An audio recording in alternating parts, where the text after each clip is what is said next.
This is Radio Truth, a series of commentaries by Dr. Michael Parenti. Michael Parenti is an activist and internationally known award-winning author and scholar. His recent books include The Assassination of Julius Caesar and Superpatriotism. His latest book, The Culture Struggle, will be released in November 2005. For further information, please visit his website, michaelparenti.org. To have and have not. All of humanity can be put into three groups. Group A consists of that tiny portion of people who own the bulk of the wealth in America, about 145,000 people who are the absolute super rich. They don't work because they don't have to. They receive the bulk of their money from dividends on stock investments, interest payments on bonds and securities, the sale of appreciated holdings in commodity futures and real estate, rents on income property, payments on privately financed loans or mortgage notes that they hold as creditors, and they also make enormous sums from government business subsidies and other government giveaways, royalties from oil and other mineral deposits, and various other investments. Some prominent tycoons who preside over vast financial empires may in fact work, but they do so out of personal choice, not economic necessity. And the workday they put in does not explain the source of their immense wealth, nor the pace at which it accumulates. The far greater portion of their fortune comes from the ownership of assets that directly or indirectly engage the labor of others. Now, most of humanity is in Group B. Group B consists of those who live principally off wages, salaries, bonuses, fees, commissions, and pensions. Group B includes a wide income spread, from affluent professionals who have to work because they can't live exclusively off their investment earnings, to working poor who have no net assets and endure real deprivations. Generally, what the people in Group A and B have in common is that they both live principally off the labor of the people in Group B. Group C comprises the most desperate millions throughout the world who've been forced off the labor market and who live in absolute destitution. Their political function is to be castigated and scapegoated as social parasites. Their economic function is to provide a surplus of needy workers at home and abroad who help glut the labor market and depress wages. They make up what Marx called the reserve army of labor. While asserting that the poor create their own poverty, ruling elites pursue policies that take from the needy and give to the greedy. So we have lower wages and lower salaries for the people in Group B, with greater earnings for top corporate executives, shareholders, bondholders, and others in Group A. We have a growing and more regressive tax burden for Group B, with multi-billion-dollar tax cuts for Group A. We have deep cuts in human services for Groups B and C, but ever-increasing government services, protections, and contracts for big corporate business in Group A. In the United States, most of the people living below the poverty level, including many homeless people, actually work. If they're poor, it's not because they're lazy, but because they're being paid poverty wages while facing exorbitant rents, regressive taxes, and very high costs. In our society, the line between the poor and the working class is becoming increasingly blurred. High-paying blue-collar employment has all but disappeared, but in its place are millions of new low-paying jobs. Often the wife in the family now brings in a second income, a low one, to make up for the male breadwinner's drop in earnings. In addition, numerous white-collar occupations have been eliminated or downgraded, including medical personnel, middle managers, technicians, and other professionals. When employees are de-skilled, they're also disempowered, being more replaceable and thus less able to negotiate conditions of employment. As profits have achieved record levels and stock prices have surged, the great mass of working people have seen their wages stagnate or fall, while many of their benefits have been reduced or eliminated. In the last 20 years, the real income of a U.S. male worker with a high school diploma has plunged by 30%. This means greater inequality and greater privilege for the few, and greater hardship for the many. This is Michael Parenti for Radio Truth. This commentary was produced by the LA Sound Posse and may be freely copied and distributed. Hey, I'm Comrade Shane, and welcome to Juche Lessons.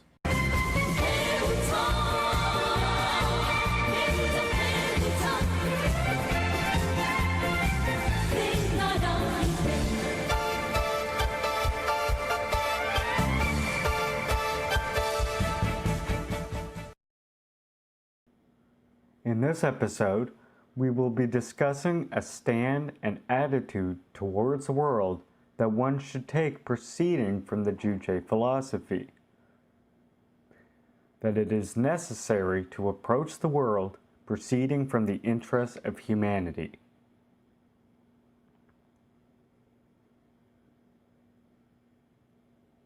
Comrade Kim Jong-il once said, quote, "Taking a human-centered attitude towards the world means approaching the world from the interests of humanity, the master of the world."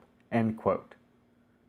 To approach the world proceeding from the interest of humanity means to observe and approach the world in the perspective of realizing the people's interests, to consider whether certain things and phenomena is favorable or unfavorable to humanity, and how to turn unfavorables to favorables, or how to further improve what is already favorable.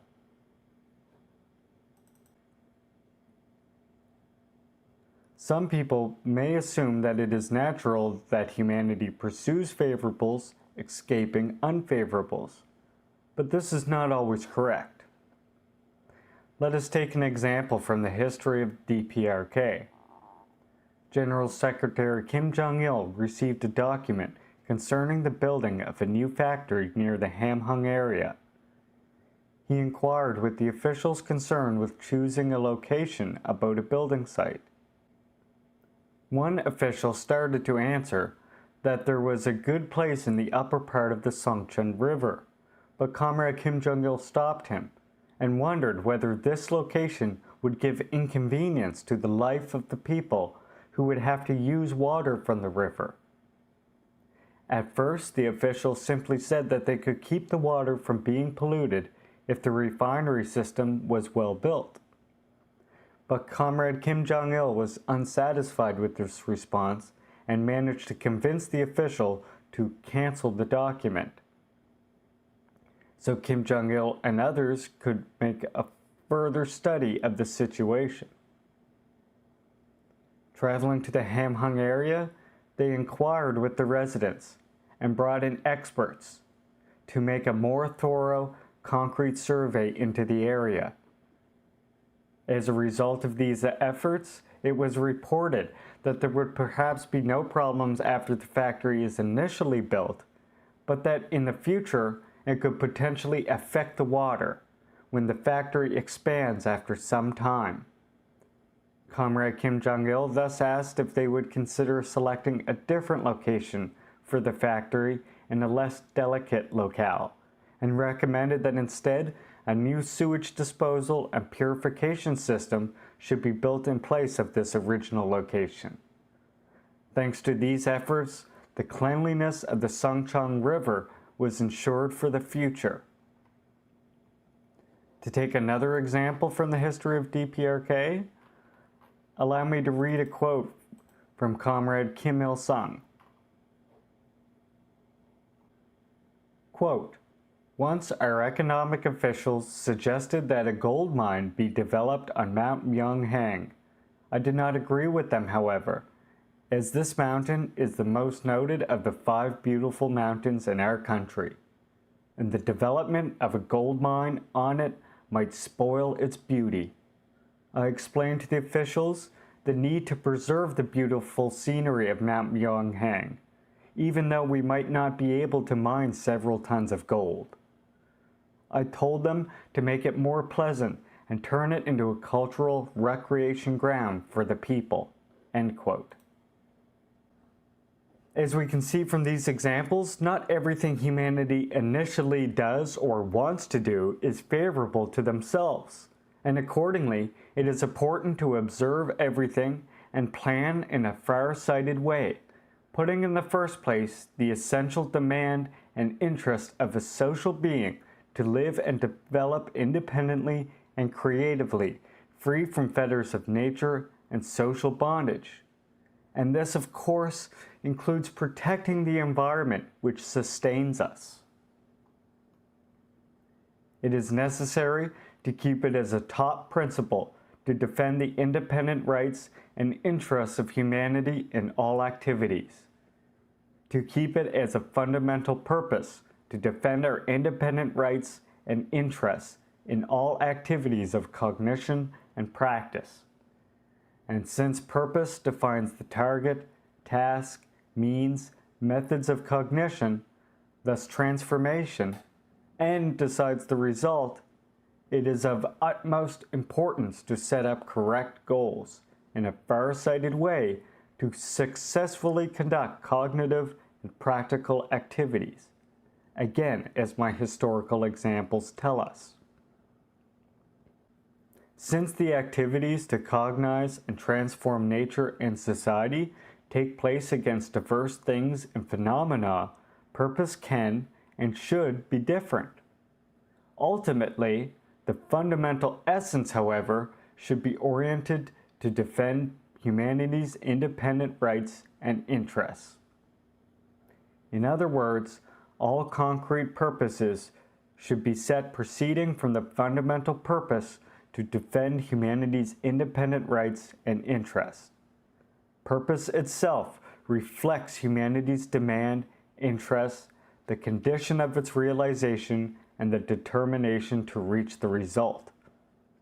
Thus, to keep it as the top principle to defend the independent rights and interests of the people also coincides with the intrinsic demand of the masses, from whom arises the purpose of all cognition and practice.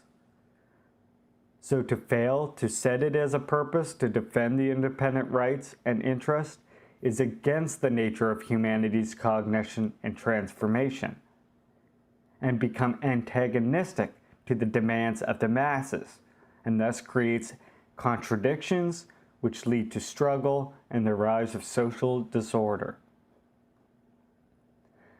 To approach the world proceeding from the interests of humanity is, secondly, to make all problems arising in cognition and practice be oriented to realizing the people's demand for independence.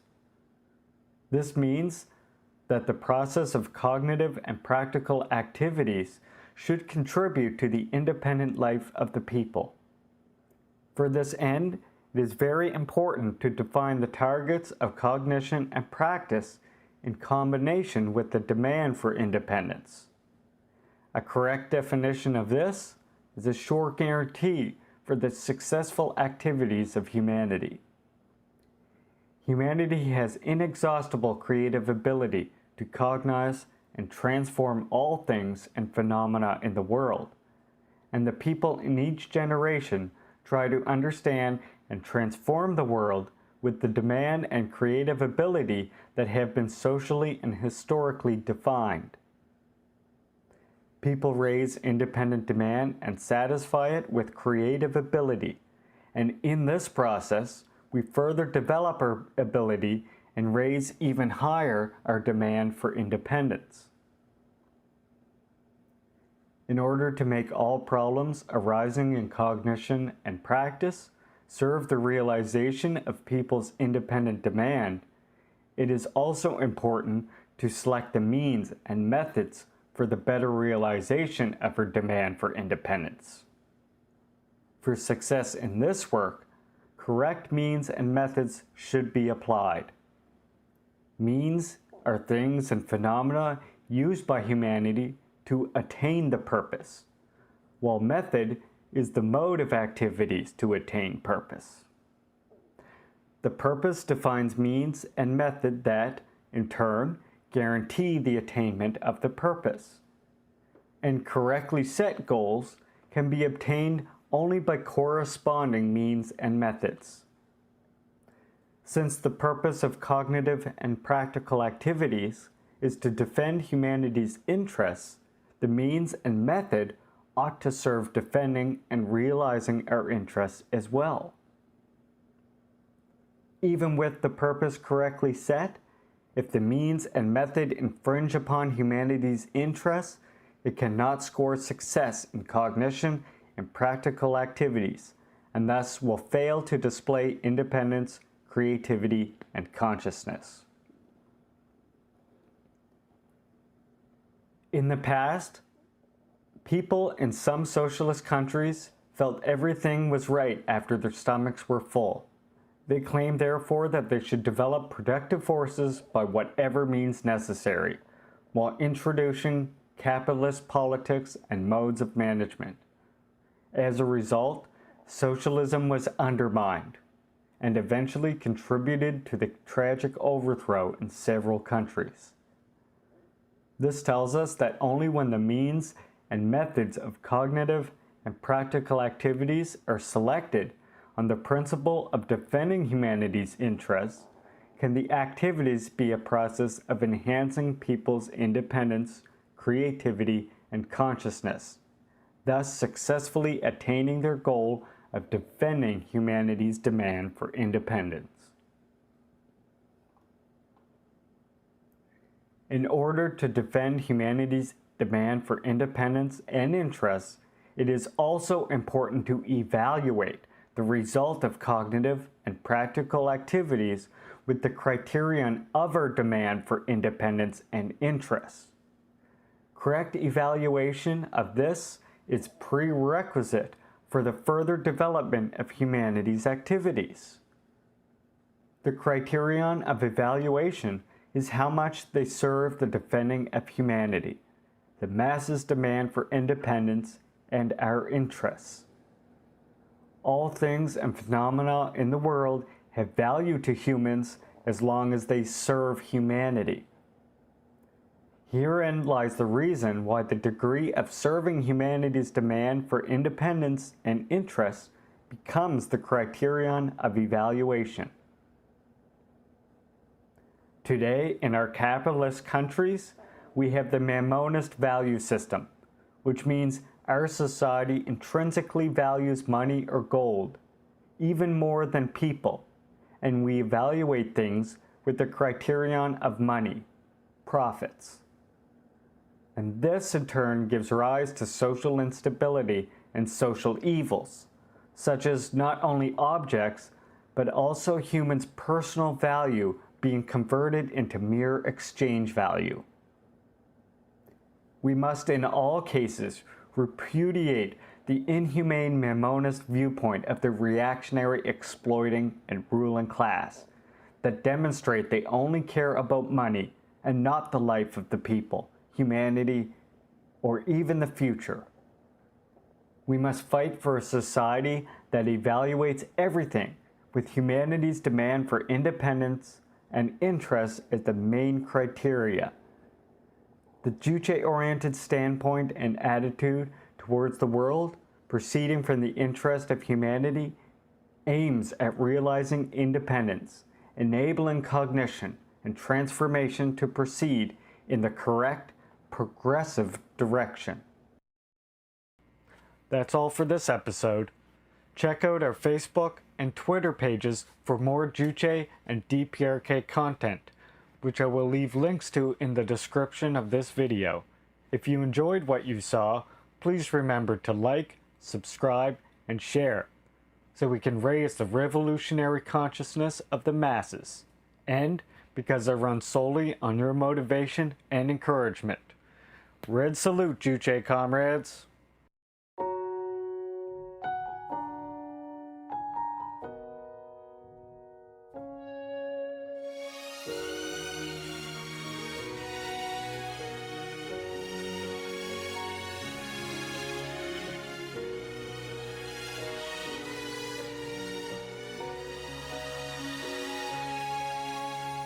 这是一个执着的梦想，不日铿锵，来日方长。这是一个忠诚的信仰，昂首向前，期待远方。为了真理，为幸福奋斗，哪怕再大的风，再高的浪，从不会迷茫。 Hope you all are well today. 世界的明天充满阳光，会迎着风坚定信念，感受光芒。Well, we can definitely do that. We could literally pull Falco directly from the game if we wanted to.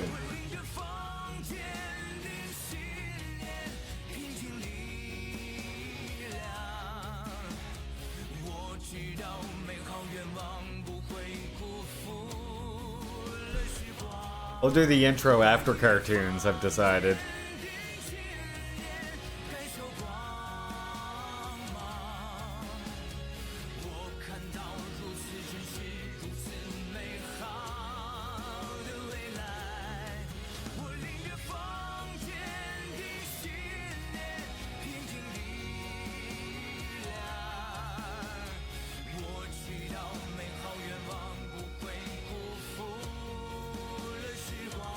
I mean, yeah, because we can, Falcon, we can just literally load up Star Fox 64 and I can play it while I record myself playing it and just capture some of Falco's quips. And then it'll be exactly how it should sound. Commie, welcome in, comrade. Hope you are well today.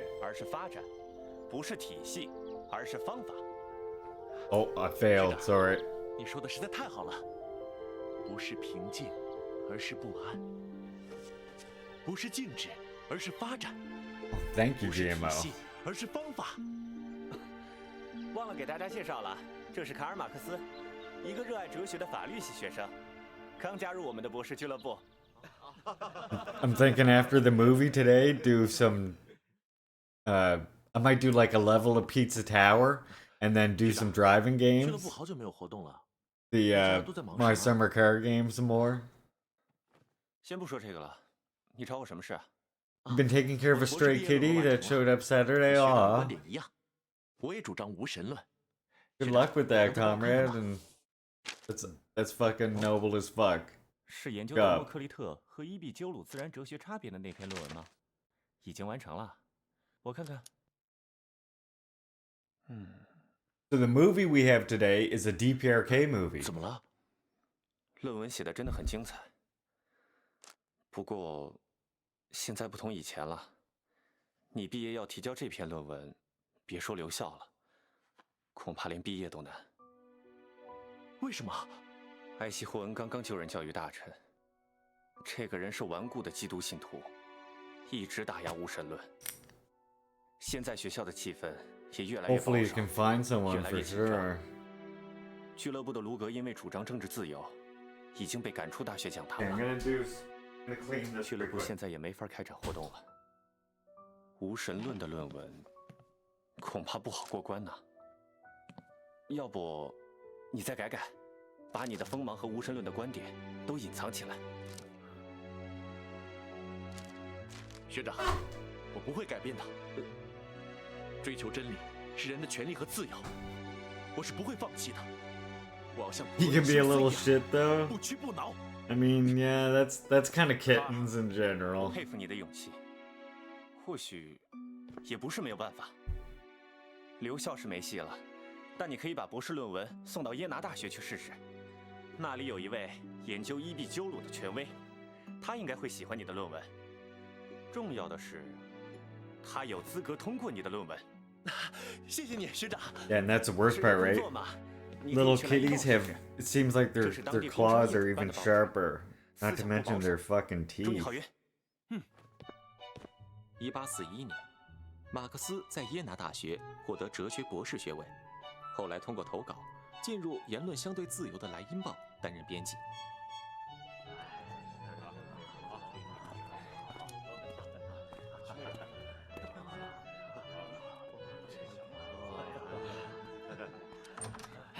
今天的报纸又卖断货了。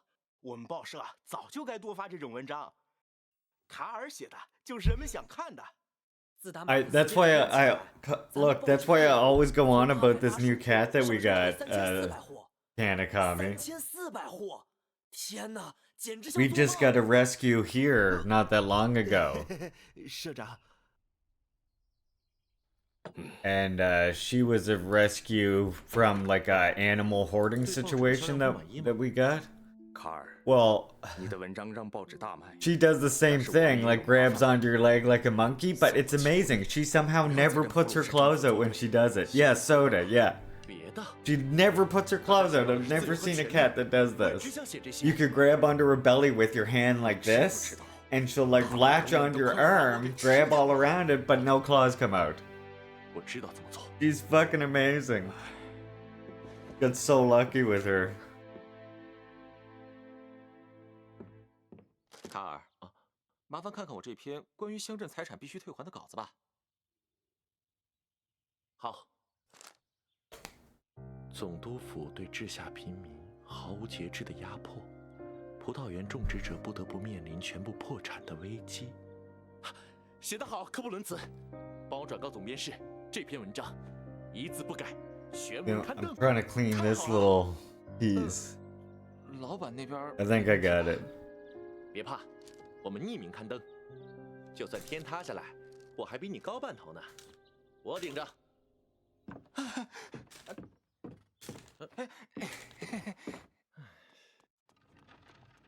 来英报，来英报！沙培尔总督横征暴敛，葡萄园面临破产危机。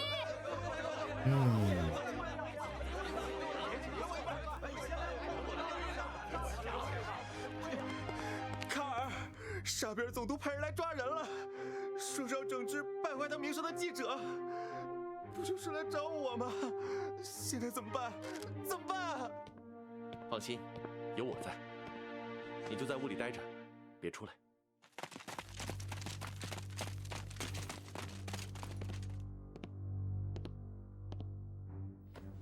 我们为什么来这儿？你们应该明白。说，你们负责人在哪儿？我就是。你就是这里的负责人。您好，我就是，我是马克思。 哼，很好。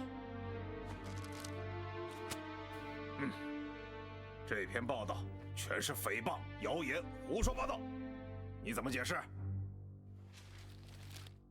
大人，我想您一定是误会了。莱茵报的每一个字都是有真凭实据的。这篇文章胡编乱造，对总督大人的名誉造成了很大的损害。哼，把这篇文章的作者交出来，要不然。 我把你们所有人都抓起来！军官大人，记者我是不会交出来的，您尽管把我们都抓起来吧。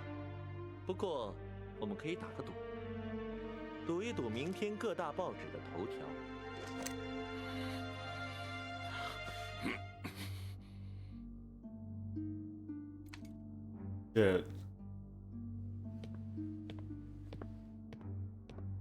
站起来！ 否则别怪我不客气了。军官大人，您当然可以开枪，这样明天的新闻可能会 Marks 更加 can't die. 当然了， He's got 总督大人苦苦经营的绅士形象。He's got narrative immunity, right? 我把我的性命放到赌桌上，总督大人可以拿仕途名誉来赌吗？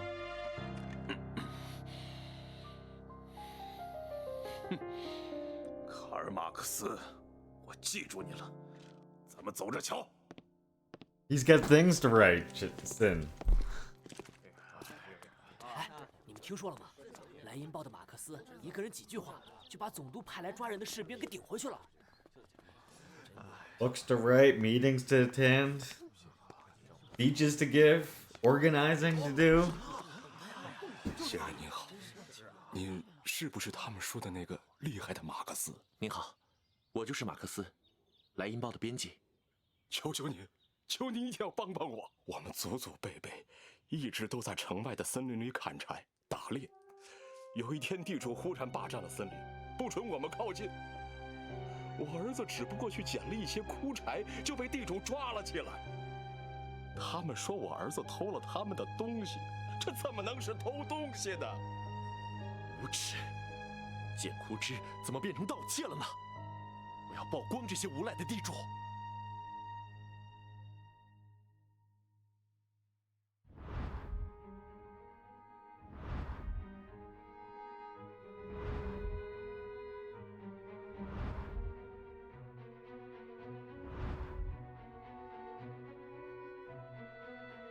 我宣布，通过新的林木盗窃法， I love how 简枯枝 my follower 与盗 count 窃同罪。 before during the weekend was 400. Yeah, the famous firewood debacle. 为什么会这样？曝光也没用。 We're at 399 now. 你怎么了？我很失望。 Someone doesn't like the Karl Marx cartoons. 地主就已经迫不及待地动手惩罚农民了。现在，为了让私刑变得合理，他们甚至可以让议会通过这种无耻的法案。按照黑格尔的说法，国家和法律是理性的化身。普鲁士是一个理想国家，它永远代表着绝大多数人的利益，对吗？当然，国家是个人。 We're gonna watch a movie in Discord soon, by the way. 可现实呢？ You're not in their Discord. Now might be the time you think about 被大自然 joining. 赋予农民的权利，议会却通过林木盗窃法剥夺了农民的这些权利。看来，法律不过是地主剥削压迫农民的工具，议会也就是个摆设。公道明明在农民这边，我的笔杆子却改变不了这世道。卡尔，你想太多了，这不过是有些刁民在闹事。有件事不，我越来越清醒地意识到，普鲁士政府并不是黑格尔说的理想国家，它代表的是私有者的利益，而法律也不过是私有者维护自己利益的工具。卡尔，不要再理会农民的闲事了。有件事我必须告诉你，你算是把沙皮尔总督彻底得罪了，他可能要查封《莱茵报》。当然，亡羊补牢也不晚。你偶尔也发点支持总督的文章，我们需要向普鲁士政府示好。示好，在我的字典里面就没有这两个字。我的意思是说，我们也应该展示一下青年黑格尔派的力量。谁的力量？就是那些号称青年黑格尔派的自由人小集体吗？他们公然侮辱神父，进妓院喝酒瞎闹，我已经忍无可忍了。卡尔，那只是个别人。算了吧，除了卢格还在主张政治自由，你们都失去了初心。我以后不会再和青年黑格尔派有联系了。你这是什么意思？你们这些青年黑格尔派，天天批判宗教，穷人求助上帝，你们说上帝无用，但你们的自我意识又说不清楚穷人怎么在现实中解决问题。你们和你们所批判的上帝一样无用。卡尔，你疯了吗？ You should have dubbed this in German so it could pass as a comedy or a satanic ritual. 生活下去，我迟早会疯掉的。总之，我不会再迷信黑格尔的绝对精神了。我要投身于政治斗争中，去捍卫人民的权利，直接向这个不公的现实世界宣战。马克思，我还是奉劝你，不要再一意孤行了。 You need to find a friend. Oh. Yeah, Marx, you need a friend. 您好，您是马克思先生吗？冒昧来访，我叫弗里德里希·恩格斯。 Speaking of, 思想深刻。 well, speak of the devil. 每一篇我都反复读。恩格斯先生，您好。 Just like 我 that. 记得我们都是青年黑格尔派的成员。 Marx, meet your better 好 half. 好的聊一聊。青年黑格尔。 Your second better half, in addition to your 先 wife. 生，我现在有个着急的东西要写，我们改日再聊。说我没。 Marx got two better halves, okay? You want to know how he created such incredible writing? Right there, look to his two better halves to help contribute to that, I would say.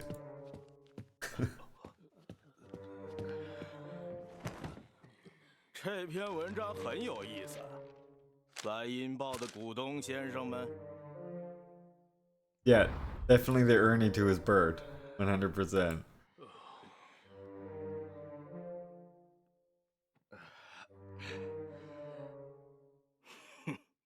这是我最后一次提醒你们，面对散播谣言的报纸，我可从不会手软。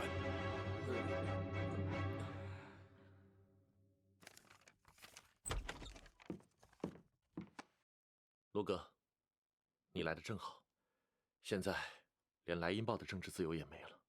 为了不让总督把报社查封，我决定辞职。看来我来的正是时候。你也知道，自从我被大学赶出来以后，就在搞出版和政论活动，办了德国年鉴。这不，德国年鉴也被查封了，我的政治自由也没了。在这个反动专制的普鲁士，真是要窒息了。正好，咱们一起离开普鲁士，到大革命的故乡法国去，追求我们的政治自由。我打算创办一本新杂志，就叫《德法年鉴》，我们一起干吧。我很愿意。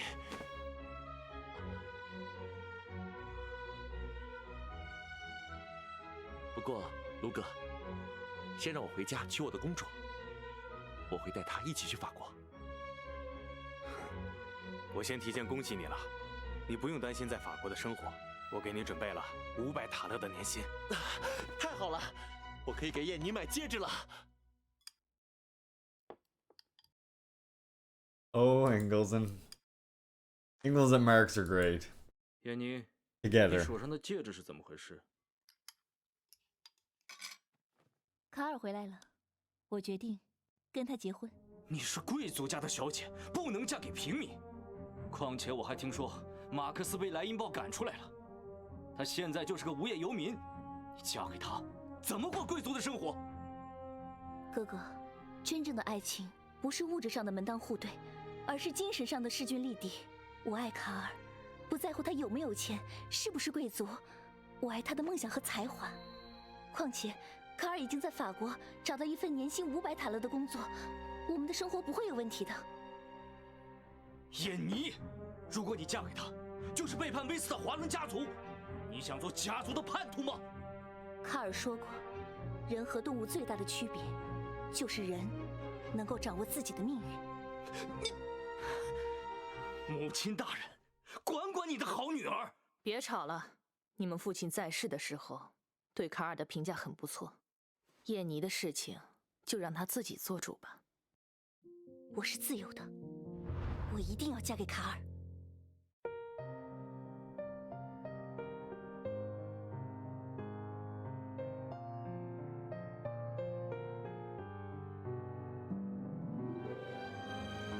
Here we go. Episode 2.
I do like that song they got going here.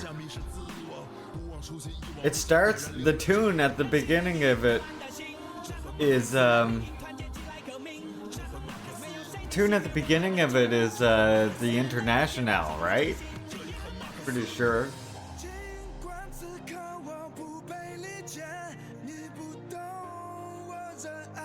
Yeah, that's what I thought. And then it changes into this whole, builds into this whole other thing. It's amazing. I love the International so much. I'm assuming everybody in here follows Lennon already, but if you don't, you know you should. Okay, we don't need to see a preview of the next episode, because we have all the episodes already in a playlist. Now, coming up next, we have our feature presentation here, which is a DPRK movie. Do I Know You? Or Do People Know You? Korean DPRK film. It does have subtitles, it says, so we're gonna try this one today. Just gonna pin it, though, for you all first. And I'm also gonna run the intro. Because I haven't done that yet. What are we doing?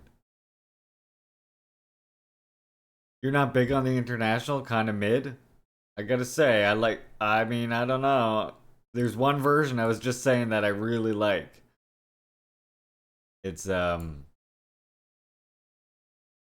that the version the DPRK just did very recently.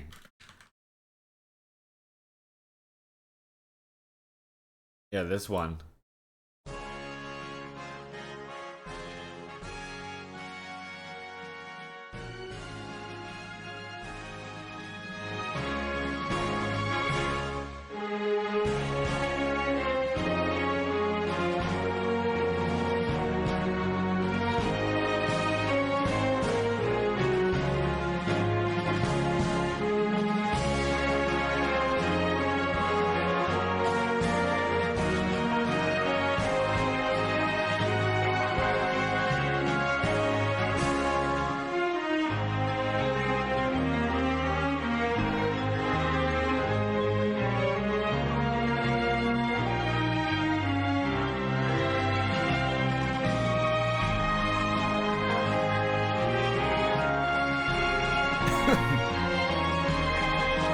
Well, see, I think that's why I like this version of it.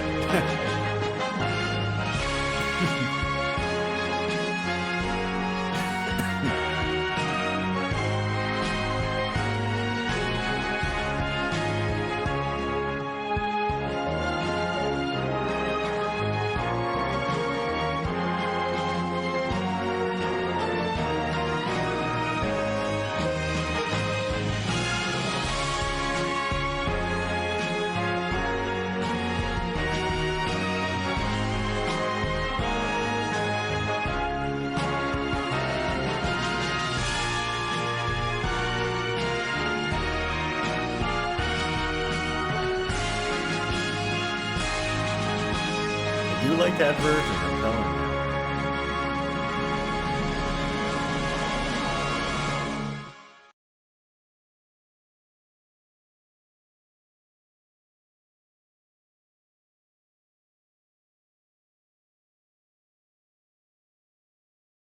Okay. Do you tire of listening to reactionary drivel every time you turn on your television? Do you want to learn about communism in a fun and interactive way instead? Then come down to Leaping Larry's.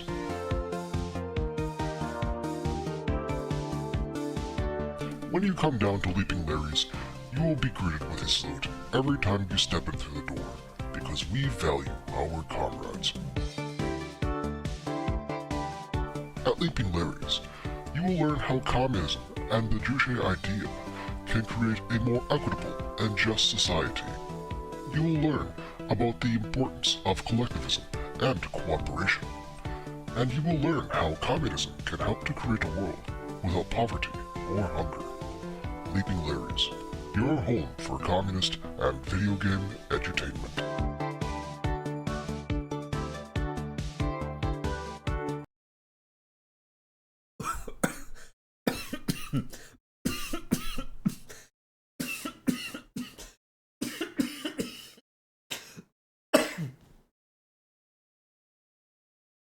Good morning, everybody. I hope you all are well today. Welcome in Cinnamon Challenge, Lennon Smash, Red Falcon, Commie, and everyone else who's in here. Also, welcome to you people in the future.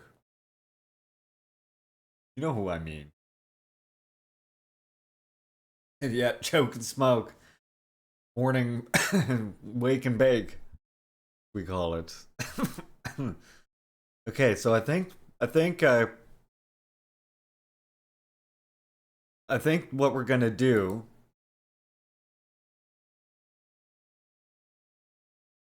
is first we're gonna watch this, We're gonna watch this movie right here, Korean film Do People Know You from DPRK. So let me pin this up for everybody. Hey, once Falcon gets a computer built, he can do the pin messages for me.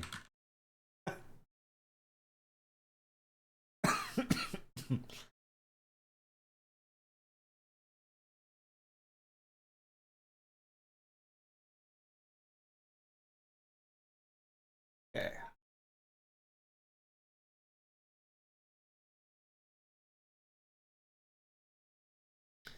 Oh yeah, no, I mean I totally get it, Falcon. It's the same reason why I'm not a huge fan, if we're being honest with ourselves, why I'm not a huge fan of Woody Guthrie.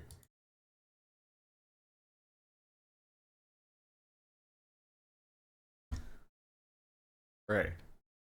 Pin that up there for everyone. So we'll do that, and then I do have some news articles. We'll do the Pyongyang Times news first after the movie.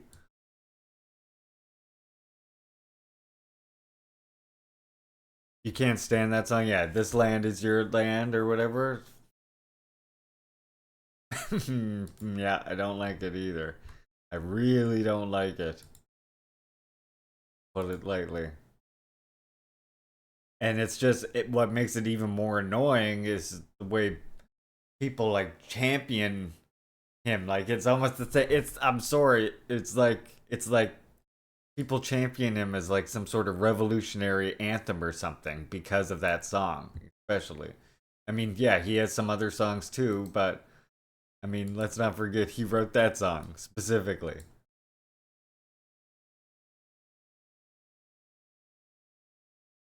Yeah, cracker communists love him. Wonder why? That's what I mean. Like they go on about how he's like the revolutionary anthem for his time. And I'm sorry, this might be a hot take, but from the point of view of I think most First Nations people, that song of his, "This land is your land, this land is my land," is just similar to, you know, that what is that new one, that the Richmond from Richmond or whatever, the new one is like, just it's like reactionary in a different way but still fucking reactionary. It like totally rejects the colonial contradiction. And it's like, oh well, and then the excuse that we hear from our settlers is of course, oh well, communists back then didn't know any better. Well, they fucking should have. The fuck kind of excuse is that? Yeah, if you can't listen to that song and understand what's wrong with it as a self-described communist living in the imperial core, living in the settler colonies, then I don't know what the fuck to tell you. How do you not listen to that song and know exactly what the fuck is wrong with it? Especially from from someone who is like a self-described communist, makes it all the much worse, right? It makes it all the much worse.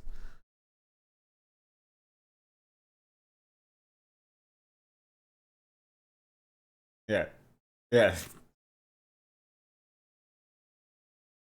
It's racism. It's related to if you remember the Glenn Sean Coulthard work we were reading, right? It's related to this it's related to racism and this idea that like you have to reconcile with the that you have to be granted your fucking sovereignty, right? From the settlers, and that colonialism is something just in the past. It's already over, right? That's what it's based on. The idea that manifest destiny that was achieved, or the doctrine of discovery, both are really expressions of the exact same thing. And it's like this idea that that's in the past rather than the ongoing continuing process that it is today, right? Yeah, terra nullis, that was the excuse when they came here, right? But the whole reason for them leaving, of course, was the doctrine of discovery, which was set forth by the church. Yeah, let's enter. This land is this land is not my land. This land is your land, native people. This land was made for you and not me. That should have been the lyrics.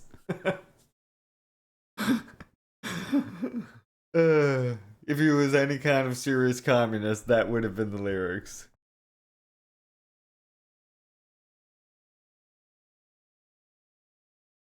Yeah. Yeah, it was I can't remember what year it was, but it was the doctrine of discovery that really like justified or like was like, okay, this we're allowed to go explore, and any people we meet that aren't Christians are just free to be converted or whatever the fuck, right?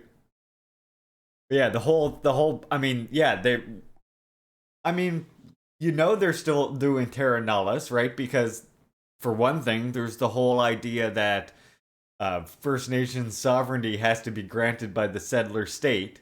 So that means that the state still carries on with this idea that when the settlers arrived here, the land was quote unquote empty because because the First Nations populations were savages, right?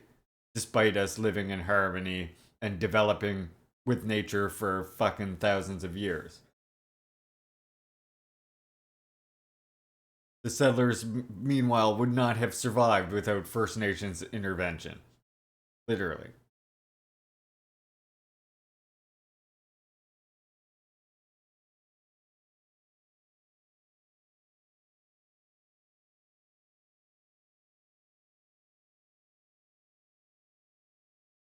I need to play what? Greedfall, man? What the fuck is a Greedfall, man? What are you saying? What are you talking about, sir? We're gonna watch movies in the Discord, I think, sometime soon. I think so. So if you haven't joined the Discord, you should seriously consider it.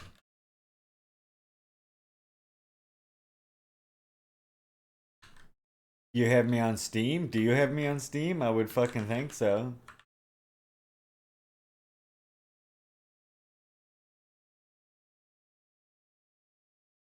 Yeah, if you haven't joined the Discord, you might want to consider doing so. It's a pretty good Discord. Just come right down here, click join the Discord. When you come in, we ask you to answer the 5 questions. Say you're from Leaping Larry's crew, and we'll add you to that tag so that I can let you know when I'm going live. We're, a really good crew to just learn from. We can help you build PCs. We can help you with any other tech issues as well. Yeah, get in that Discord. We're a great group to find other comrades to play games with as well. That's a big thing. That's a huge thing. Because it really sucks if you're a communist and you're a gamer. You know how much it sucks to fucking play randomly with people and you come across fucking reactionaries nonstop. I mean, like 9 out of 10 people that you're fucking run into online are just straight up reactionary shits, and the rest are reactionary shits that are hiding it. Basically. So, that's why it's nice to have a streaming community with communist gamers. Alright, let's start our movie. I have a pin there. We'll start our movie, and then I will do the news. I have a few news things here. And then we'll see what time it is after that. At the end, I'm gonna do driving the thing. Have I played Ass Creed 2? Yeah, you know what's funny? I was saying the other day, that's an Ubisoft game, right? Lance? I believe. I was just saying the other day how I have Ubisoft games that I had bought on Steam. I bought like all the Assassin's Creed games. I had Assassin's Creed up until like fucking Black Flag, and I had what else did I have? That other one where you're in the Stone Age, Far Cry Primal. I had that one too. But then all of a sudden, I could not sign into my Ubisoft account anymore. So even though I bought these games on Steam, I can no longer play them anymore. They're still in my Steam library just because I can't get signed into my fucking... I can't get signed into that anymore. I can't play them. Hey Shakespeare, welcome, comrade.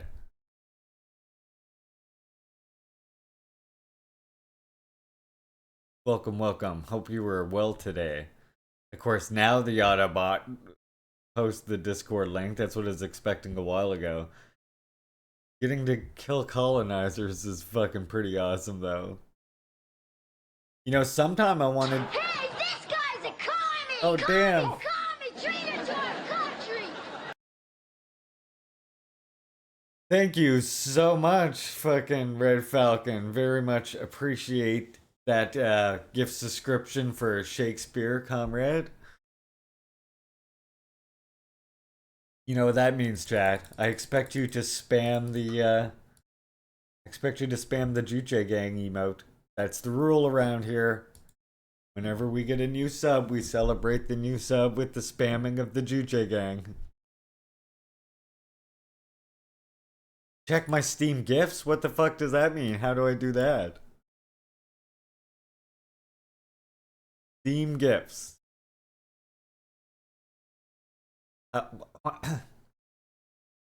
What?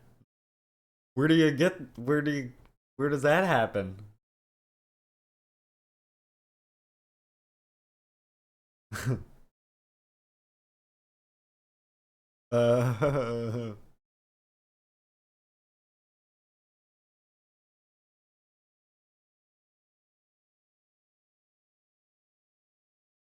I don't know where you find gifts. Does anybody know where you find gifts? Oh wait, here we go. Here we go. This looks like something. Greedfall. Is this you? What the fuck? What the hell is this? This is you, huh? All right. Sup, nerd? Yeah. Like, is this you or is this someone else that I know? Because it could really be either. Okay, so now it's not installed. I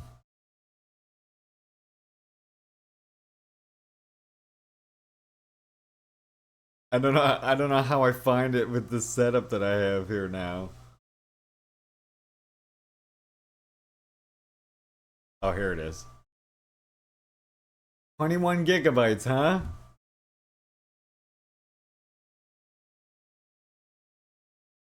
I mean, I don't want to fuck with my stream here too badly, but I will definitely update that. It's true, it's true. We do like video games. We do like video games. I will install this. My connection isn't bad for downloading. It's uploading and shit that sucks, but it will only take a little bit. Yes, I will keep that installed. I mean, look, these are all the games I have installed just from Steam. 235. And then the amount of games I have total, I don't know how many of you can read the number down here at the bottom. 27,143 games total in the collection. You finally found a game that works on your computer? Crusader Kings 2. I don't think I've ever played that one. Download Star Wars The Old Republic. Is that one free, Lennon? Now that one's an MMO. I know that one's an MMO. Oh my god, you have 745 games on PlayStation platforms, 200 something on Steam. Interesting. I have 27,000. But granted, a lot of them, like, for example, check out how many of them are just in, like, if we go to the Commodore 64 section, 2,709 of them are just Commodore 64 games.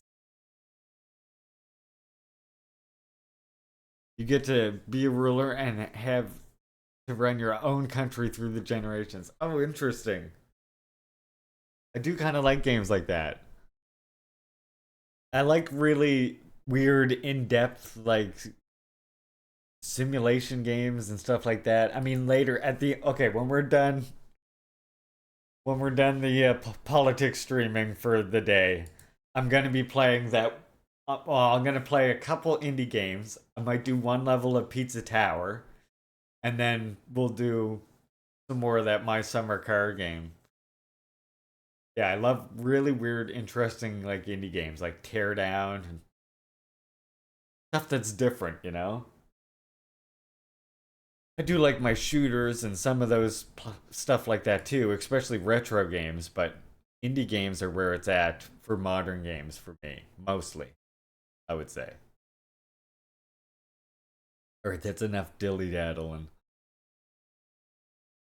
Switch to this movie. I'm gonna go full screen for the movie for you all so you can enjoy it.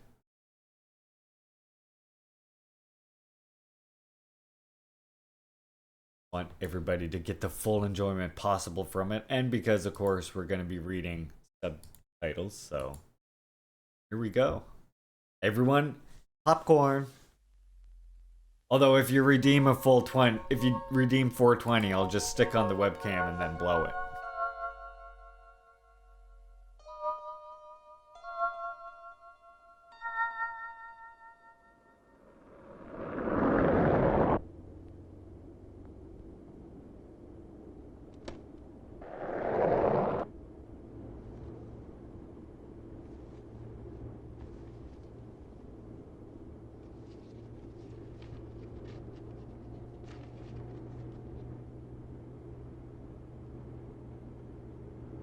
위원장 동지, 여기서부터 우리 명천 씨가 시작됩니다.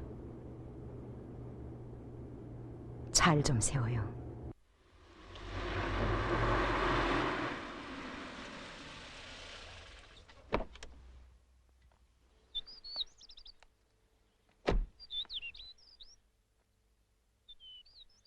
어떻습니까, 위원장 동지? 우리 명천 씨가 마음에 드십니까?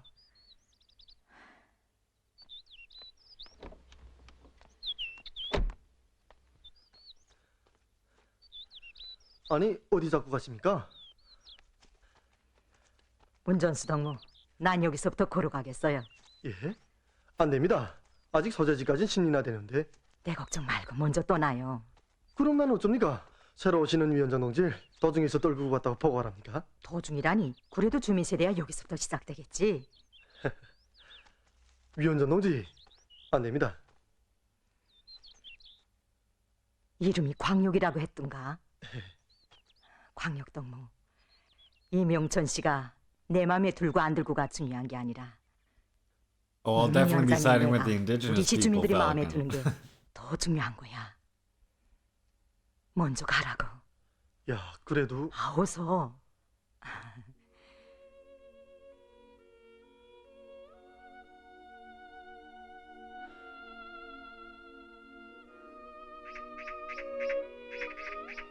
계십니까? 주인님 계십니까?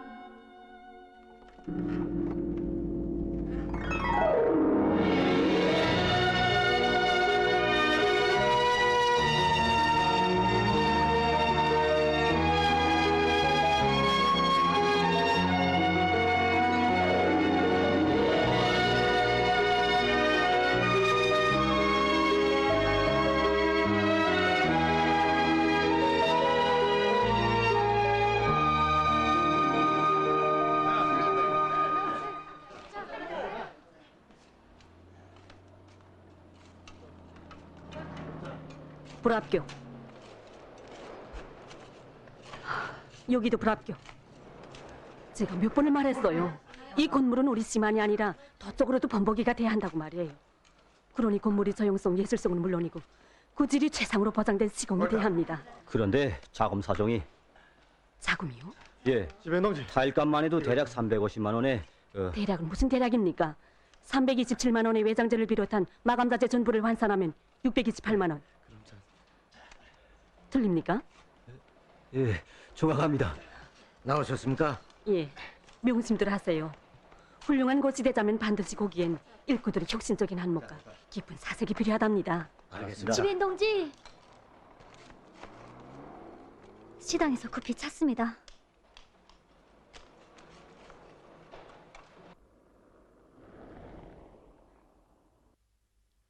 현재 결혼 중인 시 상업부장 자리에 편의봉사집엔 호선화동물 추천한 게 위원장 동지라지요.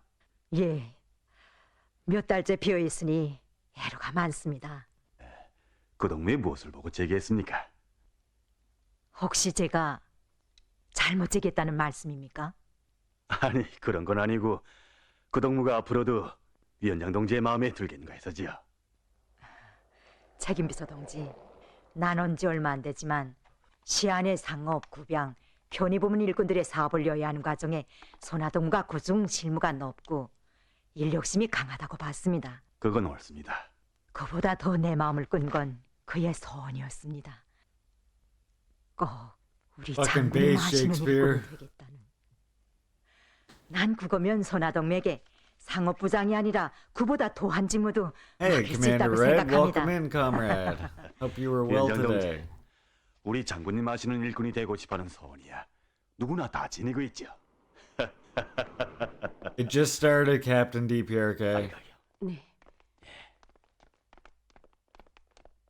We literally just saw the opening credits. 책임비서 동지, 그럼 전 아니, 앉아 계십시오.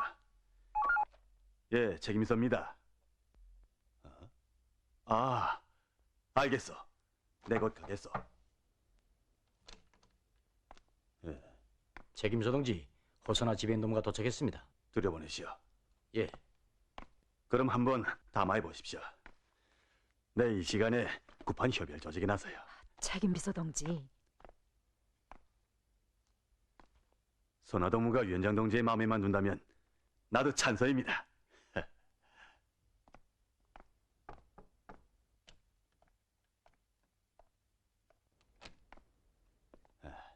어서 만나보.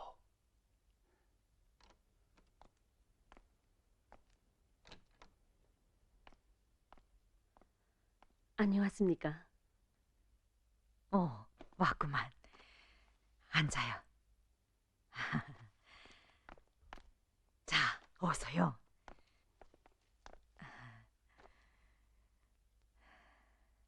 원산경제대학을 졸업했다지? 네. 대학 기간엔 전 과목을 다 최우등으로 졸업했고. 맞아요?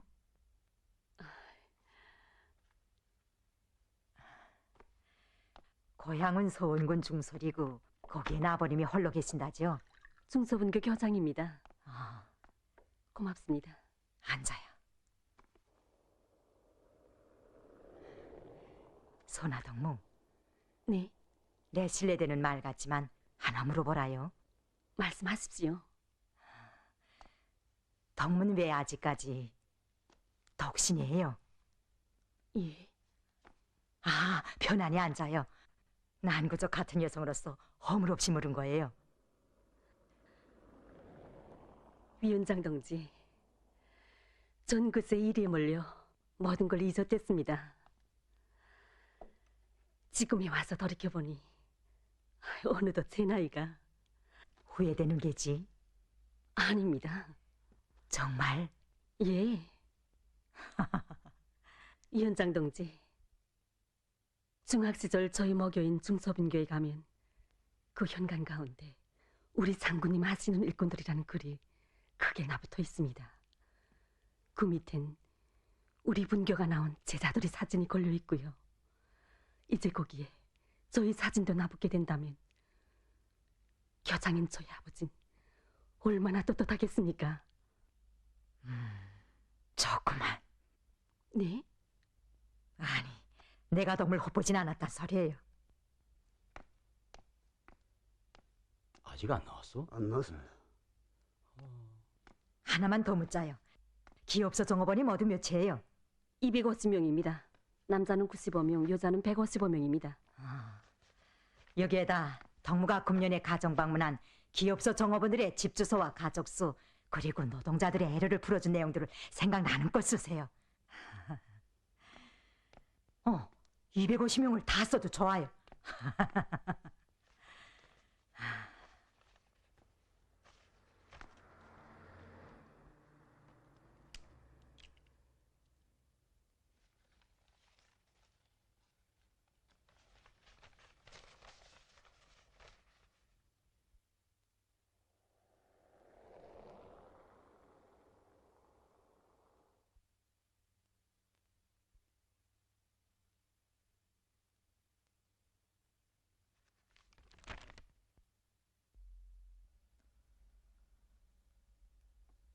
무슨 일을 저질렀는가? 이런 일꾼을 추천하다니.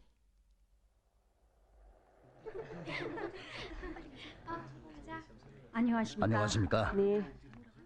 철봉 동무. 예, 동문의 집이 서천동이던가요? 아닙니다. 전진동입니다. 예. 직구는 몇이에요? 갑자기 그건 왜? 글쎄요. 우리 부부의 딸 셋입니다. 무슨 일이 있습니까? 아니, 가보세요. 안녕하십니까? 왜 그럴까요? 글쎄. 야, 그 사람 참 개짜야. 그러게.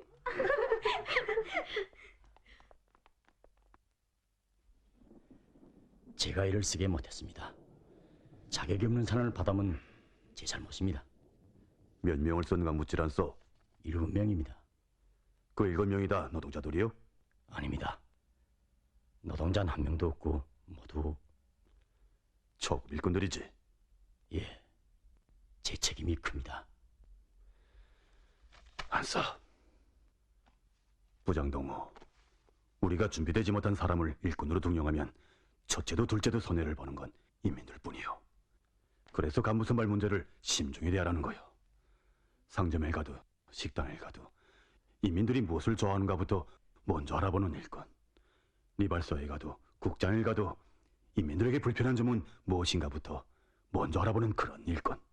한마디로 우리 장군님의 인민관을 따라 배우기 위해 애쓰는 그런 일꾼이 오늘 우리한테 필요한 거요.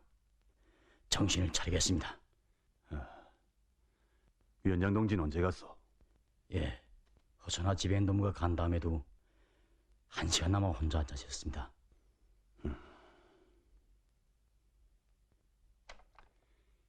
이민위원장 방에 대주.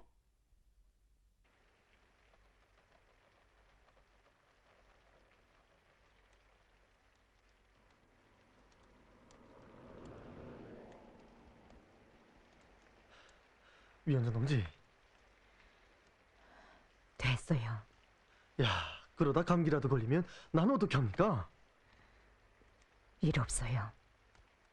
난 비를 맞아야 정신을 차리는 여자예요. 예? 내가 순간이나마 그때 일을 있다니.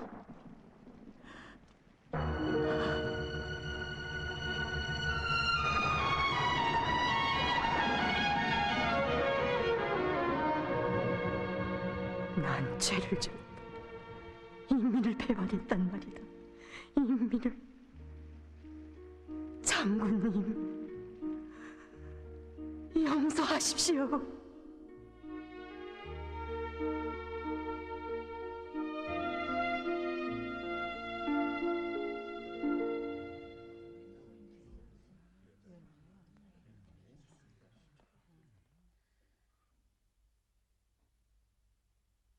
동무들, 지금까지 우린 주민 세대들에 대한 가정 방문은 당 일꾼들의 몫으로만 생각해 왔습니다. 그러다 보니 저를 비롯한 일부 행정 일꾼들 속에는 자기가 지금 인민들과 얼마나 덩떨어져 있는지조차 모르고 있는 형편입니다. 그래서 여기 모인 일꾼들로 주민 세대들에 대한 가정 방문을 저지겠습니다. 복도홀에 다 써붙였습니다. 이제 자기가 선정된 세대들에 들어가 주민들의 해로를 찾아보고 일꾼으로서 자기가 해야 할 일이 무엇인가를 스스로 찾아봐야겠습니다. 강조할 것은 가정방문이 끝나면 반영문들을 다 내야겠습니다. 한 명도 빠짐없이. 그 반영문들을 내가 검토하겠습니다.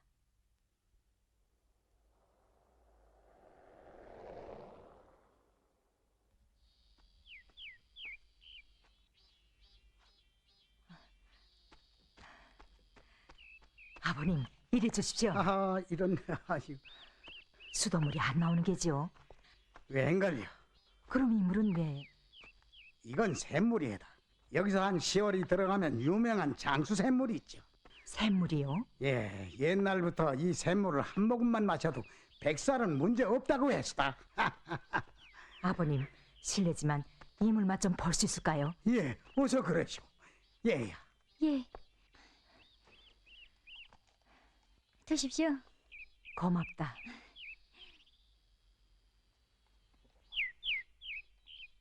어떻습니까, 물맛이? 좋구만요. 그렇죠? 예. 예, 우린 가자. 우린 다 왔수다. 안녕히 가십시오. 아버님, 안녕히 가십시오. 예.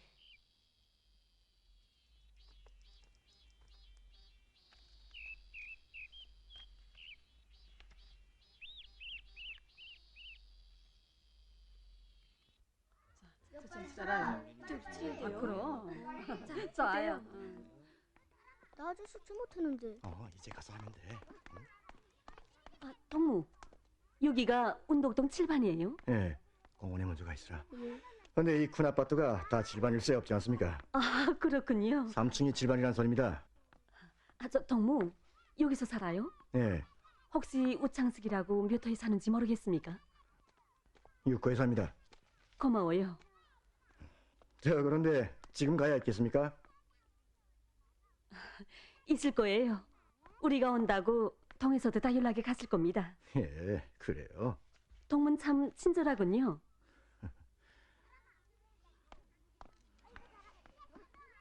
어기 엄마 아이 데리고 들어가라. 일 없어요. 곱돌이를 잘 칠하세요. 예.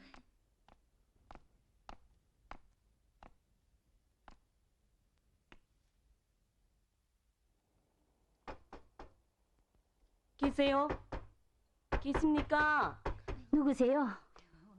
안녕하세요. 제 편의사업소 지배인입니다. 6호에 오신다던. 예. 안녕하세요. 제 여기 반장입니다. 그래요? 근데 이 집 주인은 그만큼 기다리라고 했는데 오대 말을 듣습니까? 왜요? 누가 오는가 하고 묻길래 편의 지배인 동지가 온다고 말해줬더니 자긴 그를 잘 알고 있으니 만날 필요가 없다면서. 네? 난 이 아파트에 아는 사람이 없는데. 저기 있어요. 오세요. 저기. 아니, 저 동무가?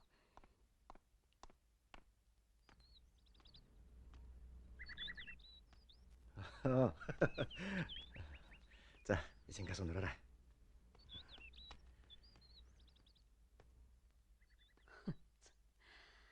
이제 보니 무리하게 고지없는 동무군요. 예, 그런 말을 들을까봐 차마 못 가고 여기 있는 게 아닙니까? 집을 보자요. 할 말이 있으면 여기서 하십시오. 난 할 일이 많은 사람이에요. 동문의 세대 하나 놓고 시간을 허비할 수 없단 말입니다. 나도 압니다. 껌없이 바쁜 지면이라는 걸. 어디 다녀요? 상하수도 사업소요. 무슨 일을 보세요? 설계기사입니다. 애로되는 게 뭐예요? 이제부터 동문의 세대에서 제기되는 애로는 우리 기업소가 맡아 해결해주기로 했어요. 편의봉사에서요. 왜? 믿어지지 않아요? 제인동무, 그 남의 기업소 종업원의 애로를 풀기 전에 자기 기업소 종업원의 애로부터 풀어주는 게 낫지 않을까요? 이 동무가? 됐습니다. 우리 이것으로 헤어집시다. 송남아, 가자. 동무! Well then.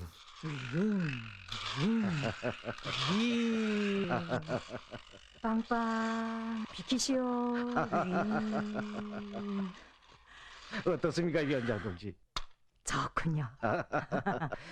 위원장 동지를 보니 이 놀잇감을 가지고 좋아할 우리 명청치 아이들의 얼굴이 막 떠오릅니다.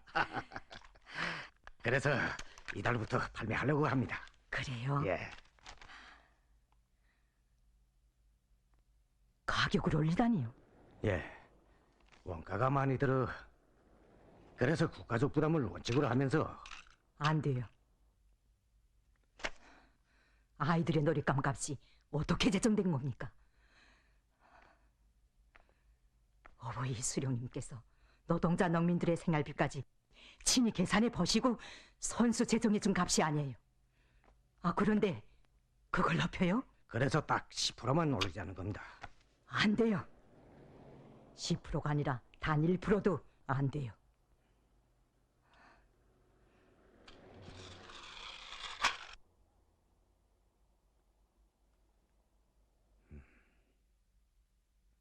전 어젯밤 세길동 집업안에 원호한 세대에 들어가 됐습니다.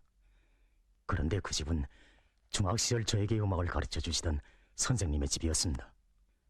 전 선생님의 집에 들어가서요. 우리가 인민이라고 부르는 사람들, 그들이 바로 누구였는가를 알게 됐습니다. 그런데 난 샘물공사 전투에 필요한 용접봉 자금을 인민들한테 세해 부담을 시켜 해결하려 했으니 내가 얼마나 인민 앞에 불효한 일꾼이었는가를 깊이 뉘우치게 됩니다. 위원장 동지, 제 기어이 샘물공사 전투에 필요한 용접봉 전량을 내 힘으로 꼭 해결하겠습니다. 이 반유문들을 보니 저도 정말 생각이 많아집니다. 그래요. 모두 충격이 컸댔나 봐요.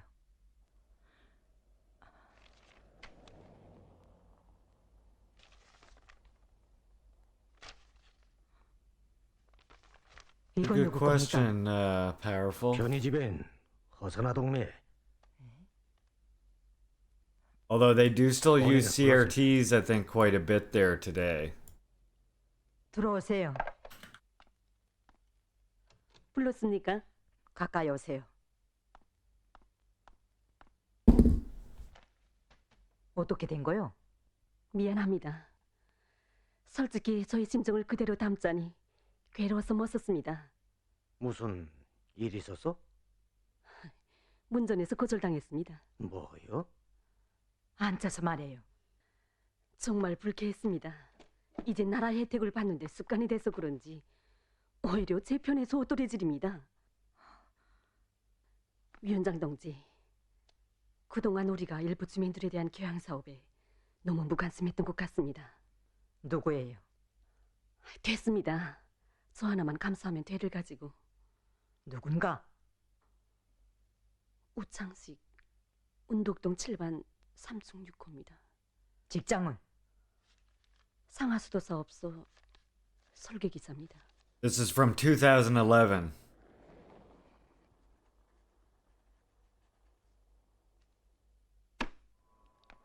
비서동무. 됐습니다. 그 기사동무에 대해서는 더 묻지 마십시오.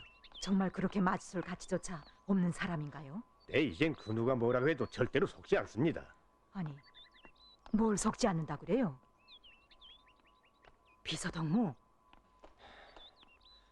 전번에도 시당에서 내려와 이런 식으로 우리 청년동맹 빚을 훌렁 뽑아갔습니다. 내 그 똑똑한 사람을 두 눈 펀히 뜨고 허양때운 생각을 하면. 그건 무슨 소리예요? 위원장 동지, 우창식 동무는 우리 기업사의 핵심 당원이고 모두가 좋아 따르는 손동원입니다. 그런 건 절대로 안 됩니다.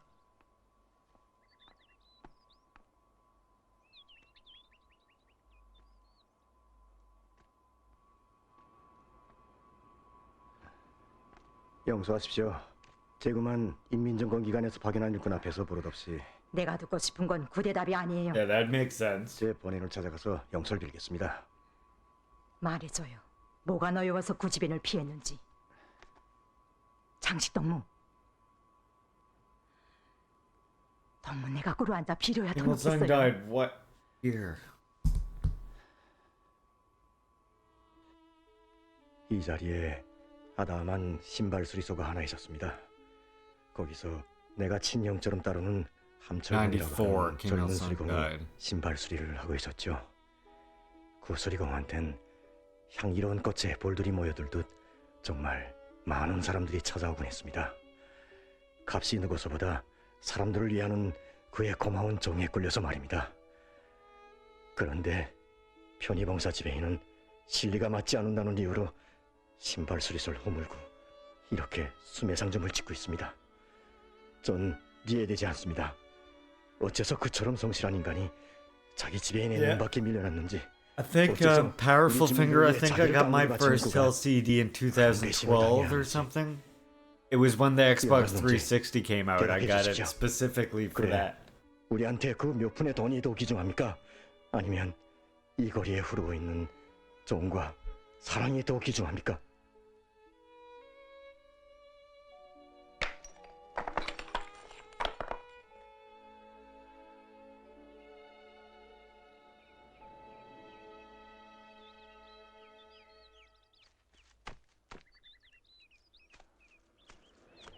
이거 마음에 들겠는지 모르겠습니다. 누가 한 거라고요? 뭘요? 안녕히 계십시오. 예, 또 오십시오. 안녕하십니까? 아이고, 이거 연구사 부부가 오셨구만요. 자요. 예. 자. 예. 아니, 이건 왜 바꿔줍니까? 예. 부부가 Well, as we learn in the Kim Jong-il work, right? What makes the revolution the longest part is the re-education that's necessary. 또 오십시오. 안녕히 계십시오. 안녕히 계십시오. 네.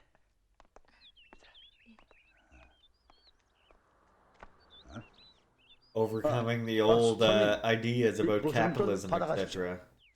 손님, 자요. 넣어두십시오. 이리 가십시오. 아이고, 또 오십시오. 수고합니다. 예. 왜 그냥 돌려줘요? 손님들이 고맙다고 주는 건데. 처음 보는 손님인데. 명천시에 새로 왔어요. 아주머니, 내가 한 푼이라도 더 받으면 저들이 사회주의 봉사 가격을 잊어먹게 됩니다. 말하자면 우리 제도의 고마움을 잊게 된단 말입니다. 신발 맡길 게 있으면 주십시오. 어서요. Oh, look at this guy. This guy's revolutionary. 그 아주머니 싱겁다.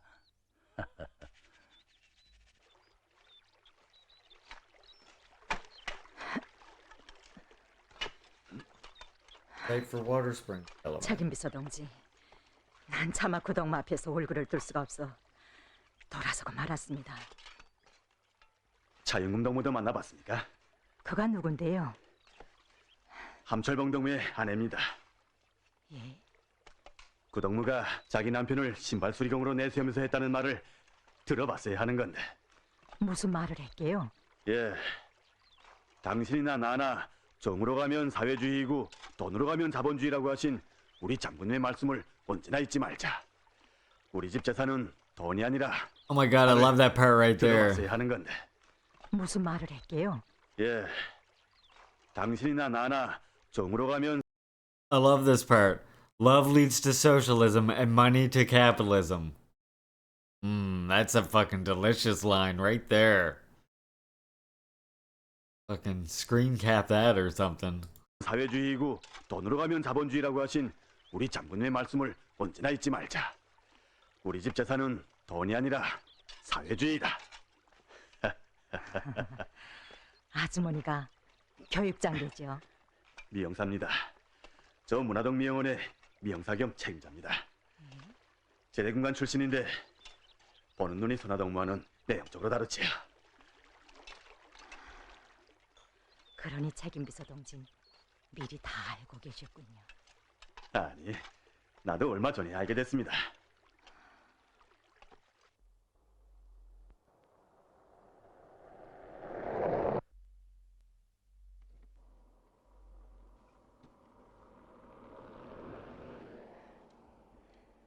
다들 퇴근한 모양이구만. 새로 오신 위원장 동지. I agree, Cinnamon. 유진옥이라고 해요. 안녕하십니까. 산림집건설장에 이동봉사 나갔습니다. 그래서 동무만 남았군요. 그런 게 아니고 전 오늘 계획을 아직 못했습니다. 이제 한 명을 더 해야. To them, that's like the worst form of punishment, right? Just make them work like anybody else. 저 발만. 동무가 오늘 계획을 하는데 유리한 쪽을 택해요. 앉으십시오. 이름이 차영금이라지. 제 이름은 어떻게? 낮에 철봉동을 만났댔어요. 우리 솔미 아버지를요? 무슨 잘못이라도. 아니에요. 난 그저 윤금동무가 자기 집 재산은 돈이 아니라 사회주의라고 했다는 그 말이 아직도 쟁쟁해서. 위원장 동지, 우리 세대주가 이 다음 좀 풀 수가 없답니다. 수초 보내십시오. 몰랐어요. 그 성실한 사람 뒤에 윤금동무가 있는 줄. 나한텐 정이 느껴지지 않는 게구만. 아닙니다.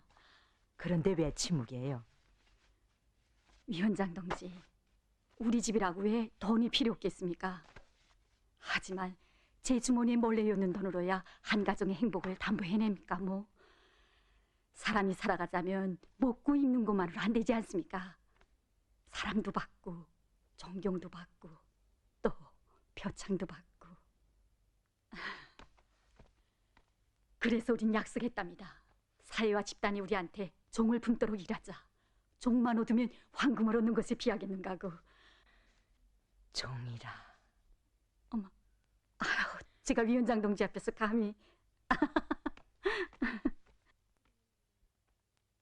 위원장 동지, 그동안 우리가 일부 주민들에 대한 교양 사업에 너무 무관심했던 것 같습니다.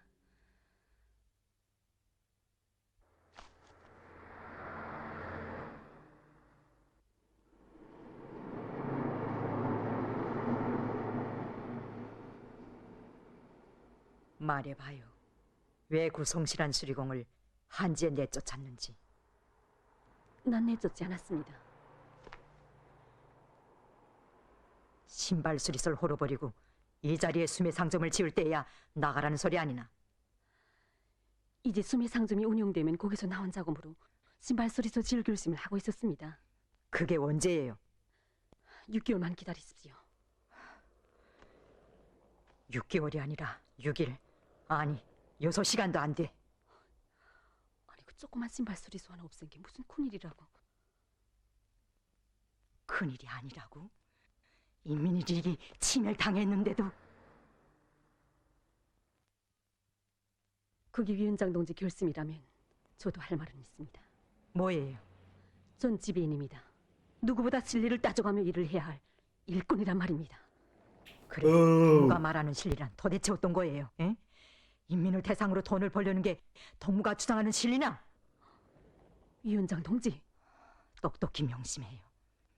우리가 말하는 진리는 바로 인민의 리익에 있는 거예요.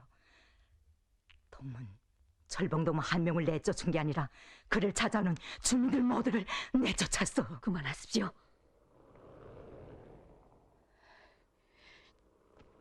집에 농무, 선아.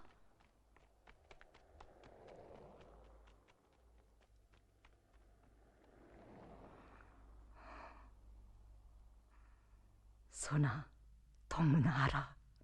동무가 배반한 인민이 어떤 사람들인지. 내 오늘 동무에게 사연 깊은 그 오미세 얘기를 해주자고 했댔는데.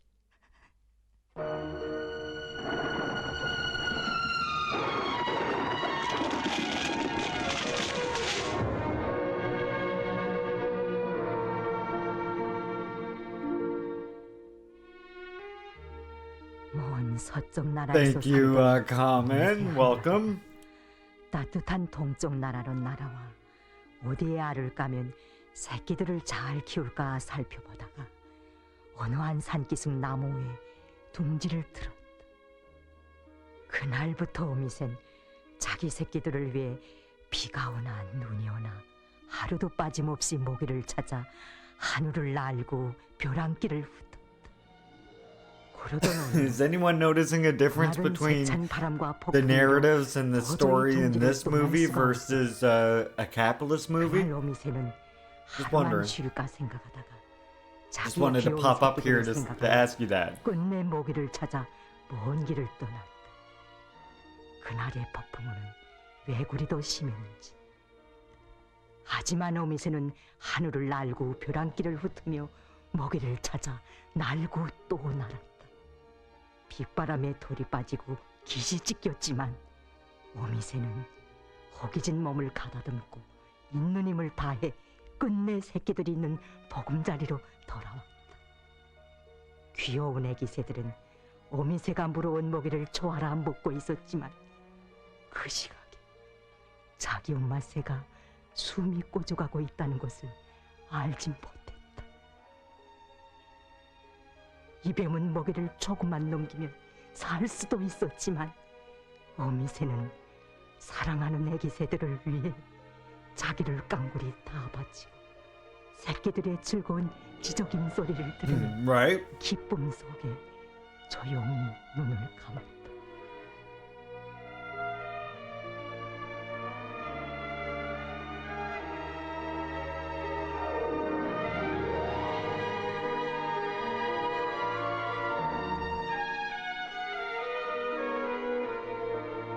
Comrade Kim Jong-suk.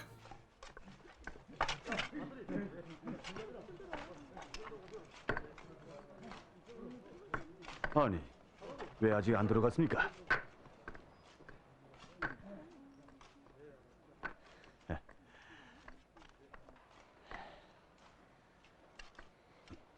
누가 숨에 상점을 짓는 걸 반대했습니까?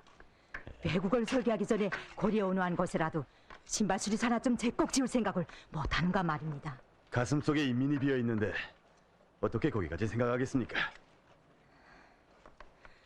책임비서 동지야, 절 잘 알지 않습니까? 제가 인민들 앞에 지은 죄를 우리 장군님께서 찾아가시오. 대신 사죄하신 그때를 말입니다. 왜 대답이 없습니까? 예, 소나동무가 그걸 알아야겠는데. 아까운 한 일꾼을 나처럼 되게 할 수야 없지 않습니까? 가슴이 아픕니다. 우리 잘 도와줍시다. 장차 이 명천시를 떠밀고 나갈 주인이 되게요. 고맙습니다.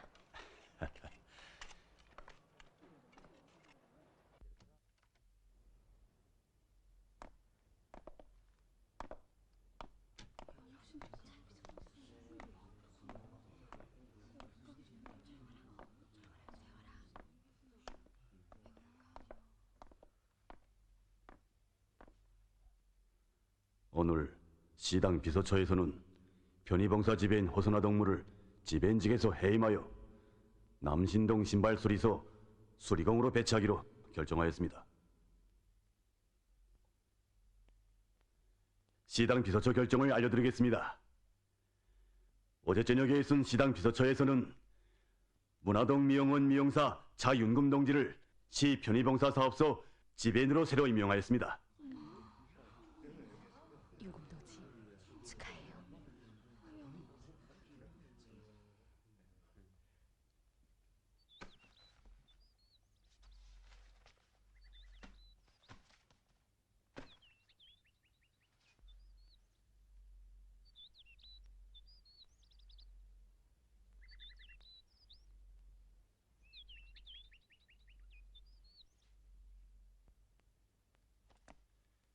위원장 동지, 한마디 하십시오.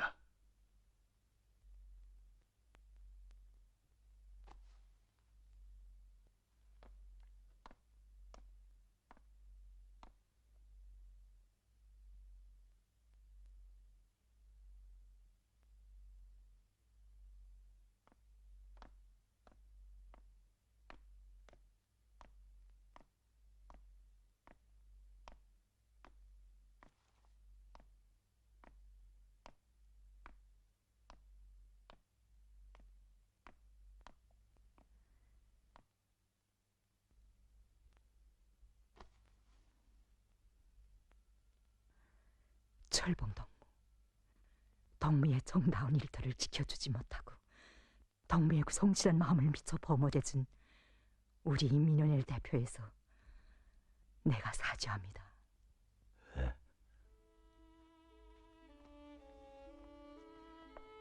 용서해 주세요.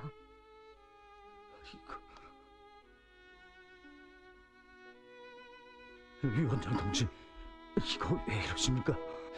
이거...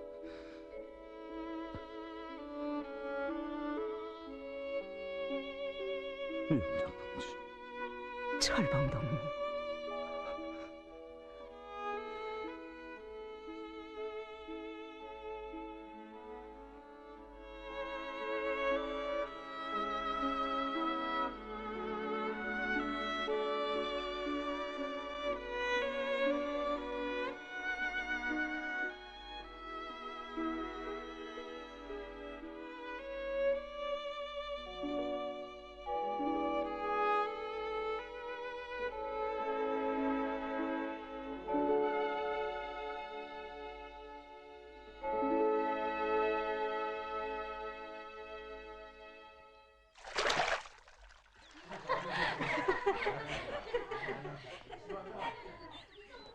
철봉 동무, 뭘 보고 있어? 네.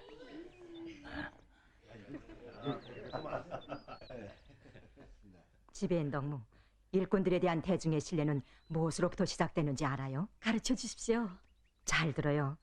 이제부터 지배인 동물을 찾아오는 Yeah, 정업원. you're thinking of the wrong country there, Captain 사람들이라는 DPRK. 경우엔 몇 번을 생각하고 오는 사람들이라는 걸 잊지 마세요. 때문에 일꾼들이 꼭 지켜야 할 품모가 있는데 첫째는 사람이 찾아오면 일어나야 해요.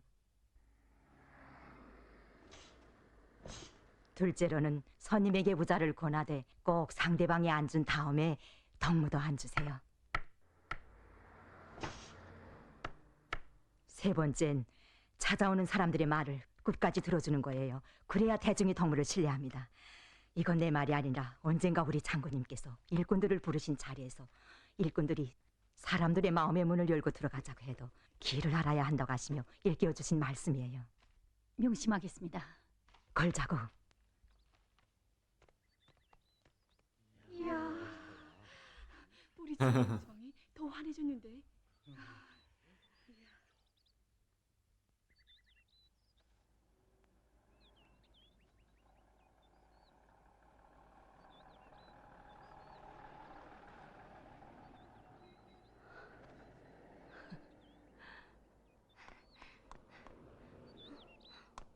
사람이 없니?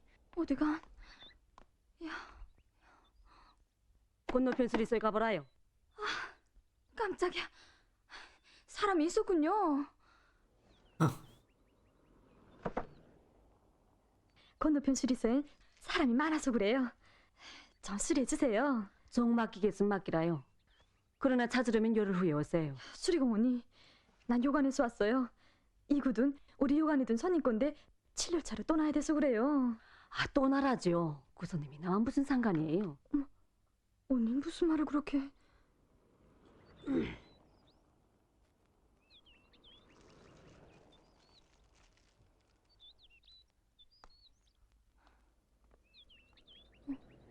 거짓말 일이죠. 수리해주겠나요? 오후 5시까지면 되겠지? 그럼요. 이름과 주소를 적어놓고 가. 아닙니다. 제가 찾으러 오겠습니다. 일 없어. 자기한테 신발 맡기러 온 첫 손님인데 수리공 농부가 오려니 가져다 주지 않으리. 고맙습니다. 예. 고맙습니다. 예.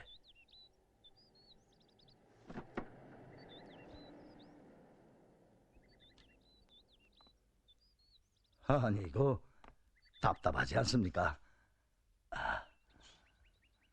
이제부턴 신발 맡기러 오면 다 받으십시오. 손에 익힐 때까진 제가 도와드리죠.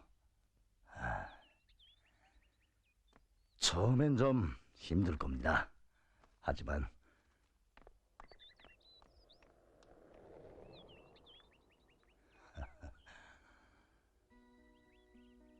Might be jarring for a second. I'm just gonna switch a setting here. 아버지, 이제 여기에 내 사진도 붙게 되면 교장인 아버진 더 떳떳하겠죠? 선아야, 아버진 그날을 꼭 기다리겠다.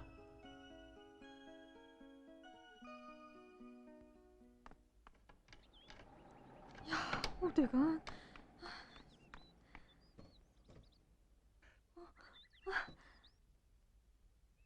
야, 속상하다.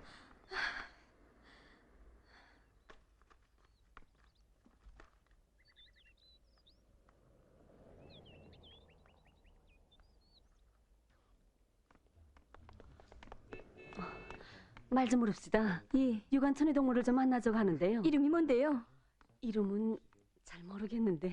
이름도 모르면서 어떻게 찾습니까?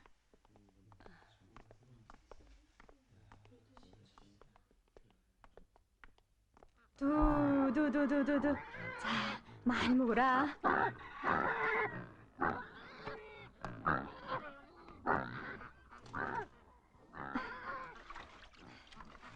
덕무. 어머, 수리공원이 왔구나. 언니. 맡겼던 신발을 가져왔어요. 고마워요. 저희 가자요. 언니, 여기 앉으세요. 손님은 있겠지. 그 7열차 손님. 떠난 지가 언제게요? 떠났다고? 예. 아니 그럼 신발은? 내 신발을 신겨 보냈지요 뭐. 아니 어떻게 그걸... 다행히도 꼭 맞더구만요. 걱정 말아요. 내 신발은 산지 이틀밖에 안 되는 새 거였는데요, 뭐. 그럼 이 신발은? 내가 신지요, 뭐.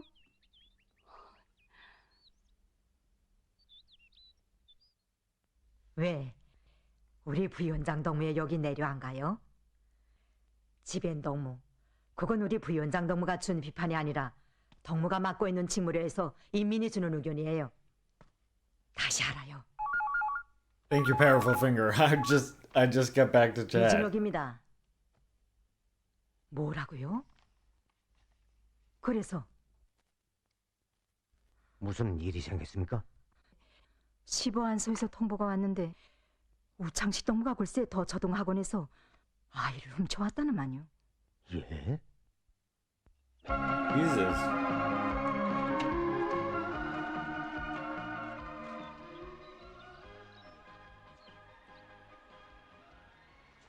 아이를 누구한테 맡겼어요? 반장 어머니한테 맡겼습니다. 좋아요. 오늘 중으로 구애를 더 학원에 보내겠으니 구리하세요. 안 됩니다. 동무가 어떻게 구애를 키운다고 그래요? 아, 그것도 총각이. 그래, 동문 국가가 덜 봐주는 것만큼 구애를 키울 자신이 있어요? 없습니다. 그런데 왜 데려왔나 말이에요? 위원장 동지, 사실 제가 성남이를 데려온 건 나 자신을 위해서입니다. 네?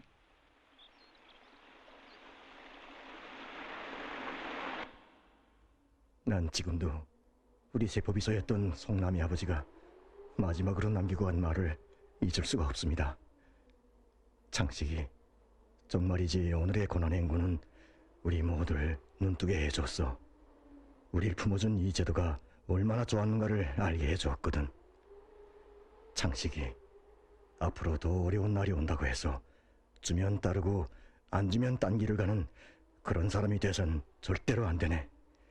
오직 우리 장군님만을 따라가 달라고. 하고는 그만.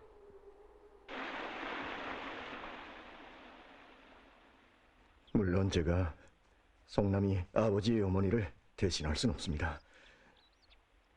그러나 전 그의 부모들처럼 조국 앞에 당 앞에 순결하고 싶어서 그럽니다. 창식동무.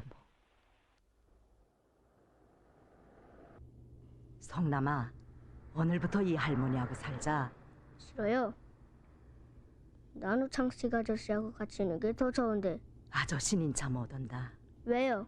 우리 성남이한테 맛있는 샘물을 많이 주려고 말이다.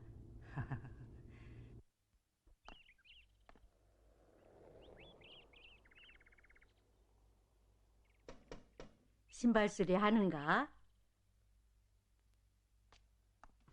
할머니 왜 그렇습니까? 맡겼던 신발을 찾으러 왔네. 주소를 대세요. 강진영, 문화동 23반. 엊그제 맡겼댔는데 벌써 잊었나?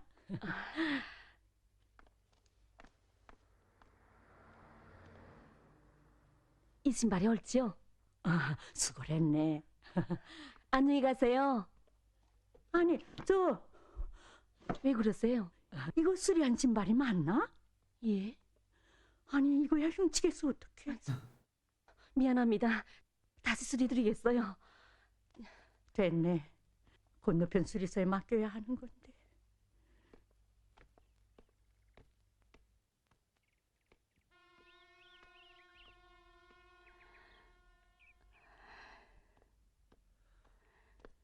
수고하십니다. 안녕하십니까? 운전수 동무가 어떻게? 예. 이건 우리 위원장 동지가 보낸 겁니다. 다 수리하면 주인한테 갖다 주랍니다. 아, 좋다. 누구 신발이게요? 예. 운덕동 7반 3층 6호 우창식 기사. 이렇게 말하면 안다던데요. 지금은 저 세물전투장에 나가 있습니다. 그럼 전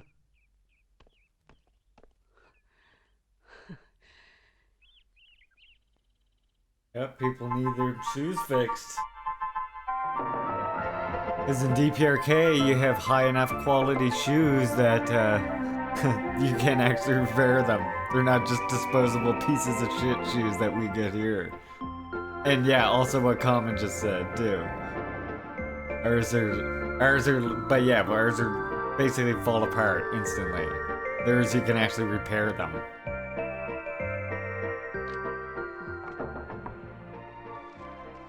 No worries, Cinnamon.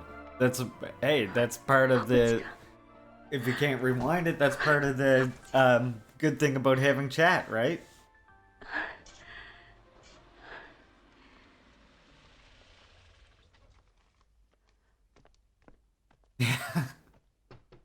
Yeah, you need your shoes cobbled well for pushing all those trains for sure. 이거 For sure. 선물인데 You definitely 정하십시오. need good grippy shoes for that. 자, 받으십시오. 이건 뭔데요? 수리할 신발들이죠, 뭐. 우리 위원장 동지가 저 채물전투장에서 가져온 겁니다. 매 신발들에 주인들의 이름과 주소들이 적혀 있습니다. 그럼 전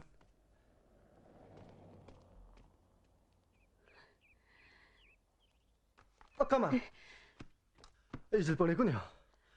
가져온 건 제가 가져왔지만 돌려주는 건 선하 동지가 직접 찾아가 나눠주라는 겁니다. 뭐라고요? 위원장 동지의 당부입니다. 안녕히 계십시오.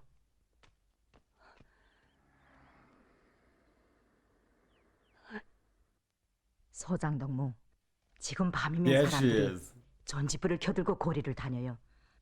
어제도 보니 어떤 부모는 학교에서 돌아오는 아이한테 전지불을 켜들고 마중 가고 있더군요. 시급히 가로등을 켜주자요. 우리 시 사신이 전 구간에 고기에 두는 전기래야 500kW면 충분해요. 예. 그럼 얼마나 좋겠습니까? 그런데 그 많은 전투대를 세울 세멘트와 강제는 갑자기 어디서 납니까? 건설부장 동무, 예, 이제 인민위원회 청사를 개축할 계획이라지요. 해마다 미루었는데 올해는 꼭 해야겠습니다. 일 없어요. 앞을 없는 거리에 인민위원회 청사나 본투대선 뭐래요. 난구저 우리 명천시 거리에 가로등 불빛만 환하다면 아무 처 아래나 즐겁게 앉아있겠어요.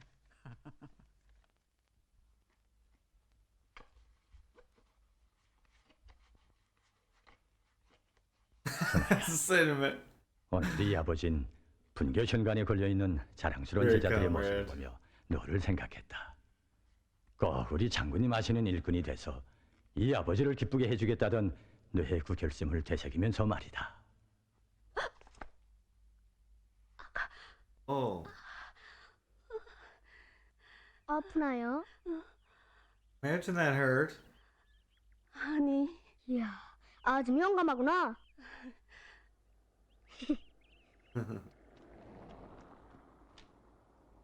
안녕하십니까?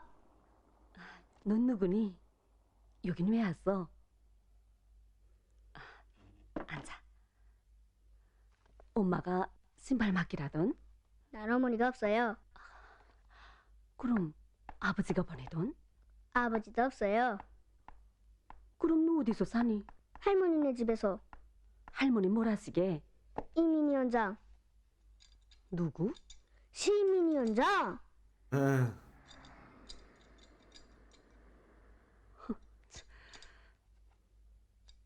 야, 가라. 여긴 왜 왔어? 아줌이한테 수학 공부 배우래요. 나 이제 더 수학 경연에 나간다고. 누가 그래? To 이민위원장. learn math from you. 가방에 책 넣어. 싫어요. 어서.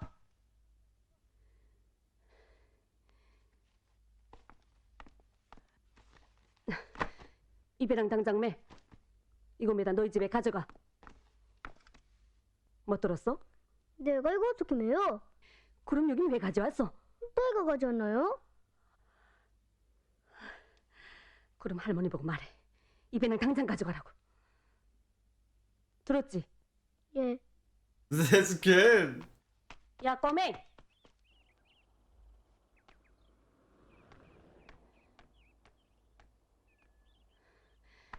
다시 올 수 있단 봐라. 자.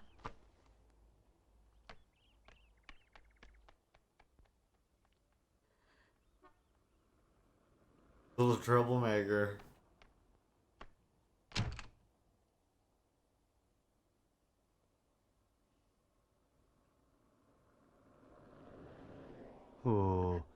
밖은 창창한데 이 안은 저기압이다. 엄마.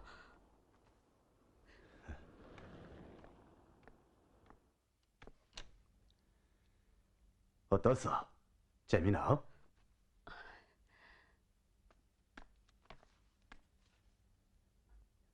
재미가 없는 모양이다. 어? 아니, 재미납니다. 위원장 동지 덕분에 날마다 재미난 일만 생기는데요. 아, 하긴 우리 위원장 동지야 심장이 뜨거운 일꾼이지. 책임 비서 동지, 한 가지 부탁 있는데 들어주시겠습니까? 말아. 제발 나한테 위원장 동지 그 싸늘한 심장만은 닮으라고 강요하지 말아주십시오.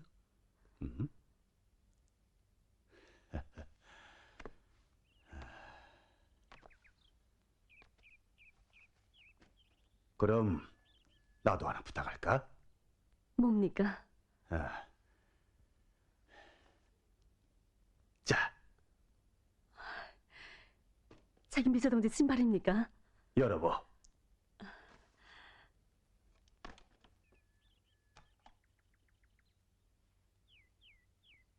아니, 이건 새가 아닙니까? I mean, you say that, Captain DPRK, but literally, this is exactly what takes many generations in a revolution to get us from socialism to capitalism, is overcoming exactly like 희망이 온다는 뜻에서 주는 겁니다. incorrect ideas like that, right? 그럼 그 오미새처럼 살 때만이 공무자의 참된 자격을 갖출 수 있다. It's true. The only 그런 shoes 뜻에서 I've 주는 거야. seen were people complaining about it, but 자, 난 가겠어. 잘해보. he needs inspiration.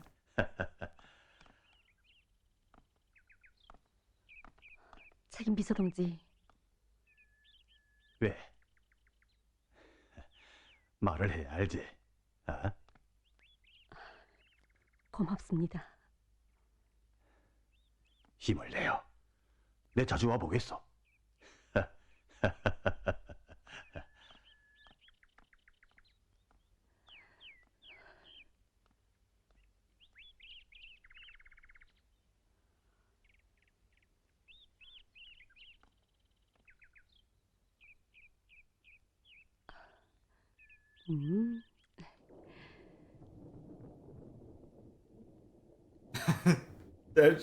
Does she actually work?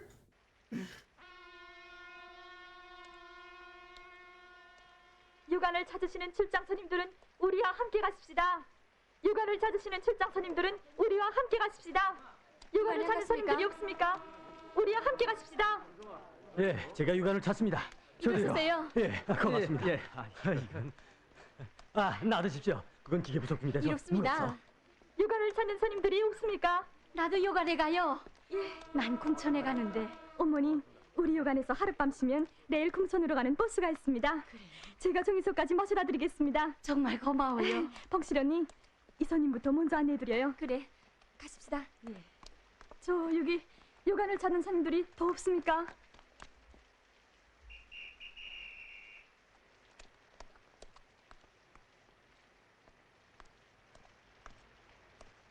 아니요, 너무 손님들이 다 나왔나요? 예, 다 나왔어요. 어머, 수리공 언니. 왜 그리도 국성이야? 남한테 재우선마저 다 주면서. 남이라니요? 우리 시에오는 출장 손님들인데. 그러게 남 아니니? 어머나, 언니 왜 자꾸 구두를 남이라고 그래요? 떨린다. 가자. 예. 언니, 퇴근하는 길이에요.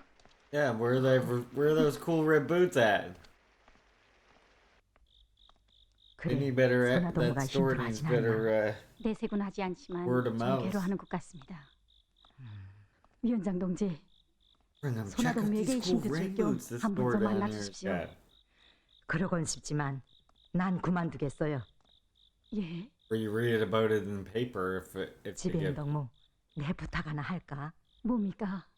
선화동무 The way they report about it, 재봉동을 that 좀 was 세워줘요. so much not like an 그럼 누가 우리 advertisement. 마음을 I love 알게 it. 될 게 아니에요. Whenever you see it, it's like just 우리 a 손이 report 아버지가 about a 마음 심하지 factory and the 않을까요? type of shoes that they're making 경제대학 in the 졸업생활. factory. Like, well, 걱정되는 you see 거지. Pyongyang Times on this channel sometimes.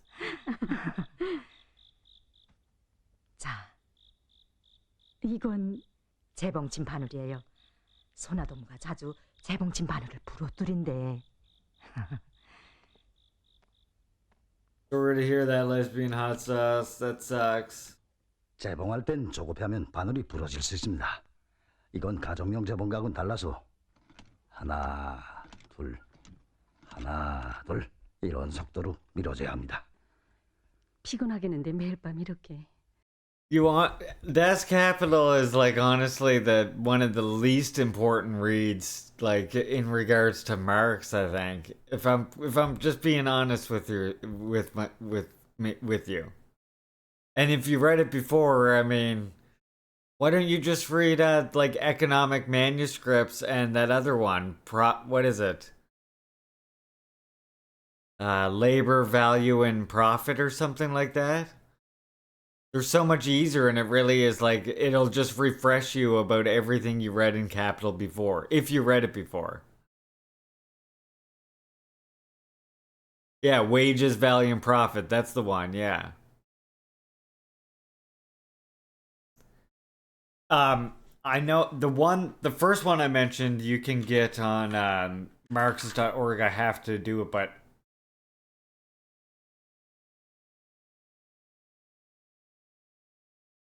if you go to my theory list, those are my like recommended like beginner reads there. But yeah.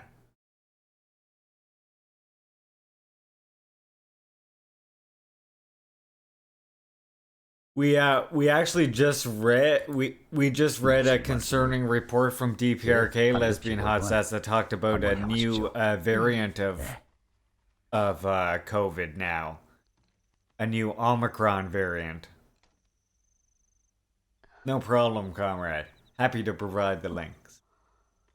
And I am going to be working. I'm going to continue to update that document as well. So if you keep that bookmarked in the future, you'll notice more will be added.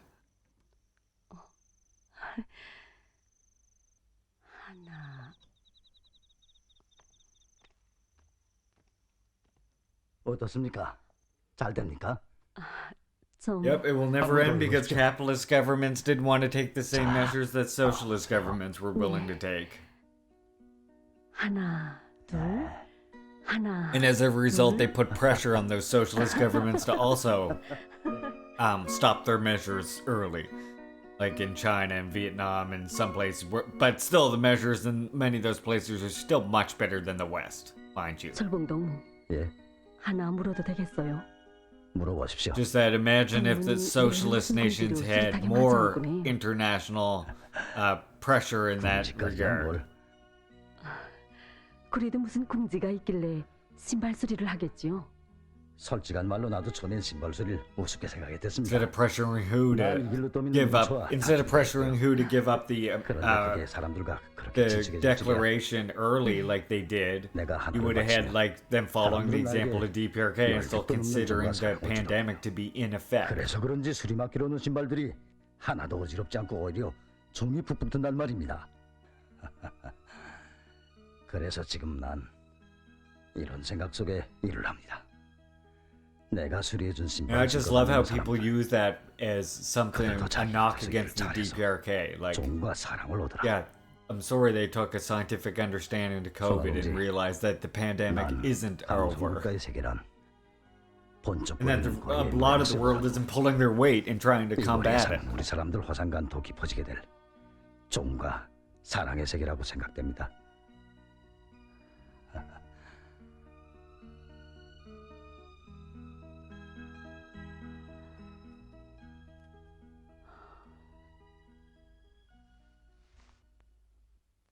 신발 실광이 왔대요. 기사 동무 신발 실광이 왔대요. Oh, lovely cinnamon. 기사 동지. 네, 신발 수리공이 왔답니다. 수리한 신발 들어가지고. 그럼 전 먼저 갑니다. 최영훈. 예. 저요. 리영수. 예. 수미에서 갖다 줘도 아깝잖아요. 신발이었는데. 아예 새신이 되어왔구만요. 어떻게 인사를 해야 할지. 자, 이거라도 좀 드세요. 또 하나 맛보라고. 어서요. 수리용 동지, 이번엔 아예 용납 없는 새 꼴입니다. 그래요? 우창식 기사 동지, 작업이 끝나면 삼선에 한번 붙어봐야죠. 잘했지. 고마워요. 수고하세요. 예. 수리용 동지, 좀 드십시오. 그런데 우창식 기사 동지 신발은 없습니까?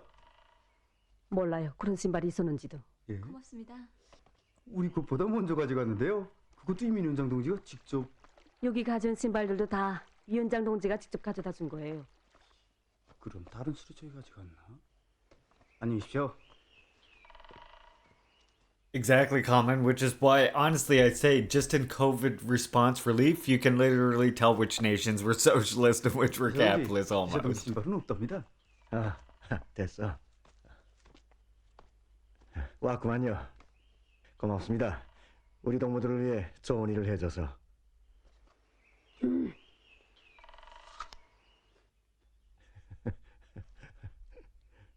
왜 웃어요? 동정이 가서요? 아니요. 동무가 날 처음 찾아왔을 때 일이 생각나서 그럽니다. 그래요. 동물을 만나지만 않았어도 내 운명이 이렇게 되지 않을 수도 있었죠. 아니, 사실 그때 내가 받은 모욕은 더 컸습니다. 얼마나 부끄럽던지. 그때 동무는 나한테 이렇게 물었죠. 애로되는 게 뭔가 우리 기업소가 도와주겠다. 그날 난 오히려 동무에게 이렇게 묻고 싶었습니다. 우리의 진짜 고충이 뭔지 아는가 그 말입니다. 식량이 부족한 걸까요? 아니면 전기불이 없고 땔감이 떨어진 걸까요? 아니, 우리의 진짜 고충은 장군님 한 분께 온갖 짐을 다 떠맡기고도 제대로 마음을 모르고 사는 바로 그겁니다.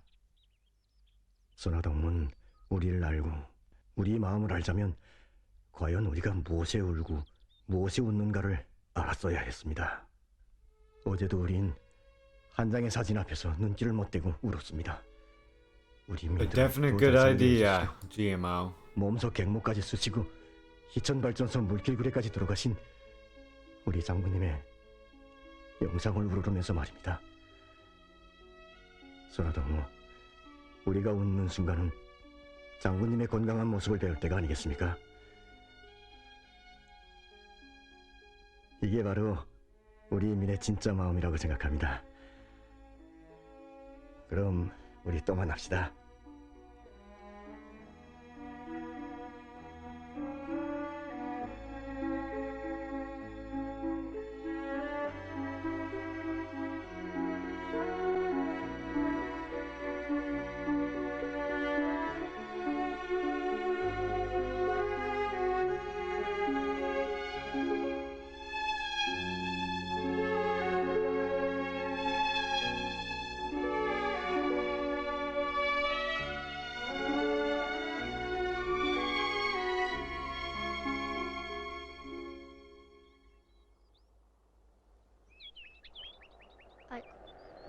왜 또 왔어?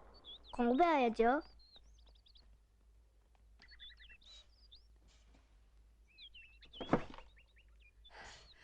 너 오늘 할머니 만나지? 네. 그 신발 배낭 있지? 말했어요. 가져가란다고. 속도. 아줌이 그랬잖아요. 아줌이 오늘 그 신발 배낭 때문에 굉장한 걸 벌였다. 뭘 벌였어요? 뭐라면 네가 지게 아니? 자, 먹어. 우리 공장 동무들 웃으며 말을 해요. 아니 글쎄 널 보고 정맛한 처녀래요.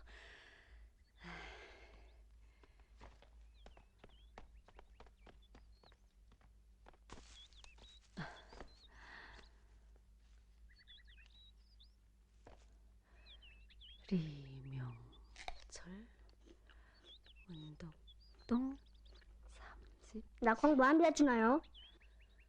너 정말 공부 배울래? 예. 나 이제 저쪽인 수학교 학생들의 수학 경연 나가요. 내가? 물어보라요. 나 수학 폴 알아요. 그럼 대답해봐. 15 곱하기 15. 225. 25 곱하기 25. 625. 우리 아저씨한테서 배운 거예요. 아저씨는 또 누구가? 상하수도 사업소에 다녀요. 우창식이라고. 누구? 우창식. 우리 아저씨 꽤나 좋아요.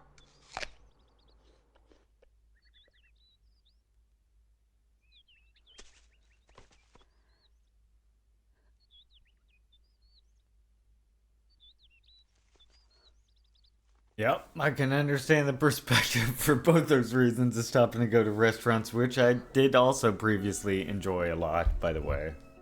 So.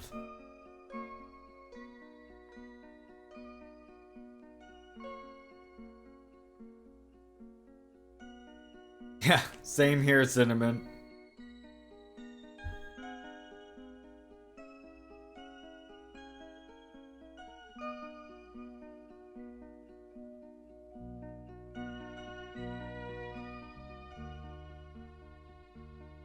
난 오늘 지난 시기 자신의 사업을 돌이켜보았습니다. 그때 난 우창식 동물을 만나보고는 Oh yeah, GMO. I mean, that's what I'm saying, right? Like socialist countries, like the response from DPRK and stuff is completely adequate. And the fact that the capitalist countries' response to that is to demonize their response to COVID literally tells you fucking everything about how they feel about human beings. Again, and what's funny is, I mean, not funny, but in a haha way, but what's ironic funny is it's very much related to this movie we're watching. The difference between this movie, as we were talking about earlier, and like a movie you'd see in a capitalist society, or all the movies you see in a capitalist society. 위원장 동지. Rather, I should say. 이젠 소나동물. 그래야지. 선화동은 지금 어디 있어요? 수리소에 있습니다. 그래요. 네, 만나보겠어요. 네.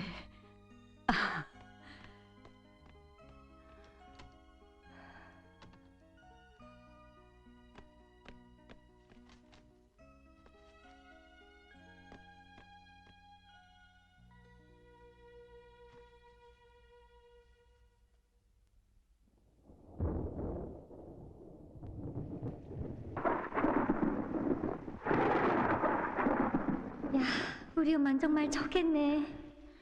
왜 말이니? 어머니와 장군님께서 하시는 일꾼이 되지 않았나요? 만나 배웠다고 다 하는 사람이 되는 건 아니다. 그건 무슨 소리예요? 현이야.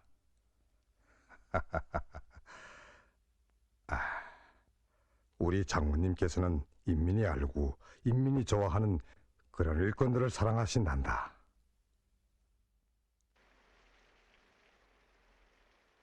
절 왜 여기로 불렀습니까? 동무한테야 이 집이 고을이나 같지 않나. 그러니 저희 진정이 아직 위원장 동지의 마음을 울려주지 못했다는 거군요. 아니, 믿어요. 반영문에 쓴 모든 것이 Not sure if it is right now, Shakespeare. I know that flights to China have resumed, though. So it's possible. I'm honestly not 100% positive. I know they did stop it for a while because of COVID. But I know they are flying now to China again, passenger flights.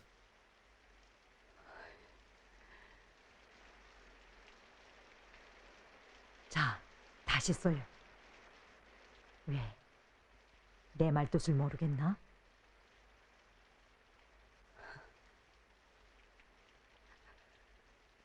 모르겠습니다. 내 인생길에 위원장 동지와 같은 분을 만난 게 우연인지 필연인지. 선화동무 됐습니다. 전 이제부터 위원장 동지한테서 그 어떤 호의나 아량도 기대하지 않을 겁니다. 안녕히 계십시오. 선아.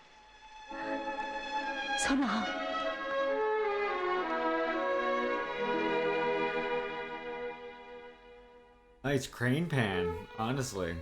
선화동문 울면서 갔습니다. 내 말이 얼마나 냉랭하게 It was hard to even tell that camera was on a crane. 내가 좀 더 뜨거웠더라면, 좀 더 부드러웠더라면 누가 내 진정을 알아들을 수도 있었겠는데. 그만 진정하십시오. 그게 어디 위원장 동지 탓입니까? 안타까워 그럽니다. 그만은 나처럼 우리 장군님께 심려를 끼쳐드리는 일꾼이 되게 하지 말자고 우정머지매를 들었는데 그 매가 아팠다면 때리는 내 마음은 저보다 몇 곱절 더 쓰리고 아픈 줄 왜 모르는지 그게 안타까워 그럽니다.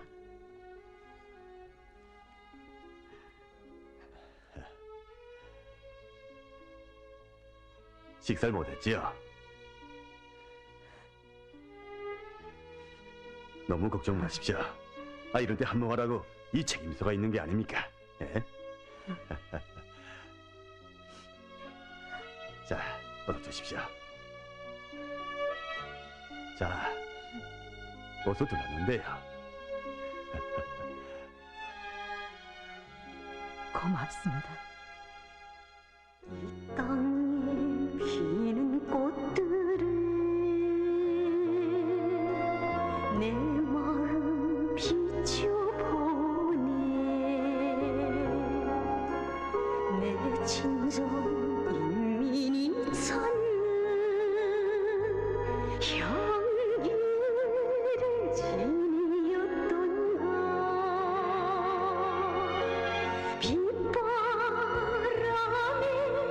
떨어지게도 아름다운 나이네.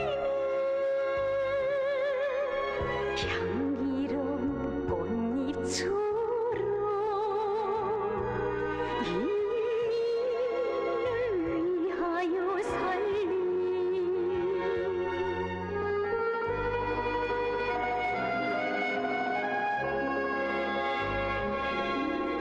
저 멀리 산과 강들에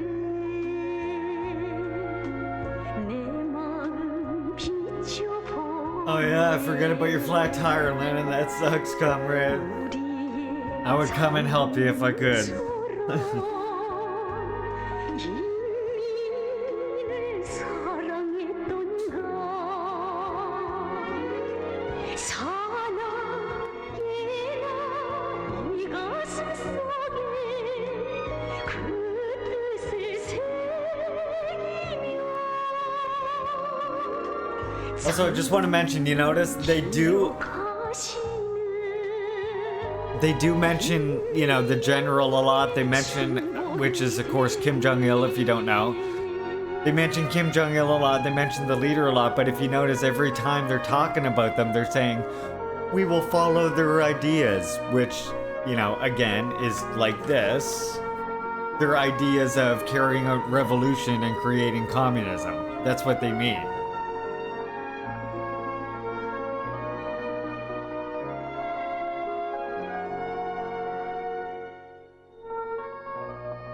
I just wanted to point that out. Again, related to the other DPRK documentary we watched the other day, and I've reminded you, comrades, how people in DPRK don't view the leader as an individual because the leader, like other officials, is the servant of the people and is legally bound by the legislative power of the Supreme People's Assembly and the executive power of the cabinet. Which is why I always remind comrades, because they can change policy directly, they see the leader as a representative of their own struggles, of the ideological leader. Because he's the collective leadership of the party that is the ideological leader of the revolution. Eastern Sam, welcome, comrade. 책임 비서동지, 이걸 좀 봐주십시오. Oh yeah, as long as people aren't arguing, or if there's no, as long as there's not some kind of heated debate going on, or disrespect in chat, or making people feel uncomfortable, as long as there's none of that, I'm happy to allow chat do its thing. Long live the People's Revolution! 위층에는 리발서와 미용원, 그리고 이 아래층에는 구두시리서와 한증탕, 그리고 로데에는 청력 몇 점. 어떻습니까? 이건 수영장이 아니에요. 네. 우리 아이들이 취미에 맞게 이중조약 때까지 적 있지 않습니까? 좋구만. 형식도 새롭고 착상도 기본하고. 그렇죠? I do serve the people. 나한테 보이나? 야, 책임 비서 동지가 The people are my god. That's why I always say, you know, I'm not one of these. Let's go, Smokes. Let's go, Smokes. Hold on, Landon. We'll get to your little. I see you trying to create factionalism in my chat here. 책임 비서 동지. 그런 걱정은 안 하셔도 That's 됩니다. why I like to. But that's why I always like to remind people, I'm not here to teach you, comrades. Right? I'm here to learn along with you, comrades. I'm never gonna claim to be in a position where I'm able to teach anybody. Maybe I can learn along with you and put something into certain words that might help some people understand. But at the same time, chat is able to do the same thing for me as well. A lot of times. It's always a collective learning experience here at Leaping Larry's. Now, listen, I love waffles better. 내가 읽어주는 수밖에. But 잘 새겨뒀어. But I also really like French toast as well. I gotta say, French toast is pretty fucking good. A little bit of cinnamon in there. 어디에 알을 따면 새끼들을 잘 키울까 하고 Of course I have Sankara lesbian hot sauce. I also have Kwame Nkrumah, who I also recommend reading. 귀여운 애기 새들을 위하여 비가 오나 눈이 오나 하루도 빠짐없이 모기를 찾아 하늘을 날고 별 한 끼를 흩었다.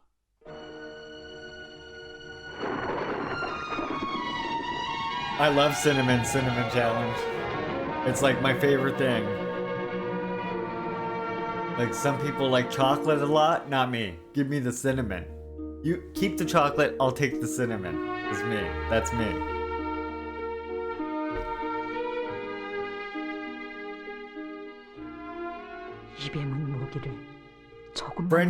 French toast is not just toast though.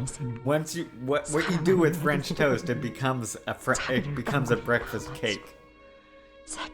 That's why when you go here to the local the simple and pure breakfast place, you get to choose between a crepe, a French toast, a waffle, or a pancake. Crepes can be pretty fucking good too. You load them up with fresh fruit.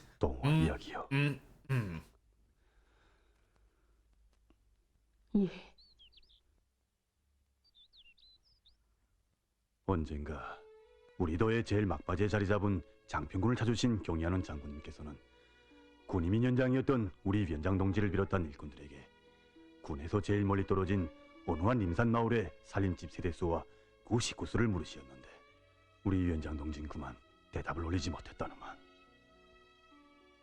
그러자 장군님께서는 세대수와 식구수를 모른다는 건 그 마을의 소금, 간장, 된장이 한 해에 얼마나 필요한지 모른다는 소리이고 더욱이는 산성이 높아 수질이 좋지 못한 그곳 주민들의 음료수 문제는 대책할 생각조차 하지 못했다는 소리라고 하시면서 얼마나 노하셨는지 모른다.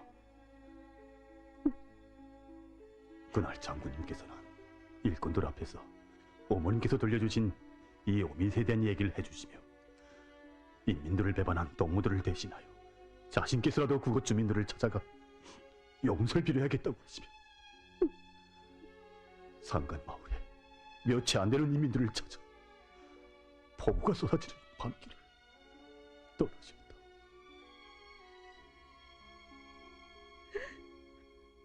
장군님. Oh, Lennon gets sidelined by the fucking French toast up in here.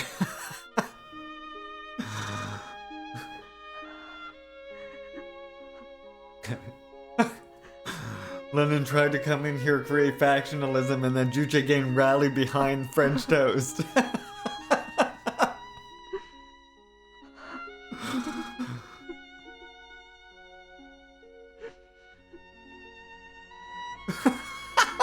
Fuck off, I got work to do.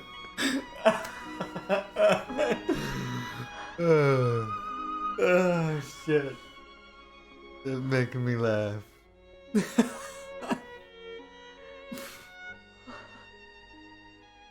장군님, 용서하십시오. 손아동무, 오늘날 인민에 대한 복무 정신이자고 우리 장군님에 대한 복무 정신이라는 걸 잊지 말길 바라. 수리공언니. 너였구나. 언니 지금 우누나? 왜 울어요? 너처럼 살지 못한 게 후회스러워서. 예? 아이, 언니도 참.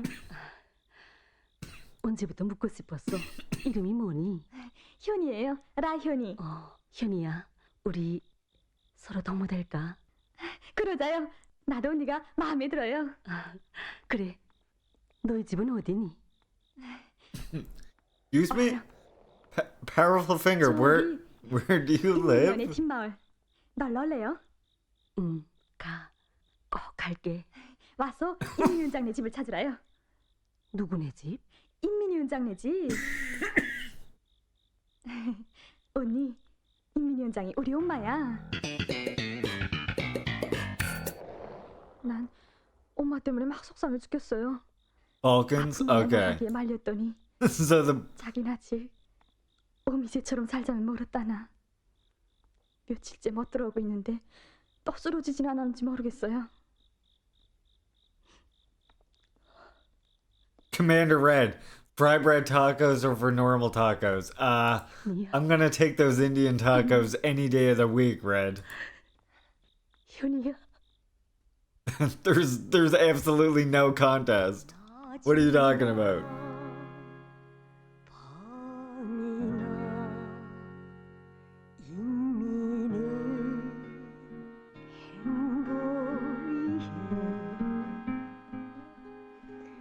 And I don't want to hear any opinions from people who literally have not had them before.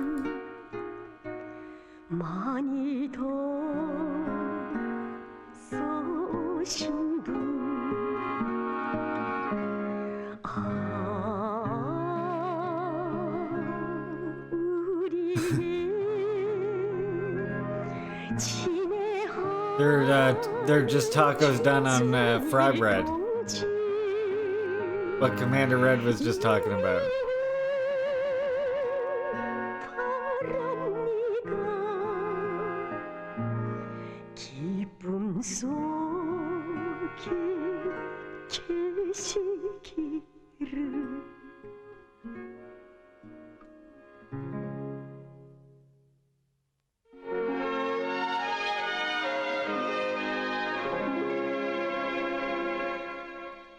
저 멀리 산과 강들에 내 마음 비춰보네. 우리의 장군님처럼 인민을 사랑했던가.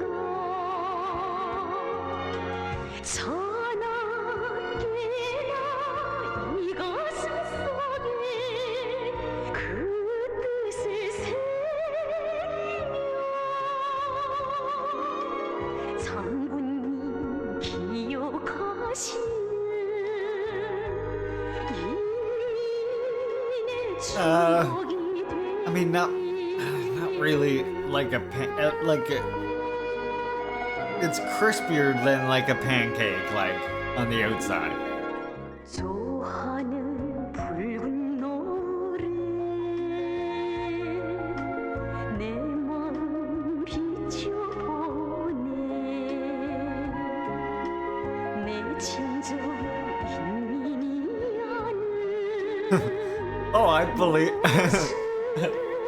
I hear you, Cinnamon. I'm just saying, here in our nation, we call it just fry bread.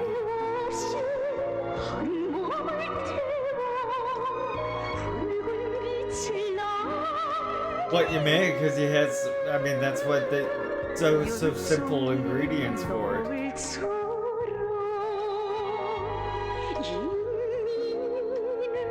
Yeah, Brutalist is the architecture style, And in DPRK, it would be socialist realism. It's basically the type of art.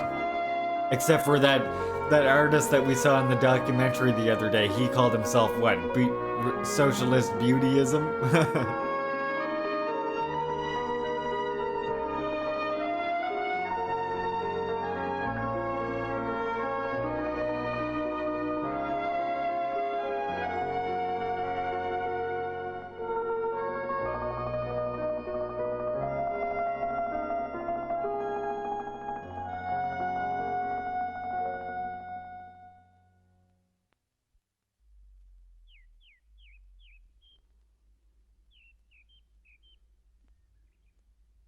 아짐이 수표 안 해주나? 했잖아. 그냥 보았습니다 하고 하면 안 돼. 누가 보았다는 게 서야지. 그럼 뭐라고 쓸까? 신발 수리공 아줌이 보았습니다. 어때? 그럼 우리 선생님 또 울어. 전번에도 우창식 아저씨 보았습니다라고 썼더니 부모 없는 성남이라며 우셨는데 뭐.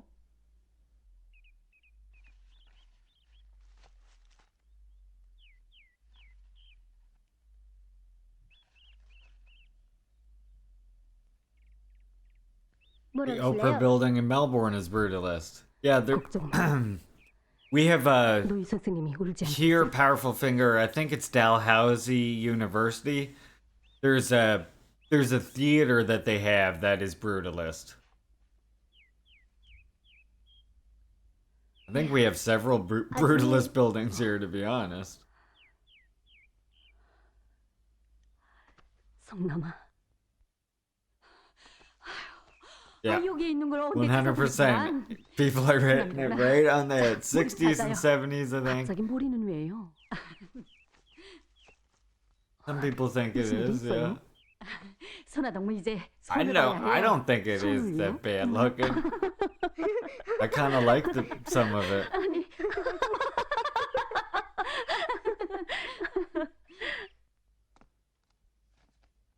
자, 거기에 써. 동무가 이번에 새롭게 알게 된 사람들의 Yeah, you gotta seal brutalist. Well, it's like with any kind of concrete structure like that, it's more porous than you imagine it being, so it has to be 차를 좀 treated. 대기시켜 주시오. 이제껏.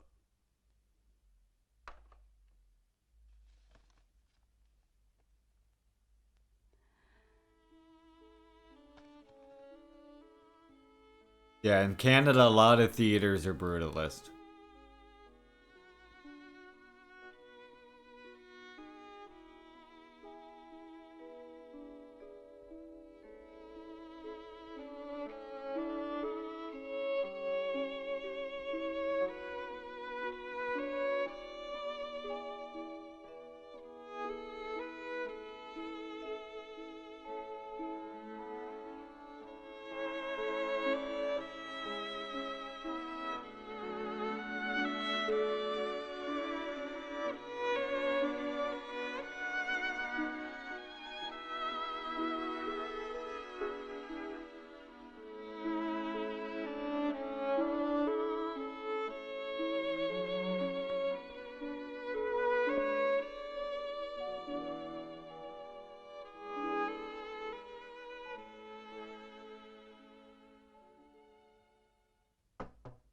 예, 들어오시오. 책임져 동지, 시간이 됐습니다. 알겠어.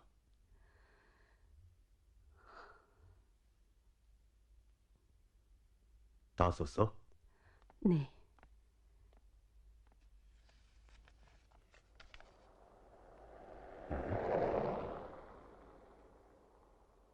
선화동무, 이제 곧 도당에 올라가야겠어. 밖에 차를 대기시켜놨어. 자, 갑시다. 어서.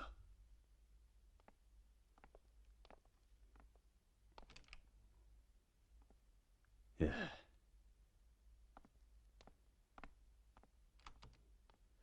Nice, powerful. Yeah, that sounds like it would look cool, actually.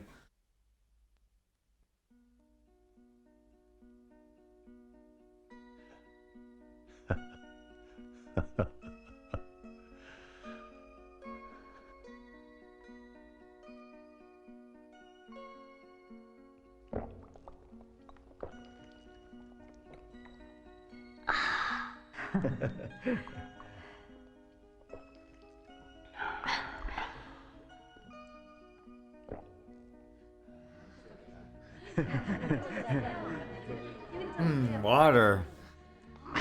어떻습니까? 물맛이. 좋습니다. 일꾼들이 고생한 덕에 우리가 낙을 보는가 봅니다. 아닙니다, 아버님. 예. 아버님이 그 먼 데까지 가시지 않고 여기 도시 한복판에서 쭉 이렇게 샘물을 마실 수 있게 된 건 다 우리 장군님의 덕입니다. 예. 장군님께서 이제는 우리 인민들에게 물도 샘물을 먹게 한다고 하시며 전국의 곳곳에 이런 샘물 공급소들을 많이 내올 때 대한 간곡한 가르치심을 주셨답니다. 하긴 우리 장군님 아니시고야 누가 우리를 위해 마음을 쓰겠나요? 옳습니다. 네, 이제 우리 장군님께 꼭 감사의 편지를 올리겠습니다. 아버님, 고맙습니다. 위원장, 내 이 샘물 한 모금 더 마셔도 되겠죠? 어서 그러십시오.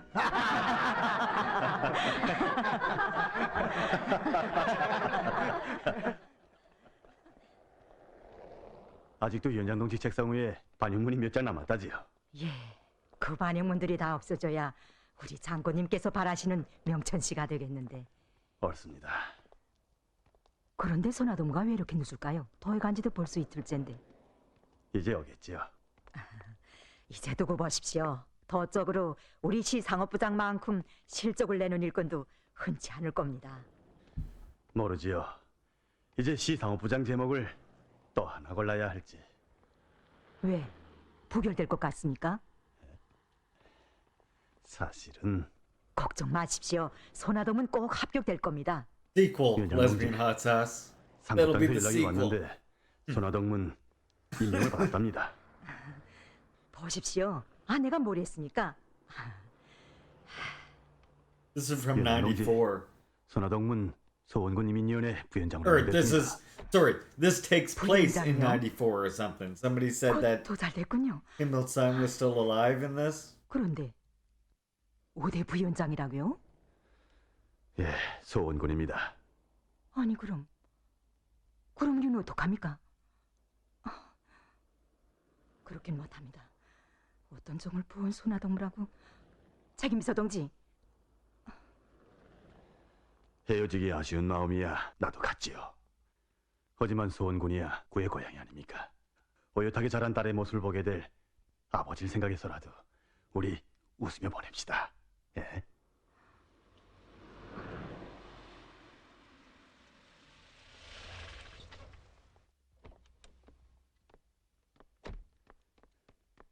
안녕하십니까 책임서 동지. 누구더라? 제 소원군당 책임서 동지 운전수입니다. 그런데 우리 부위원장 동지를 모셔가자고 왔습니다. 여기까지는 왜 왔어요? 우리한테 뭐 차가 없나? 예? 위원장 동지. 알겠어. 좀 기다려. 알았습니다.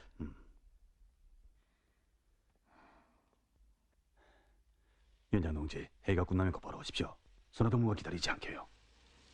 난 그를 못 만납니다. 아직도 맺힌 구의석을 풀어주지도 못했는데.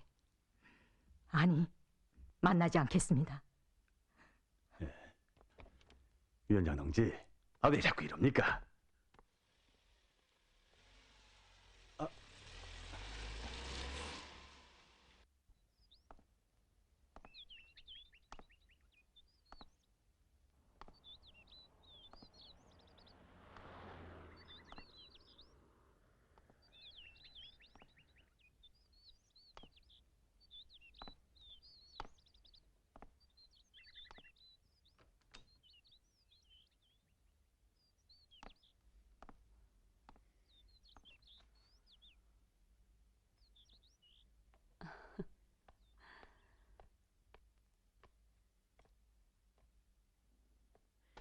신발 수리 하는가? It's a 어서 오십시오. cultural 네. norm, social thing, I'm sure. 이걸 좀. 알사탕이네. 입에 넣으라고. 할머니가 잡수세요. 예. 자, 어서. 됐습니다. 아, 입에 넣으라는데. 어서. 우리 집에선 임자를 잘한다네. 저를요? 더 일본에 난 걸 우리 손주의 녀석이 2번씩이나 돋보였으니까. 자, 덥다. Yeah, which is completely in opposite to what we hear about movies from DPRK, right, Common? That they're just meant to, like, glorify the fucking leaders or something like that. 아유, 둘 다 마다. 누가 한 거라고. 할머니. 왜? 안녕히 계십시오. 응? 아니, 무슨 인사법이 그렇나? 내가 안녕히 계시오 해야지. 맞지? 잘 있으라고. 또 오겠네. 조심히 가시죠. 들어가라고. 네. 들어가라는데. 예.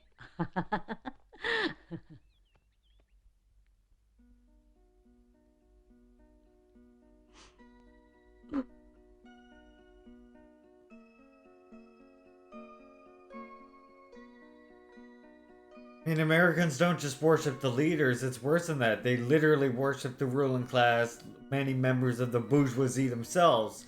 Almost even champion them more than they do, like, members of their political representatives, even, right?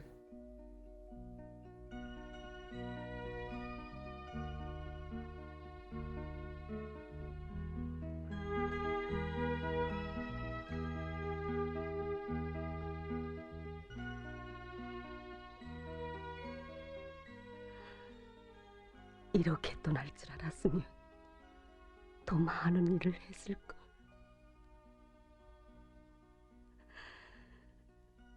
저 좋은 사람들을 위해 좀 더 뜨거웠을 걸.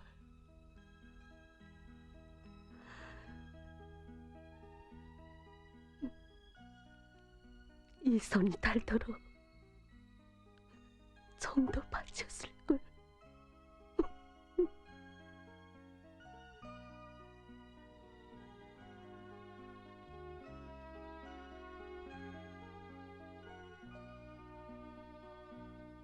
자, 기업소에 들렸다 가야지.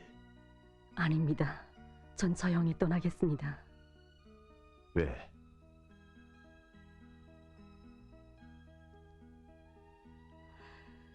그들의 집 주소, 가족수도 모르던 제가 어떻게 그들이 바램을 받을 수 있단 말입니까?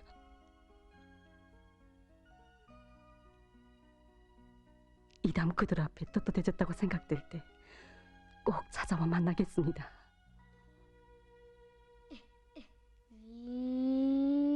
책임 비서 동지, 성남인 제가 데려갑니다. 이롭겠지요? 나한테야 고난이 있나? 그거야 우창식 동무한테 물어봐야지. 어머나, 그럼 부탁합니다. 그거 하면 전해주십시오. 아들은 어머니 곁에 있어야 시름을 모른다고. 주십시오. 자, 타오.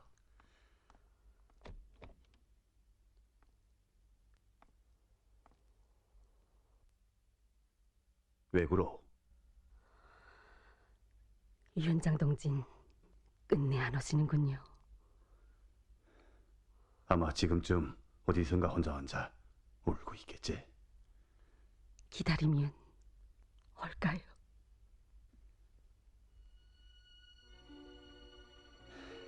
그 성밀 몰라서 그러?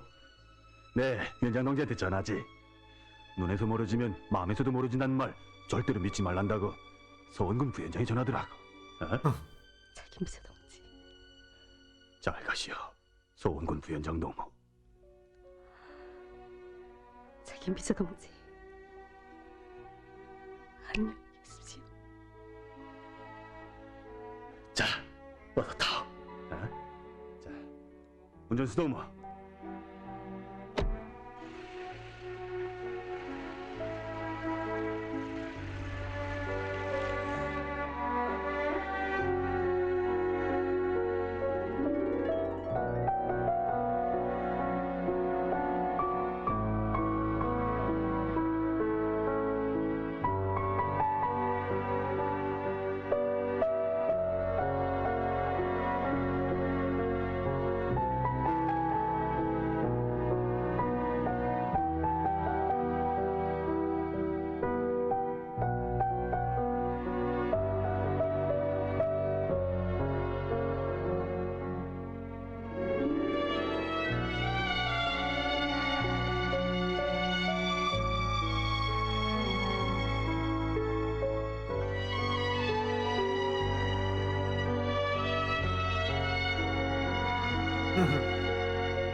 Okay, lesbian hot sauce, get well soon. Hope you're okay.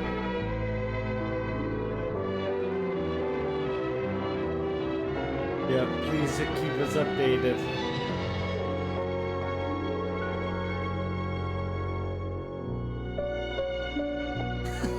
Cinnamon.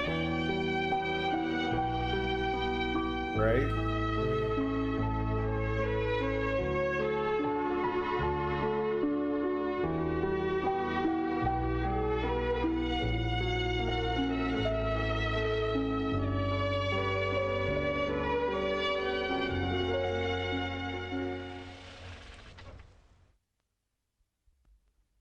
안녕하십니까. 소원군이민원회 부위원장 동지지요. 할아버지! 성남아. 저기 누가 있는가 좀 봐라. 할머니!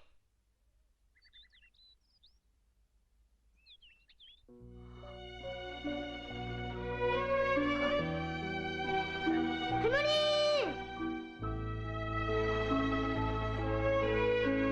성남아.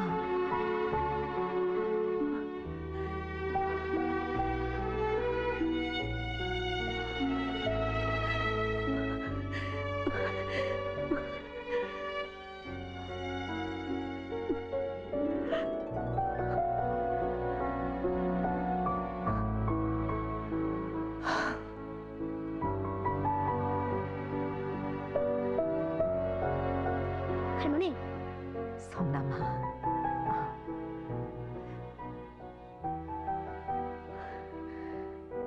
할머니, 걱정 말아요. 내일 차 갔다 올게. 응? 그래야 할머니 울잖아요. This is good. 잘 먼저 갈 거라. Yes, good job, kid. 위원장 동지, 오미는 제가 가져갑니다. 이롭겠지요. 고마워요. 거기엔 내가 하고 싶은 말이 다 있어요. 위원장 동지.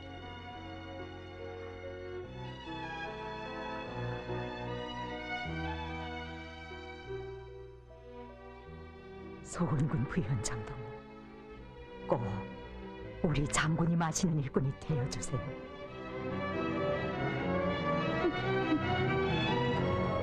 소나,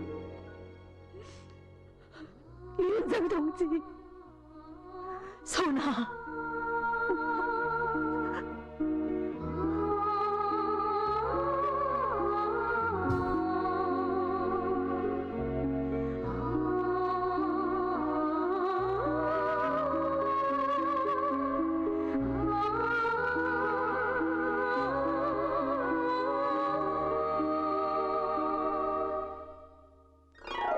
저 멀리 산과 강들에 내 마음 비춰보네. 우리의 장군님처럼 인민을 사랑했던가. 자나깨라 이 가슴 속에 그 뜻을 새겨. 장군님 기억하시는 인민의 춘봉이 되니.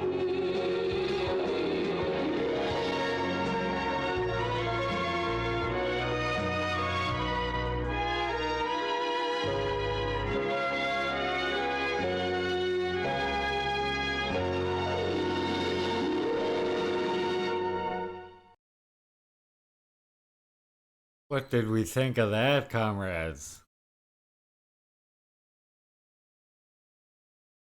That was a pretty good movie, was it not?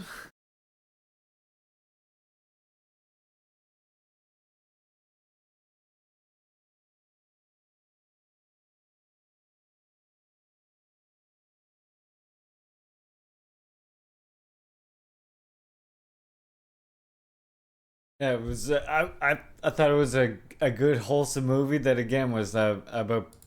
Well, it's centered around personal growth, but that personal growth specifically having to do with serving the people, right?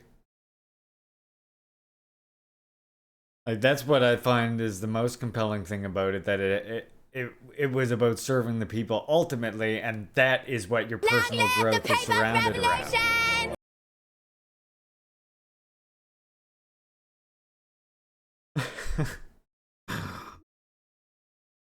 I don't know if I don't know if Lenin. I know Lenin had a meeting or whatever. To say that socialism doesn't work is to overlook the fact that it did work, and it worked for hundreds of millions of people. Kinda here. Okay, look, it was just funny. Yes, yes, it is. I did take the ground beef out, Melanie.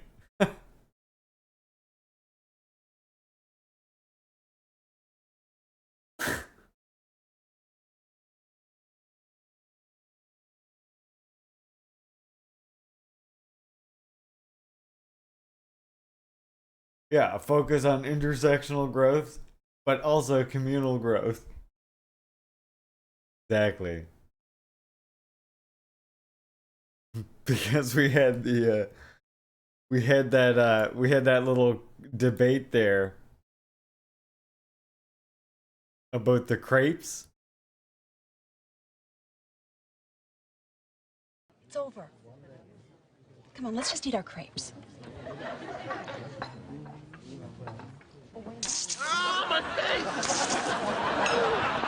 Okay. I'm very happy. You're sitting with a 13-kilogram kitty. How much is that in pounds?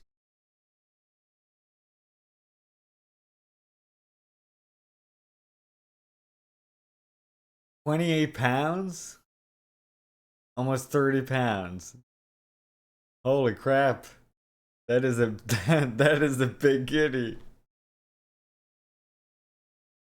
Yeah, so like it's like 29 pounds. 29 pounds, right? Yeah. Yes, of course Shakespeare. I honestly I was just searching around. Yeah, morbidly obese for a cat. Definitely should lose weight, right? My wife here in chat, Apple88 here is a veterinary assistant. Actually, technically, I guess we're engaged. We're getting married next year. If you want to be technical. So if you need pet advice, if she's ever in chat, Apple88. 88 Apple, 88 Apple, 88. A lot of 88s in Apple. Not technically. We've been together for 6 years now? 6 or 7 years. Wow, 28-pound kitty. That is impressive, though. Yeah, ish. Something like that, exactly. Exactly.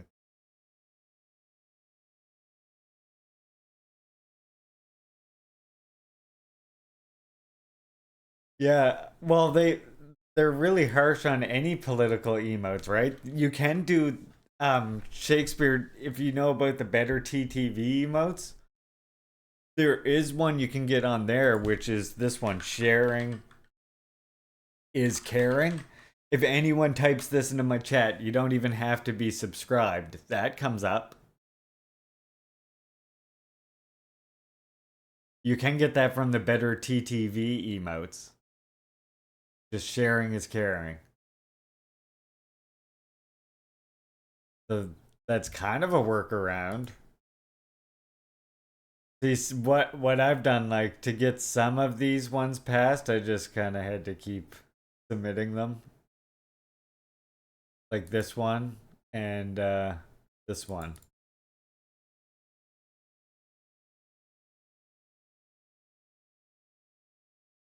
With those two, I just kept uploading it. The only problem is I was reading the I was reading the whatever you call it, the terms, and it says that anytime you get an emote that isn't approved, so anytime you do that and one isn't approved and you retry it, it makes it longer for the time that it takes for you to get the follower emotes, which are like those emotes that people can only use in your chat, but followers can use them too, not just subscribers. But they can't use them in any other Twitch or whatever, I guess, is the way they work. As far as I understand them, anyway. Right, we're gonna do the news here, and then I do have one more talk that I want to do, which is colonialism, religion, class, race with Gerald Horn. So we're gonna check that out, but we're gonna do news first. And by the way, if you don't know, the challenge for this month is forcing me to play the Zelda CDI game. And we have 21 days left, and we're 73% of the way there. God, that's terrifying. I'm thinking for the next one, we're not, instead of doing it, we'll take a break from doing a punishing game. And the next challenge we'll do is Juche Gang goes to DPRK, and I'll just fly us around in Flight Simulator around DPRK. How about that? What do you think of that? Yeah, we had that. We were talking about the crepes or whatever. Look at this. Do you remember this? Anyone see this? Be with George. I'm sorry, Neil. It's over. Come on, let's just eat our crepes. Oh, my face! Why are the crepes spraying? The Dominicans are rolling them too tight. Well, that's why you gotta get real Cubans. That's why you gotta get real Cubans. The crepes. You can play as DPRK in Wargame Red Dragon. It's true. That's what originally convinced me to get into the game, if we're being honest. The objective in Red Dragon is it's a turn-based strategy game. So you're turn-based strategying. Right? That's what you're doing. You're doing the turn-basing and the strategying. Yeah, rolling those grapes too tight. Yeah, not turn-based. It's live, like RTS. You're not supposed to invade DPRK. You can be the DPRK. You can be either Red 4 or Blue 4 nations, which is NATO or the anti-NATO bloc per se.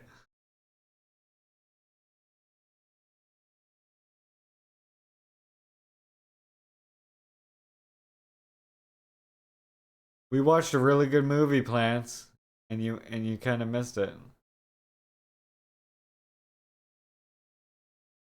You were gonna get pissed at a game where you invade DPRK? Well, you might not want to look at a whole bunch of the fucking video games that are out there then, because there's several of them that revolve around invading DPRK. Did you know this?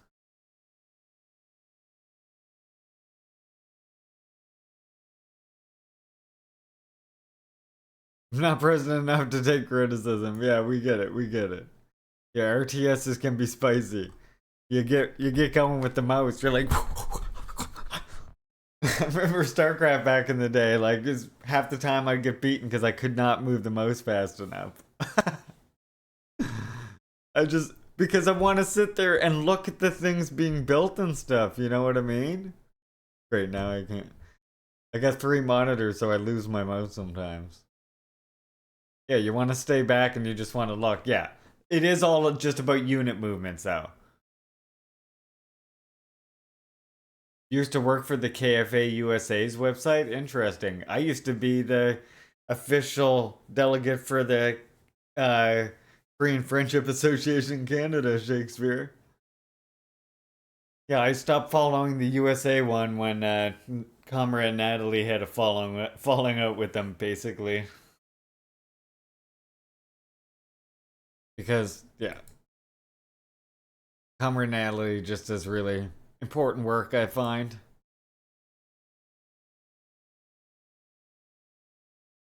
So the problem that she had with them, I was like, yeah. So, I wanted to read you a few. We just watched that DPRK movie. I get a few DPRK news articles here we're going to look at. And then I have one from the Workers' World. And I have two from CGTN.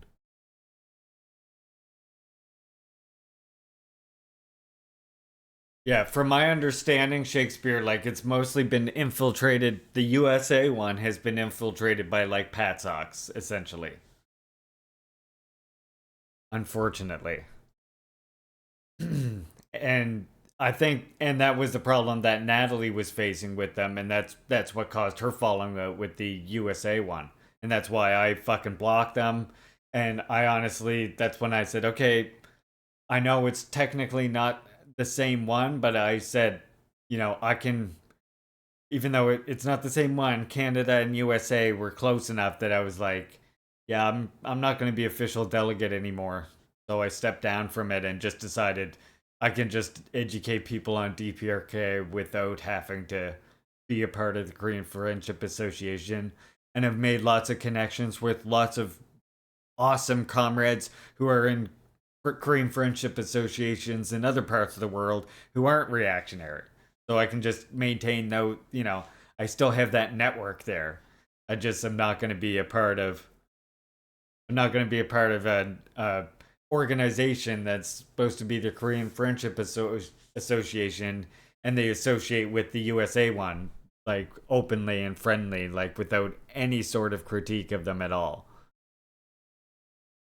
Yeah. Yeah.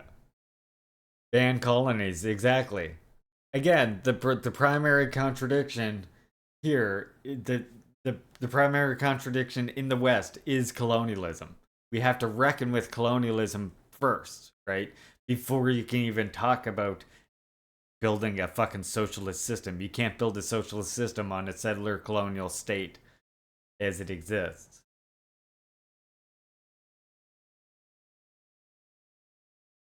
On Juche and her revolution, interesting. Yeah, there's lots of good stuff about it, and I mean, there's Korean, like I say, there's Korean friendship associations, and they're not necessarily called that in Cuba and Laos. They're like, can't think of the fucking name of them now. They're like Korean it's like DPRK and Juche education and solidarity groups or something like that. Pretty sure. Right, so this first article I want to look at, young people perform remarkable feats at their construction site. So this is from their national news. Again, I want you to think about, anytime we're reading Pyongyang Times articles and stuff, just try and think about what you're used to seeing in your own newspapers or in your mainstream national newspapers specifically, as this is a national one that they make available in English on their website. But it is essentially one of their big national newspapers, because this reprints from KCNA as well, and Rodong Sinmun. So, the construction site of a new street in the Sofo area in Pyongyang is now the theater of miracles and feats of the Korean young people. Jin Kuk-chol, section chief of command team of the Paktusan Hero Youth Shock Brigade, said that the construction of the new street is a difficult and responsible project for building dozens of skyscrapers, high-rise apartment houses, public buildings in a unique and harmonious way in some months. He added that the appearance of the construction site is changing every morning and every evening thanks to the towering spirit of the young people who are determined to give full play to their youthful strength and courage for the capital city of Pyongyang. Shortly ago, a torrential rain poured down unexpectedly when the members of Gangwon Provincial Regiment of the Paktusan Hero Youth Shock Brigade were busy with the concrete tamping of floor slabs. The regiment commander, who was about to stop the work and withdraw them, was surprised at the sight of the construction site. Every young builder, as they had promised, took off their raincoats and put them on the floor slabs they had just laid concrete on before keeping work in the rain. As soon as they placed concrete, they put the raincoats to cover the slabs with them. Many viewers of the raincoat covering, which appeared in an instant, admiringly said that the mental work of young people was excellent indeed. In particular, people were deeply touched by the mentality of Zhang Ju-young, a 19-year-old member of the Hsinchu City Battalion of the North Fungang Provincial Regiment of the Brigade. According to Regiment Commander Hong Soo-jin, Zhang had been diagnosed with an illness that might deprive him of his eyesight, but volunteered to work at the construction site, hiding the fact. Later it was known, and he was compelled to leave there for the hospital. Hung said that other young builders were moved by the sincerity of Zhang, who asked him to let him devote even more drop of sweat to the construction site before he would become totally blind, and are now doing the work of 2 or 3 in place of him.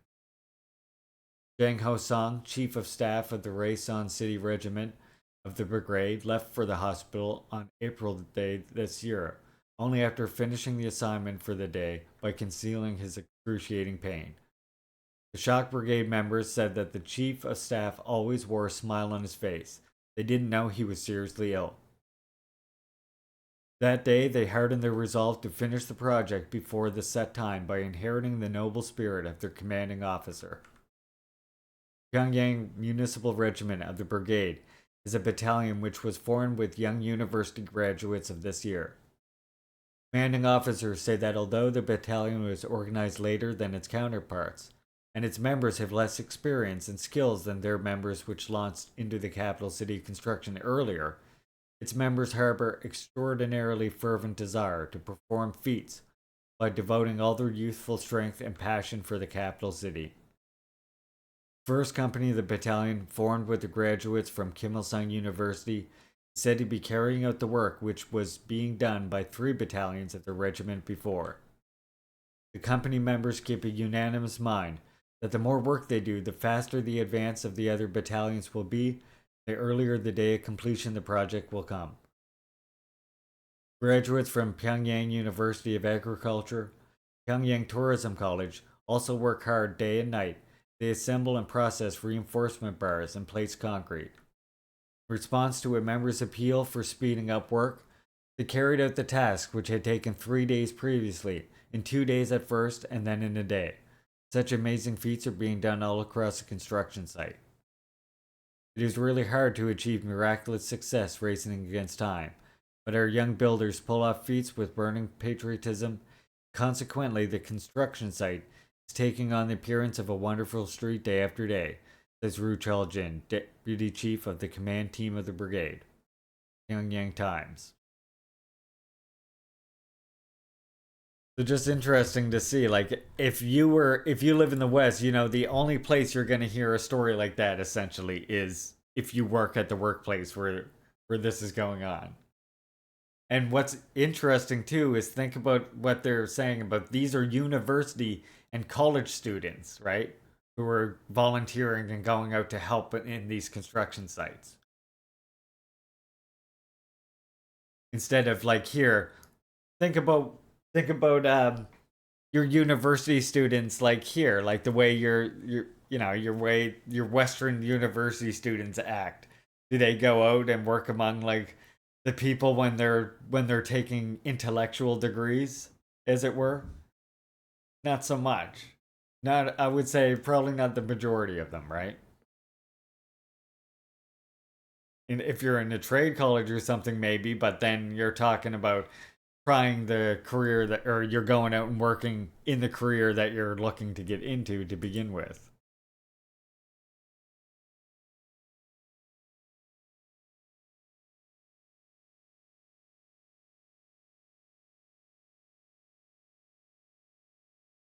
Farm machine production on the rise. True to the decisions made by the 7th plenary meeting of the 8th Central Committee of the Workers' Party of Korea, machine building industry and agricultural sectors of the DPRK are putting spurs on the production of farm machines. The Ministry of Machine Building Industry, which set itself the goal of supplying farms with thousands of farm machines, including small rice harvesters and mobile rice combine threshers, within August, has arranged work scrupulously and solved problems on the spot. Kamsong Tractor Factory and Kusong Machine Tool Factory are hastening the production of small rice harvesters and mobile rice combine threshers, while the Ragon General Machine Enterprise, Suncheon Engine Factory, Hucheon Precision Machine Factory, and others are carrying out their daily production plans without fail. Amid a vigorous increased production drive, many units have finished the assembly of mobile rice combined threshers and are putting the finishing touches on them.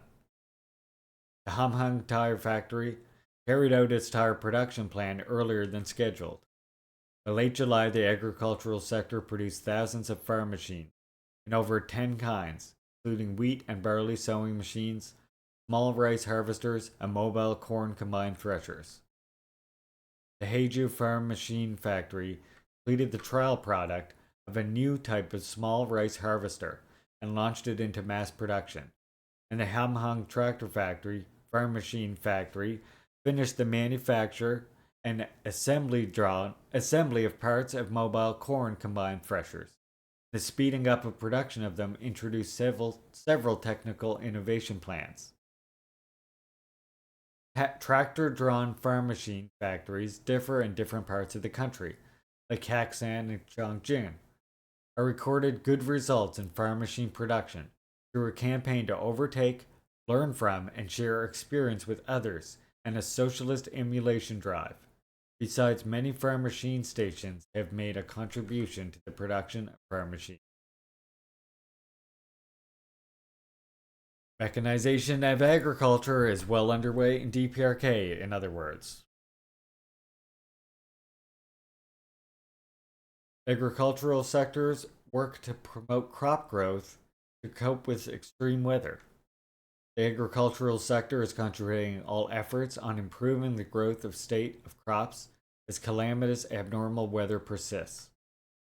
The Agricultural Commission and agricultural guidance organs of provinces, cities, and counties, based on detailed surveys of situation on farms, have meticulously planned and commanded the work for minimizing damage from typhoons, intense heat, and high temperature, and fostering the growth of crops. Farm fields are under constant monitoring, and timely steps are taken to cope with the lingering severe heat of South Pyongyang province. All the farms are encouraged to introduce advanced rice paddy irrigation methods, including the reuse of water, which was drawn out previously by operating pumping equipment. They create favorable conditions for the growth of rice by spraying nutrient solutions with germicides, with drones and power autonomizers, keeping with the earing season most of the fields. They also introduce rational water management methods, including short watering and flowering irrigation, to lower the soil temperature as much as possible and supplant necessary nutrients, thereby boosting the activity of rice boots.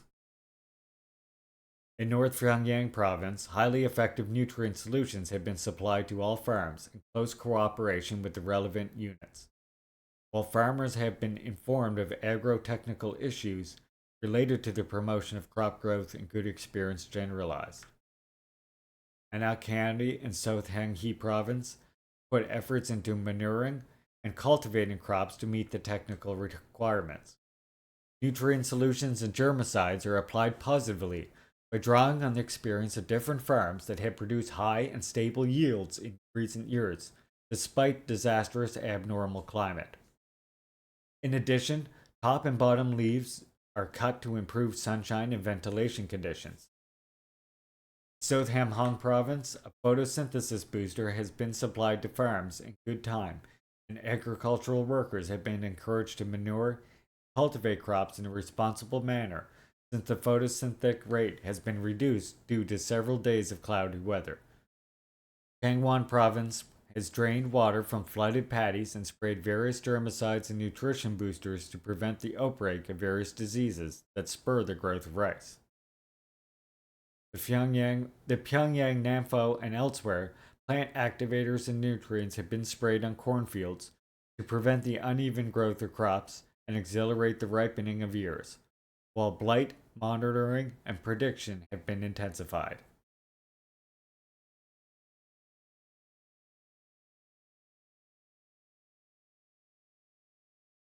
All right, two more articles from the Pyongyang Times here. Nation set to put national economy on a Juche basis. Today, the Korean people are waging a dynamic struggle to put the national economy on a Juche basis under the leadership of the Workers' Party of Korea.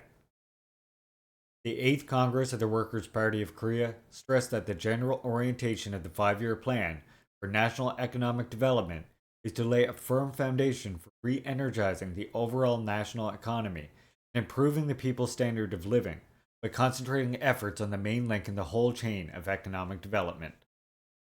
Accordingly, it set it as the main task of the new 5-year plan to put production on a normal footing in all sectors of the national economy by holding fast to the metal and chemical industries as the key links, concentrating investment on them, consolidate the material and technical foundations of the agricultural sector, and increase the production of consumer goods by supplying the light industry with sufficient raw and other materials.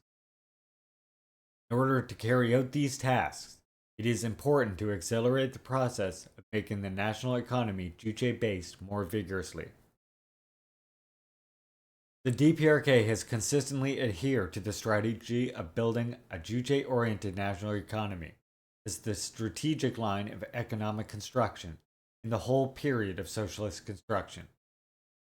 As a result, it is now stepping up the building of a powerful socialist country despite the present worldwide economic upheavals.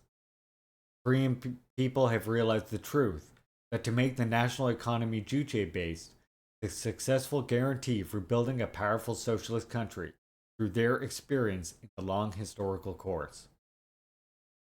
Remarkable successes have been achieved in their efforts to further accelerate the building of a Juche-oriented national economy under the leadership of the Workers' Party of Korea. Projects for the orientation of the metallurgical and chemical industries are being pushed forward.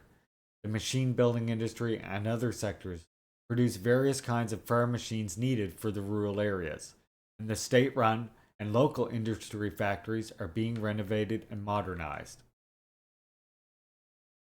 In order to make the modernized factories prove their real worth and quality domestic products benefit the people, it is important to ensure the domestic production, raw and other materials, and equipment to suit the specific conditions by relying on advanced science and technology. All sectors and units of the national economy are making greater achievements in the present great upsurge by waging a dynamic technical innovation drive to make everything in the country treasures and wealth, and forging ahead with the program for the Juche orientation of the economy more vigorously. To step up the building of a Juche-based national economy is also an undertaking for achieving prosperity and happiness of all generations to come. The WPK and Korean people have always pushed ahead with the economic construction with the outlook on the future and life. Let us live not merely for today, but for tomorrow. Monumental edifices which have sprung up in all parts of the country, symbolizing the era of the Workers' Party, are proud successes they have achieved in their efforts to make the national economy Juche-oriented. Their struggle for building a Juche-based national economy under the correct leadership of the Workers' Party of Korea will bear good fruits. And one more from Pyongyang Times. This one is on the DPRK-China friendship. Undying exploits shine through along with history of DPRK-China friendship. The two parties and people of the DPRK and China have recorded a proud history of friendship in the course of the protracted struggle to defend and glorify the socialist cause. The history of the development of the DPRK-China relations have been consolidated into those of comrades who completely trust each other and invincible strategic ones associated with the undying exploits performed by Chairman Kim Jong-il. On his return home after visiting the Siberian and Far East regions of the Russian Federation from August 25th, 27, 2011, he visited the People's Republic of China while passing through its northeastern region. He passed the Inner Mongolian Autonomous Region of China on August 25th and Heilongjiang and Jilin provinces on August 26, 27. As he traveled via different cities and regions of China, he had a better understanding of the construction of the Chinese people, their thoughts and feelings, politics, the economy, history, and culture, and conducted energetic external activities, making a great contribution to boosting the DPRK-China friendship. The passage and visit of Chairman Kim Jong-il to northeast China were successfully made under the special concern of Hu Jintao, General Secretary of the Central Committee of the Communist Party of China at that time, and the party, government, and people of China. The chairman expressed his satisfaction over this, offering his heartfelt thanks to the Central Committee of the Communist Party of China, the State Council, and the leading officials and people of the Inner Mongolian Autonomous Region and Heilongjiang and Jilin provinces for their kind and cordial hospitality. His passage through and visit through northeast China marked another important occasion in fully demonstrating the traditional relations of friendship, cooperations between the two parties and the two countries, and further consolidating the bonds of friendship between the peoples of the two countries. The chairman made tireless efforts and worked heart and soul to steadily consolidate and develop the DPRK-China friendship till the last moments of his life. Today, the DPRK-China friendship is promoted onto a new level. Kim Jong-un, General Secretary of the Workers' Party of Korea, President of the State Affairs of Democratic People's Republic of Korea, met Xi Jinping, General Secretary of the Central Committee of the Communist Party of China, and President of the People's Republic of China on several occasions. Their meetings marked important milestones, which put the traditional DPRK-China friendship on a new high stage, steadily developed it as required by the new era. The respected comrade Kim Jong-un met the Chinese party and government delegation on a visit to Pyongyang on the occasion of the 70th anniversary of the victory in the Fatherland Liberation War last July, and repeatedly expressed his thanks to Xi Jinping for sending a party government delegation to the significant event, celebration of the victory common to the DPRK in China, and sending a letter of best wishes to him. And he extended his heartfelt gratitude to the Communist Party of China, government of the PRC, and all the Chinese people for having aided our revolutionary war at the cost of their blood, and invariable supporting the just cause of our party and people. The intimate friendly ties, genuine comradely friendship between the leaders of the two parties, two countries, serves as a driving force for the DPRK-China friendship to develop steadily, unaffected by any change in the situation and challenge. Socialist construction in the two countries is dynamically pushed forward in the new historical journey. The peoples of DPRK and China will, as ever, boast the bilateral ties of friendship onto a higher level in a comprehensive way, continue to strongly promote the socialist cause in the two countries, firmly defend peace and security on the Korean Peninsula and in the rest of the world. Pyongyang Times. There's our DPRK news for the day. Now we got one here from the Workers' World. Any thoughts on any of the DPRK news articles? So we got here, protesters hit profit gouging in Texas prisons. Roll back water prices now.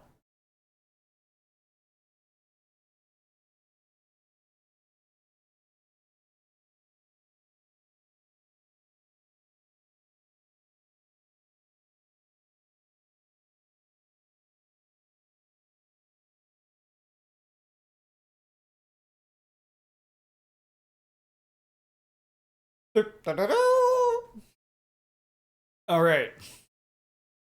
Now we're going to hear about this despicable shit. Get ready to feel angry, comrades.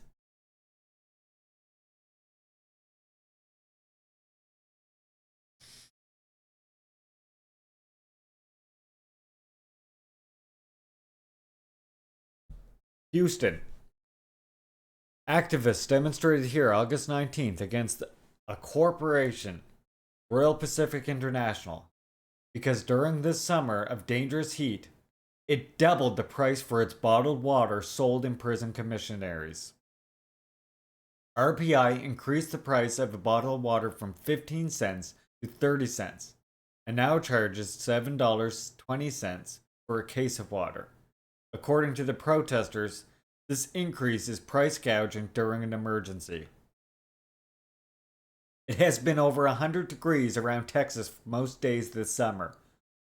Every day, news reports warn people to avoid the dangerous heat and stay hydrated. Cell phones flash, warning, heat emergency, almost every day. But the public can go to the store and find a case of water for around $2.50. Prisoners who can't go to the store are literally being cooked to death. Media are reporting 2 prisoners die every day in Texas. Temperatures in cells are well over 100 degrees and go as high as 140 degrees.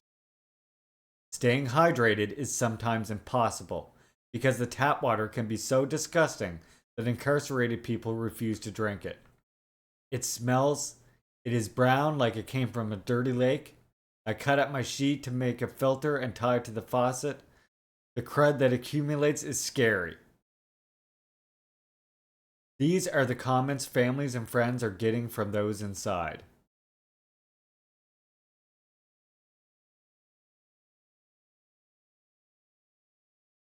Yeah, literally just torture. Just straight up. And again, I just want to remind you, this is why it's so hypocritical and so fucking shallow when they try and say that that DPRK has like fucking whatever, mistreats their people in a gulag system or something. This is the way they treat prisoners in the richest country of the world. And by the way, the prison system is largely set up to be an extension of slavery. And in the term, well, not just of slavery, by the way, I would say actually, it's the modern prison system is an interlocking slavery and also the continued cultural and real genocide of First Nations. Right? It's both of these things continued in a new legal term, whereby they fucking arrest you for some arbitrary crime. And of course, we know that who's overrepresented is Black people, First Nations people.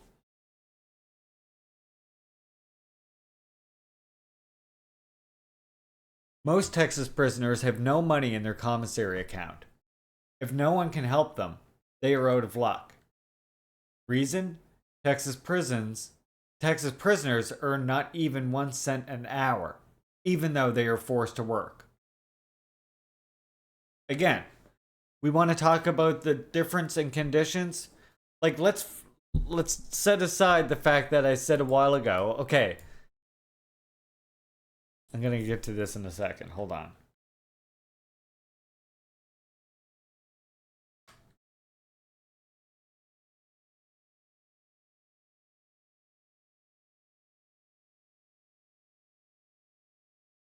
Wanted to get some here.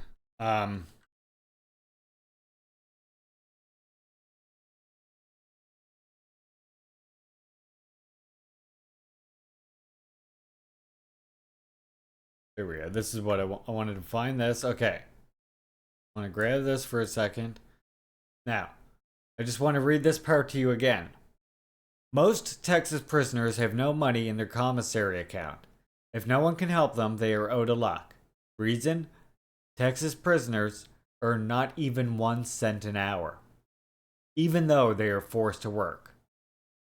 Now, I will get to this in a second, but I just want to point out that in DPRK, for example, the so-called brutal gulag system that they have there, you don't get any reduction in what you would make compared to any ordinary person working whatever job that you work.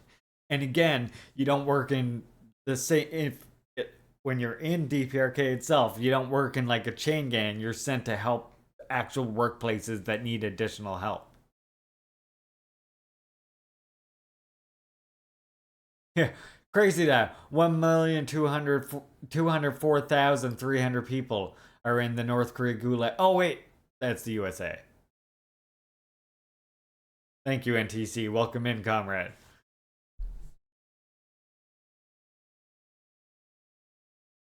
Prisoners may work in the fields or in the kitchens or in laundries.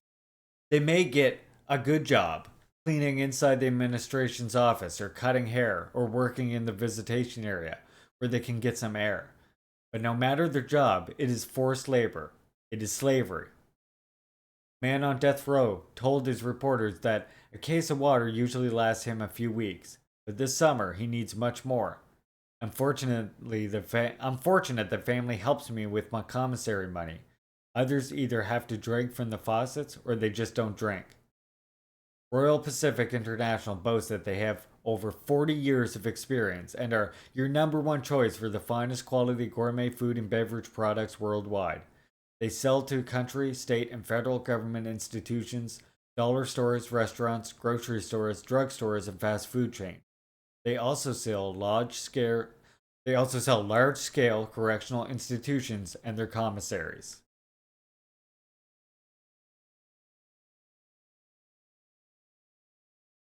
Yeah, exactly. I wouldn't want to be in prison in DPRK, but I wouldn't want to be in prison, period. Right? I wouldn't want to choose either. I mean, probably more likely here, I guess, because of my particular political beliefs at the end of the day, but who knows? Demand free water in prisons. It is outrageous that RPI is the vendor for Texas Department of Criminal Justice and has doubled water prices. More outrageous is that Texas Comptroller and the prison administration have agreed to this. According to a 2022 USA Today investigation, at least 44 states lack universal air conditioning in their prison facilities. Across the South, including in Texas, there is no air conditioning in all prisons. This makes clean water a necessity for life. Some Texas prisons are so old that it includes their plumbing systems. They were built to accommodate the convict leasing system implemented after the 1861-65 U.S. Civil War.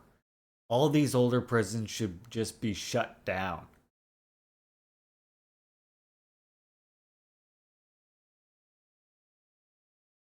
Just leaving it. So, do you hear that? Some Texas prisons are so old, and this includes their plumbing systems, that they were built to accommodate the convict leasing system implemented after the 1861-65 U.S. Civil War.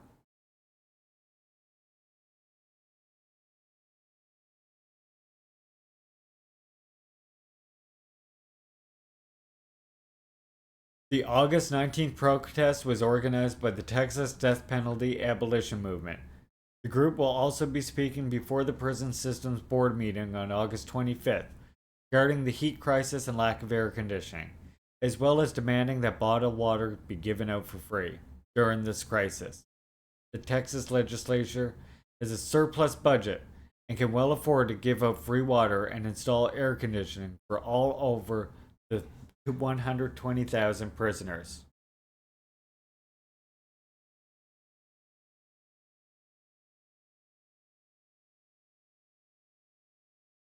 Yep. Oh yeah, 100%. Everywhere you go, plants. Everywhere you go. Hey Dimitri, welcome comrade. Hope you're well today.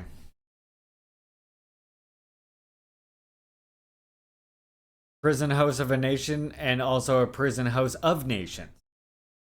Both, right? It's a prison house of nations, First Nations, and it's also a prison house of a nation. White Florida shooter who killed 3 black people wrote racist manifestos. Big surprise, right? This is from CGTN.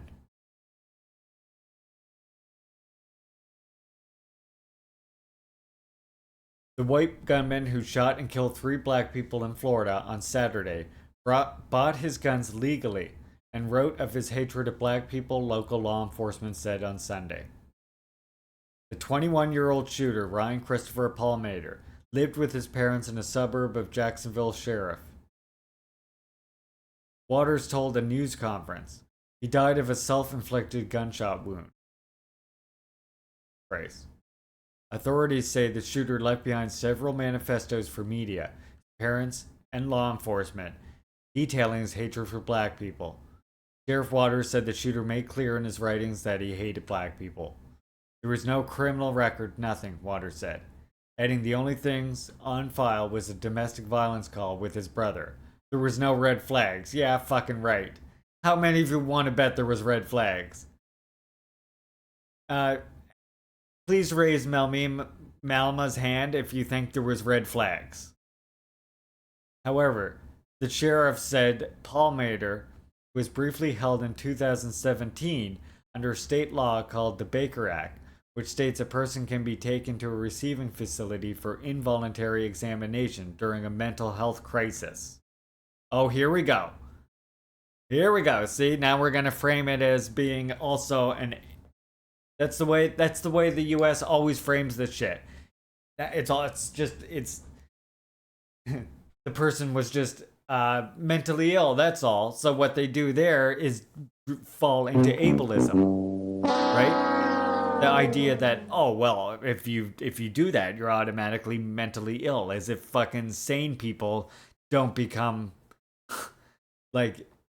I mean, I would ask you not to use it like that, Captain DPRK. Like, what the fuck? It's ableism, right? There is nothing wrong. There is nothing inherent about mentally ill people that makes them killers. That's the false narrative that they always tried to push with this shit. And it comes off, and people like neurodivergent people and people like myself, like I am neurodivergent, but people like me, we feel the effects of that shit as well.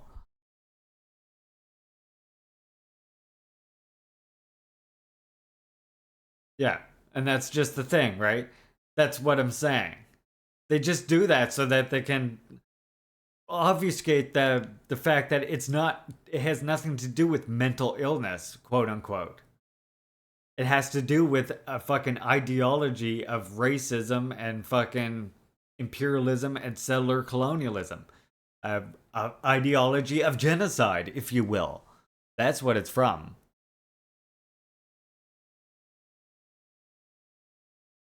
Right, but I'm just saying, when you use it in a negative sense, Captain DPRK, I know you're not meaning it that way, but what I'm just trying to explain to you that when you use it in that sense, it's an ableist way of using it, and I recommend you stop using it like that. That's all I'm saying. If you use mentally ill in a negative sense, that is an ableist sense. So I just recommend and use a different, it reinforces that exact linguistic framing. So just come up with a different way. A different slogan, a different way to describe them. Reactionaries is good.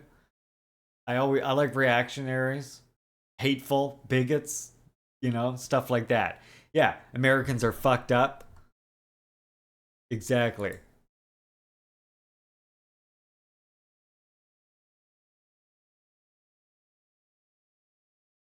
Yeah, dump them in the streets. I mean, even if people who do have mental illness, even if they are able to get into care facilities, they mistreat them and fucking want to throw them right out the door as quickly as they can every single time. Treat them.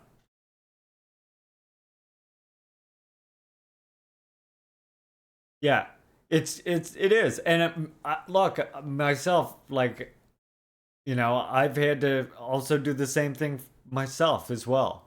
Just because I'm neurodivergent doesn't give me the right to use those sort of slangs. I know some people like to argue against that, but I think that just being neurodivergent doesn't give me the right to what is it, like, to recapture those fucking those insults and shit. Like, because there's just other ways to use negative words. There's other negative words, like you say.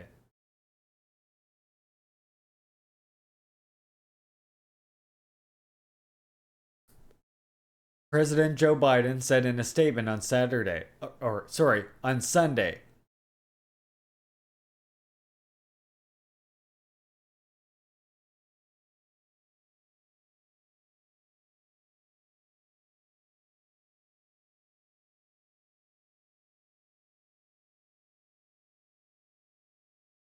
President Joe Biden said in a statement on Sunday that the shooting occurred the same day the country marked the 60th anniversary of March on Washington, scene of the Martin Luther King Jr.'s famous I Have a Dream speech. We refuse to live in a country where black families are going to the store or black students going to school live in fear of being gunned down because of the color of their skin, Biden said. Oh, did Biden say that? The Justice Department, it's investigating the Justice Department is investigating the shooting as a hate crime and an act of racially motivated violent extremism. U.S. Attorney General Merrick Garland said in a statement. Garland said the shooting would be investigated as a hate crime. You don't say.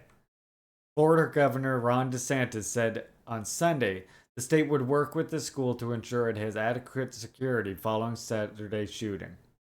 DeSantis, a Republican presidential candidate, has been sharply criticized by black leaders for what they say is his government's attack on black history. In January, Florida banned an advanced placement course on the African American history from being offered to high school students. In July, the state changed how history is taught in schools.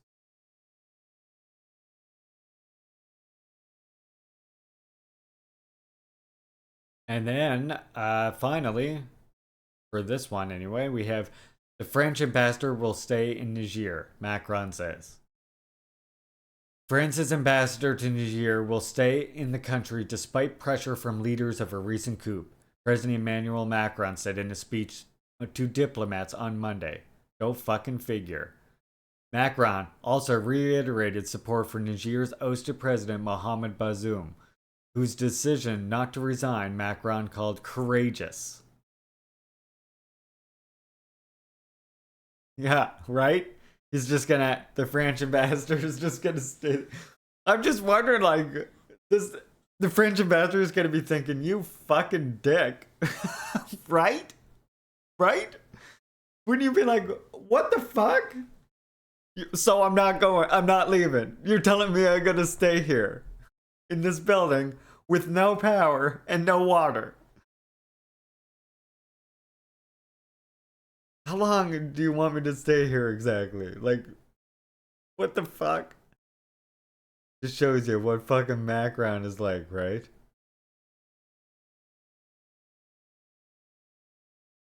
French are fucking around and they're gonna find out, yeah. Well, I mean, the funny thing about it is, as far as I'm concerned, ECOWAS has pretty much showed its ass right to begin with. The imperialists have showed their ass right from the beginning. As in, they've been making all these threats, right? Constantly threatening. And do you see how fast they invade other countries? How fast they, especially in regards to Africa, how fast they intervene in such matters in the past, for example? Do you know how many times they've invaded? How many times they've fucking done interventions like this? Not ECOWAS specifically, but Western imperialists? Countless fucking times. The political pressure, what it shows you that they haven't actually done anything yet, and they keep with these threats and keep trying to apply diplomatic pressure on them. It shows you that they are unsure about the political pressure, and they're worried about that political pressure, right?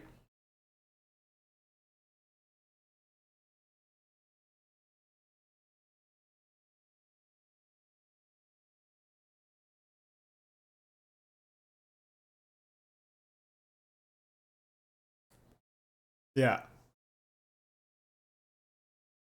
And then I just wanted to mention, since we were talking about the prison system back there, I actually meant to get to this one a second ago.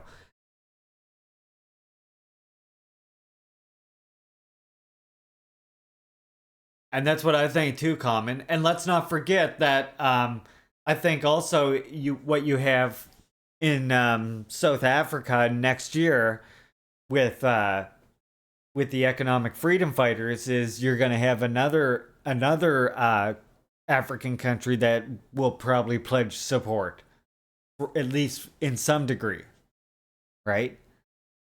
And let's not also forget, as I mentioned before, that DPRK is also a likely real ally in this as well, right? Don't forget that Burkina Faso, like they have resumed relations with DPRK, and DPRK in the past has actually supplied African nations with arms and training and other things like this. Which is, by the way, a lot of times when you see imperialists go on a heavier attack against DPRK and forcing heavier sanctions, it's in response to them skirting sanctions by supplying Africa, liberation forces in Africa with arms and stuff like this. I mean, they've done it in Grenada, they've done it in fucking Yemen. People don't realize that. They think that, like, again, because there's like this prominent narrative that's out there that DPRK is the hermit kingdom, right? When really, again, they literally, I mean, you think they just built statues in Africa? Like, do you think that's all they've done? No, they've literally, just like Cuba has done, they've sent fucking people to help train, people to help defend, and even arms. Even actual fucking military hardware. And then, since we were talking about the prison system there. Hey, Meg, comrade. Hope you were well. Since we were talking about the prison system there, I just wanted to point out, did you know that DPRK decrees amnesty, like, on a regular basis? On different occasions, different anniversaries. Like this was one from 2020 here. The Presidium of the Supreme People's Assembly of the Democratic People's Republic of Korea promulgated the decree of amnesty on July 30th on the occasion of the 75th founding of the anniversary of the Workers' Party of Korea. The decree said that the 75-year-long history of the glorious WPK, one of warm love for the people, in which it has dedicated itself to the people, being fully responsible for their destiny and future, and taking care of them. It noted that it is the consistent policy of the WPK and the government of the DPRK to take warm care of anyone who is born on this land, being wholly responsible for protecting his destiny and future. According to the decree, amnesty will be granted to those who had been convicted of crimes against the country and the people on the occasion of the 75th founding and the anniversary of the WPK. The amnesty will take effect from September 17, 2020, Juche 109. The DPRK cabinet and relevant organs will take practical measures to help the released people settle down in a normal working life. So, yeah. When was the last time there was ever a general amnesty called in the US? Oh, right. Never. Right? So again, just more projection about DPRK being this police state, etc. A gulag system. But what the fuck's up with that? General amnesty? Is that like most comrades, when I tell that to them, they're like, what? I barely even knew that was a thing.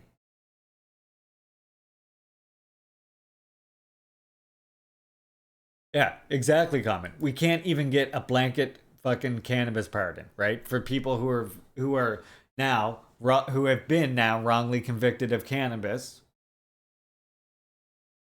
Right here, I'm one of them. That's me.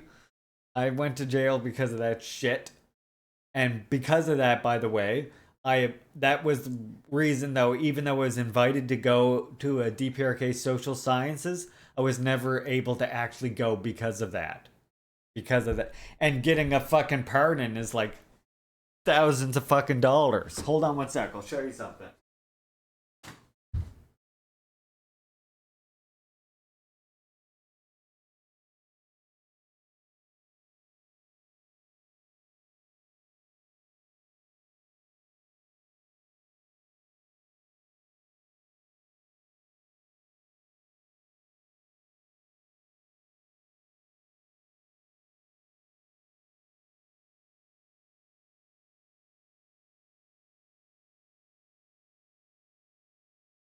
So, because I myself wasn't able to go to DPRK, unfortunately, again, because I had the we charge that got me in jail that made it so that I'm not allowed to travel outside of Canada. That's the way it works, right?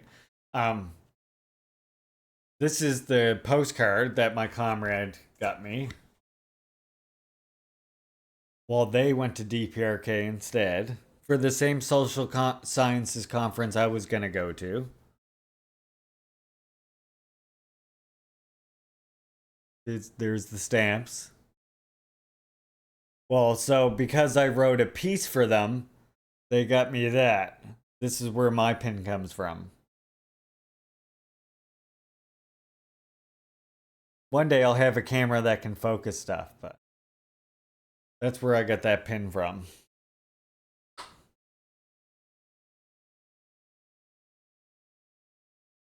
So this one is actually not a replica pin.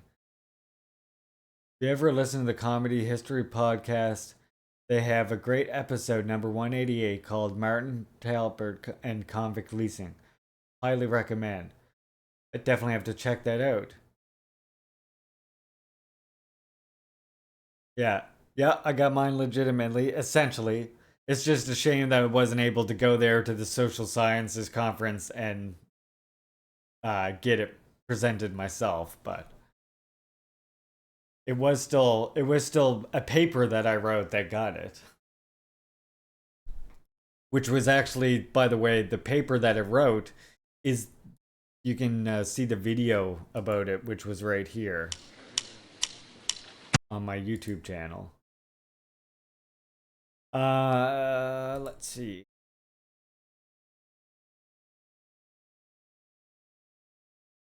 This one right here. This is the video I did based on the paper I wrote. So if you're all interested in that, that's essentially the paper. Right there.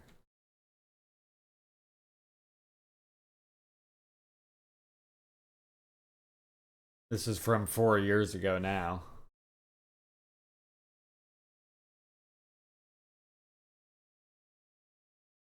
A lot of people seem to like it.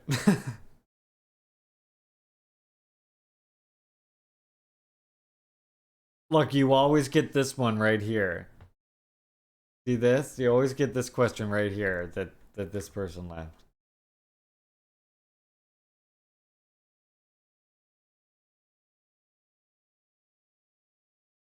You always get this one. I know this is random, but I have a question. Sorry if you already explained it in the video, which I didn't watch because I have... I forgot about this comment. Look at this. This is how dishonest some people can be. I'm sorry. But look. I know this is random, but I have a question. Sorry if you already explained it in the video, which I didn't watch. Because I have other activities which I am engaged in. Could you please explain to me the details of Article 10 of the 10 principles for the establishment of the monolithic ideological system? And what is justification for I can't pronounce that all of a sudden. Hereditary succession. Right? It establishes. Oh, it establishes it, does it? Once again, sorry for bothering you. Yeah, you kinda were bothering me because you didn't fucking watch the video. I just points out. There is no hereditary succession system. This is explained on my leadership video, which you can find on this channel. Yeah, I have no time to watch your video, but please write me an essay on this thing. Oh, okay, thank you very much. I will watch it and then when I have more time. But I am curious, do you mention the detailed article of 10 principles for the establishment of the monolithic ideological system in that video? Because the wording in it literally mentions hereditary succession. Or is that a mistranslation? I said, please quote the passage which you were referring to at length, where the words hereditary are used. Your videos are really useful when learning about DPRK, thank you. The article I was referring to, quote, in full length says, The revolutionary accomplishments pioneered by the great leader Comrade Kim Il-sung must be succeeded and perfected by hereditary succession until the end. The firm establishment of the sole leadership system is the crucial assurance to the preservation and development of the great leader's revolutionary accomplishments while achieving the final victory of revolution. Did you copy that from a Wikipedia page? Can you link me to the full PDF, I say? It looks like, and then I just said, it looks to me like you didn't take that work from anything written by Kim Il-sung, Kim Jong-un, or Kim Jong-il. This is when I first started looking into this more, by the way. I cannot find the original work anywhere, in any archive available of their works. The only source I can find for this information provides no author and is posted on the U.S. Columbia Law website, with one sentence at the top. The regulations that reign supreme over everyday lives of North Korean people, proposed by Kim Yong-ju in 1967 and officially announced by Kim Jong-il in 1974, but no further citation or link to the original work. So, when we look at this, if you look this up, this is what's interesting. I've shown you, comrades, before how easy it is to access works from DPRK, right? Well, there's even more works. Like, if I go to publications for DPRK, I'll start now because it takes a bit. But look, if I look this up now while we're waiting, here's the Wikipedia article on it, okay? Now, see, here's the thing. Now, you can find all kinds of works. You can even find, like, actual published novels and books, like here. And if you're searching Korean, there's, of course, way more because, you know, they don't translate every single work. And I've had comrades who speak Korean, and I've had many comrades who speak Korean, in fact, look over and try and find wherever this is. And I've known many people who visit DPRK on a regular basis. One individual has visited DPRK over 20 times. I know an individual has visited even more than that, like going on, 70 fucking times now or something? I know someone who went to university there and know people who used to live there. And nobody I've talked to has ever said they've seen this. Supposedly, this is posted in every workplace everywhere. And so here's what it's saying, right? 10 principles for the establishment of a monolithic ideological system are a set of 10 principles and 65 clauses establishing, hello, SIP, welcome, comrade. Are a set of 10 principles and 65 clauses establishing standards for governance and guiding the behaviors of people of North Korea.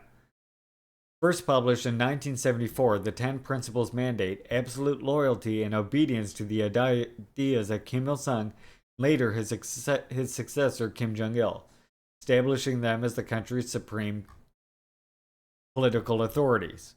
Okay, and then see, this is where it tells you, here it is, this is what they are. This is supposedly posted everywhere. I'm not going to bother reading it because it's just a bunch of nonsense, really. And then here's the detailed version, whatever the fuck that means. Which is where this person, I guess, got that one version from. And then a 2013 version. Okay? Now, when you look at the citations for this shit, it's like, what do we got here? We got a Daily North Korea article.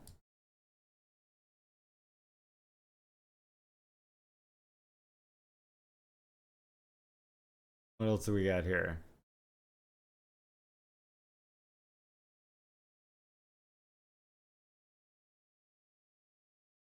We got this book.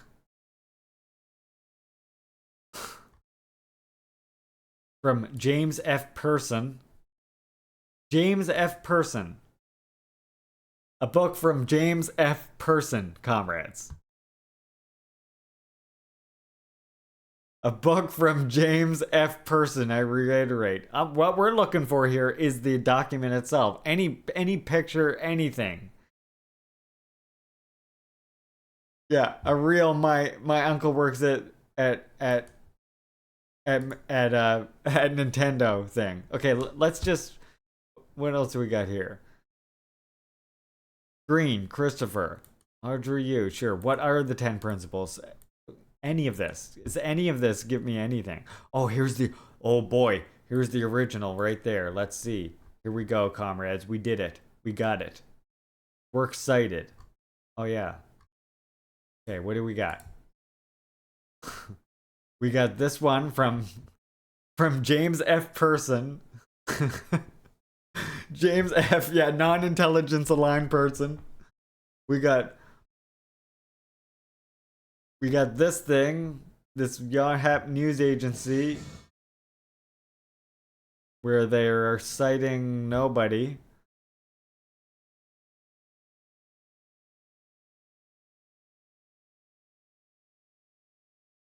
It just says that they've changed it. That's it. That's all it says. It says no idea where this information comes from. Okay. We've got On the 10 Principles by Christopher Green.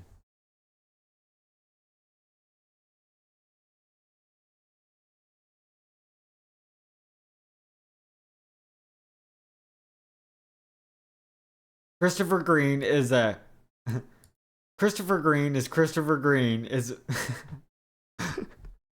What the hell is up at the end of this? Christopher Green is manager of international affairs for Daily North Korea and the author of Destination Pyongyang, based in Seoul. Oh, is Christopher Green? Is he? Okay, so there's that citation. Oh, of course we've got the South China Morning Post, which is just parroting that article that we saw from Yonhap News Agency. Oh, but of course, you gotta pay. Sorry. We've got another Daily North Korea. So now we've got 2 citations from the same Daily North Korea. And again, where does it say where this is coming from? They were officially announced and has now been added are as follows. Okay. For example, it just like, okay, none of that says anything. Oh shit, wait. Literally none of that says anything. Okay, so what else do we got for a citation here, comrades? What page is this? Oh, here we go. Oh, yes, yes. Perfect. Perfect. Just who we expected to see, isn't it? Isn't this just who we expected to see? Cited here? This is cited as a fucking source. In case you wonder why I tell you not to believe Wikipedia when it comes to any sort of ideological, political bullshit, this is why. It's citing Radio Free Asia in this as well. So again, it's probably the same thing. Authorities in Korea have ramped up, strengthening leaders like Kim Jong-un's grip of power. And it's just this long, winding thing. According to South Korean officials who monitor developments in the north. According to South Korean officials who monitor developments in the north. Oh, is it according to the South Korean officials? They're officials, huh? So what you're saying is state media. You're saying South Korean state media. But we're not to believe that. Oh, wait. We've got a third North Korea, Daily North Korea article. 3 in one Wikipedia article.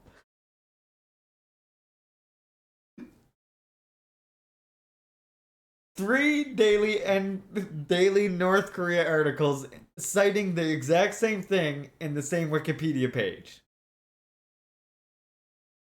That's their evidence. This is their evidence. This is their fucking evidence right here. Oh, she's a North Korean defector turned journalist, is she? Well, that's not at all fishy, right? Not at all. And now, here we go. Oh, we're on the Wayback now. Look, we're on the Wayback Machine. This must be the original copy. Yeah, look. This must be the original copy, chat. Look at it. It's on this shady looking site. It's all creepy looking. Oh, yeah. I think we stumbled across the real one. Oh, wait. lawcolumbia.edu? Huh? What? Oh, shit. International Law Bureau.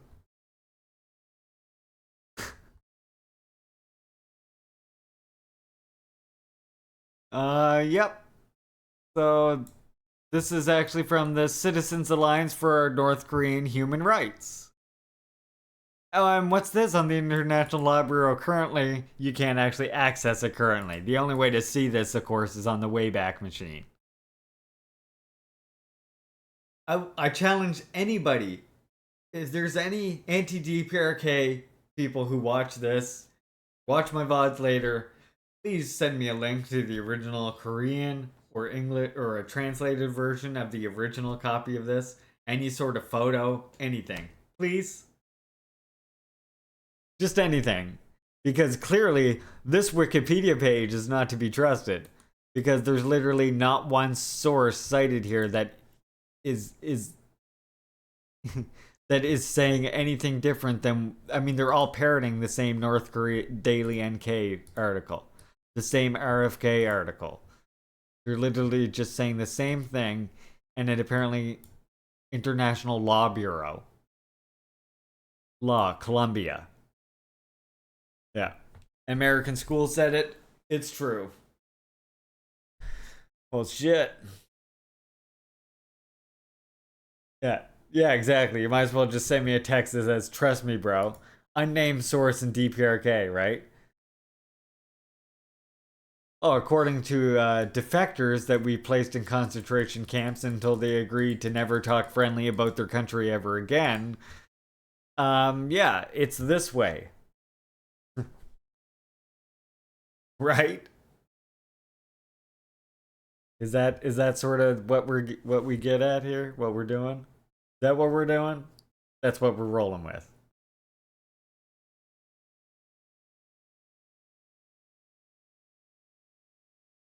Yeah, and what we can put that into other terms and say that's what you call the mainstream background assumption, right?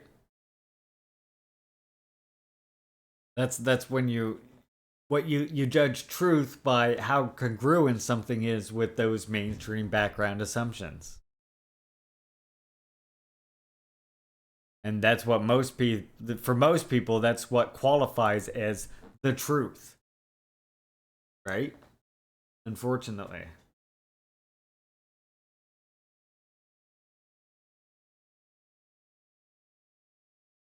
All right. We have one more political thing I want to do, which is right here, Colonialism, Religion, Class, Race with Gerald Horne.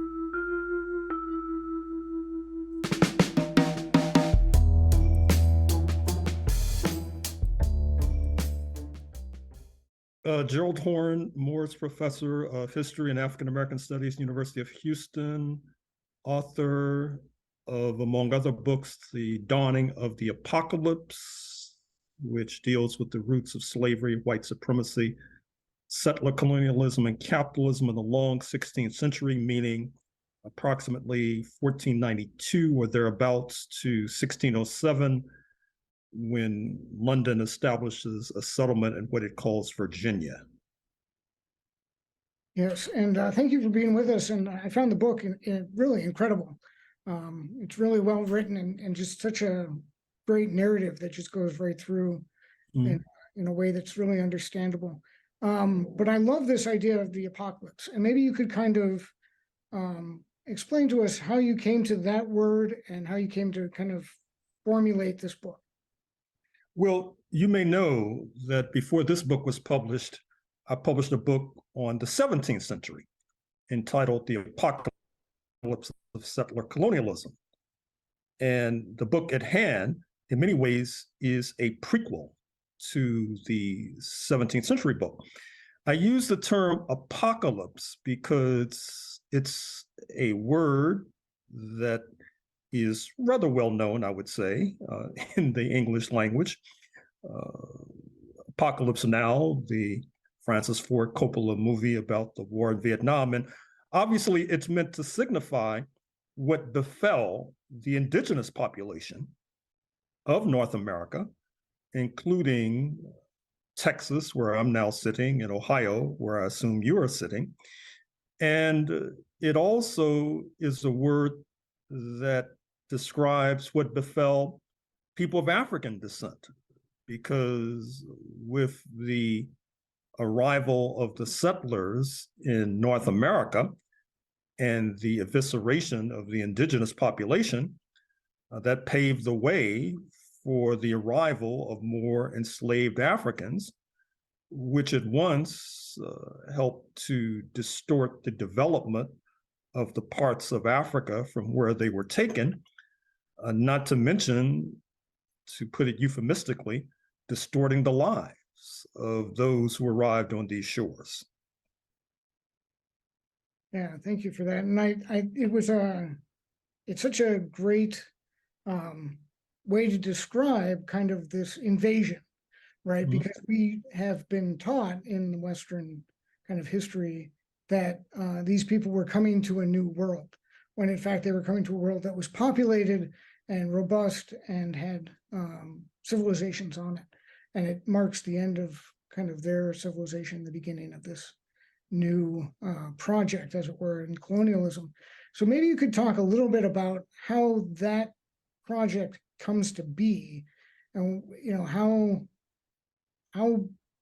Europeans start moving across the globe in this in this way of, and ushering in this apocalypse as wherever they go. Mm-hmm. Well, as I tell the story, 1492 is the hinge moment.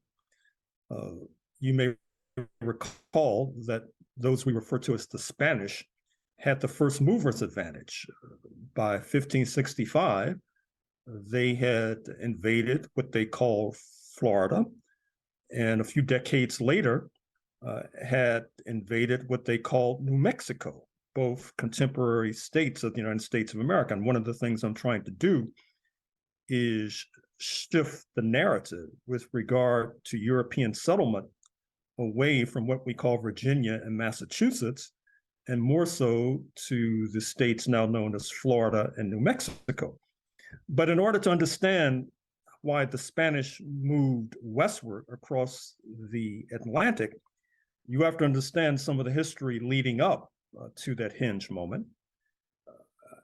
In the book, I go back as far as the end of the 11th century and the Crusades, but for our purposes here, I'll begin in 1453 with Muslim forces, as they were then described, taking over what was then known as Constantinople, and the Muslims were fairly thought to be on the march.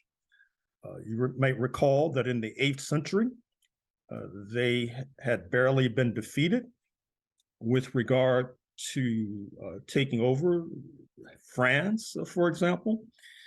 However, 1492 marks a moment when you have a sharp contestation between the rulers of Spain, who are mostly Spanish, who are mostly Catholic, and the Muslim forces who had been ruling the Iberian Peninsula for hundreds of years, up until 1492.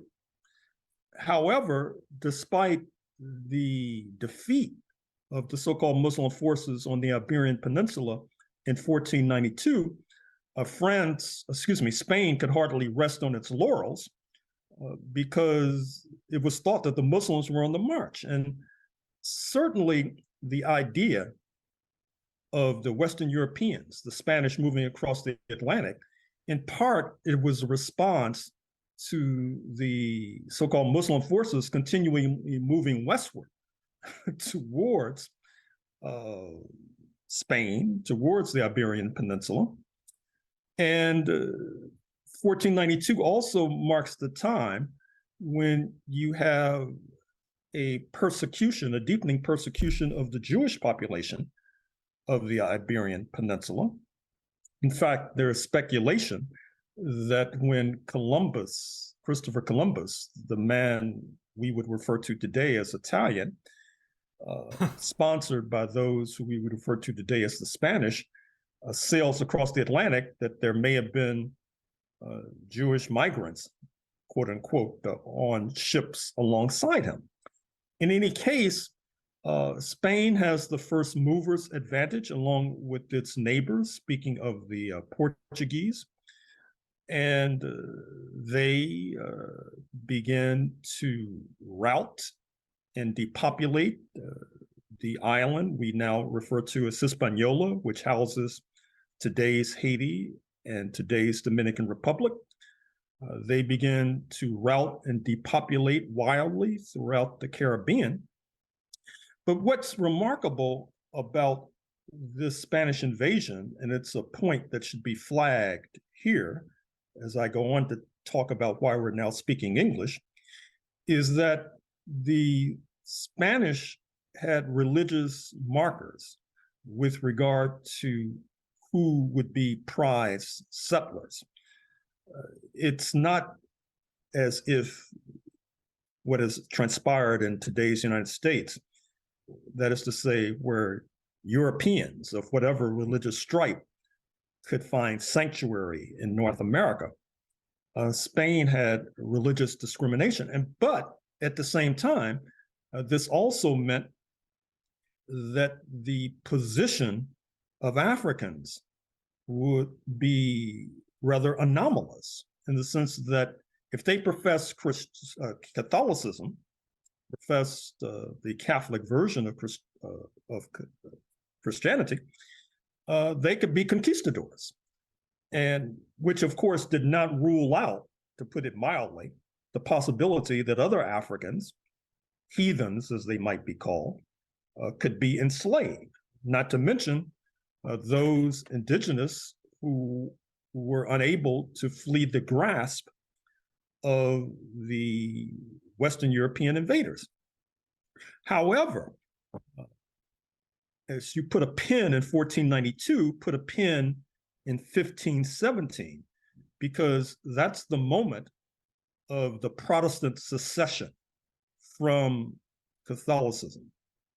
That is to say, Martin Luther, a man we would refer to as German, rebelling against what he sees as various transgressions in the Catholic Church, corruption, not least, and he leads the Protestant secession, which by the 1530s takes London by storm.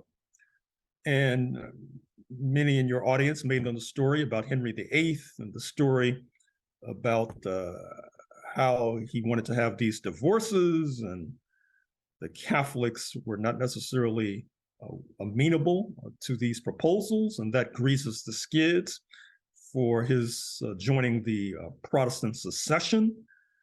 At the same time, it should be mentioned that with the Protestant secession, Henry VIII and those who surrounded him were able to not only seize power from Catholics who had been wielding significant influence in London, but also able to seize a good deal of their property as well. However, this sets up a round robin of religious conflicts and, in fact, religious wars. Obviously, the Catholics had a significant advantage because there were simply more of them. They had a longer history, certainly stretching well before 1517. And so the Protestant Londoners were the scrappy underdogs with regard to this religious conflict with the Catholics. Certainly, if they wanted to feast at the bountiful table of settler colonialism, they would need to improvise, which they did. That is to say, rather than opting for a religious marker for settlements, the Londoners were much more ecumenical, shall we say, ecumenical insofar as the pan-European world is concerned. What I mean by that is, recall how we had talked about the persecution of the Jewish population on the Iberian Peninsula, the Inquisition, whereby those who did not profess the Spanish version of Catholicism could be tortured and or liquidated. Obviously, this provided an incentive for those Jewish folk who were able to flee. Interestingly enough, England had expelled its Jewish population as early as the end of the 13th century, 1291, to be more precise. But as they were under the gun, figuratively speaking, in the 16th century, they improvised, and they were not adverse to welcoming the Jewish population into their settlements, nor were they adverse necessarily to welcoming Catholics into their settlements. It would have been beyond imagination for the Iberians, particularly the Spanish, to welcome those who were Jewish and those who were Protestant into their settlements, unless they engaged in some sort of camouflage, which many of them did. That is to say, they professed to be Catholic, but actually they weren't. Indeed, I recount some of the stories that are still prevalent in New Mexico. Recall that that was an early Spanish settlement, now a U.S. state, where you have folks whose roots today stretch back to the late 16th century. In the privacy of their homes, they engage in certain kinds of practices that evoke the practices of the Sephardim, of the Jewish population of the Iberian Peninsula. That is to say, presumably what happened is that you had the Sephardim, they migrated hundreds of years ago in Spanish ships, camouflaged as Catholics, but then in the privacy of their home, they would engage in traditional Jewish rituals. Recall as well that if you look at the history of the current US state known as Maryland, it's well known that many of the original settlers in Maryland were actually Catholics. Again, that was a London settlement. It would have been quite unusual, to put it euphemistically, for the Spanish to accommodate the Protestant settlers or non-camouflaged Jewish settlers in their colonies. But as we all know, from living in what used to be a London settlement, speaking of those of us who are now in North America, that the London option basically won out. And that this idea of religious markers for settlement proved not to be the winning ticket, to put it mildly.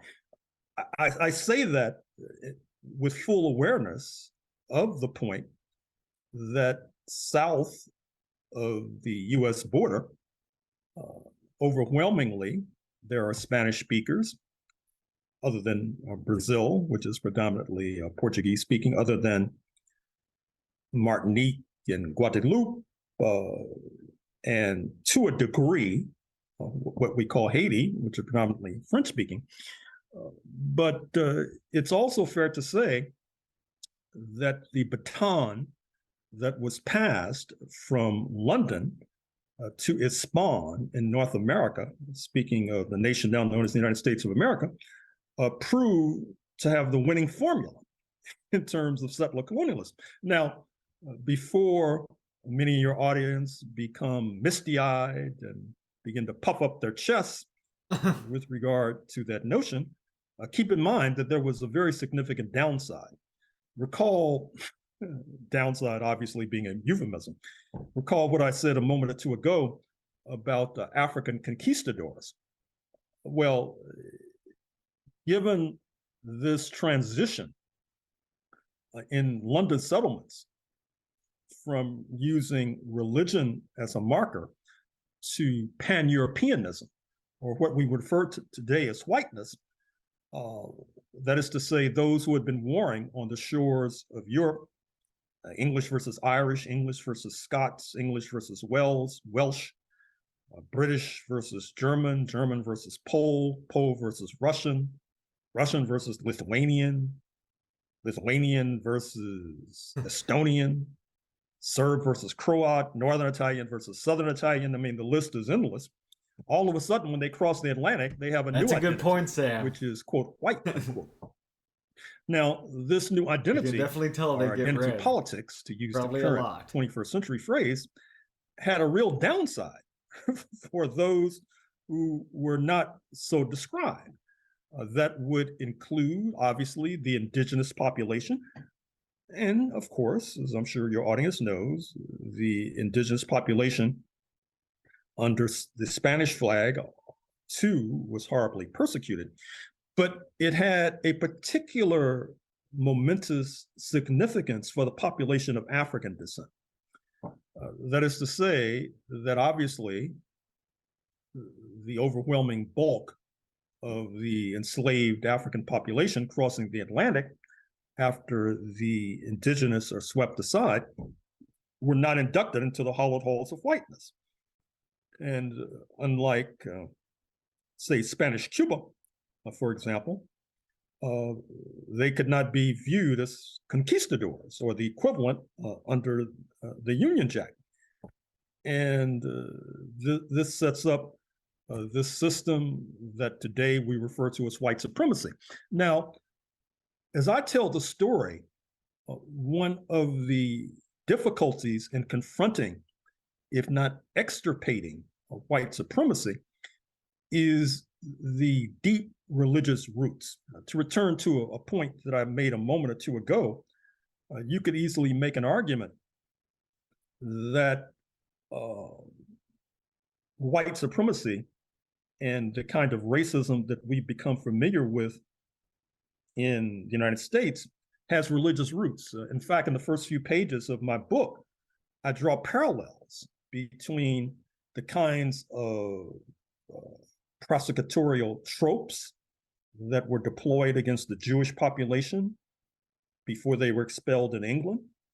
That is to say, supposedly they had odors. There were those who said, or peculiar odors, I should say. There were those who tried to prevent them from being property owners. There were those who tried to prevent them from marrying across confessional lines. All manner of persecution.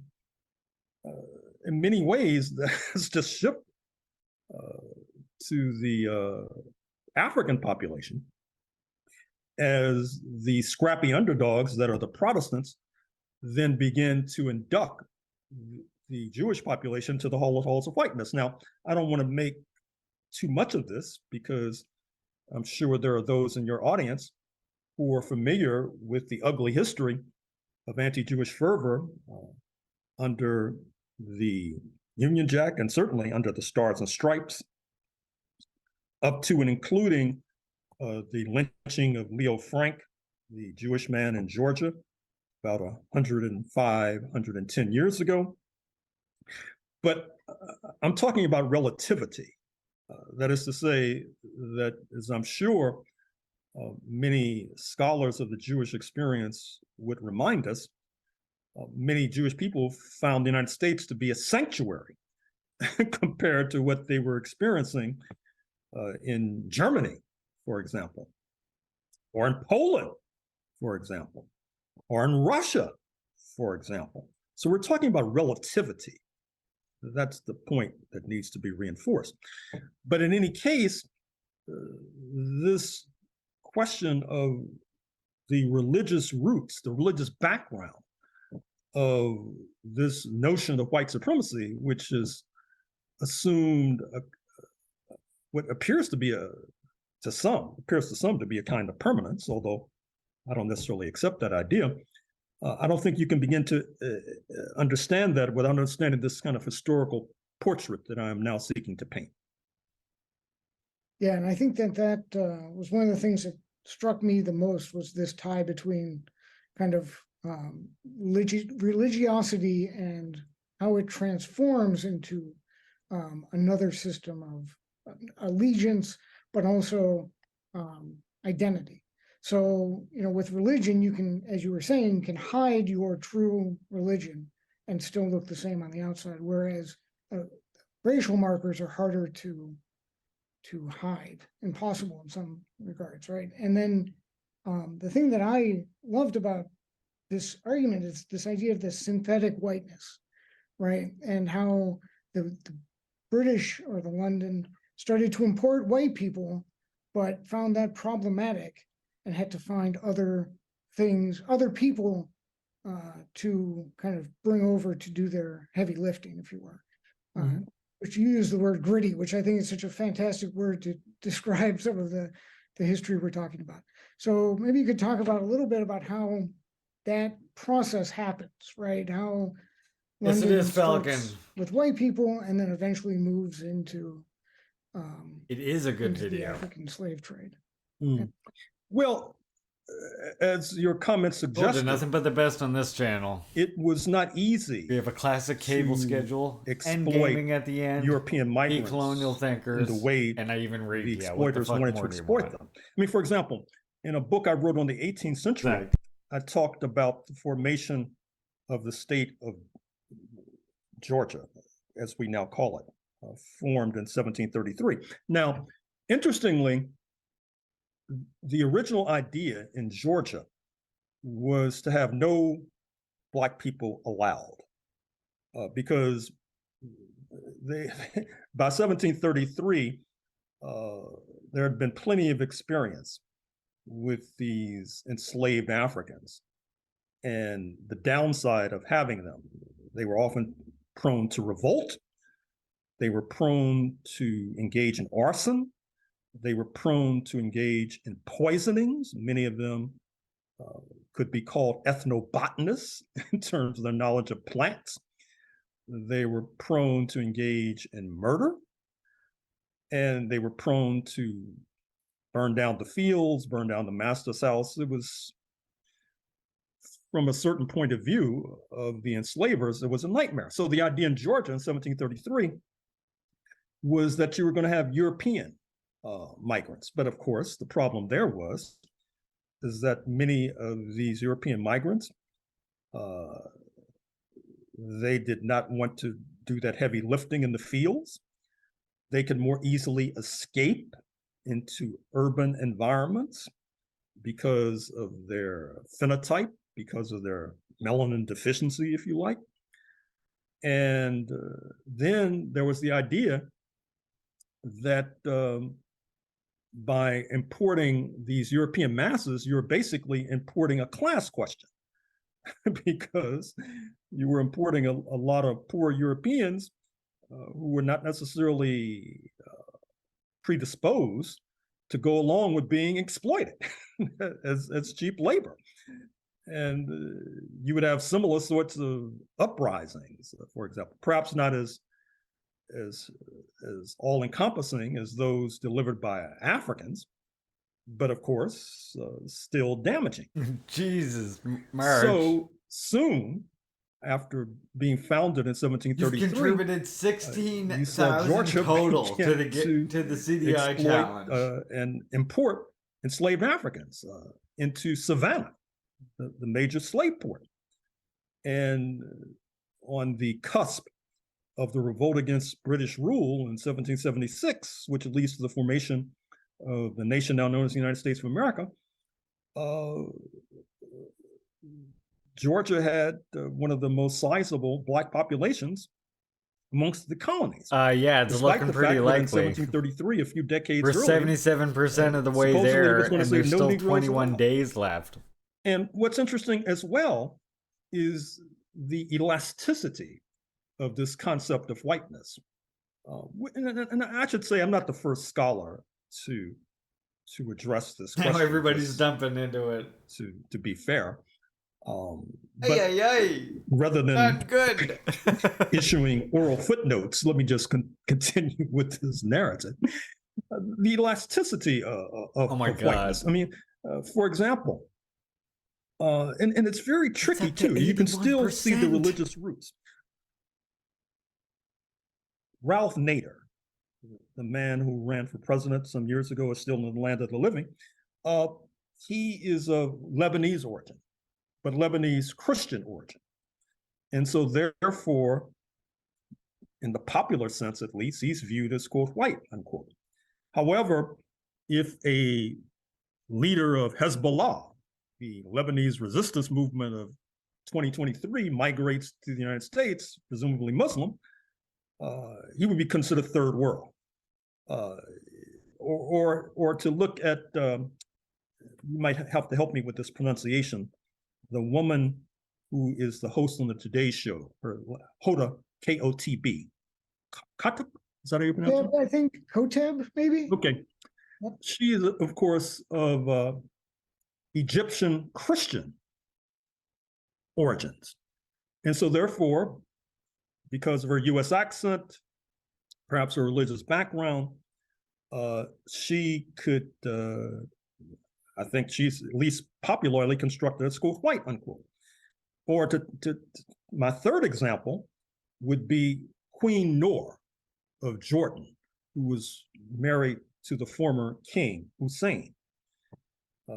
She was born Lisa Halaby in the United States, Syrian Christian background, considered a so-called all-American girl, given her tenure at Princeton University. When she marries the king, she converts to Islam. I dare say that if she crossed the Atlantic today, this Sunni Islamic woman would not necessarily be seen as an all-American woman, even though in her early life, she was seen as an all-American girl. And so the only way to sort of unravel this is to really look at the religious roots of the construction of race and the construction of whiteness. And at the same time, it's important to point out that this construction has had elasticity. Hope you were well today, comrade. Those who are Arab can be inducted into the halls of whiteness, especially if they have religious roots. Just shouted out the wrong person. Hold on. The former Lisa Halaby. And those who are Muslim would have more difficulty. I meant to get. Although, of course, we know, based upon what we've said about Spain, that there's a certain camouflage. And that, I guess, if you're a Muslim woman who does not cover the head and you have a U.S. accent, you presumably could be inducted into the halls of whiteness. But if you cover your head, I'm not so sure. Thank you so much, Red Falcon, for the gift sub for K. Comrade. I would love to get into Christian nationalism in a moment. Killing it But I'd today. kind of like to return first to this idea of African slave trade. And one of the things that's constantly brought up and maybe you've heard the argument, I think Thomas Sowell makes the point that the British, not the British, but the slavery is as old as there is economic systems. And why should we then villainize the American form of it, or the colonial form of it as it came to be codified in the British colonies? So maybe you could talk about Right, Juche gang, you know what we do when we get a new what was going on in Africa at this point, and how did we get a new how suburb? did Africans end up over here? Now, you're supposed to spam the Juche gang in the emote way that now. they did, because I think that story is something that in this context is incredibly fascinating. Well, it's interesting in the United States. It might still happen. And when I was living in New York, in Times Square, you had these hustlers. They would play what we call a shell game. Also, they have these holes of nuts, and they have a little do not forget to follow Kay. little sphere under the hole, and then they would be doing this, and you're supposed to guess what hole was beneath what shell. And it was called a shell game. And what it signifies, in my estimation, is how rationales shift like the sphere under the shell. For example, the original rationale or the initial rationale for the United States is there was this exceptional nation, a great leap forward for humanity. Haven't seen the likes of it before or since.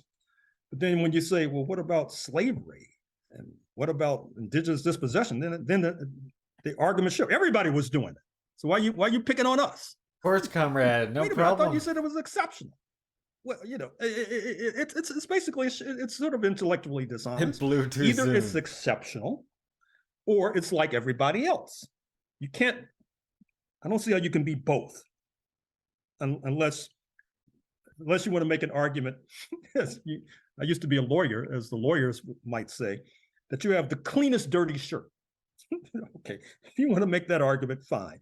But don't try to have it both ways. Say, on the one hand, it's a great leap forward for humanity. You bring up well, it was obviously not a great leap forward for Africans. So then you say everybody was doing it. But even if you get to this question of everybody was doing it, you have to draw the distinctions. I mean, for example, Canada and the United States have many commonalities. I mean, there are different kinds of capitalism, for example.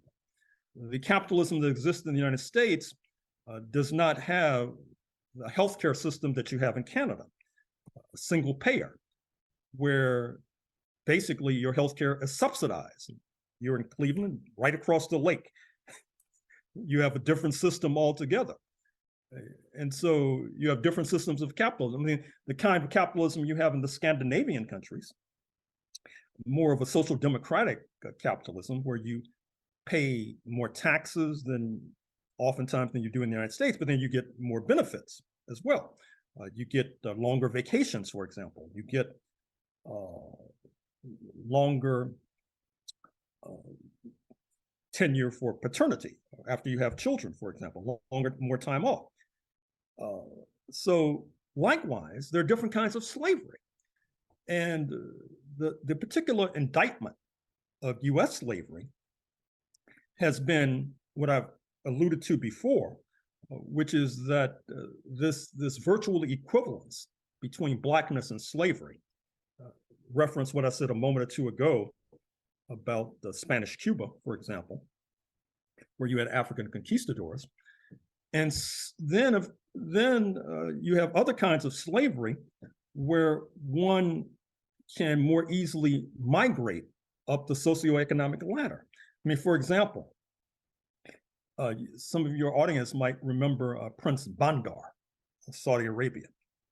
He was the Saudi ambassador to the United States during the George W. Bush era, and wildly affluent, part of the Saudi ruling elite. His private plane was painted the colors of his favorite football team, the Dallas Cowboys, silver and blue. And his skin was as dark as mine. But the kind of slavery that existed in that part of the world allowed for more upward mobility, for example. That was generally true, for example, for slavery in the Ottoman Empire.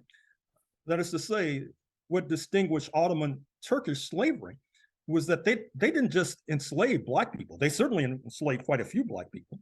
They enslaved, as if you go to the Balkans, if you go to the former Yugoslavia, go to Serbia. Of course, you have a number of people of Serbian origin in Cleveland, Croatians, Bulgarians. The Ottomans were enslaving Circassians in particular, particularly Circassian women. They had this real fetish for Circassian women. So this equivalence of Black people with slavery was not necessarily the norm worldwide.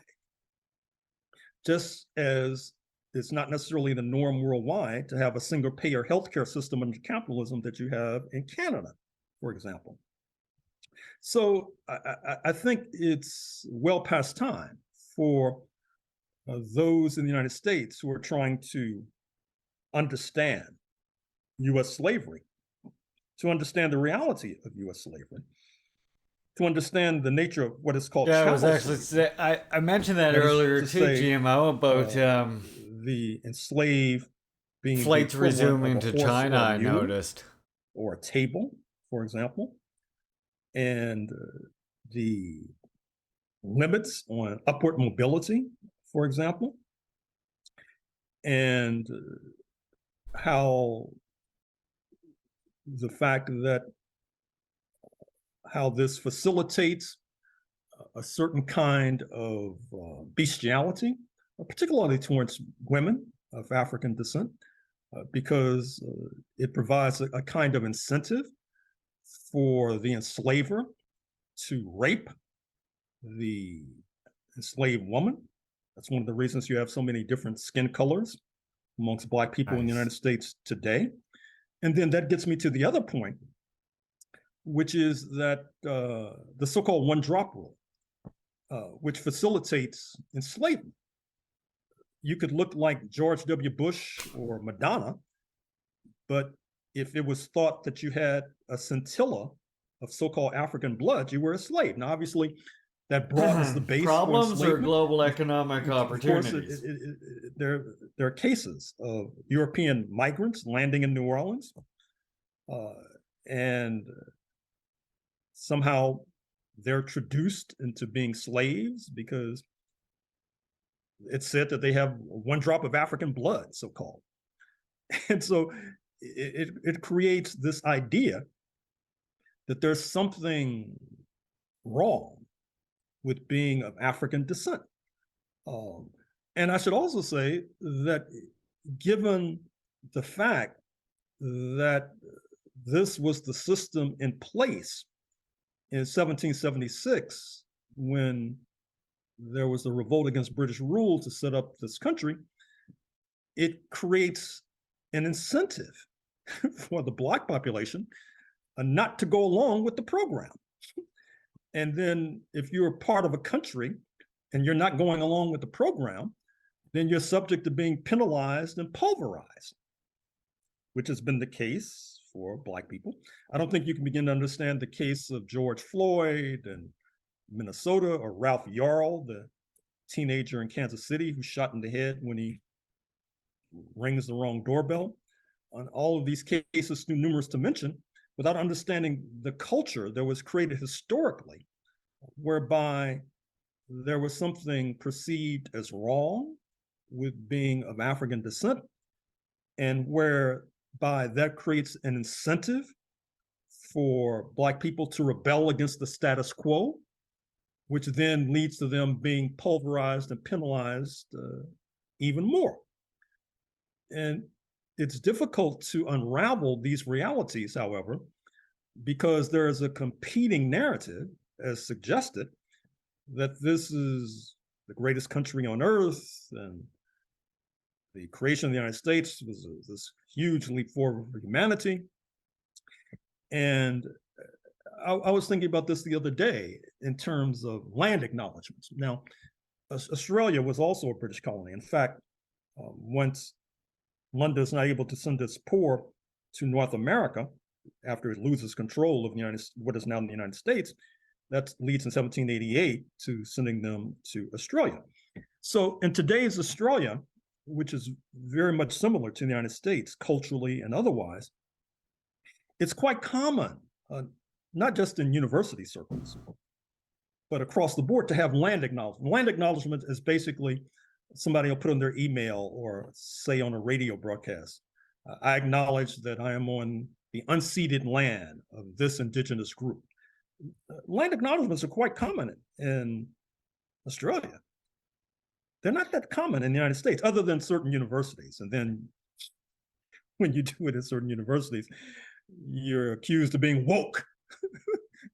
And then that leads to even more insult and imprecations hurled at you.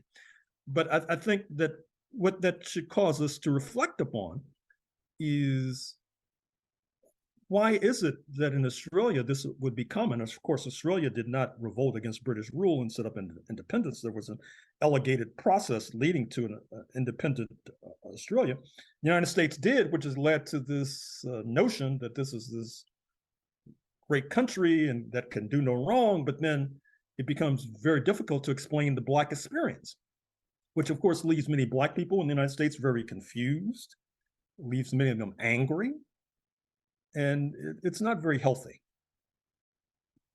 Well, and I think you touched on it just now, and it was kind of what I wanted to talk about next, which is that in 1776, with the Constitution and the founding of the America, you say it's the first apartheid state based on race, and you also say that Africans had other plans for North American colonies than necessarily the colonists. So maybe you could talk a little bit about slave uprisings and how, I love the quote from Benjamin Franklin, every slave must be reckoned a domestic enemy.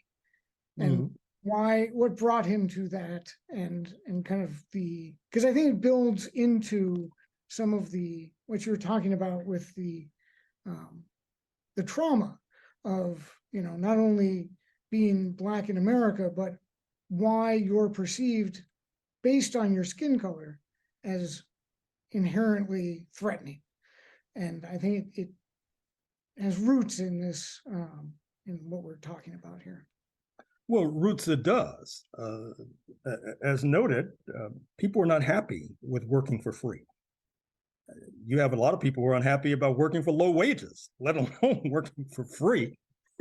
And so it creates a certain kind of fury and a certain kind of anger that then leads to arson attempts, poisoning attempts, murder attempts, and then you're perceived as an enemy of the state, which leads to your further bludgeoning and attempts at further subjugation.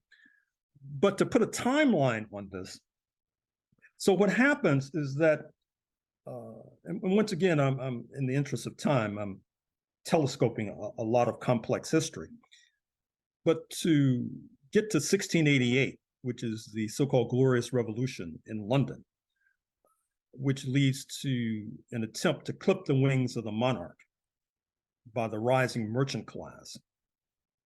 And theretofore, the monarch, the king, had de facto control of the rules against wildly lucrative African slave trade. But with 1688, the African slave trade is deregulated and merchants are able to enter it, which leads to a gigantic increase in the number of enslaved Africans who cross the Atlantic. It leads inevitably to slave uprisings, not least in the Caribbean, because the ratios are different. That is to say, 1 European, 9 Africans. Well, given those ratios, that's almost a recipe for slave revolts.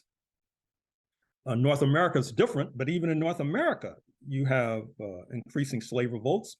1739, Stono's Revolt in South Carolina, one of the bloodiest of the colonial era.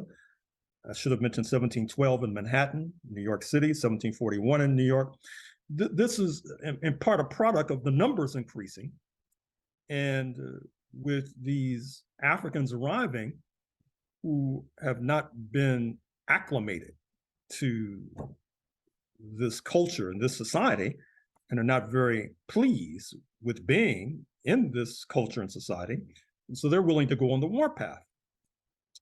And this is the prelude to 1776, in fact. Now, let me recommend a film, Belle, B-E-L-L-E. It's easily available. There's probably a pirate copy floating around somewhere. I'm sure the library, not in the Cleveland Public Library. I'm certain of that. But it tells the story, in part, of Somerset's case, 1772, in London, whereby it is thought that England is moving to abolish the slave trade, if not slavery. And this is a reaction to all of the upset in the Caribbean. Before Somerset's case, there's Tacky's Revolt in Jamaica, which before the Haitian Revolution, when the Africans finally revolt and seize power, before the Haitian Revolution, 1791 to 1804, you have Tacky's Revolt, which is sort of a precursor to the Haitian Revolution. And so this is creating a volcano of unrest. And at the same time that you have this volcano of unrest amongst the enslaved population, you still have the indigenous population on the warpath. Many of them are not happy about their lands being overrun. In fact, before Somerset's case, 1772, about a decade or so earlier, you have the so-called Royal Proclamation, whereby London cast doubt upon continuing to wage war against the Native Americans moving from the Atlantic seaboard westward and taking their land, which is upsetting to many who were land hungry, and not least the leading land speculator, speaking of George Washington. Yeah. Not only is his work phenomenal, but he's fantastic at explaining as well, right? Settler, a discontent with London, fanning the flames for what erupts in 1776. Now, I should make the point here with regard to the construction of history, because much of what I'm saying now, it's just a matter of fact. Somerset's case, Royal Proclamation, Stonewall's Revolt, New York City Slave Revolt, 1712, 1741. But history is not just recounting facts and dates. It's creating a story. It's creating a narrative. It's creating an explanation. And so, obviously, I'm creating a certain kind of narrative using these historical markers, these historical facts.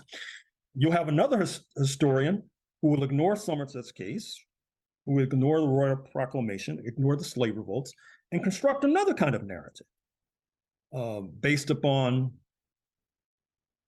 settlers in Lexington revolting in 1775 and complaints against London, another kind of narrative. And so right now in the United States, you have a battle over narratives, in part. That is to say, some have a narrative that's similar to mine. Some have a narrative totally dissimilar to mine. And then these narratives clash, and perhaps sooner rather than later, we'll come to a consensus. Well, I hope we do get a chance and we're not all written into the dustbin of history with the various law. I guess there are laws coming out. We have one coming down through the House right now that would make it impossible for us to even talk about this while I'm at work. So there's, yes, you can look at different facts, but then there's also forces, as you so greatly illuminate, that, you know, dominate some of these narratives and take these facts and make them a reality that can be seen either as a spark of liberty or a spark of the end of days, as it were. Mm-hmm. Mm-hmm. So I think that's, I tend to lean more towards your reading of history because it's so compelling. So I would like to give you an opportunity to let kind of, if you have anything you want to leave us with, maybe a moment of hope. Moment I'm of always hope. hopeful. You know, as a descendant of enslaved Africans, that comes with the territory.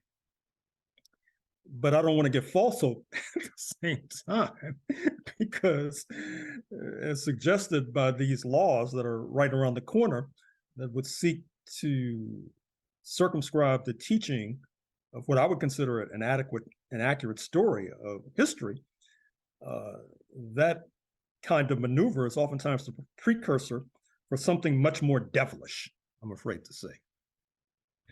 So one can be on hope and still be on guard. One can be hopeful and still be on guard, I should say. Yes. And I think that that's the best descriptor for myself. And Being optimistic doesn't mean letting your guard be hopeful, down. But as they used to say in the United States, keep your powder dry. Or like a good way that Fidel Castro, I know he put it, was that although we know revolution is going to win in North America and elsewhere, it's not for revolutionaries to sit in the doorways with their arms crossed waiting for the corpse of imperialism to pass by. I should also say that for those who might be interested, I've written on the 16th century, the 17th century, the 18th century, 19th century, 20th century. And in a few days, I'll have a book coming out on Washington, D.C., the city of Washington, D.C., which is a predominantly Black city to this day, and their struggles over the 20th century. So I would recommend that to your audience. Yes, we'll definitely be on the lookout for that. It's a fantastic topic to how much it factored into the Civil War as well, and the whole, like that whole, should DC be slave owning or not? 100% Shakespeare. Well, actually, I'm working on a book now on slavery in Washington, D.C. Although I've only finished maybe about 15% of the research. And part and parcel with that, I think it's important that we remember that socialist society itself is that revolution. I hope it's to the make progress on that inter-revolutionary project in the period. next few weeks, in fact. So itself is like a serious struggle, right? Now,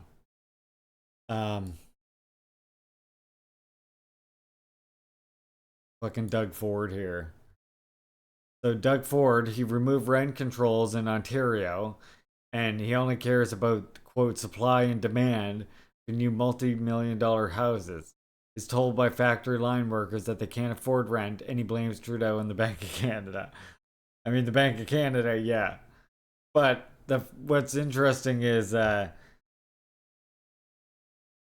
he fucking he used this green belt that was there for like environmental reasons, and he said he did it to increase the supply of housing, but built like these multi-million-dollar mansions. When I go to these factories and I'm talking to the people on the line that are coming up to me telling me they can't afford rent, when I go to these factories and I'm talking, you don't say. They can't afford rent. Jesus Christ. And like the housing in Ontario is the worst out of anywhere. Also notice here our comrade is announcing something? What if I told you that the same collaborators on this translation project as Stalin, the Stalin book, terrific Salvador Angel de Muro, and myself have just had another translation project greenlit by Iskra Books. I can assure you that it'll be of extreme interest to you. Doug Ford needs to, take a walk somewhere, as it were. As it were.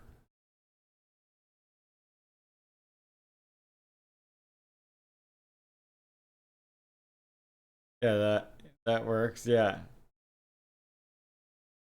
Swallow another bee, that's it. That was a good one. Like, for me to live close to my job, a one-bedroom apartment costs $2,750 a month. Jesus fucking Christ, that's ridiculous.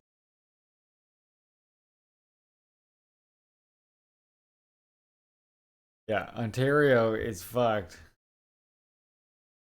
He needs to go visit Titanic. Take a informational tour guide to Titanic using a Logitech controller. Thinking. Sort of what I've got in mind. Something like something like this. Something like this. Get Kichi Kichima Simran Konto Alliance shoot to kill Gamaza, kill the poor, the farmer, kill the poor, the farmer. Brr, pa, pa, brr, pa, pa. Attention.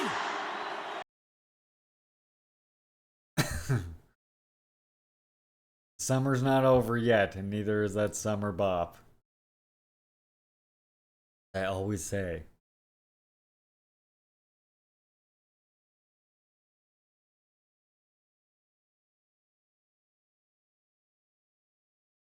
So I'm interested to know what this is gonna be. How will we make a profit? You won't. That's over now. You're done. Profits, bye-bye. Now you get the fruits of your own labor.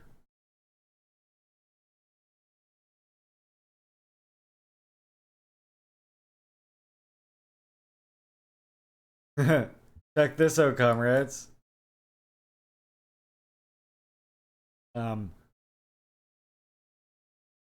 Massive anti-French protests erupted again outside the military base in Niamey, Niger, threatening to storm the base if France's roughly 1,500 troops don't leave the country within a week. The former colonial power ignored a deadline to withdraw its ambassador, saying putschs have no authority. That same day, tens of thousands gathered at Niamey station for a military-called rally as a show of force 1 month after the coup takeover that toppled the pro-Western government of President Mohamed Bazoum. Niger's coup leaders warned that the troops from the regional ECOWAS alliance, which threatened a military invasion, had been put on high alert. Remember what I was saying earlier about how they keep making these threats, but they still haven't actually acted on it yet? What would be my best guess? I can't guess. I'm sorry. I'm sure you can. When something can officially be said, then I will say something. That's all I can say.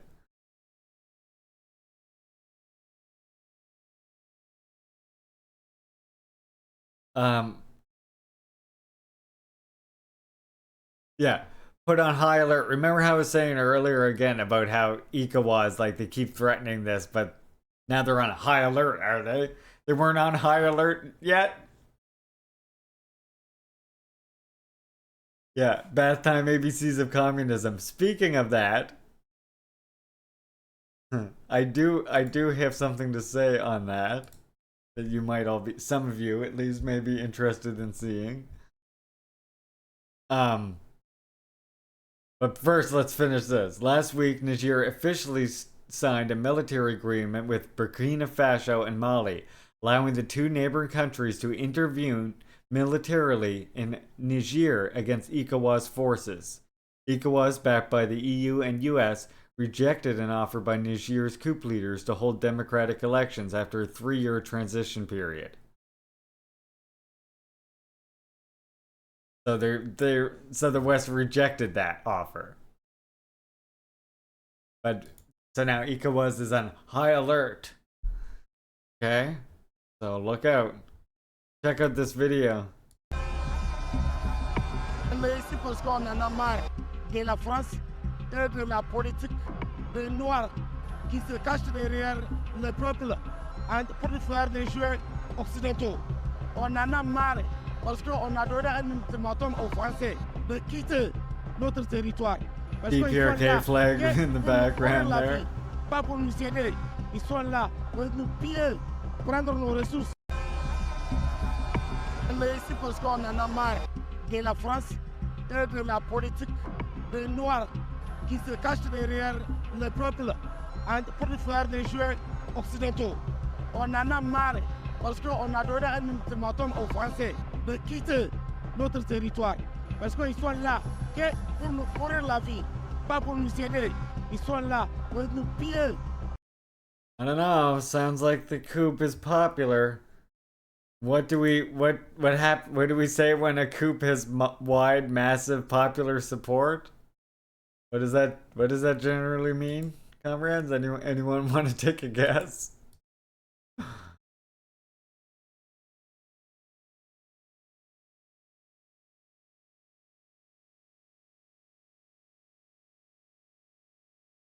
Okay, I want to show you something here on this page. I just got to figure out how to, oh yeah, here it goes.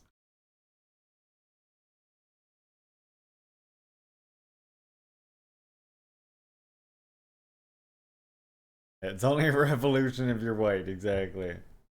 Exactly.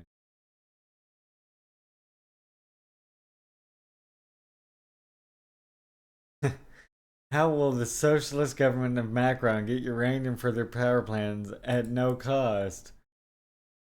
And to that, I leave this emote.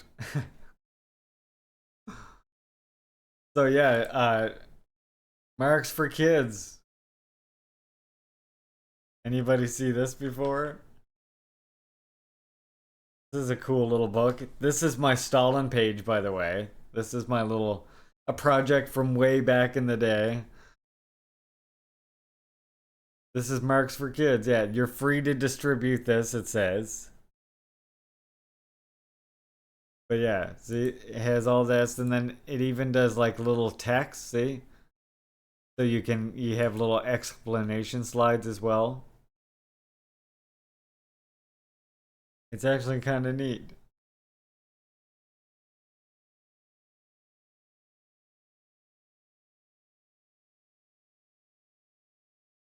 It goes through, yeah, basic Marxism for kids. And then it just gives you talking points in the white for your kids. So yeah, if you check it out there, this is the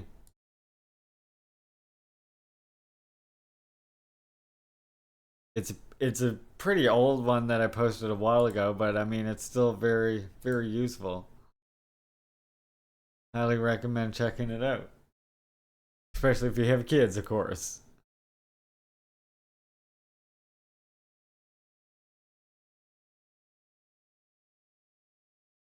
Watching at the moment Radio Free Liberty podcast 5-year-old episode with Pearls to the Roundtable. Nice.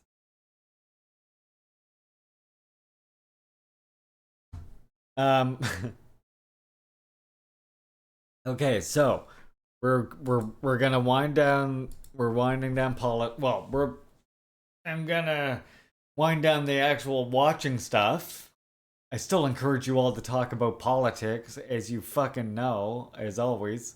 But I'm gonna start shifting gears here. Before I do, I want to remind you that tomorrow we're gonna be reading the next part of History and Critique of a Black Legend.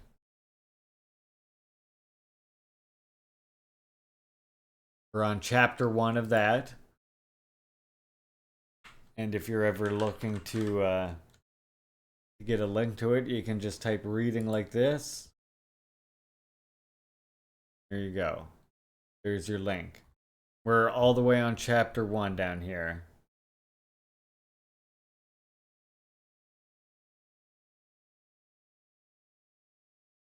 Yeah. First-hand source. Yeah. Oh, yeah, totally. The USSR famine. I mean, that's why, honestly, we have to look at other sources, unfortunately. But it certainly isn't true that Stalin, like, ate all the grain and, like, paid the clouds not to rain or whatever the hell the common narrative is, right? I do have one, like, obviously it's not... They always give you these. Why do they always give me the job discrimination? Yeah, I do have this one here, which is from Sputnik. I know most people won't look at that, but at least it can give you some good information. Yes, why did they exactly? Why develop a comically large spoon if you're not going to eat all the grain? Tell me that.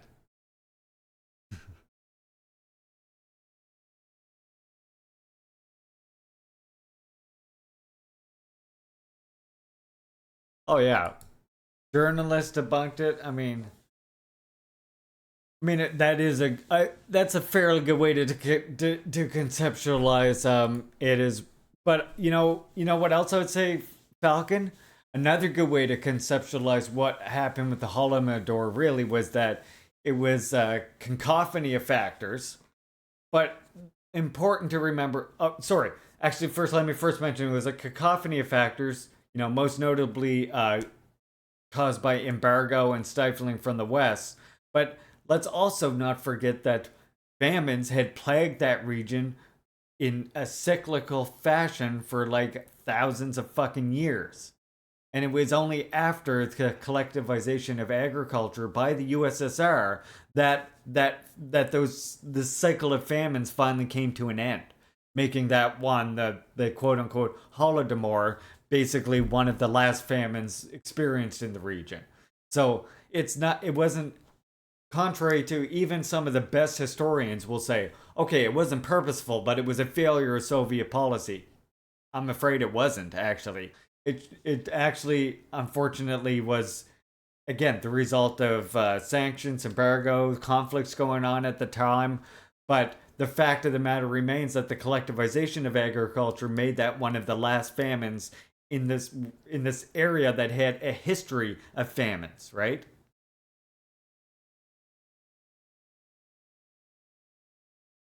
And the fact of the matter is their collectivization, their modernization of agriculture literally put a stop to this cycle of famines that the region had been experiencing. So really, the collectivization of agriculture by the USSR ended the famines. If you want to talk the truth of the matter, that might not make you popular to say, but that is the truth. Yeah, just like the famines in China, it's the same shit, right? That they purposely like starve their own people, or it's the same DPRK too. The famine in the 90s, right? Caused by, as we know, caused by the overthrow, which itself was caused by the meddling of USSR. So even right there, again, literally the cause of meddling by the USA, overthrowing the USSR, losing their trading partner, and then further sanctioning the DPRK. And then that's not to say nothing of like the infiltration by imperialist agents who would pay for cowtails and other fucking heinous acts in order to try and perpetrate or make worse the fucking starvation. Yeah, and that particular famine, and the famines in that area for thousands of years again, and like Kazakhstan and Europe outside of USSR. It's just convenient for them to focus it on that, and it tells you how little evidence they have of any kind of crimes against Joseph Stalin. Really, I think. If you want, we're gonna learn more about it, right? But I think at the end of the day, that's sort of why they focus on that, as well as some of like the Khrushchev stuff. Of course, we are gonna get to that in here, because we're on this page right here. How to cast a god into hell. We'll be starting this read tomorrow. And this talks, as you can see, about that Khrushchev document. I'm probably going to have some things to say about this. But this talks on the document on the cult of personality and its consequences. If you want to know where that narrative that pisses me off so much, this whole cult of personality narrative, it gets me irked. Because it's the most insulting shit in the world. When you understand how a communist party operates, how the leader is independent because the party is independent of all state organs, when you realize then how the masses become united with the party and the leadership, you realize that they've done this voluntarily, and this has been achieved through a two-sided method, through love and through the obligation that comes along with that, through serving the people. Like the movie we watched earlier today. So that's not a cult of personality, right? That's people fucking rallying around a representative of the policies and the struggles and the ideology that they're struggling for a better world for. Whereas cult of personality is what they do in the West with all these different celebrity cultures and fucking royalty over here. And you're supposed to look at what their favorite color is, and you're supposed to wear the things, and they have all their brands with their names on the brands. That way you can make sure you're wearing the stuff that they wear in your mind, I guess. You know? That's cult of personality. And the truth of a cult of personality is you're not going to have, I would argue, you would never be able to have a cult of personality around one person like that. Not with that kind of unity. That would be fucking impossible, I would argue.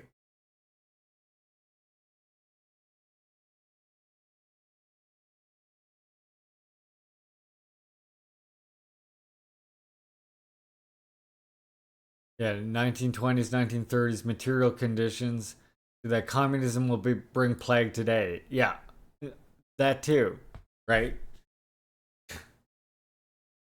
Totally different location, totally different material conditions. 100%.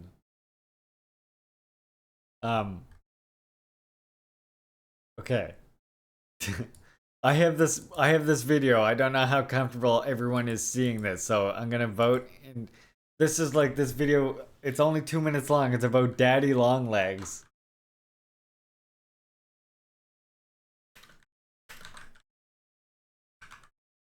So I want you to vote on this. I want you to vote on it. What do you mean, who? Who? You vote. Vote now. Get voting.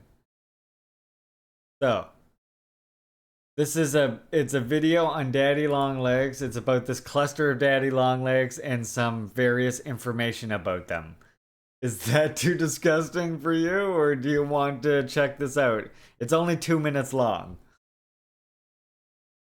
I think it gives some more general information about daddy long legs that might not be entirely familiar with. I'll show you real quick in the little screen here. There's what the video thumbnail looks like. I only serve the people, GMO, so everybody get voting. If you want to see it, make sure you vote yes.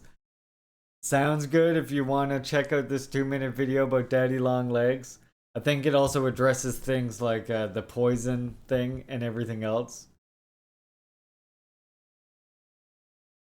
You don't do snakes or spiders?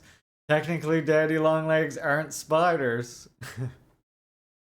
It is only 2 minutes, so I do understand if you have to duck out for the 2 minutes while we play it, but it did look interesting, and you hear all kinds of rumors about them. And I know that they are arachnids, but they're not spiders.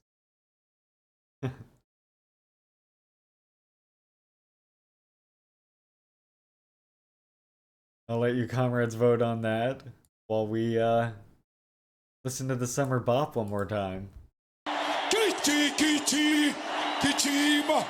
And then I'm thinking afterwards we're gonna play Shoot to kill Gamaza. Kill the poor, the farmer. Kill the poor, the farmer. Brr, pa, pa. Attention. And then after the video, I have one song that I want you comrades to hear. It's this Wolf song, another one by George Paul. And then just to wind out our politics segment, sort of. Although, again, please can get me ranting about politics still. I invite you to. But we're gonna watch a fail armor video for something to lighten the mood after all the politics. I'm just experimenting here. I don't know. You give me feedback. I don't know what I'm doing with this thing. I'm just conducting.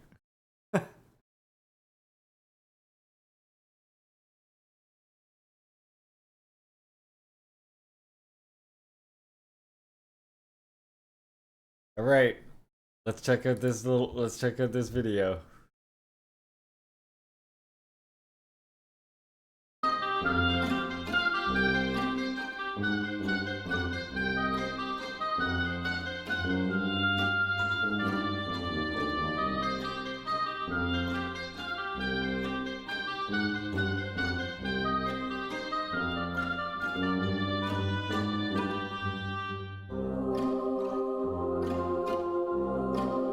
Look at them.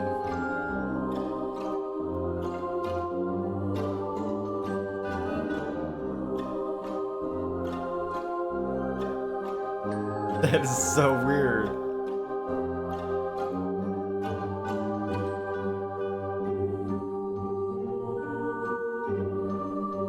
They're arachnids, but they are not spiders. Unlike spiders, deity longlegs do not have a separate abdomen. Ah, that's the difference. And they only have 2 eyes. Whereas spiders have 3 or 4 pairs of eyes. Contrary to some popular myths, deity longlegs are not venomous. They can't be, since they don't have venom glands. They also have no silk glands and so are unable to spin webs. Clustering behavior provides the deity longlegs with warmth and protection from predators. So weird.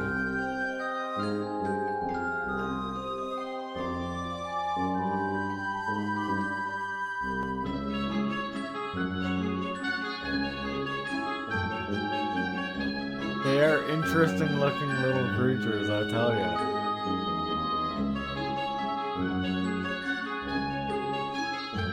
Here you go. What did you think? Anybody ever hear that famous rumor about how deity longlegs were venomous or whatever? Or I've even heard, like, one of the rumors I heard was that they're the most poisonous snake, but their teeth couldn't penetrate a human fucking skin or something like that. Anybody ever hear that one? Or is that just like something that was local to my area?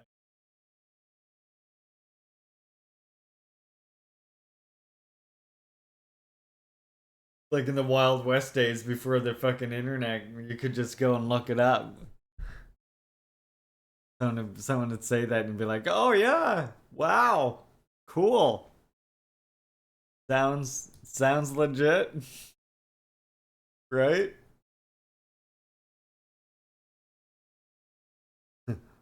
Boy Scouts taught you that? That's hilarious. Yeah, you've heard both about them being venomous? Yeah, that's interesting.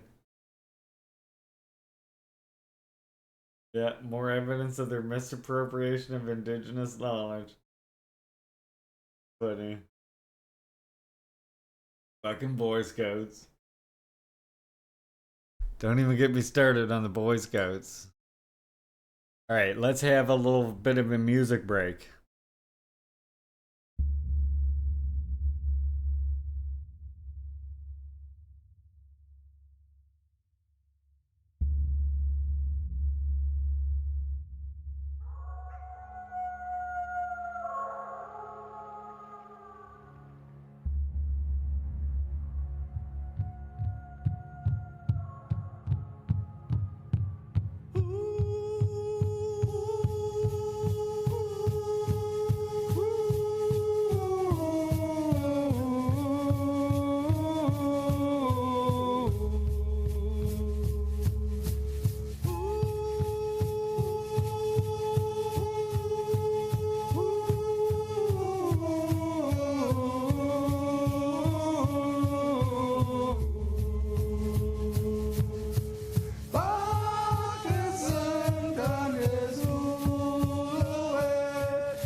think you're Katrina.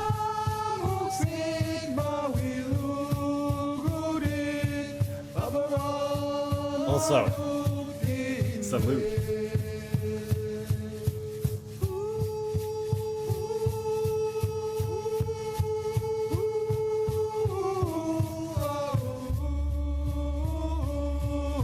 We'll do another George Paul song after Fail Army.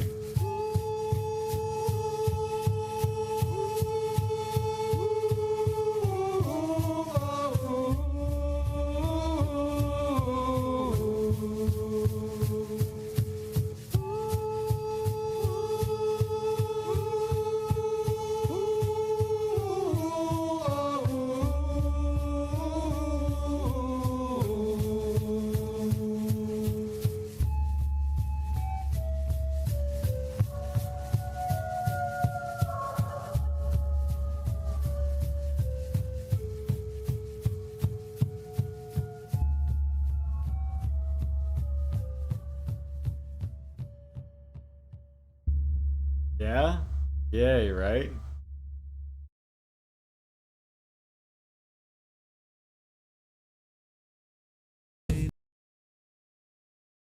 We'll do that one after Fail Army.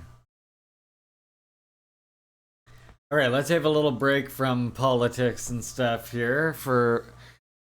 Well, we're gonna wind down the politics by laughing at Fail Army.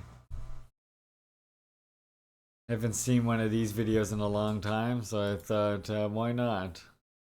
And then I want you to hear another song from that same artist we just heard. This one, George Paul.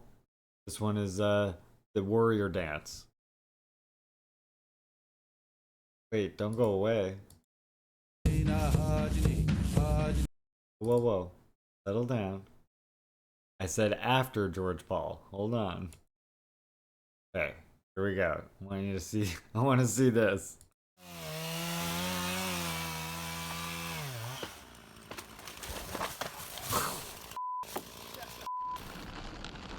Safety first, people.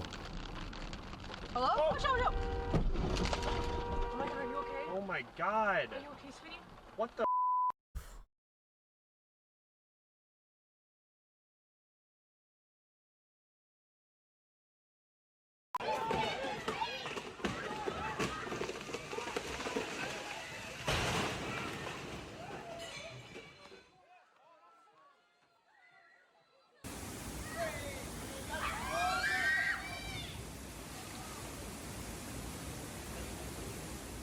Oh my god.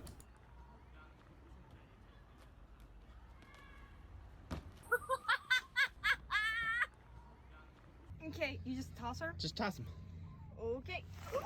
Oh! Slippery rocks. We got this place around here. Tourists always go down to this tourists always go down to this lighthouse, and there's these black rocks down at the bottom. There's like signs everywhere that say don't go on the black rocks, and sure enough someone always goes on them and fucking gets hurt every time. Ik heb het nog gezegd. Nee. This is how you get out of a canoe. That's how you get. I don't know if they're getting out or in, but that's not how you do either.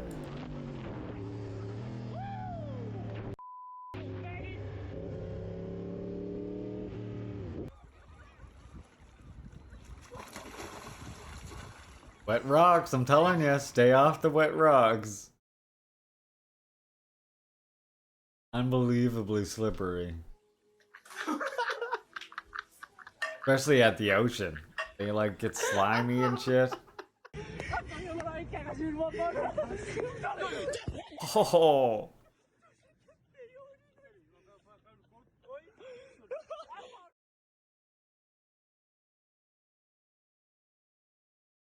Oh my god.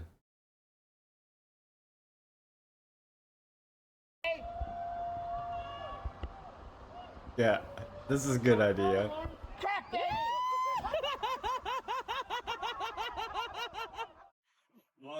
I had the skirt on it. I saw it. I was like, holy. The whole goddamn place is. Wow.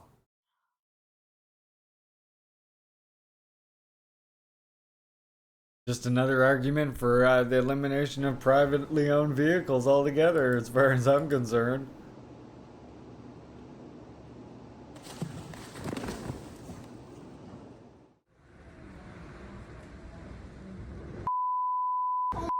An old house. Oh my God! Come here. Hey, calm down.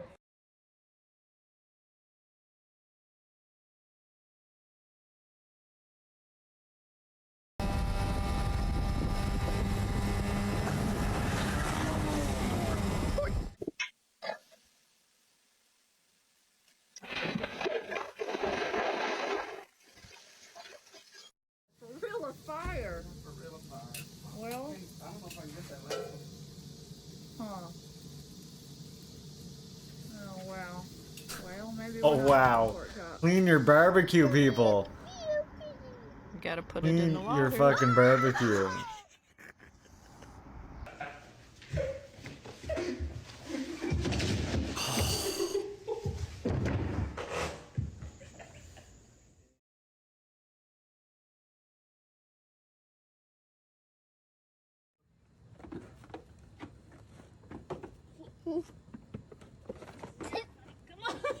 Yeah, throw salt on, yeah. Yeah, it is. It's really funny.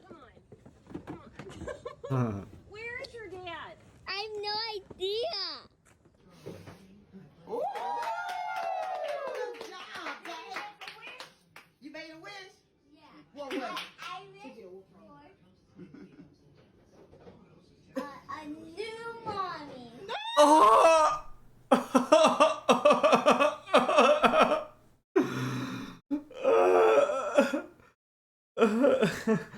Oh god, kid just roasted his fucking mom.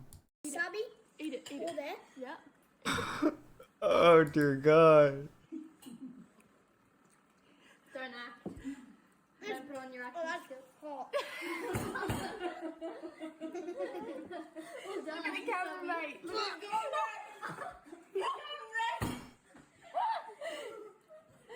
the camera. Oh no. Don't.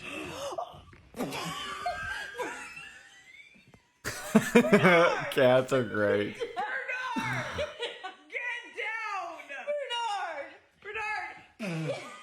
You're gonna have to help it at that point.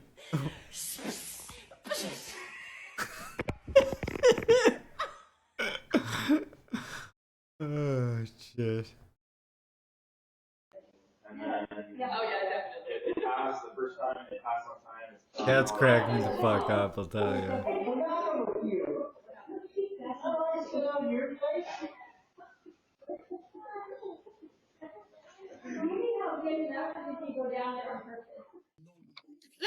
Oh my God.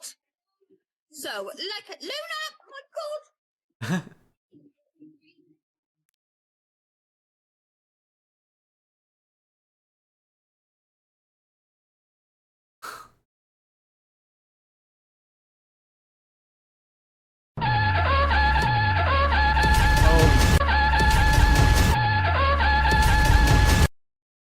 Look out, everyone.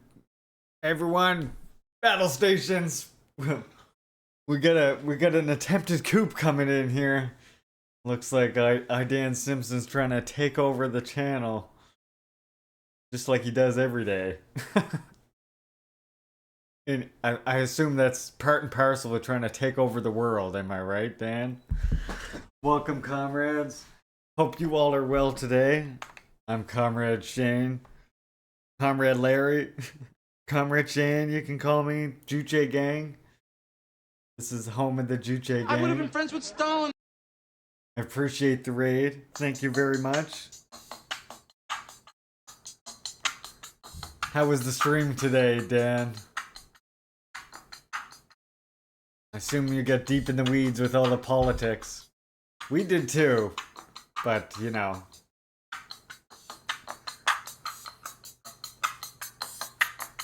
Like my little...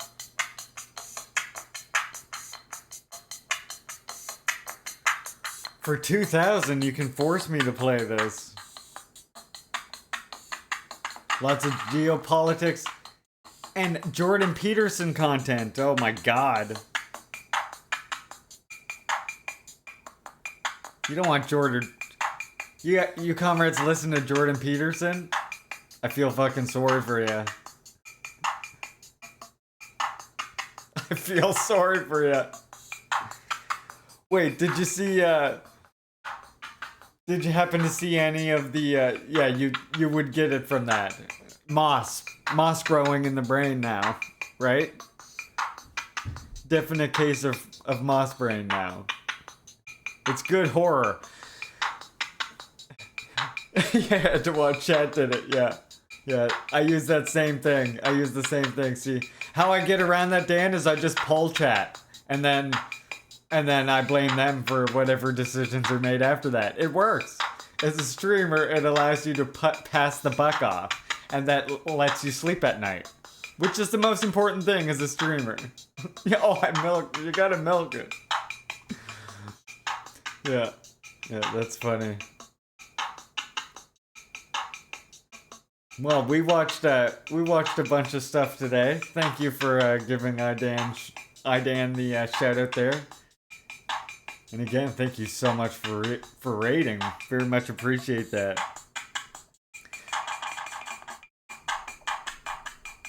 We watched a movie from the DPRK earlier today, which was just awesome. It was like a movie that was centered around, improving yourself, but improving yourself in the sense of better serving the people. It was like, oh, this is a socialist movie. It was good. Yeah, come on in, comrades. Sit down. We're just watching some Fail Army videos, winding down the politics watching. I read everybody the news and all that stuff already, so I'm gonna be playing this game called My Summer Car here soon, which is hilarious, and I use this contraption here that I've assembled in order to do it. I built this out of a Honda Odyssey van, and obviously one of those G28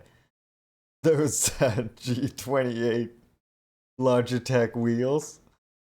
Yeah, I just strapped that shit to bolted that down to a piece of plywood and stuck on an old Honda Odyssey van seat. But it works pretty good. Yeah, but Toyota. Not a Toyota. The Honda. I wish Toyotas are expensive, Frank. Like, really expensive. Gotta obfuscate the lore. We gotta have, yeah, you need some mystification, I guess, right? That's what you call it? Mystifying shit? Alright, we're gonna finish this, and then we'll do this song that I want you comrades to hear as well.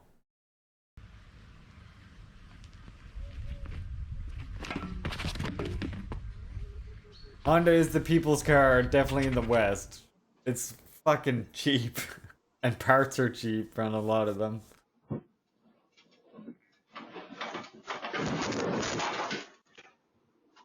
The camera messed up.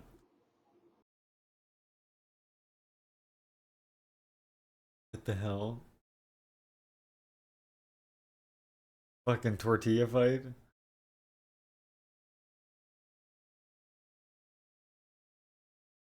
What kind of bizarre ass behavior is this? Lead rider, in and out of turn number 2. This will take your bond off your back and your hips. What happened to?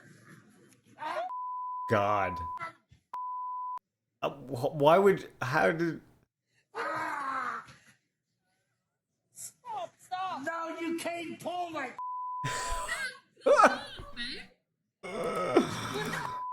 Go ahead. Take a chill pill. Take a chill pill. Go to the other side.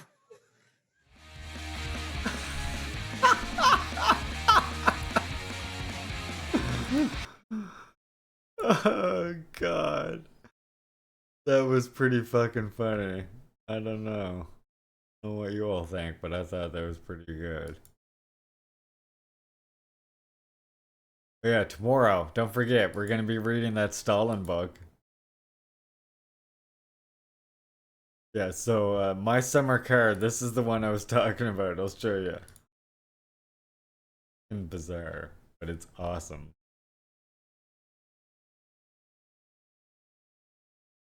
I would have been friends with Stalin. This one here is my summer car.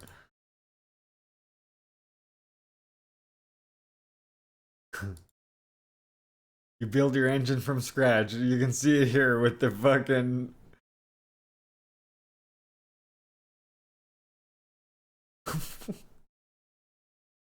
What the fuck's going on here? Does the engine explode? Oh, it did. Look. You can see the burn marks on every piston. The spark plugs are still in it, but the fucking wires are off. Yeah, this is what we're playing here in just a few minutes.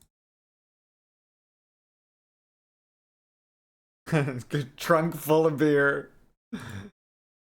This gives you an idea of what you're in for here. The radiator looks like a GPU. Yeah, it sort of does. You're right. You're right. Can't argue with that. Alright, cool. Before we get into that, remember that this month you can force me to play, well, The Legend of Zelda CDI. If you comrades can manage to get me to 100,000 labor vouchers by the end of the month, I'll be forced to play a game that looks like this.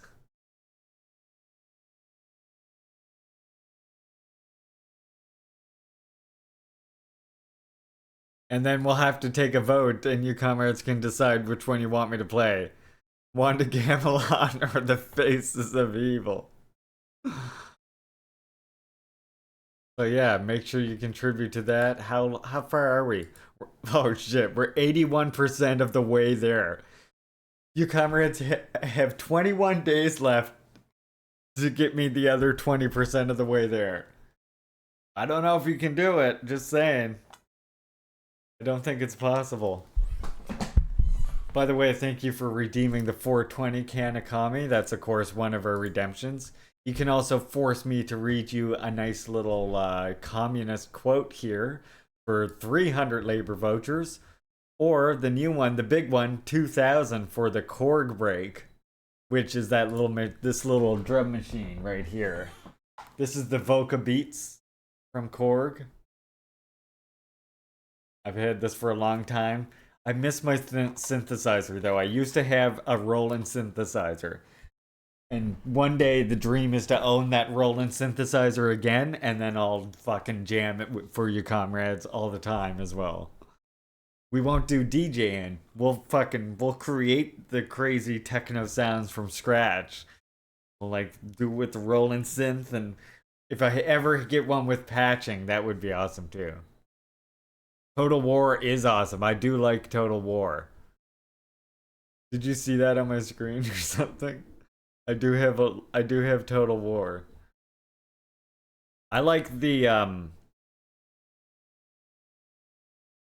what is the one that I like? Right here. This is my favorite Total War game right here. That's my favorite Total War, Medieval too. I just like that one. I have this one, but it's like so it's fuck. It's a lot. This one, I can like Medieval. I wrap my head around no problem. I find Empire is so much more difficult to get your fucking head around. There's like so much going on or something.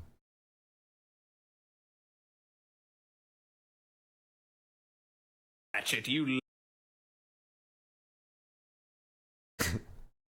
All right, one more little comedy break before the music. You've all seen this, but it's too funny not to show again. This is Ebenezer Scrooge meeting Jeff Bezos. Bob Cratchit, you lazy sod. You and all my other employees will have to work all Christmas Eve. That's right. And you can't take any bathroom breaks. What? No, they can go to the bathroom. Oh, sure, they can go to the bathroom. In their diapers. Ugh. While they work. What the fuck?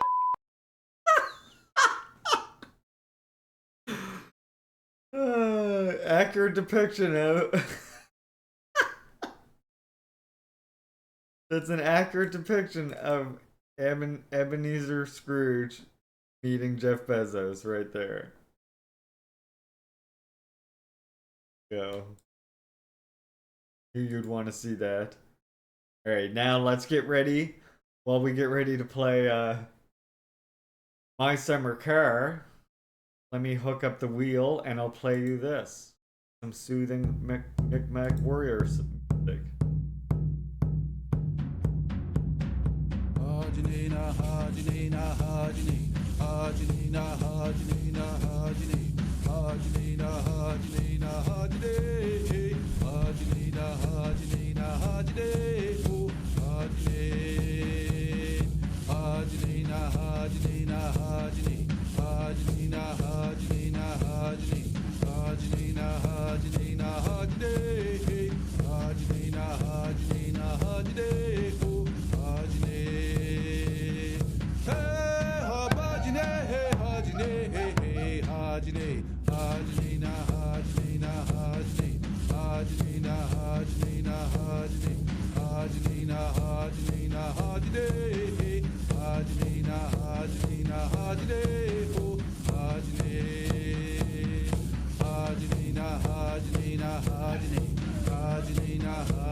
There you go, the Mi'kmaq Warrior song. What do you think? Pretty fucking good, wasn't it? Are we ready to go to Finland? You comrades ready to go back to Finland? That's where we're going. We're going to Finland. The 90s. Traveling back in time. Oh, might want to hold on to something. As you know, time travel can get a little bit bumpy. You like that Warrior song? One of my favorites. We're gonna listen to a lot of George Paul on this channel, so you might want to get used to him. You plan on sticking around.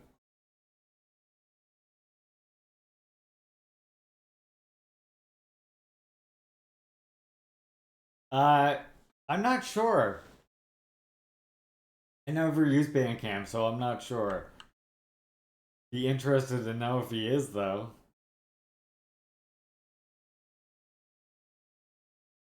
He hasn't done very many albums. He is an elder, so.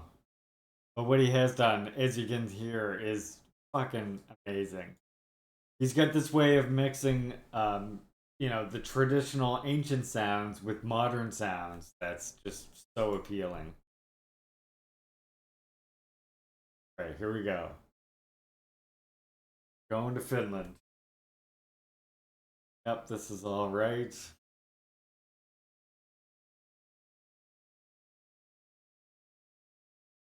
This game is perpetually in early access. I actually make this come through the right speed. Now it's coming wrong. The right speakers would be preferable because then I can keep my sound alerts nice and high. Now you comrades like to use those sound alerts, and I don't blame you. See if that does it. Oh, okay. It's one of these. It's one of those dick games that doesn't switch. Always wants to be the default one. I'll have to just turn down the alerts a bit. I apologize.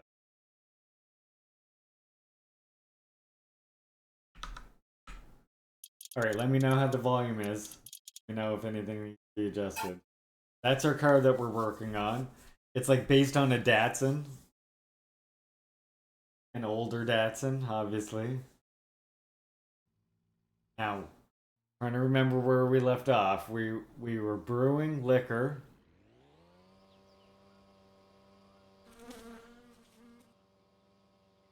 Welcome to Finland, everybody. Here's our home. Wait. Here's our home. Home sweet home. So we're brewing some liquor right here.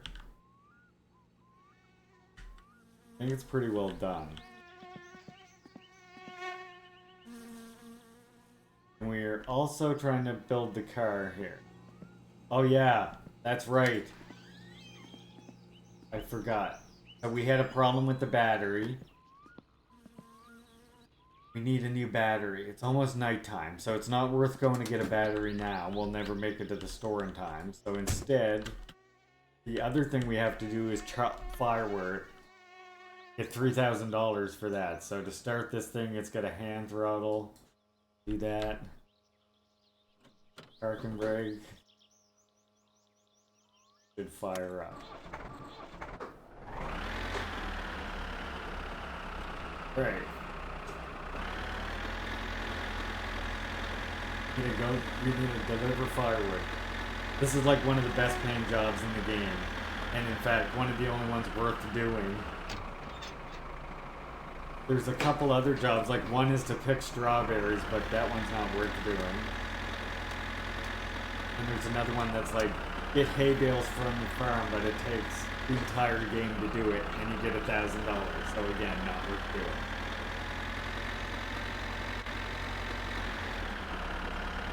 Whole tractor's only got 3 gears, but we're all going over here.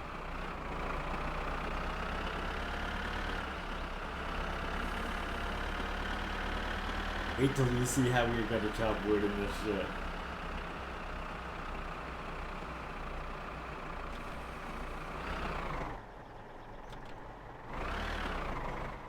always do that. This game for some reason.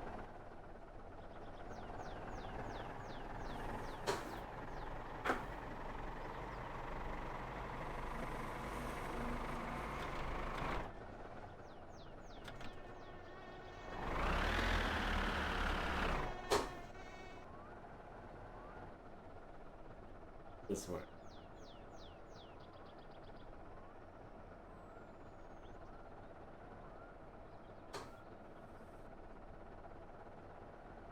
Right. Leave this here.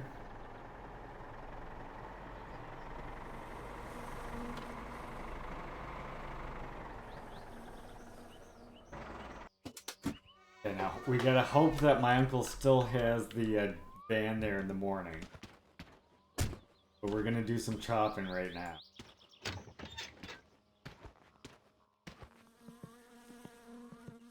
Chopping is fucking bad. What's this? Digging bar. Remember what you used. There's also a sledgehammer somewhere that I need. Diesel. Where's my sledgehammer? Might be back at the house. Almost forgot there is another good way to earn money, and that's also using the tractor. Go around and find wrecks. How do I pick it up again? There we go. Now I got it. I would love to swat the bug. Just a part of being in Finland. So here's how you gotta chop the wood. Up there. We need to fill the fucking trailer with wood.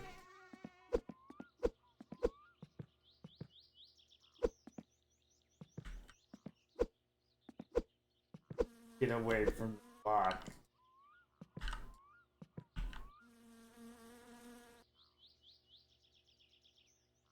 Only chopping wood were that easy. I mean, if only. The problem is just that the block is annoying. Here. Oh no. Frank, around these parts we don't quarter cut. That's our motto at my logging business.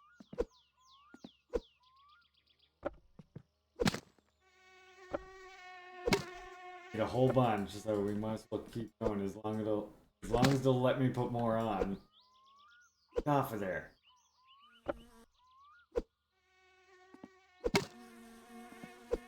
Yeah, it's all birch, of course. Why not?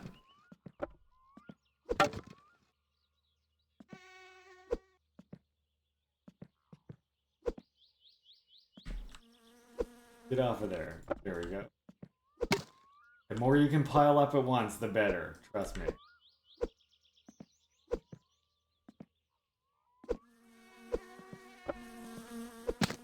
Gotta fill this whole trailer if we want the $4,000.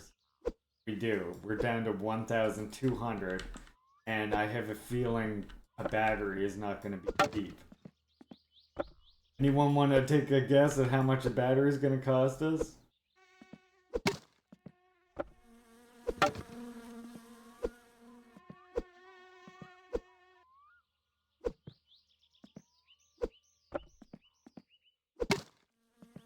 Okay. That's something to throw in. Now to throw it in, we gotta like... Could also go like this.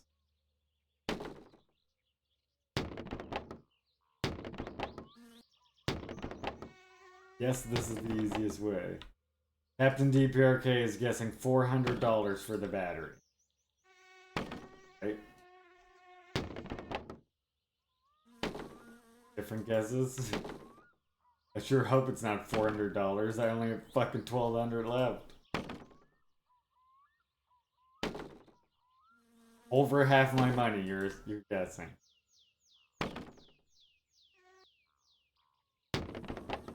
No, 4,401, Bob. You know, in memory of Comrade Parker.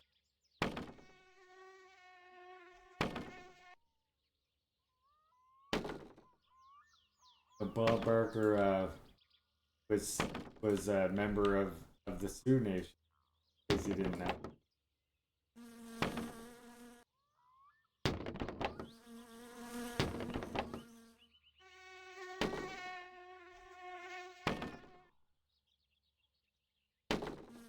I'm guessing some people don't know that, right? How many of you knew that Bob Barker is a member of the Sioux Nation?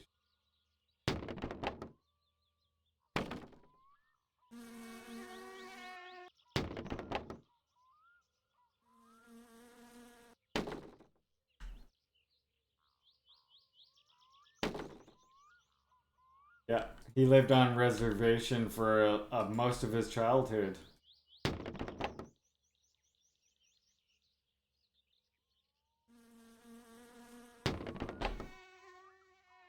I can't remember the name of his reservation right off the top of my head, but yeah, he lived on a reservation for most of his childhood. Wish I could remember it right off the top of my head, but I can't. I know it's a Sioux Nation. So.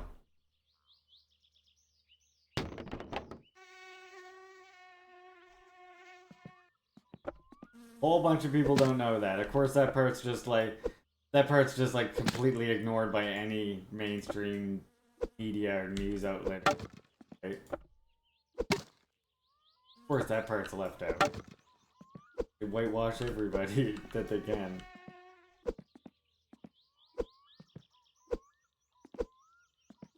Would you please get off of that log?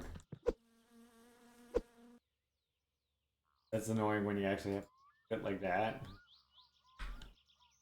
Come on, just cooperate.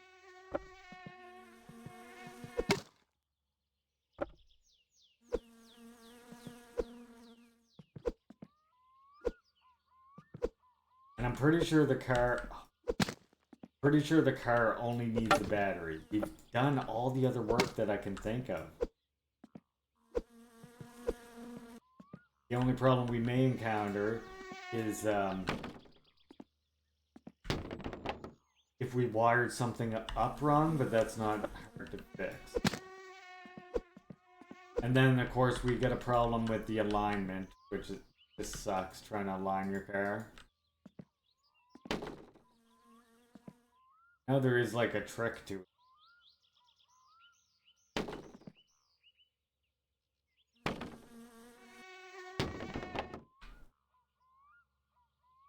Need these logs. Once we get the sewer truck, though, then we can actually pump people's sewer or pump people's septic tank, and that's really good money too.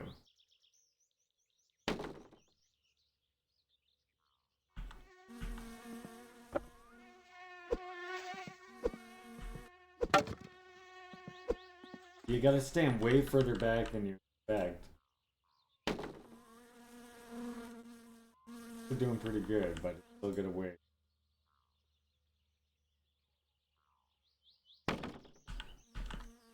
This is the best method. Lean down and then back up.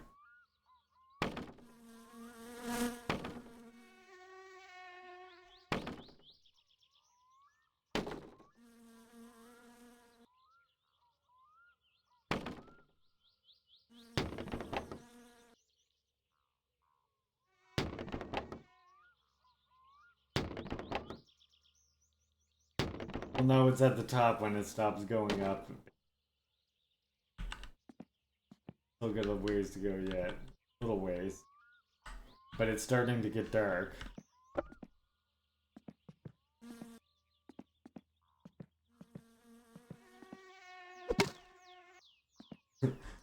Sounds like you got a mosey in your headphones. I can turn it down a little bit more.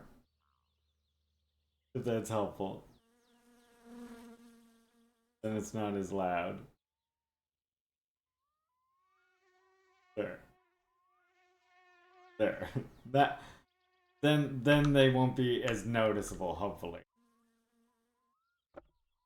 I forgot that I can go into the game files and like get rid of the sound somehow. I just haven't done it. I do need to figure out how to do that. Or I could look it up online easy enough. It's like something in the game's INI files or something. Oh yeah, I gotta change our category. Right there. Oh, see, sometimes you find the sweet spot to stand, and it's always further than you expect.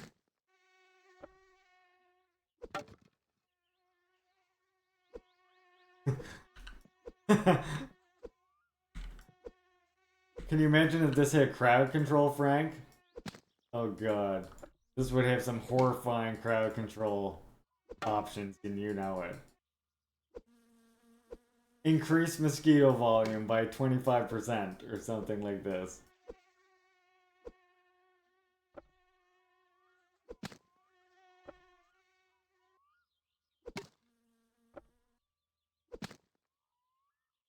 Yeah, I will figure out a way to get rid of them.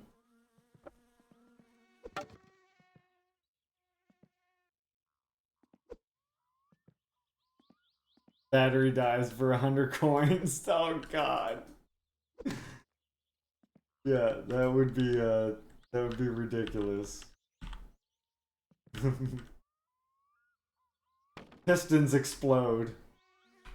That's one you comrades would have to pool for, is exploding pistons.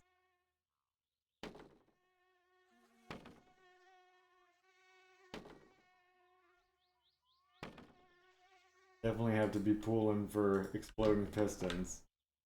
Right, we soon gotta get out of here because it's gonna get dark, and I'm telling ya, it gets dark when it gets dark. It's dark, basically. Our character's dirty, and you would think that would correlate to the mosquitoes or something, but it doesn't. It doesn't.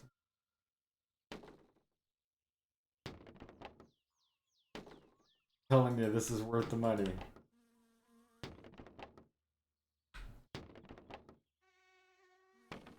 One of the only jobs that's worth doing in the whole game. We do have fish that we gotta give to Grandma. That is worth doing as well. That's just a matter of going back out to the cabin that's on the lake. And we have to get the fish trap. Look, it's still going up.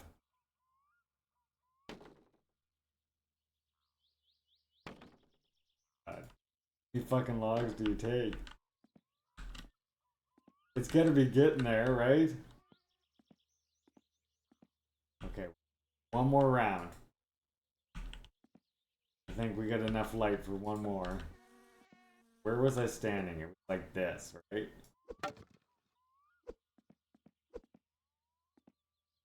Maybe a little bit further. Practicing. Here we go. Yeah. Just sort of like look way up. Seems to help. Enough of it.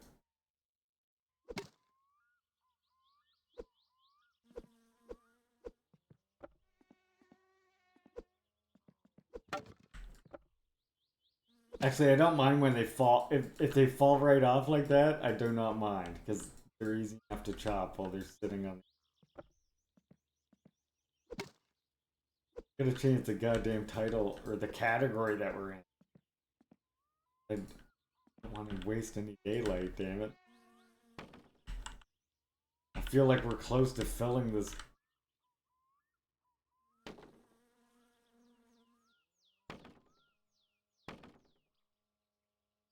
Worry about checking it once we get to the end. Stop a couple too many. Oh, guessing we didn't.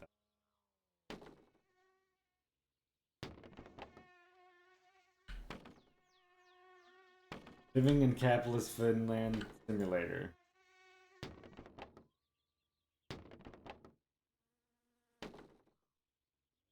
Yeah, yeah. That's just what this game needs. Being able to kill yourself with the axe. Perfect, perfect. Yes, I'll write the developer. I'm actually knowing the rest of this game, the developer would, probably gladly add that in, to be honest. If we're being honest with ourselves here. We are communists. We do here.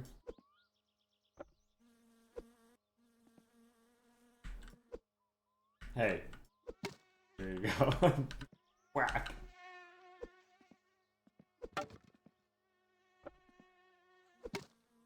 Okay, one more. Gonna get enough this time, I swear.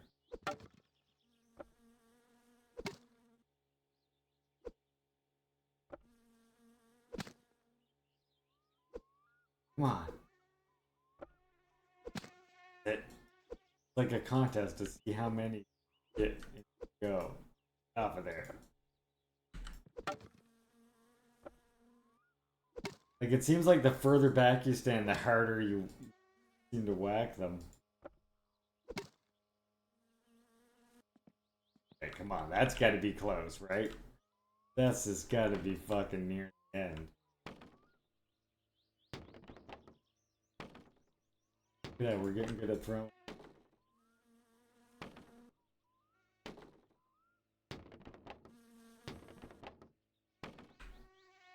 Hey. The lean button is so strange. Like you just lean down to your feet. What an interesting game. Imagine making a game where you need a lean button like that. It's just strange to... You're making a game that's like, oh shit, people can't lean. How are they gonna pick up the nuts and bolts and stuff on the floor that they drop? I think this is it, it's full. Look. How the hell is this still taking wood? Hello? You look pretty well full. Okay, last round. I saw it still go up that.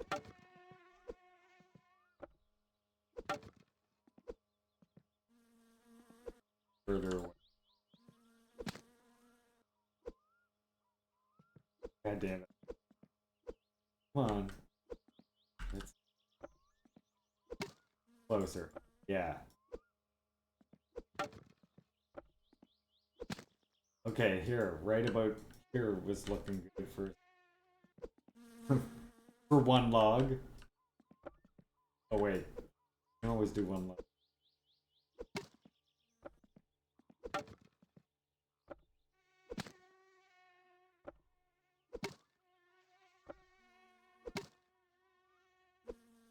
Oh god, is that lightning? Is that lightning? Did you see that?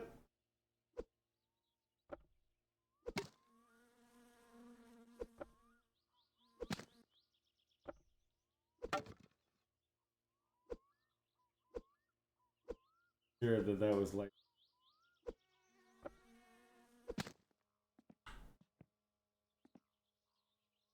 isn't lightning caused by isn't thunder caused by lightning?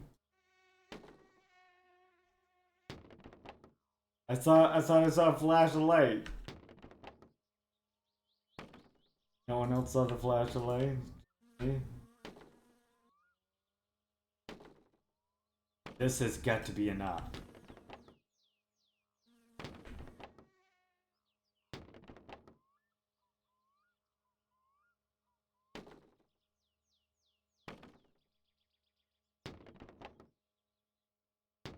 There, I don't think it's going up anymore. I think we did it. Okay, let me just put these last ones in safe mode. Get them up. Or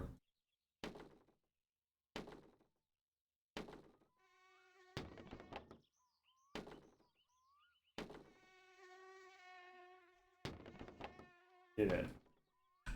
We've successfully got the order ready.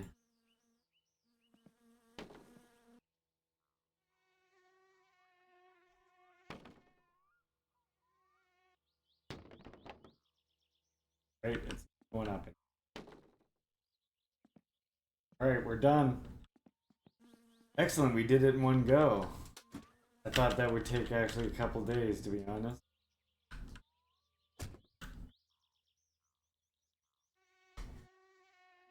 Throttle, park and brake.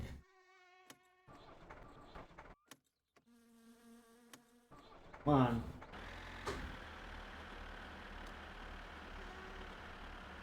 I gotta go forward just an inch because I detached the trailer.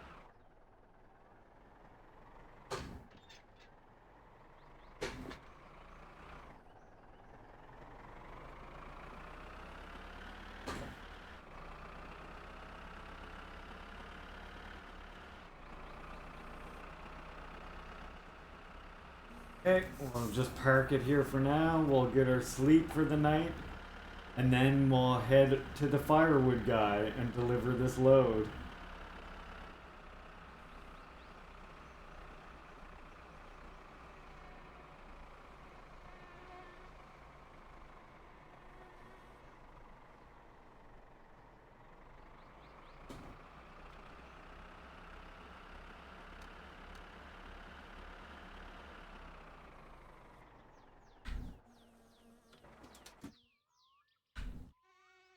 Right, now what else do we need? Thirst. Rest seems good. Let's look at the car real quick. Oh yeah, I didn't put the back seats in yet either.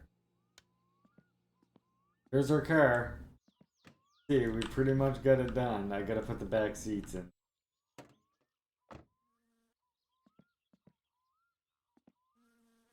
It looks pretty fucking done in there. I don't know. I think there's marker lights that can go on for wire. But like, it's looking pretty wired up, is it not? Goes down, I got the negative hooked up, I got the positive hooked up. Looking fucking nice. I think the fluids are all in it, right?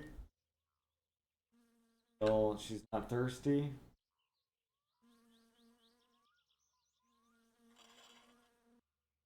Look at that. Can I paint it red and gold? I mean, there could be red and yellow. I don't know if I could find a gold paint. I would highly doubt that. You think we're in Finland? Right? You think there's a lot of gold paint lying around? But red and yellow, yes. Oh, I see why you're saying red and yellow. Hey! Reds, there's a radio here. And a clock. I would much prefer attack, but we don't seem to have that.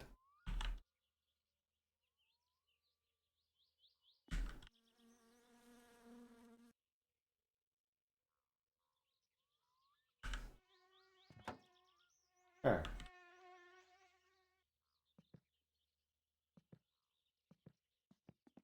We'll put the radio in too, I guess.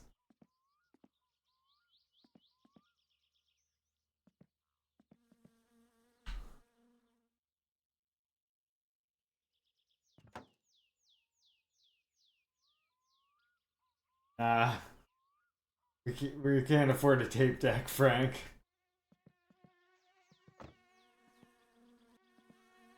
No tape deck.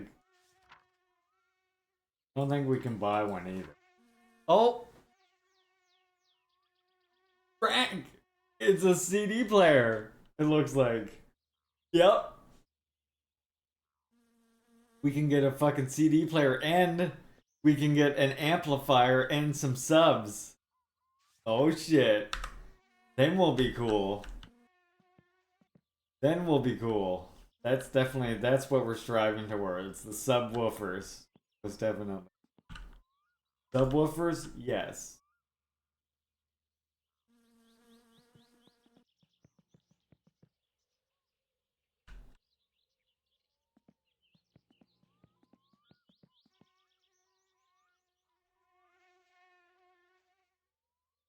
Okay.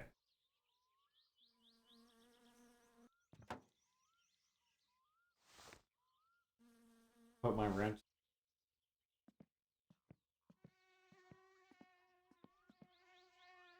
Yeah, the stereo being more expensive than the car is a vibe. A vibe that I very much appreciate and relate to.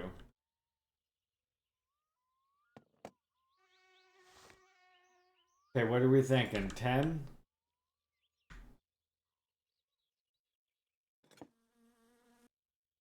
Nine.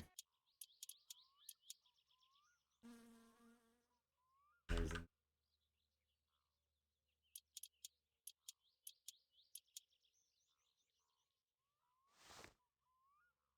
This thing.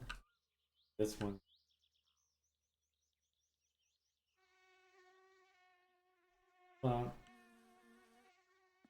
I have it grabbed at it. It's my fault, not the game's fault. Definitely not the game's fault.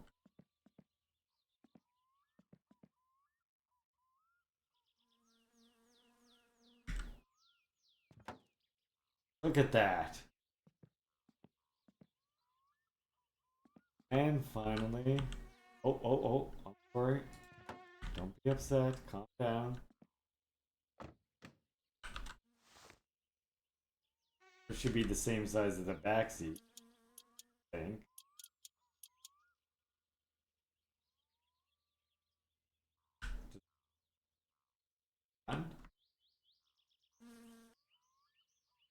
Oh, there's a bolt right here.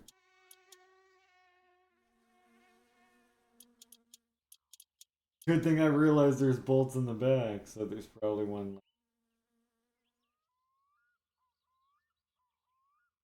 Oh, okay.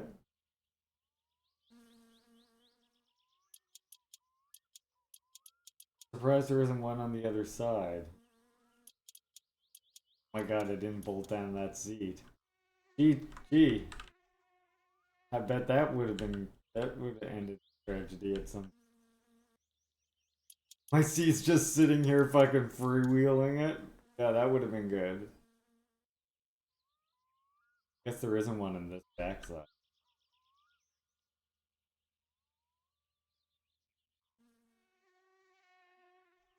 Right. Here you go. Car's built.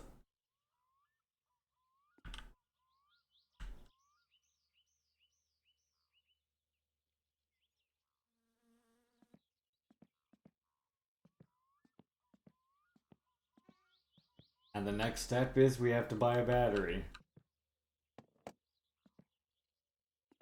Do you think that there is like... See if I can grab this a bit closer. I think there's like markers. They don't...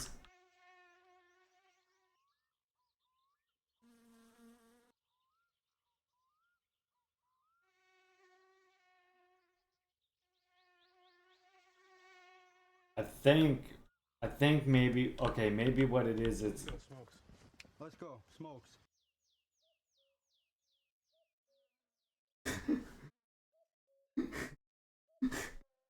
GMO! For some reason that just scared the absolute shit out of me.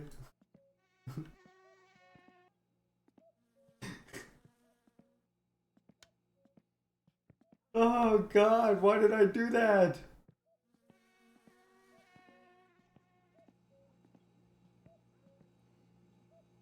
God. It was barely audible. Oh, shitty. Yeah, that's because I have the thing. I have the thing set. I didn't want you comrades to get annoyed by the mosquitoes, but I heard it on my end. I thought somebody in the game like approached the garage and was like, "Let's go." I was like, "What? The cops?" When chat played this soundbite here. I'll play it again. I can't because it's on cooldown. Damn. Chat played the "Let's Go Smokes" thing. There, let's find a happy medium. And I could have swore somebody like snuck up on me in the game and was like, "Let's go."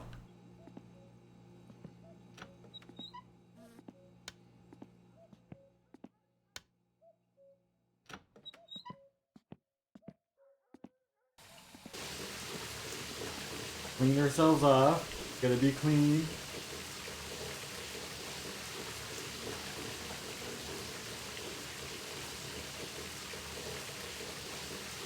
Ooh, some finished weirdo. Let's go. Smokes.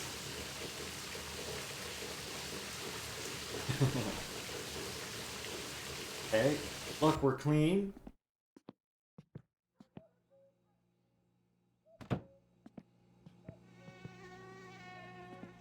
What's Launchbox, a way to organize games? Yes. If you've ever... Comrades, I've seen the big box where I'm scrolling through like all the different systems. This is just the desktop version of it right here. This is the free version. You can organize it by handhelds, consoles, arcade, pinball, whatever you want.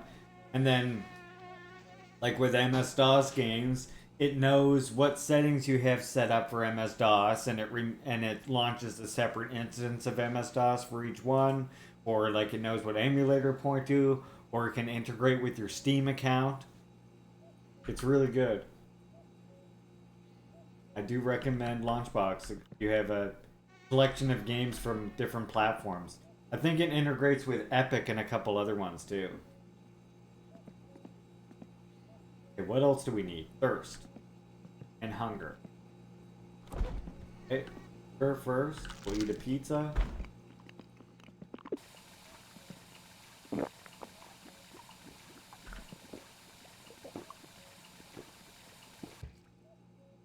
Go, comrades.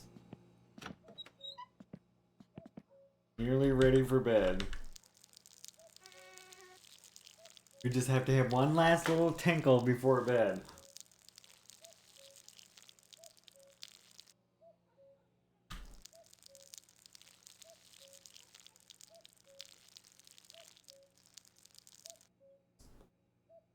Yeah, yeah. I mean, it's a part of life in Finland, as you know. Where we go to bed, we unplug the phone, and we drink a beer.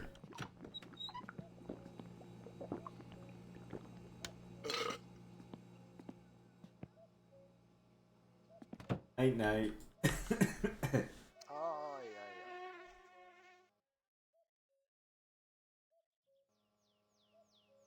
Oh no, I'm shaking.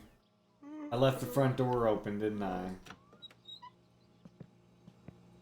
No? Why am I shaking like this? Okay. Oh, did I leave this door open? No. Weird. The Finns are always pissing.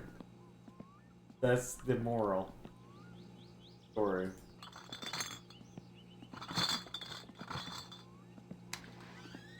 Is this basically first person The Sims? Except for the fact that, Birdie, we also had to build this car from scratch. We still have to put, like, the bumpers on it here, as you can see. Wonder if the markers go on the bumper, actually. Oh, I think they do. Do we have to build this car from scratch? But we did it.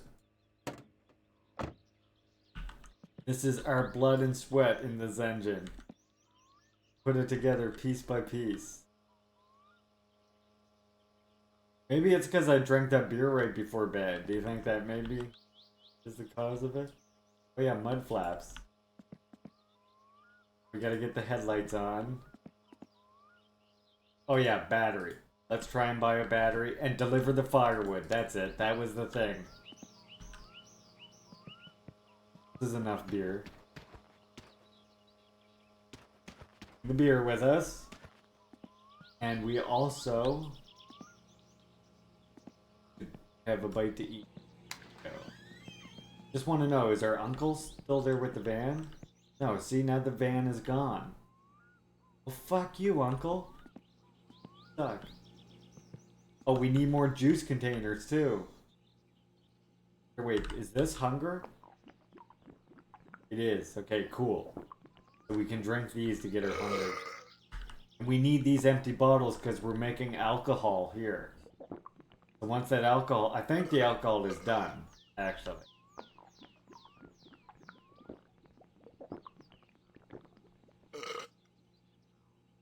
Once that alcohol is done, we can sell that.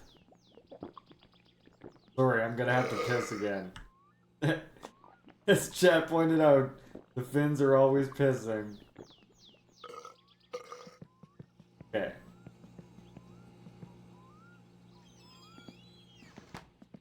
Alright, let's go deliver this firewood. First, I'm sorry. I gotta do it. Or we'll be having to do it on the way. What's really explicit is when it gets here. Look, watch. When it gets to this point, now you get a hold P to make the rest come out. I'm outside. I'm enjoying nature, alright? Don't judge me. Don't judge my enjoyment of nature. Here we go. Let's go get this firewood delivered and make some money. Desperately need money.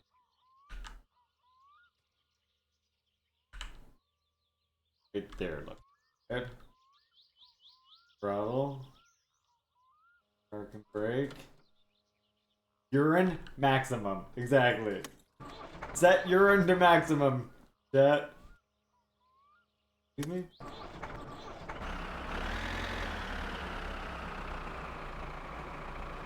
Oh, it's too low. How low can it go? That's pretty good. Okay.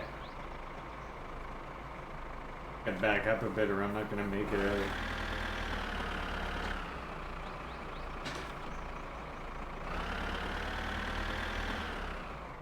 Going on a road trip, chat.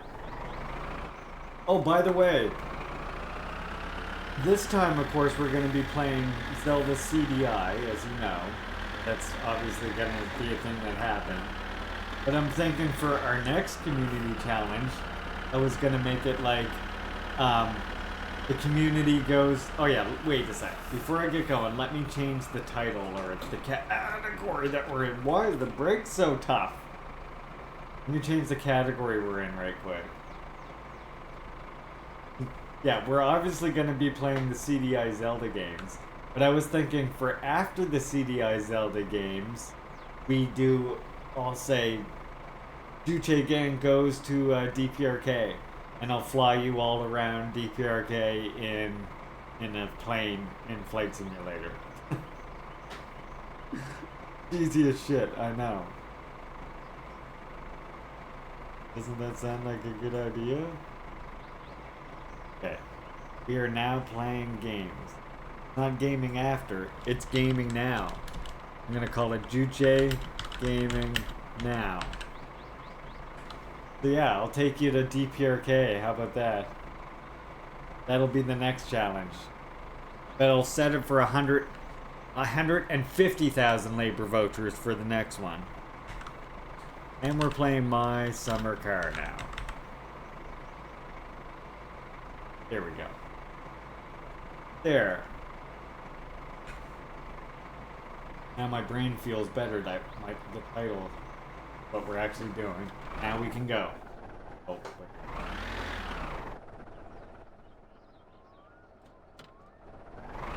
The Banner series? Yeah, me too. There's a... I've only played the first one. I still need to play the other one.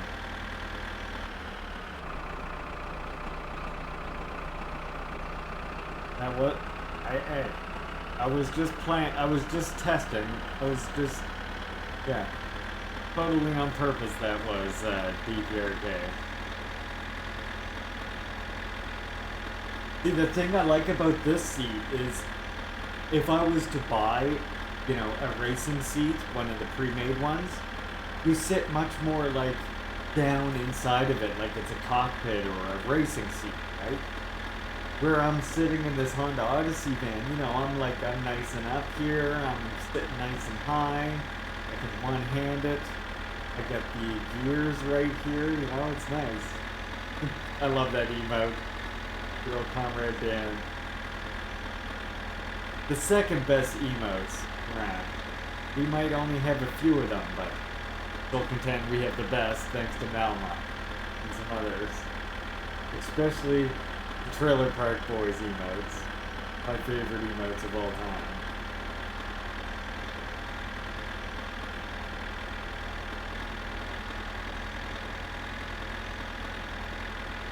As I mentioned, every time we're driving. Exactly. I would have been. As I mentioned, every time we're driving, if you're doing this with a keyboard and mouse, you're pretty much fucked. Just simply because the road is so narrow, and when you go off, it's like you're out of control with the keyboard. With this, it's much more forgivable.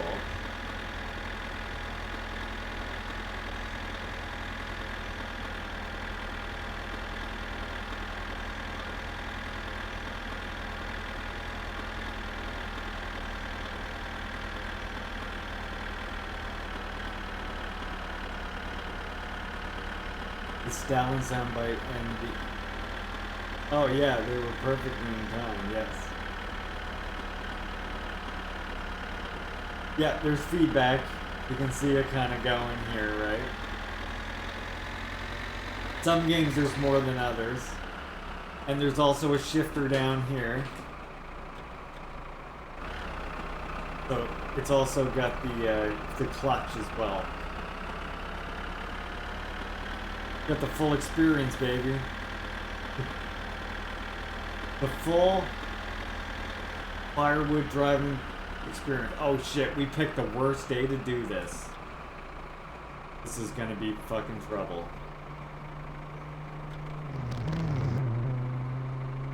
And that's why.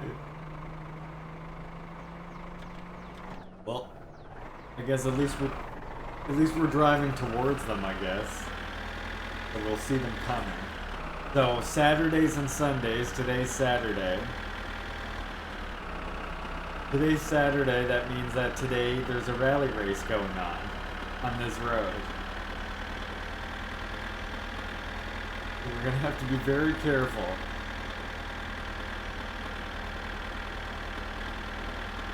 Will they road rage me? They won't road rage me, but the problem, okay, if I kill somebody in this game, I go to jail. In jail in this game, it'll sentence you to like 16 years in game, and that'll be like 16 real world hours that you somehow have to wait. And like you can't like just turn it off, it doesn't keep time, you have to be in the game, sitting in your jail cell, doing nothing. Watching the TV to make your sleep meter go up faster, and then you can sleep for a while. Basically, if you go to jail, you might as well just restart your save.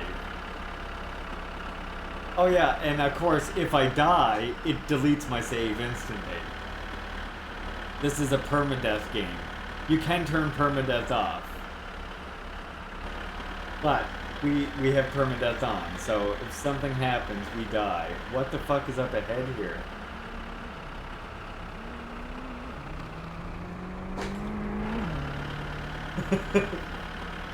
Gotta watch out for those racers. Now he looked like he was having trouble, so I'm wondering how close the next one is. Probably pretty close. And we're going to jail.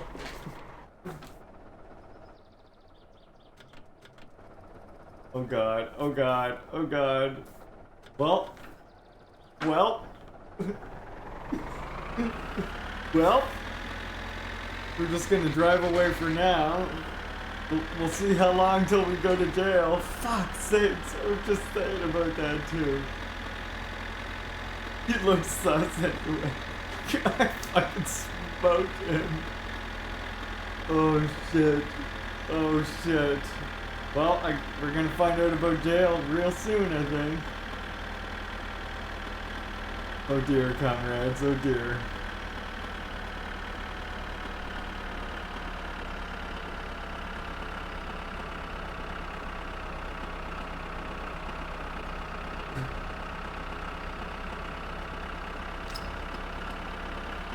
We need a drink. Oh god, the road's really narrow here.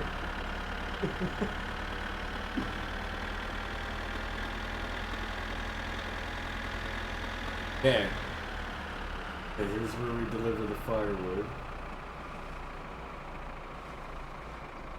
Oh my god, the brakes are so tight.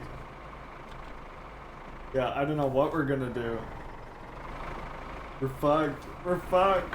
We murdered. I definitely murdered that guy. Well, this is risky.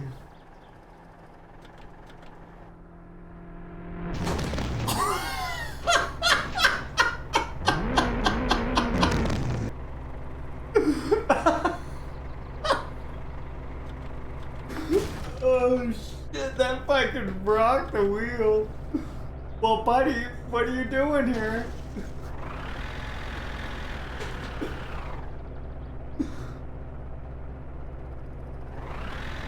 I'm gonna try and get unstuck from him. Hold on. Look at him. Okay. He's still trying to go. Wait a sec, wait a sec.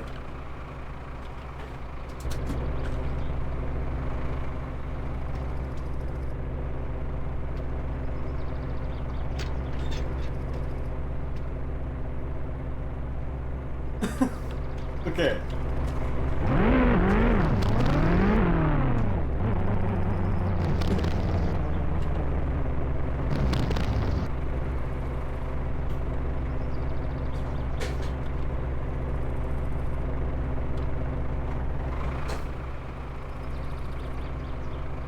Okay, we're just gonna let him, I guess.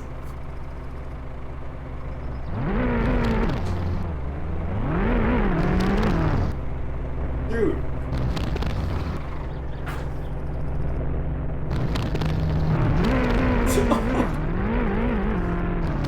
There we go, wait.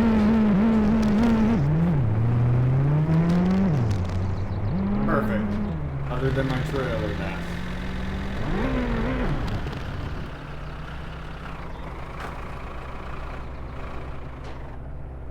Yeah, now we gotta pile up. Okay, I gotta get this guy off of the road. Oh, okay. Fine then. Good thing we're in a tractor. Now hooking him to this trailer is gonna be a fucking nightmare.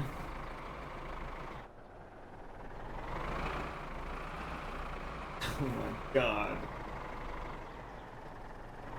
I told you going on race day wouldn't be good for our health. Okay, we gotta... What?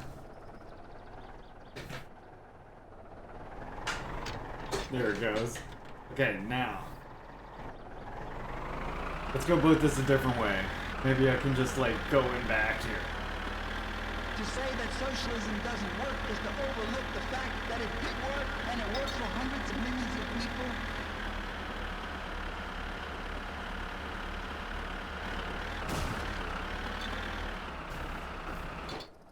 Ah, of course. Of course, the one tree that's physicalized.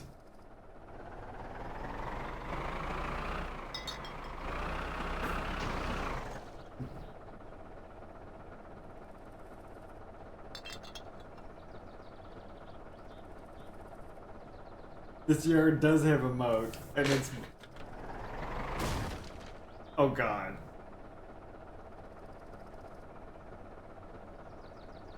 They didn't low.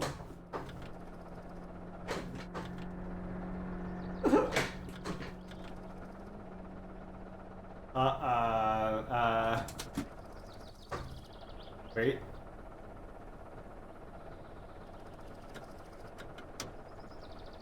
Not the range. Want the loader arm. Yeah, GG's, it looks like. It does look like. Are we gonna have to restart? Are we gonna have to restart my summer car? Please don't tell me that. Okay, try and get out of here. Is this gonna lift me up? No? God damn it.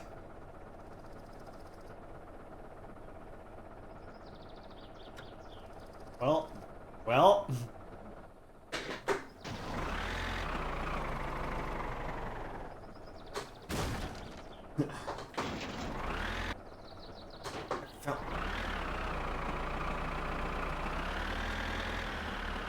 Oh my god. Holy fuck. Instead of jail? Oh no, we're going to jail. Damn, his yard, I bet his yard is like this so you can't do what I'm trying to do right now, but I'm trying to avoid being on that main road.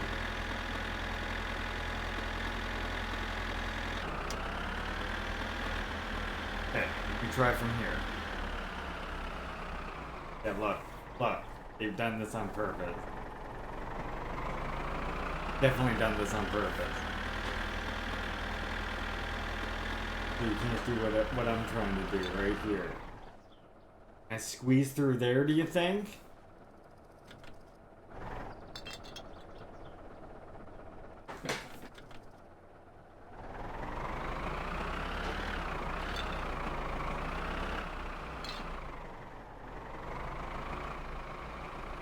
Looks doable, doesn't it?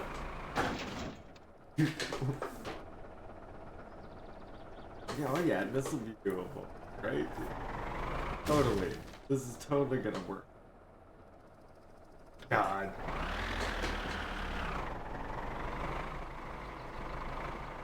It's not gonna work.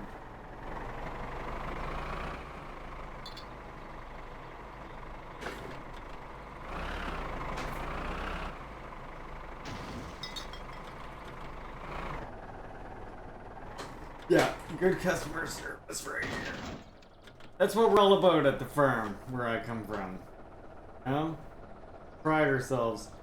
Good customer service and professional driving skills. That's the core principles that we're clearly grounded on. Right. Right, like this again. I don't hear any more racers coming, so maybe that's a good sign.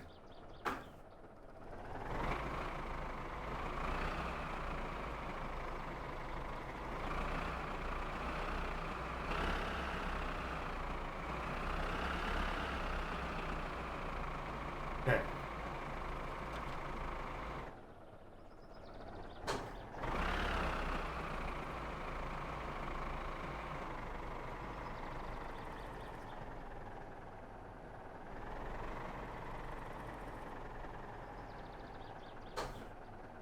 It's right here.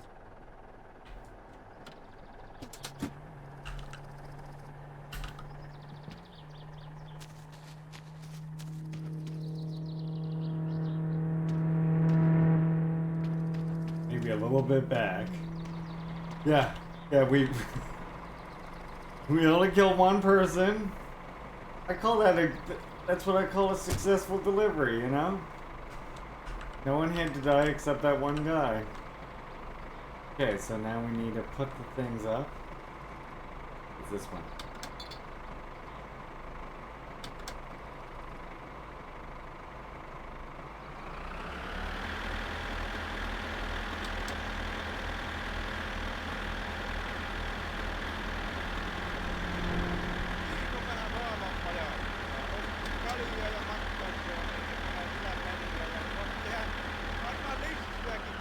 Yes, we're gonna buy sausages and all that shit, thank you.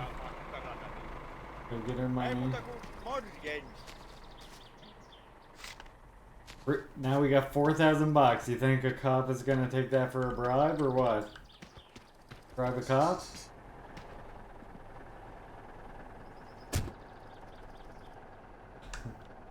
Yay, we succeeded.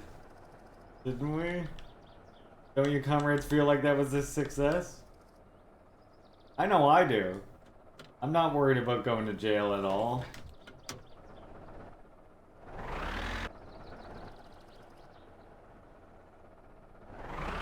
Ooh, me worry? Nah.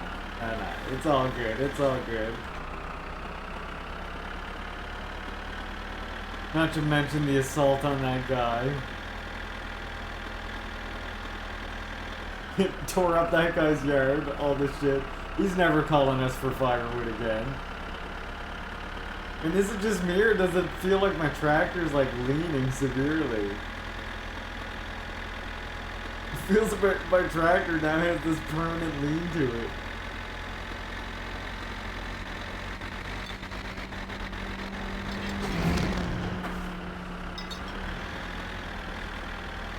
I heard him going. Is there a bulldoze Israeli settlements minigame? I wish there was a kick settlers out minigame.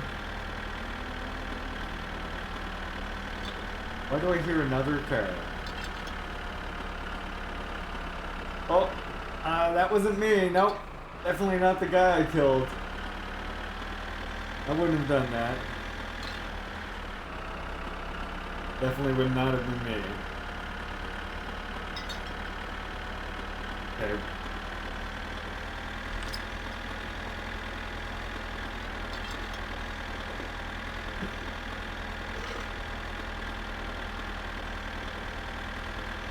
Yeah, he's just taking a nap, that's all. Nothing serious. Nothing to worry about. Not drinking because I'm worried. Not at all. I'm not worried. Everything's cool.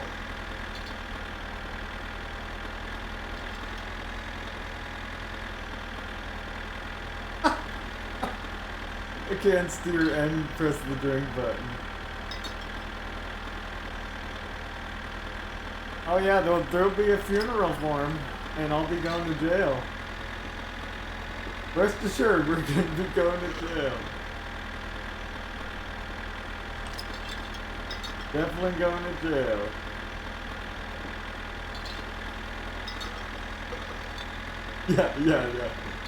Yeah. I don't see any investigation going on, so I just have to assume everything's normal.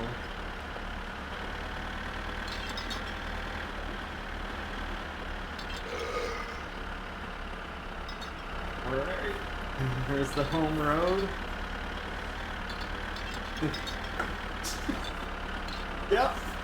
Yep, that's good, it's okay.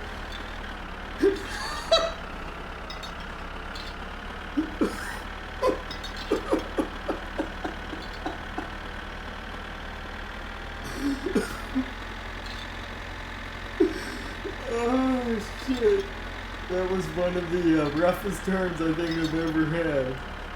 Jesus Christ.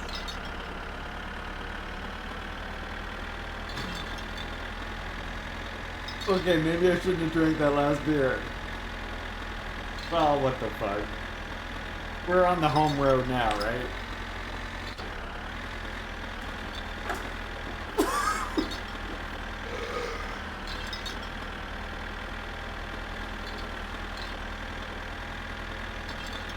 Ooh.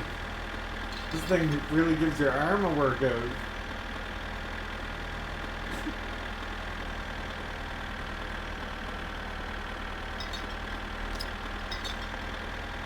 Two left.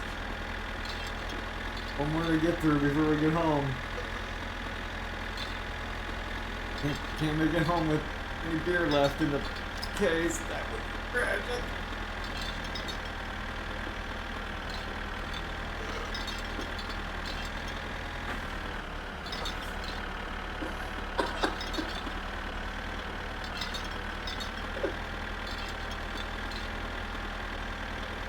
Don't worry, I'm not affected by the beers.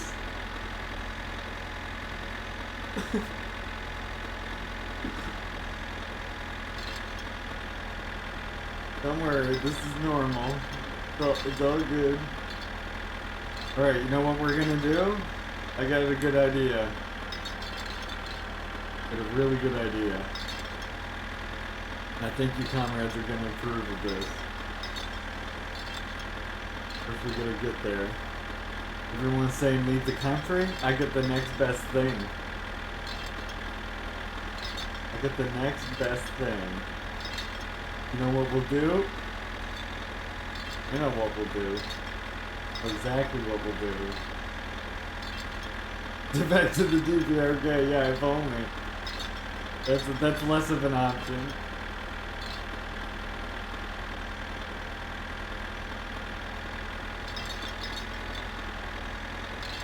Wow, it's amazing how well the feeling of they captured the feeling of being drunk is in this game.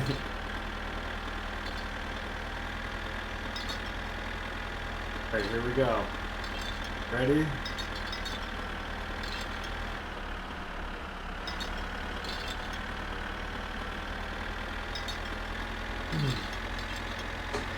Oh, wait, I should grab one thing actually. See, I told you, most of these trees don't count.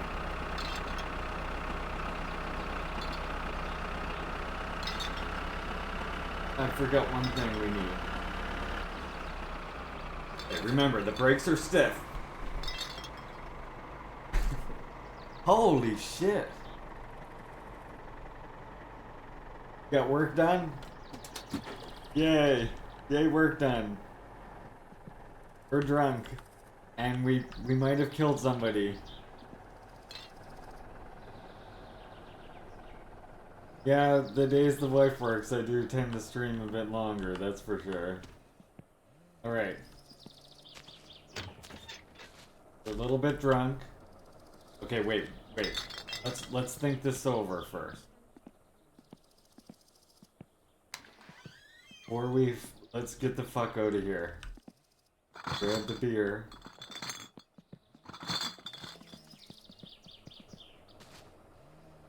Grab that beer. Oh my god, we're drunk. Need to grab sausage. Let's grab a sausage. Grab the sausage. We'll throw this in here. Okay, good. Sausage is there.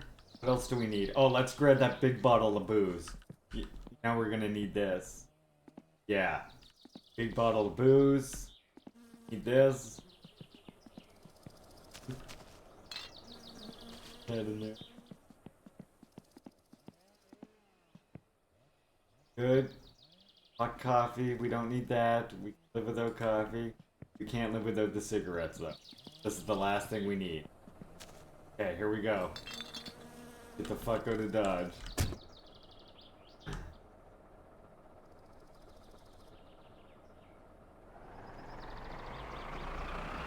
Oh, it's already on. How convenient. Yeah, hopping the tractor and cruise through the countryside in GTA? Fuck yes, I used to do that. Look, everybody's house has a ditch. Apparently it's just a quirk of, like, I guess the way they put this. Wait, is that her uncle back with the van? It is.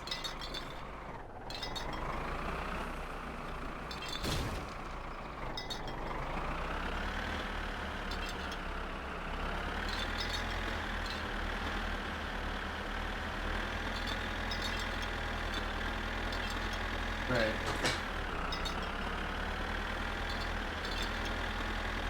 We're going down to the water.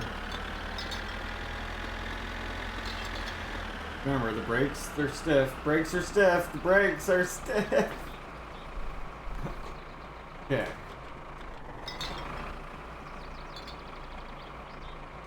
Right here. See what's happening, don't ya? See what's going on, don't ya? You see what we got planned, right?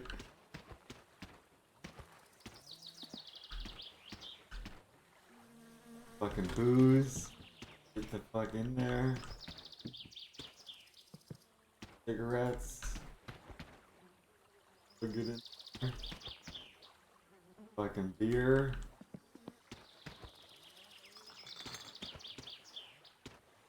What else is it? Oh, the sausage. Forget the sausage.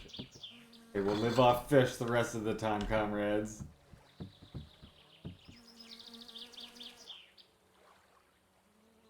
Please lower your forks when not in use. You think I got time to lower forks? We're getting the fuck out of here is what we're doing. We committed crimes and we're running.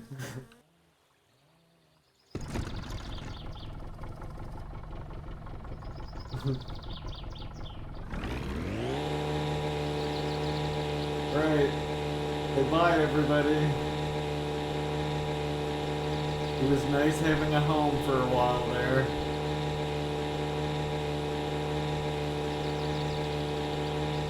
Now we're going out on the land. Oh shit. Put it back. Reverse is ridiculous on this. There. Go. Oh no. Oh no. In my panic, I'm fucking us up.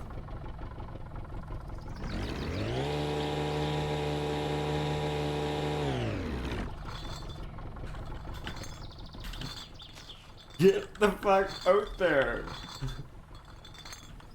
Oh no! Okay. Okay. Now we're good. We're good.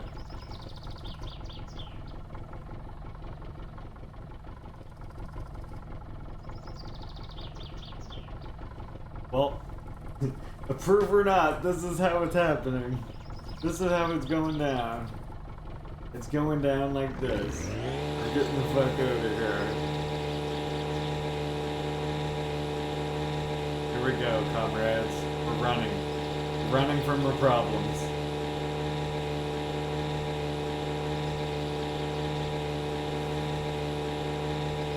Well, hello there, Zoop.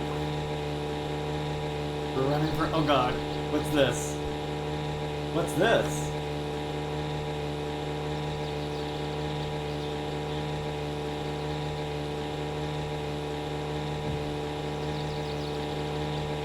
Nothing. We didn't do nothing. We're running, Zoop.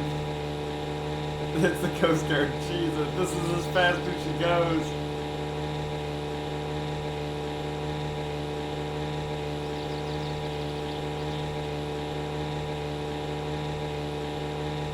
I can see our destination.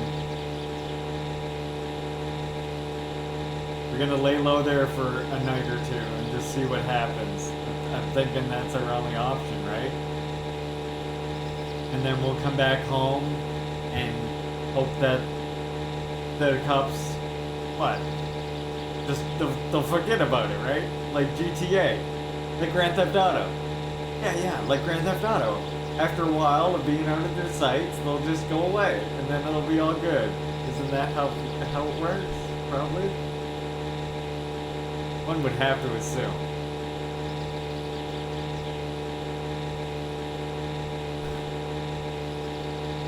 Dreamer, please urinate.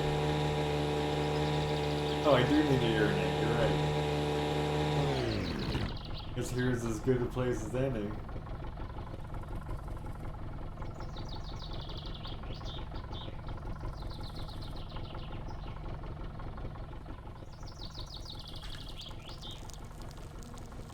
Is this what you wanted? Is this what your comrades wanted?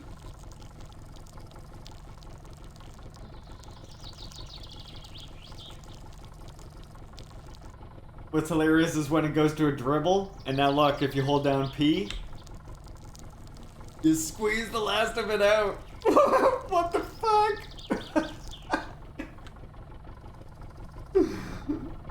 Communism is based. Communism is absolutely based. The fact that whoever programmed it though thought to make it so you. They thought to make it so that you gotta squeeze the last of it out. That's just ridiculous to me. Like that's the next step, you know? That shows you how much thought they put into all aspects of the game here. Right, comrades, welcome to our hideaway.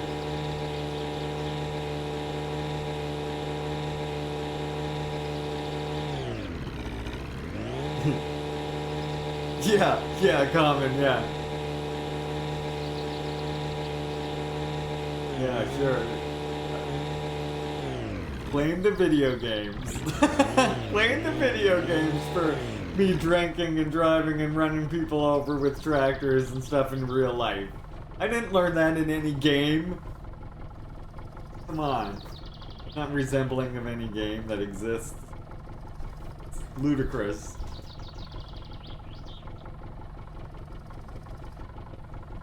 Okay. Could say we're here. Welcome, comrades, to our home away from home.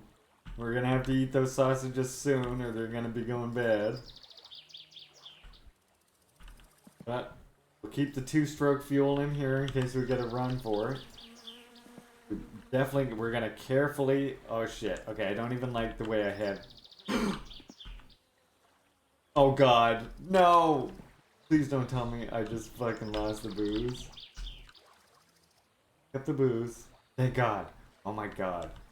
So scared I lost the booze there for a second. Let's get the booze up here. Precious, precious booze. We need this to kill time. There. Okay, you stay there. Stay.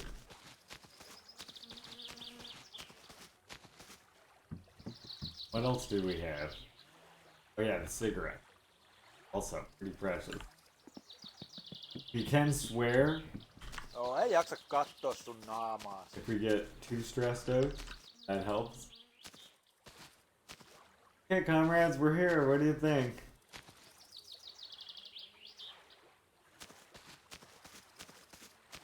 Oh yeah, well that booze is this beer is good and all, but it's much easier to manage, and that booze is much more precious.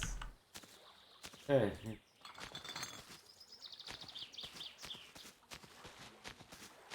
If you believe the digital booze, then I urge you to seek digital support. Well, see, the problem is that here in Finland, there is no support. Unless you consider what we're doing a form of support. In which case, there you go. We did it. Yeah, that's right.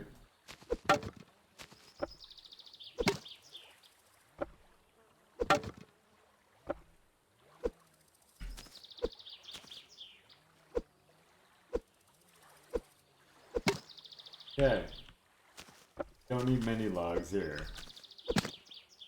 That should be good.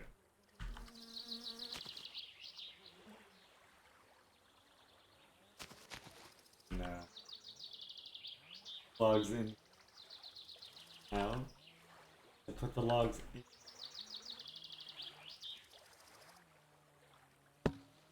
There it goes. What? It's Finland. The mosquitoes follow everywhere.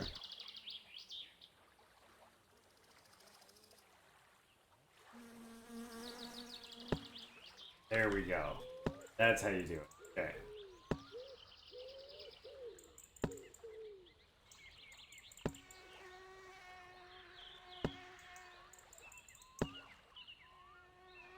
Peaceful here at least. This we can forget about the terrible, terrible crimes we've committed. Oh, okay, then this one can go in here.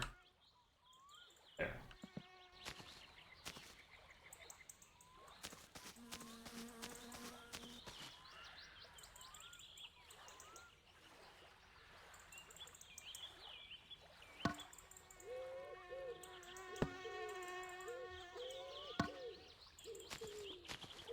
There we go. All set up. Yeah, we're back at the cabin. Oh shit, there's fish. I'm just gonna leave the fish in there. Haley, I think you probably weren't here for it, but we may have committed a terrible, terrible crime. There's a slight chance we may have murdered somebody. This is like more of a manslaughter really than a murder. Yeah. Murder is definitely overstating it. Definitely more of a manslaughter. We were driving to town in the tractor and things get a little hot and wild dodging rally drivers. And well, some guy got in the way and got hit by the tractor. Yeah, it was the tractor incident. It was the tractor incident.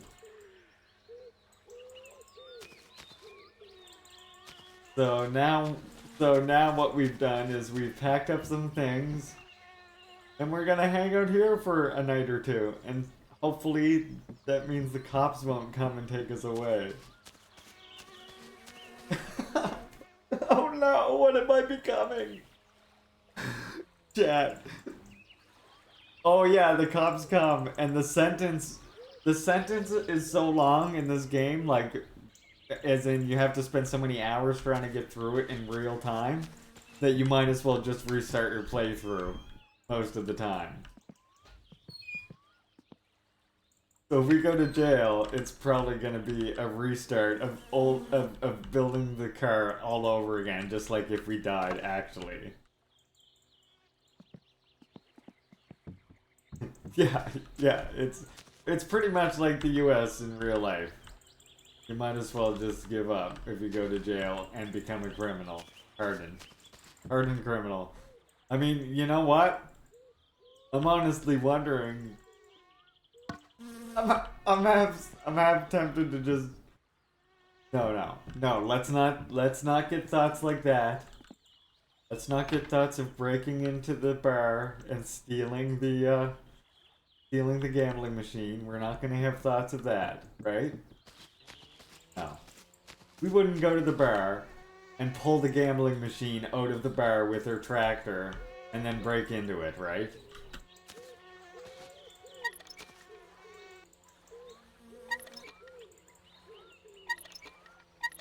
Yeah, if you get drugs on you, forget about it, yeah. Yeah, if you had some weed on you, you're fucked. I was actually saying earlier that I got invited to a social sciences conference in DPRK, but of course was never able to attend because way back I did get a charge for possession of weed and missing a court date, which is a criminal charge in Canada, therefore doesn't allow me to leave. Travel to another country. I can travel within Canada, but not leave.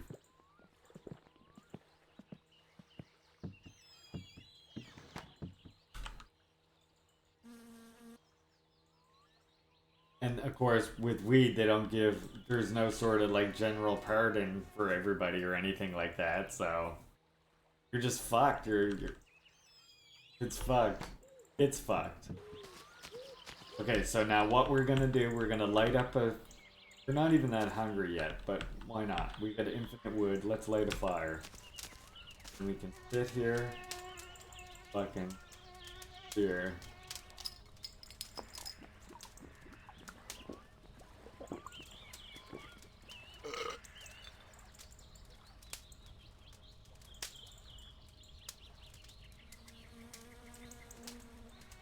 Oh yeah, I couldn't get the, yeah.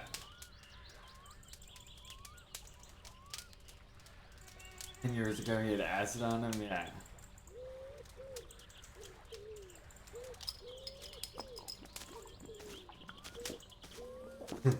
Right? Why won't Canada let its native citizens leave the country for using a plant that can be grown here in the summers? By the way, that is now legal. Also, top of that, getting slammed, getting fucking slammered, boys. Boys, girls, and non-binaries. We are getting fucking slammed. No. I would have to get a pardon, which is you're looking at thousands and thousands of dollars, like way beyond anything I would. Nothing like within the realm of affordability. Who are you?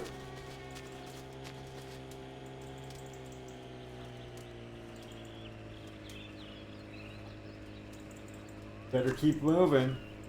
Vitun mulkku. No, ei jaksa kattoo sun naamaa. Mene säkin kotiin. Vitun mulkku. Yeah, that's right. Helvettiin. Vittu. Saatana. Voi vittu. No mitä helvettiä? Jumalauta. Voi vittujen vittu. Jumalauta. Vittu. It's Finnish. This is a surviving in Finland simulator in addition to building the car. Here to take me through the litter, this is my property. I can do what I want with my property, and nobody can say nothing about it.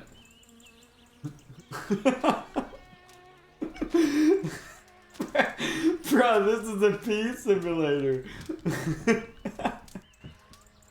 Just waving around like a talking stick. What can I tell you? That's what it is sometimes. Alright, I'm really tempted to eat these sausages even though I'm not hungry. Just like we're out here. Oh, we're dirty. Look, we're dirty. I wonder if that had anything to do with the pissing on us. But to get clean, I think we can go like this.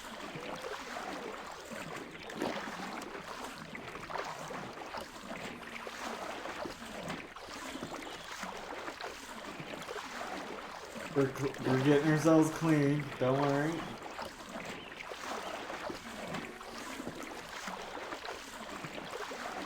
Rub-a-dub-dub. As you can see, it takes much longer than the shower.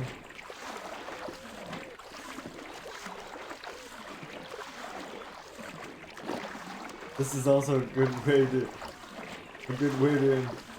get her fatigue up a bit more too. Dog get eaten by a fish? Yeah, well, try not to do that. That would definitely be unfortunate. Okay.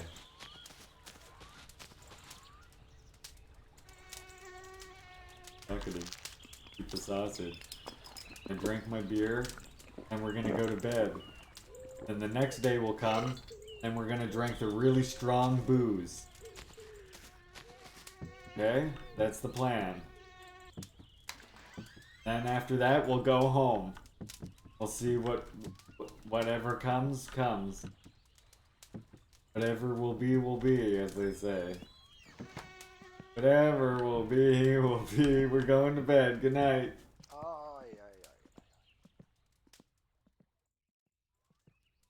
As they say. I wake up shaking. I'm sure that has nothing to do with all the booze I drank before going to bed, right?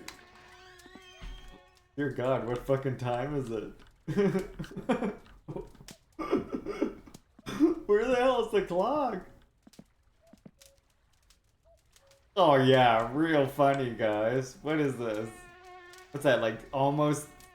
What is that, after 3? Almost 3. What the hell? How is it only almost 3? We went to bed way too fucking early.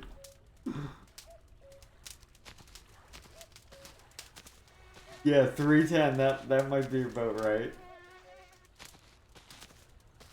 God. Okay. Well, then what we need to do is get more tired again. How can we do that? We can swim across the lake.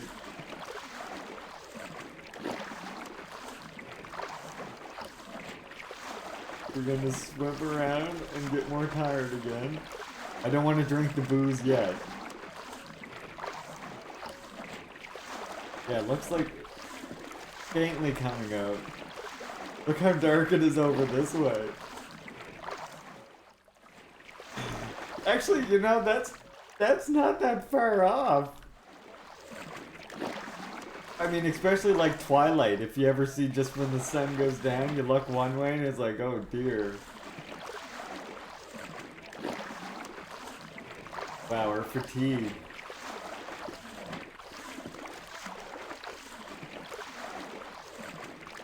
Yeah, anything but be alone with your thoughts. Exactly. We're gonna drink a lot of booze again.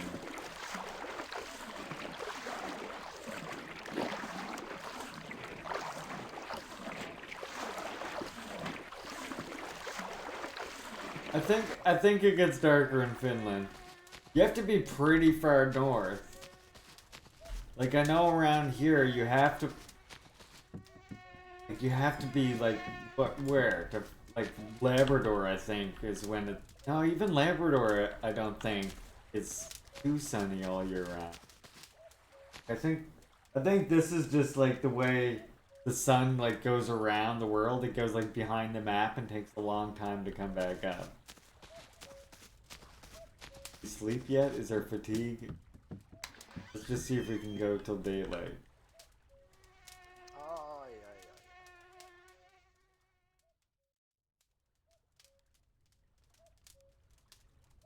Oh, there, that looks better. Look. What time is it? My guy's just shaking like crazy. It's like 5 something. Oh, or it's yeah, it's almost 5:30, right? There we go. Comrades, smoke them if you got them. You know what? We're gonna celebrate. We're gonna celebrate this day of maybe being convicted of manslaughter.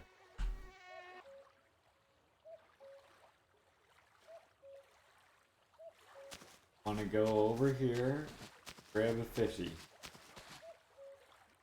Hey, fishy.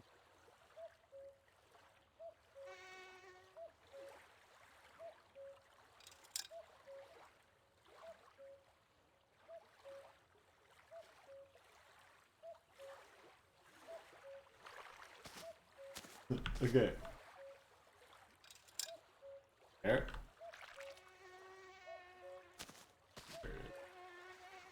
And we're gonna cook a pike.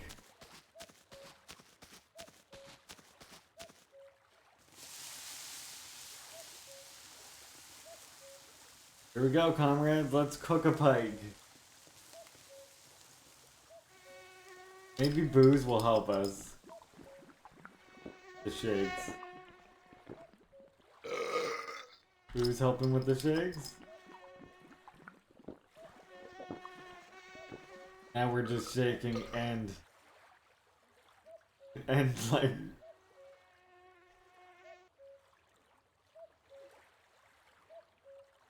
still cooking.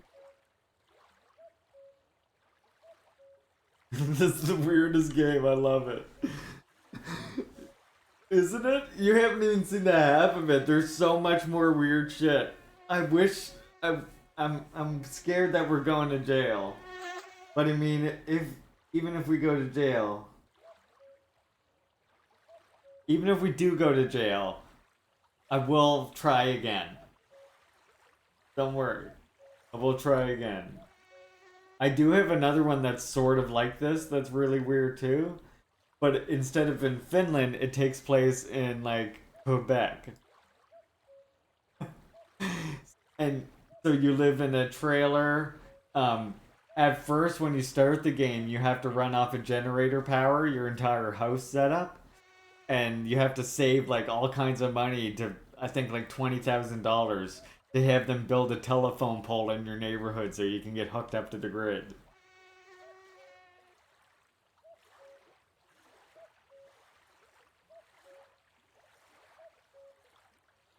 Oh, why is taking our pike so long to cook here? What the fuck?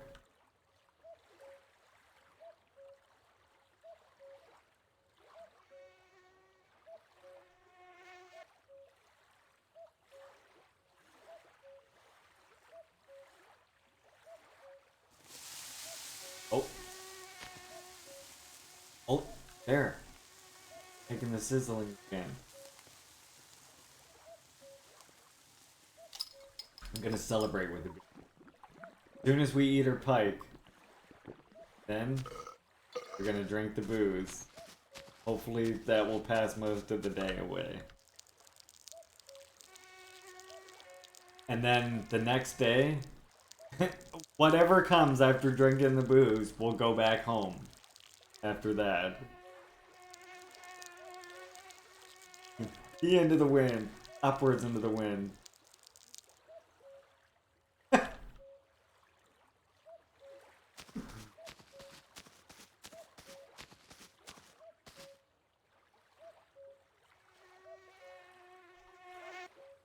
Right, this pike gonna cook or what the hell? Fire is getting too... Hey, wait up. Why does it say mortal above Sunday? Because we have permadeath on. That's to remind you that if you fuck up, you're dead.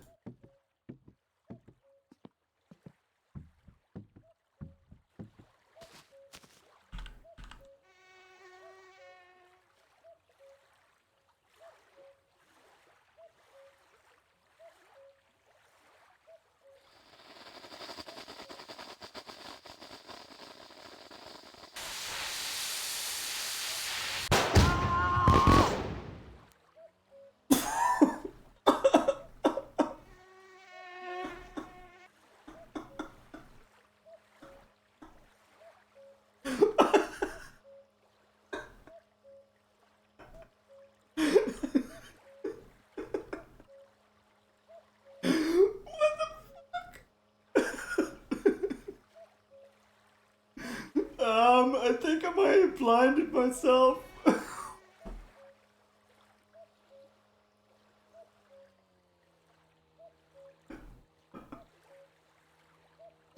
Oh dear God. We're still playing the game, but we appear to be blind.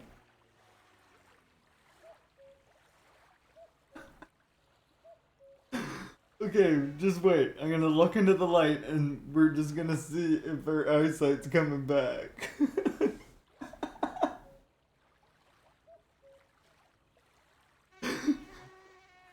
Is it getting bigger? I don't know. I've never done this before. I've never had this happen before.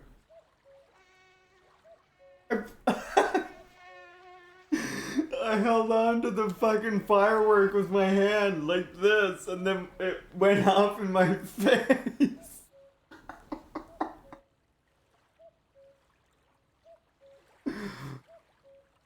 Alright, okay, can anybody tell me, is that oval getting bigger? Or what?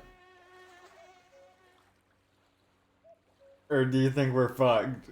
Are we permanently blind, or is this getting bigger? It's been slowly getting bigger? Okay, good God.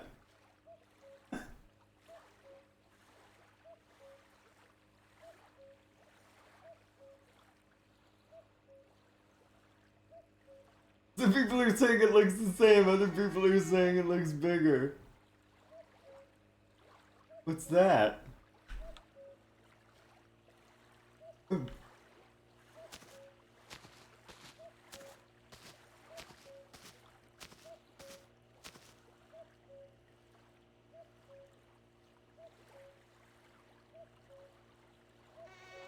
Seriously, is it getting bigger though?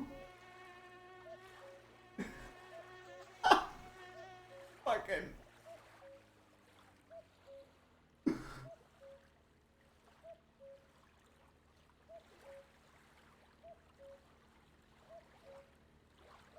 This game is intense. The fucking developer actually did this. Somebody coded this. Somebody was like, yep, if they hold on to the firework, we'll blind them for however fucking long it's been. I'm trying to find the booze. Wait, this is the cabin. This is the fireplace. It's my chair. Hey, wait. Wait. Wait. Look, if there was ever a time I needed a drink, clearly it's now, chat. And then we'll talk about my drinking just after this one last drink, and then we'll talk about my drinking. That's the outhouse. Here's the cabin.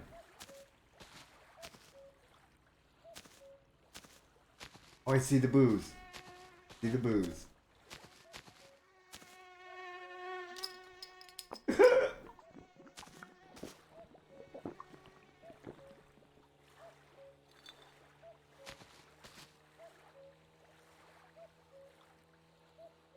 There, this'll help. Fixed it. Cured it.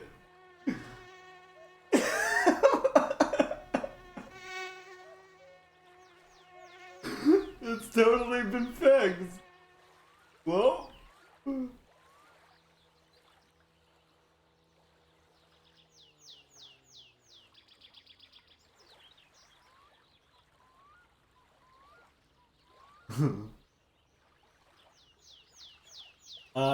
I think that I'm just not even touching anything.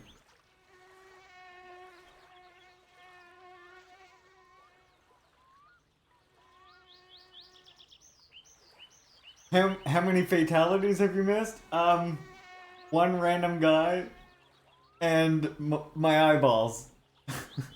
A random guy on the side of the road plus my eyeballs. I found a firework in the cabin, Katrina, and I held it out like this in front of my face, and then it went off and sparked in front of my face, and yeah, now I've been blind like this for the past while. And then I found some booze that I just drank. And now we're disoriented. I think it's starting to come back though. And then we're gonna go back and hopefully not go to jail. Because you see, we did possibly kill that guy. Right.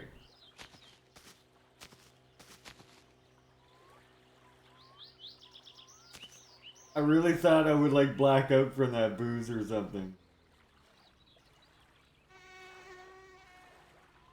Oh yeah, it's definitely getting bigger.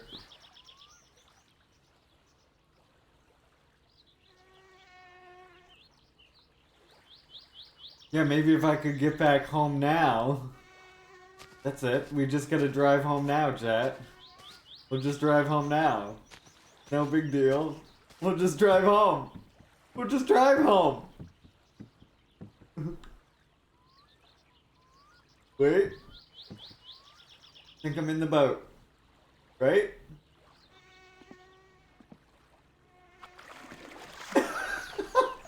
Wait. Wait, where am I now?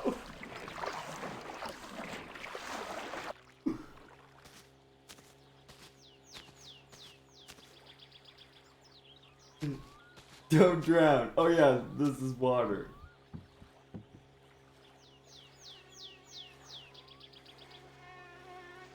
You got track pants, pink t-shirt, and a gold chain, and a black cap, gold rings. You can hear the greasy beat, love it. Sir! Help! Help us! Please, sir! We seriously need assistance. Okay. Oh, I know what you're saying.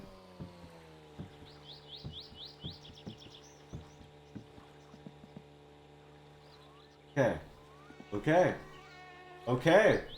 Okay. We did it. Enter driving mode.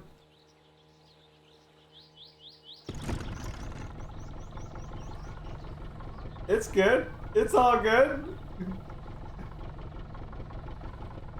It's all good. It's all good. We'll get there.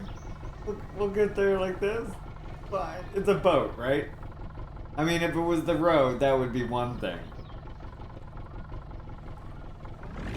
But this isn't the road. This is the boat. And we can do this.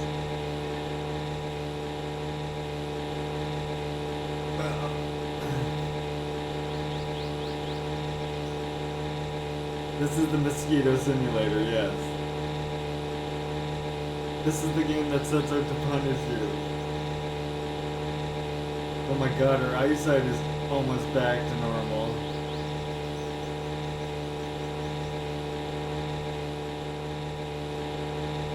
We're just really, really plastered.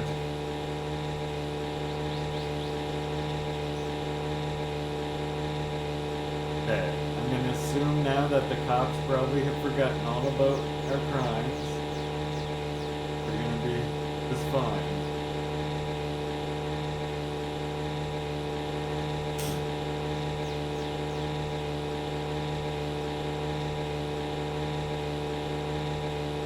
Comrades, why do you keep turning my camera like that? It's gotta be you.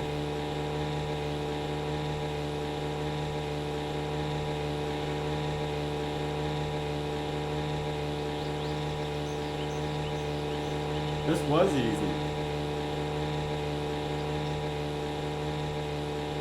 Nothing to it.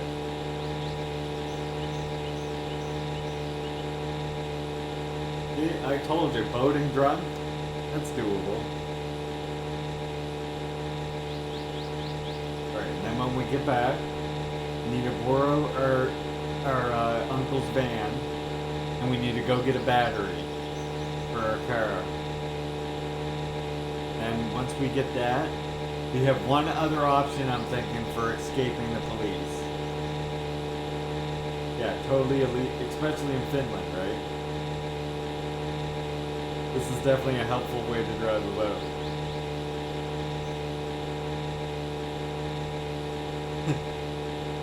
Do I have any more fireworks? I think I maybe might have learned my lesson about fireworks. Fucking blinded myself. I was not sure. What the hell? Was not sure if that was ever gonna come back. The guy can't stop looking at the sky here. Whoa.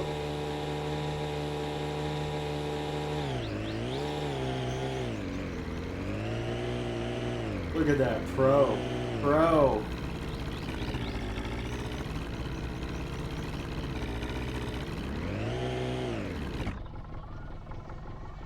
fucking skills.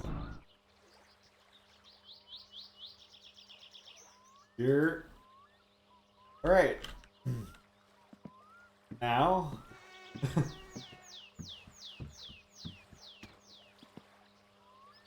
Just gonna go back to the house.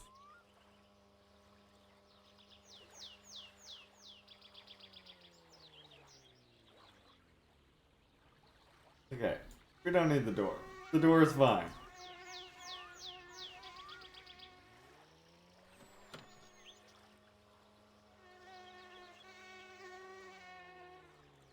We can do this.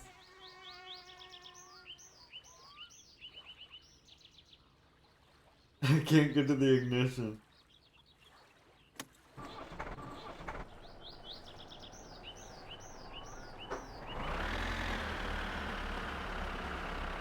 We're rolling. Why can't I close the door?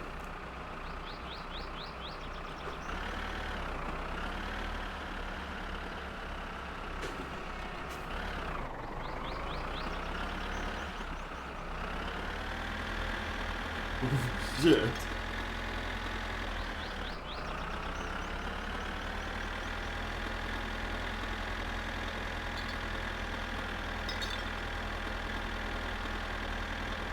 Oh my god.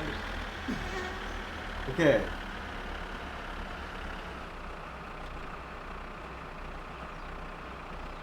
Now let's see our uncle. Look at that. I told you I can drive. You can rely on me. I can do it. I can do it. Want to shoot some hoops? Okay, we just need our uncle's van. We're into the wall. Just go visit our dear old uncle. Let him know the situation. Just tell him. Gonna have to leave for a bit. Okay. Not here now. Yes. Uncle! Uncle! Ah. He was here when we left for the cabin. We desperately need your help, Uncle. Well, if it isn't a little kitty, why don't you come up here and say hi to everybody, little kitty? That would be nice if you did that. People would appreciate it. Would appreciate it. No, don't bite wires. You be good. That's forbidden spaghetti. No to the forbidden spaghetti. Kitty. I said no to the forbidden spaghetti. Spaghetti. No to the forbidden spaghetti. We're home. Okay. Let Kitty eat. But it's the forbidden spaghetti. Kitty, don't bite the forbidden. I keep going in and out the same door because I'm so drunk. Want this door. Hello, would you come up and say hi? Say hi. Come on. Come on up and say hi to the people. The people demand it.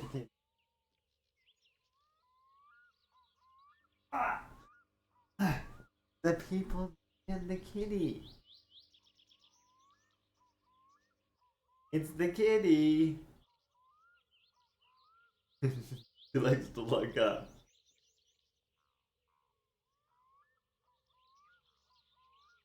He's a little kitty. Look at her.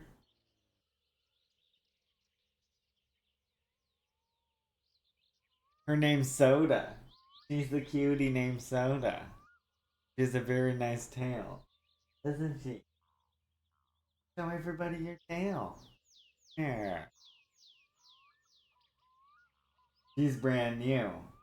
No, that doesn't mean it's spaghetti.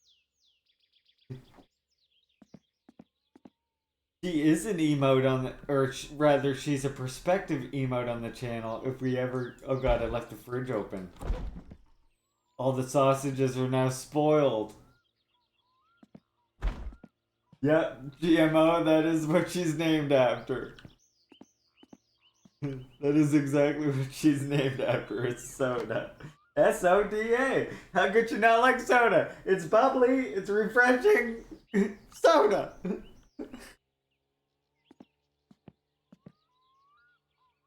Quit biting the forbidden spaghetti, please.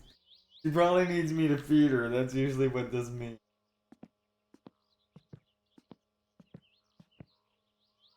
Okay. I'm gonna do.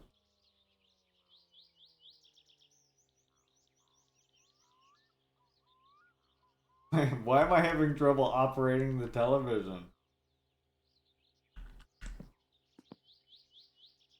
Oh, wait.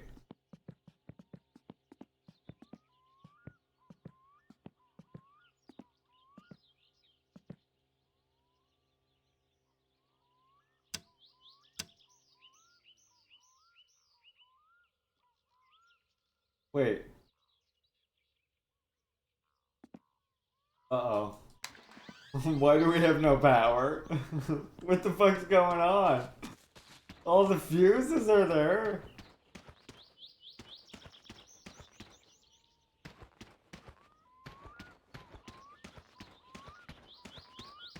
The pigs cut the power.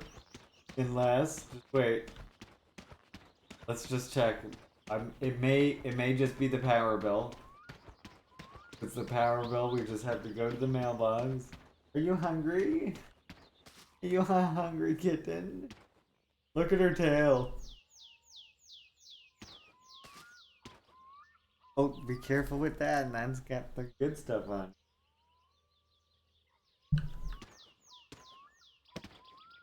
Yeah. Electric company. There we go. Phone company. There. Okay. That should give us the power back. Look at the tail she's got. She's got a great tail. Look at it. So fluffy. Disproportionate to her body. Isn't it? She's our rescue. Cat hoarding situation. Now she's here with us. You know, and there's only 2 friendly little kitties to deal with.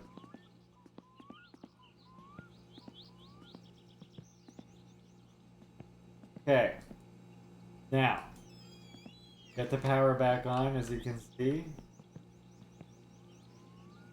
So now what we're going to do is we're going to get really tired, and we're going to sleep this drunk off. That's the only chance.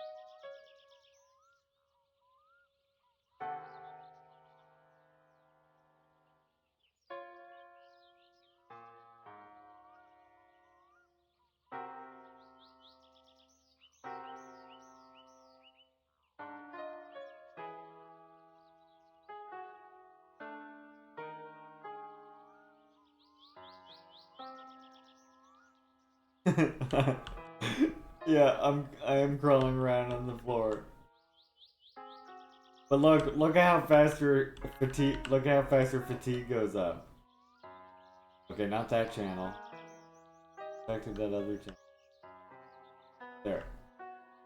Look how fast her fatigue goes up now. It's already halfway up. If you sit here staring at this channel, your fatigue just skyrockets. Now, what I was saying before about prison, if you get like 18 years in the game, you have to do 18 years of in-game time. Well, that's a long fucking time, and the way you pass it is by sitting here like this, looking at the TV screen, and then you go to bed, and that passes a couple hours. Like, however long. You saw, we didn't sleep for that long. But we're gonna go to sleep here in a second. I want this to get way up there so we sleep like most of the night. Hopefully sleep this drunk off. And when we wake up, will be the moment of truth.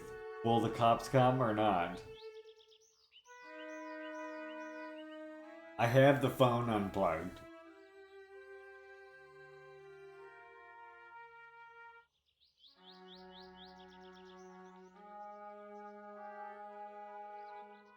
Terrified.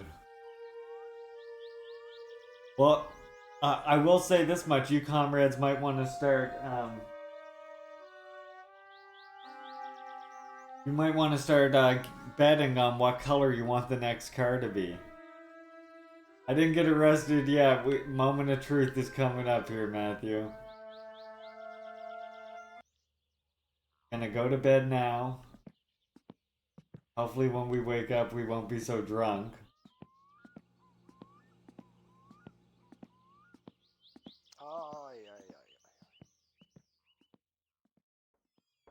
Go to bed. Wake up just absolutely shaking our fucking faces off. What time is it? Oh shit!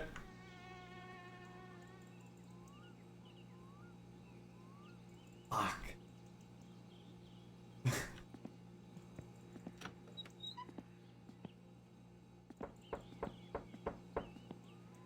Oh god.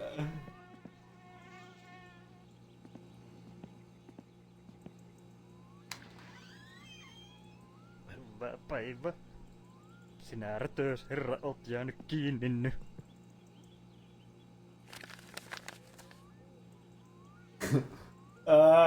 Tuppa ulos, kun koko päivä menee.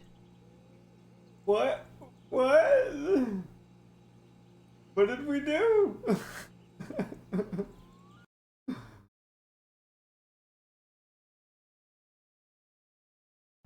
You little crime lord. And now we're in jail. You can see at this little peephole. Yeah, I tap out. And we've got a window up here. Got 10 days of jail time.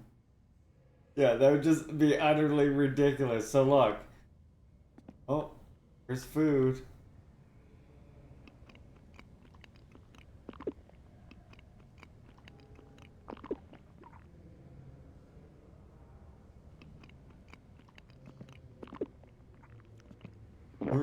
We're in the slammer.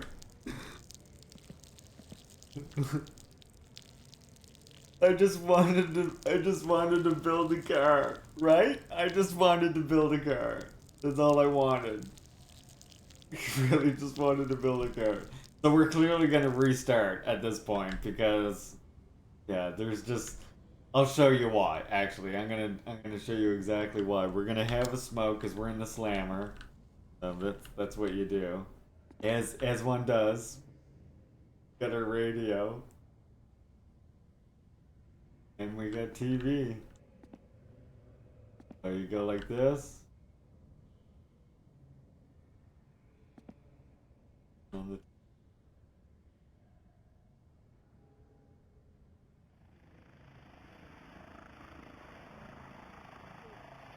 Here's what you do.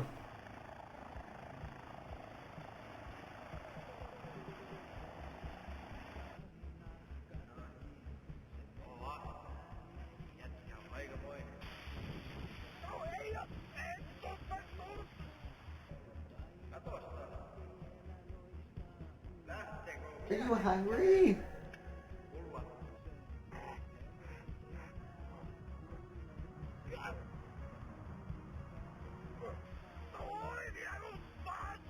Is this really the only channel?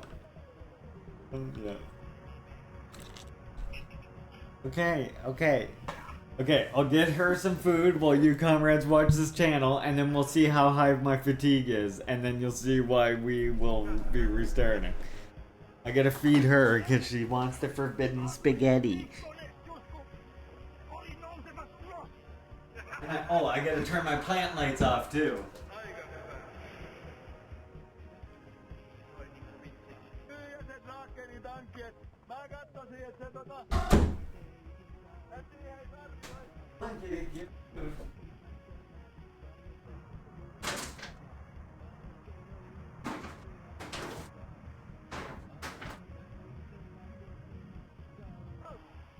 Commie ja Mersula pysähtyi tohon noin. Jonse autos kysyy, mitä te siellä pottas pellon.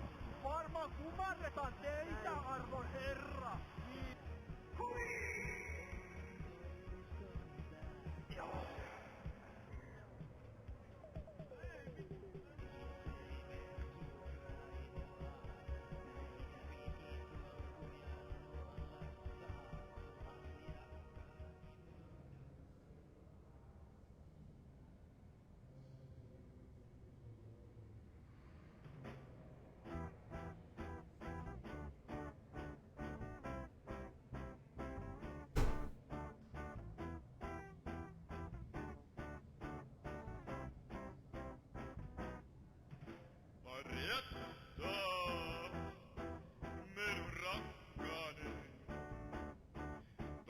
So,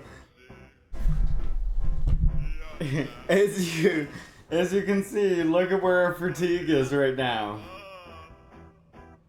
We have 10 days left of this. Wait, are we cold or what? In need of a drink. We're in need of a drink. You can also get it from being cold too, but yeah, we need a drink. See, we can't sleep, we're not tired enough.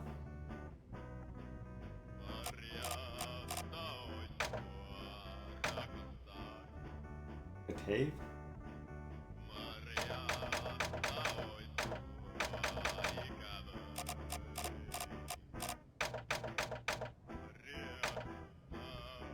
Guess the radio doesn't work. Yep, so we would have 10 days of this.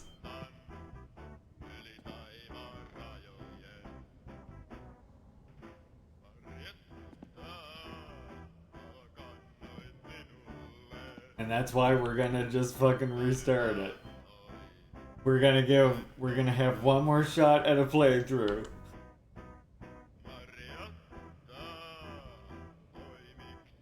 Which button makes the shiv?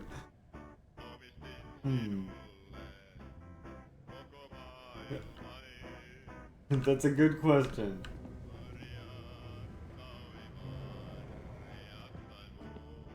Prison looks extremely bleak.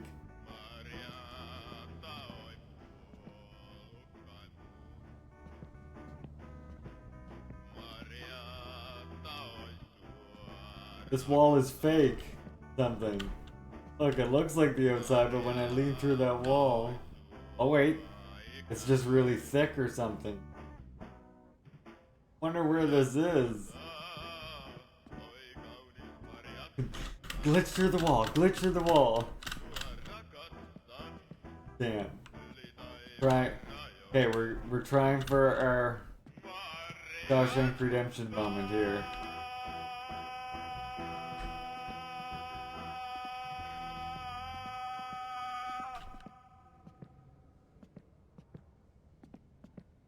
Nope.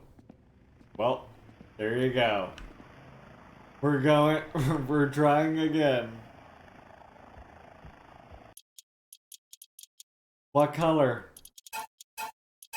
We gotta be red, right? I mean, come on. The only one that makes sense. Alright, let's give her one more shot.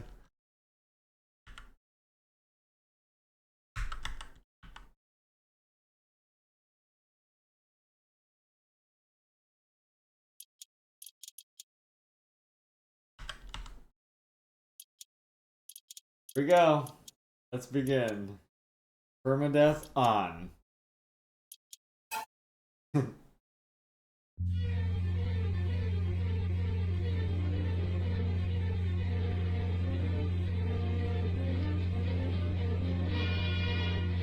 The circle of life begins again.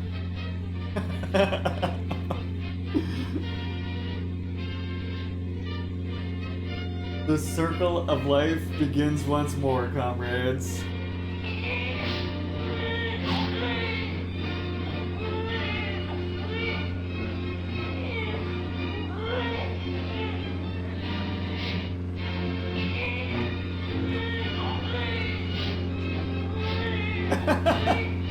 And look,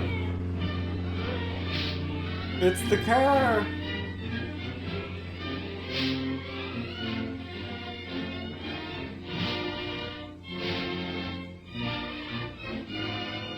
It's our red car.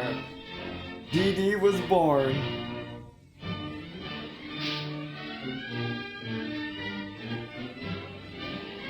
Now loading the year 1995.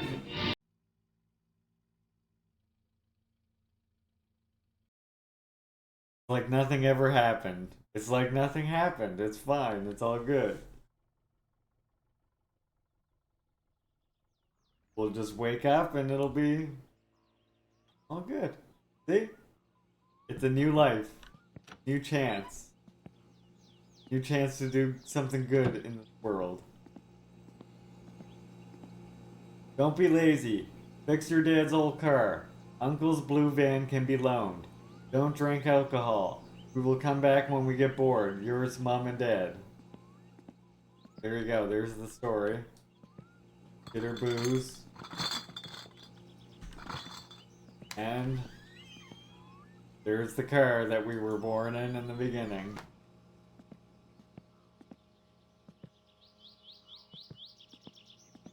Look at her. Isn't she something? Just think. Don't drink alcohol next to a case of beer, right? I mean, the drinking part, that is implied, even though they said that, right? Just think, before we were like browsing through this, thinking about what we might be able to buy soon. Like, steering wheel covers, seat covers, maybe a brand new stereo? Oh, look at this over here to the left of the stereo. Fucking subwoofers and an amplifier. Nice. We definitely want the tachometer at some point. Okay. And then, of course, this is now our car again.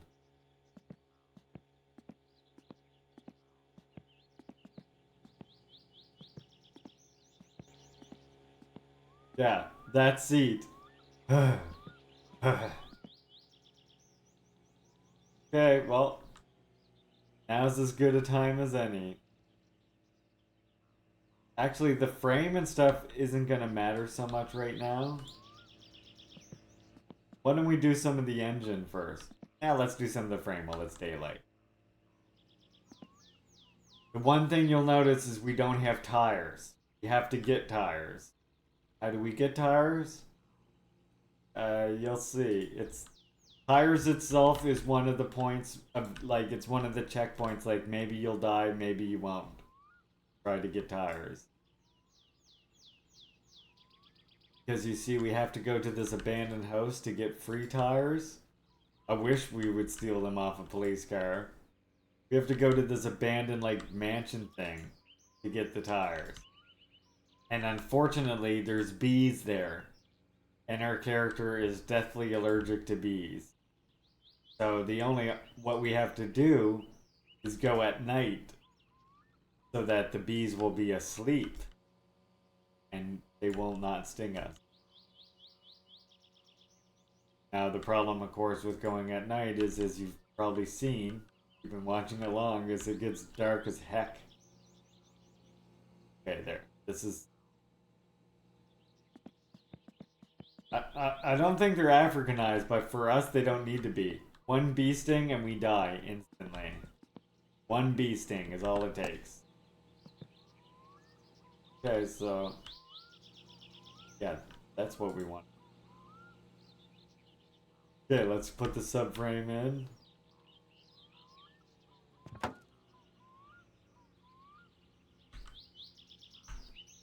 Right. now the fun part begins again.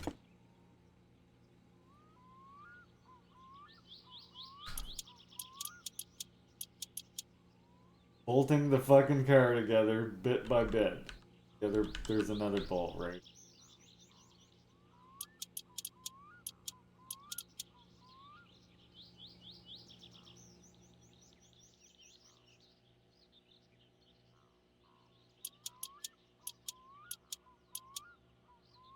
Well, we got the subframe on again.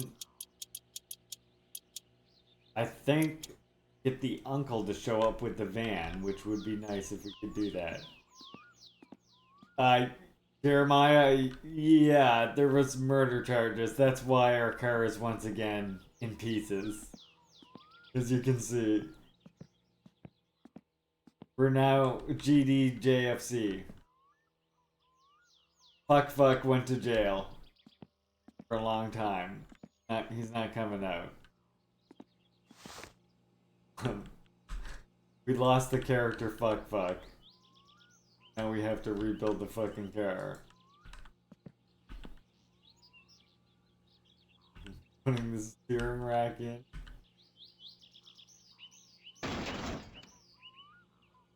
Right there.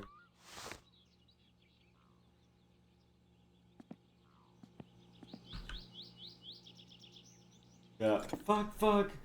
No, not fuck. True, they got fuck, comrades. In jail. Fuck's cousin. DDJFC. I bet the dead body's still there.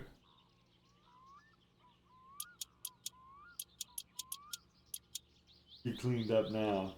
Hopefully. No, now they're just gonna send new people wandering out in front of the street so that I can hit them easily. That's what happens next. Okay, so now we need calf shafts. We need wishbones. That's front left. That's front right. Disc brake. Full. Disc brake. And here's our threads.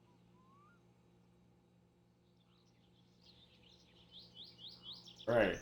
So the wishbone can go on.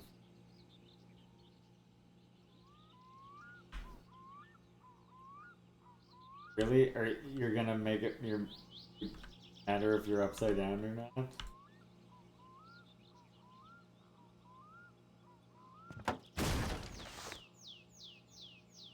And of course it's a different bolt size.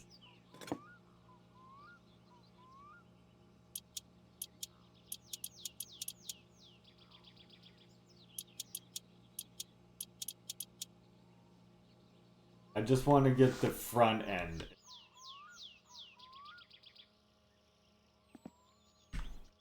Got him on.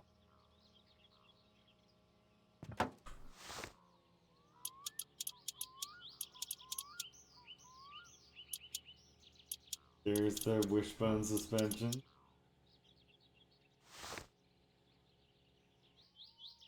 Spindle. That's got a little tiny bolt on the bottom of it.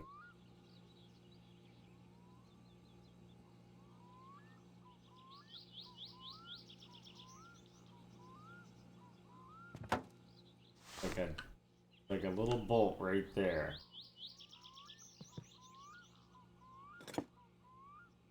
Gotta be smaller. Like that definitely looks smaller to everybody else too, right?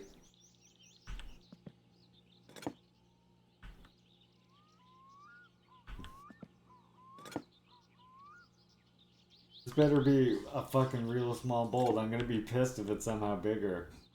Wow. Don't even know what size I had. 9? 10? 11? What the fuck? Are you serious? No way. Bolt's fucking... Oh my god. It's a beefy bolt. Oh, I guess that's probably the only one.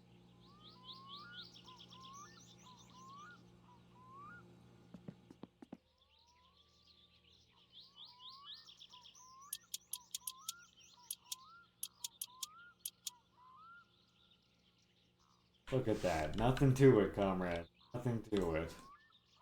Back in business. Be killing people again before you know it. Before we put that on.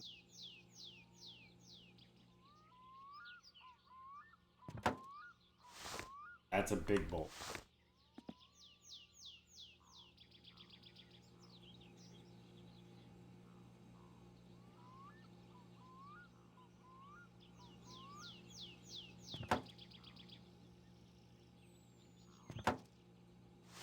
I think this one's like... Look at that. See, I know some of the bolt sizes. Manslaughter. Manslaughter is just as good as I say, just as good as dying in this. We got permadeath on. So if we die, it's the exact same outcome. Well, honestly, you can turn permadeath off, but honestly, there's no point as far as I'm concerned. Because when you come back, the worst part is you have to, like, find your way home from town. Which means you have to walk a long ways. It's good. But the, bone. Struts on. Put both sides on because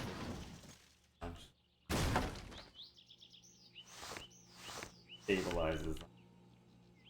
These have bolts right.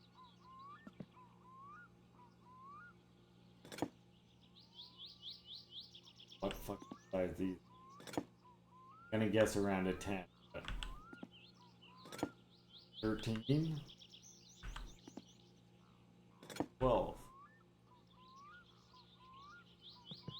Want to guess around a 10, but there's nothing more annoying than like getting lost at 9?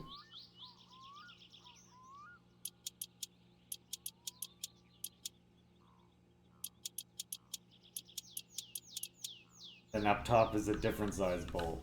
I'll get those after. Gotta watch your health here. We only got $3,000. Oh! And we only have one thing of sausages in the fridge as well. We do have to go to the store very soon to get more sausages. Clearly, a pack of sausages is gonna...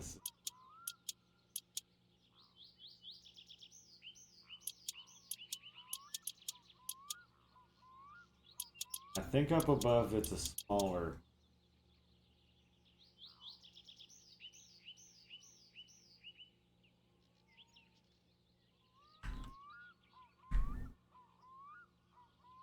Come on. Cooperate with me. Oh, I see. You're being a rifle pain in the ass.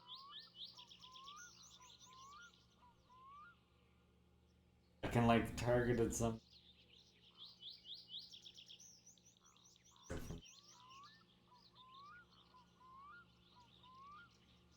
Are you being sick? There it is.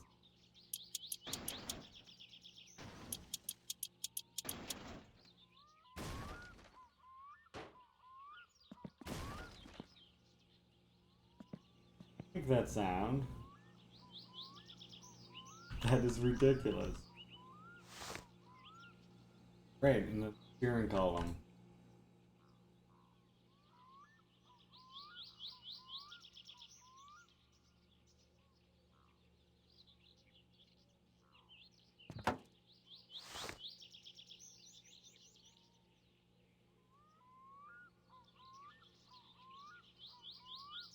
That just bolts from... Oh yeah. Might not want to forget about those bolts either, hey. Is it bigger? Yes. Almost started going the wrong way. Okay, once I get these on, I'm gonna say that's good for this, because I think to have my uncle show up with the van, Jesus Christ, take it easy. I don't know my own strength. That looks like it. Right? Hulk smash. Jesus fuck. That's why you get. Okay, I think it just turned the wheel. I think it's good. Yeah, that's why you gotta be careful once you get it on the struts. Until we actually get it on some tires, it's fucking dangerous to touch it.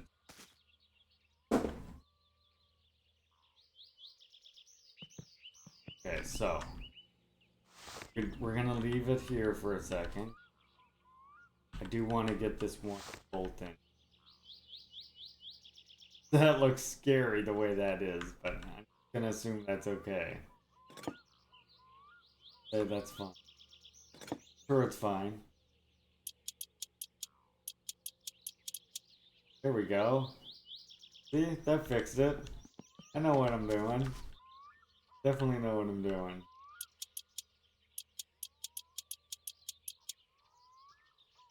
There. No worries. Problem solved. Yeah. Yeah. Please direct me to where that's for sale. I gladly. Alright, so what we're gonna do, we have 1 day's worth of food before we have to go to the store.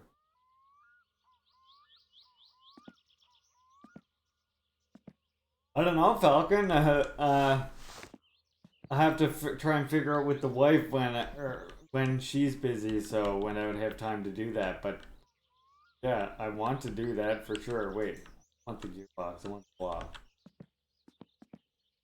So here we go, comrades. This is what we have to start with for.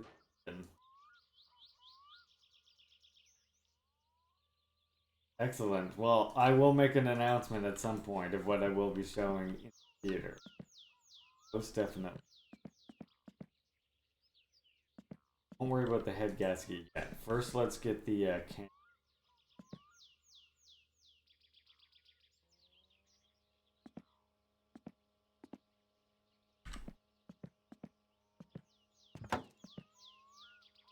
That's probably a tiny little bolt.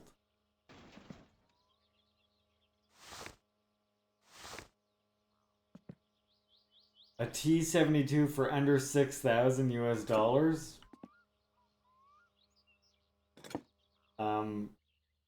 Comrades, I don't know what the next sub goal's gonna be.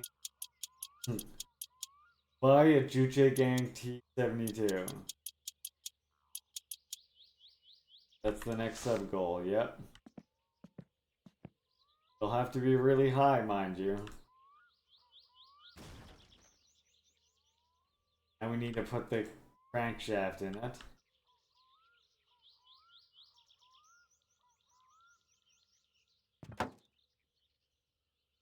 The crankshaft's in it. And we need the bearings.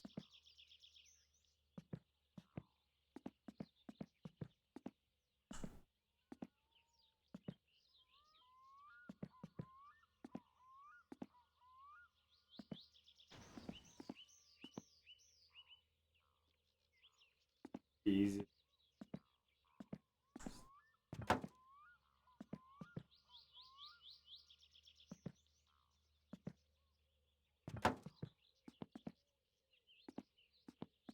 Hey. Team bearing. There we go, look at that. We're progressing.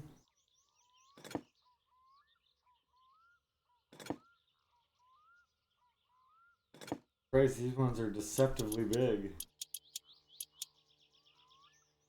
Okay, we got the crankshaft, we got the camshaft. Now what do we need? Next, comrades. What's connected to the camshaft? Anybody know?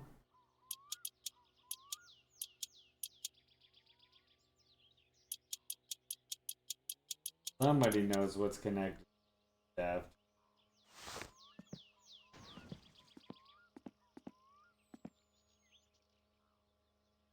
Oh wow, that piston looks really fucking good. Jeez. Yeah, that's not suspicious looking at all. What the fuck? The piston looks terrible. What the hell? I'm gonna go ahead and assume that piston's not any good. But it... Fuck.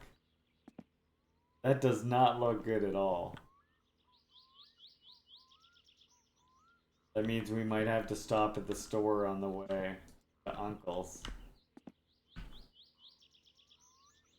I'm gonna put them in for now. Fuck it. That one just looks really bad. The pistons that are connected to the camshaft.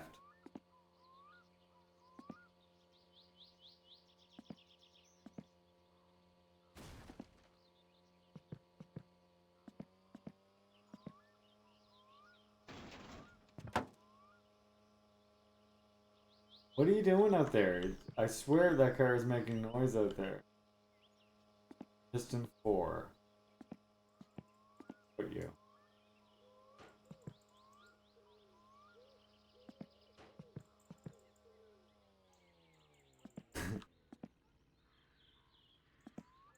Piston crankshaft? Sure, bro.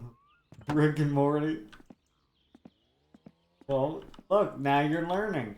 Now you know that the pistons are connected to the crankshaft. Like we could make a song about it. We could make a song about it, you know? The pistons connected to the crankshaft. Crankshaft's connected to the engine block.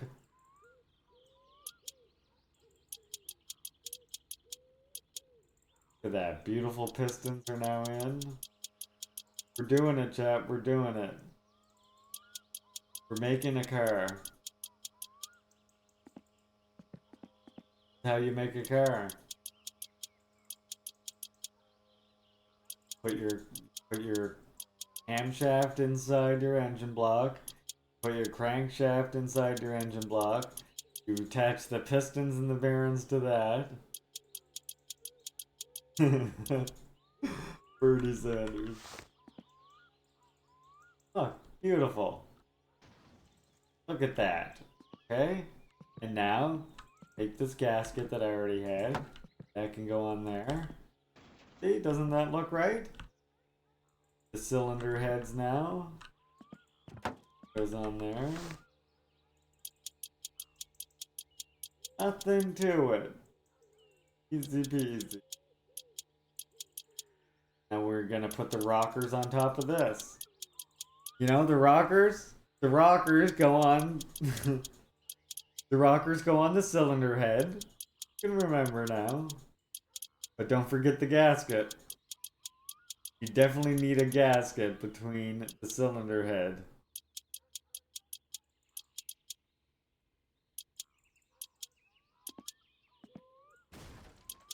I don't know why that car is still making noise out there. It's stressing me the fuck out. Every so often it just makes a big clunk. Sorry I hurt you. Commie's taking notes, see? Commie's taking notes. Now we take the rockers. Put them on. There you go. Comrades, you've almost made an engine. Proud of you all. You all just almost made an engine. I didn't do this. It was your will acting through my fingers. Or fingies, as some people like to call them. Scientific term, rather. Fingies.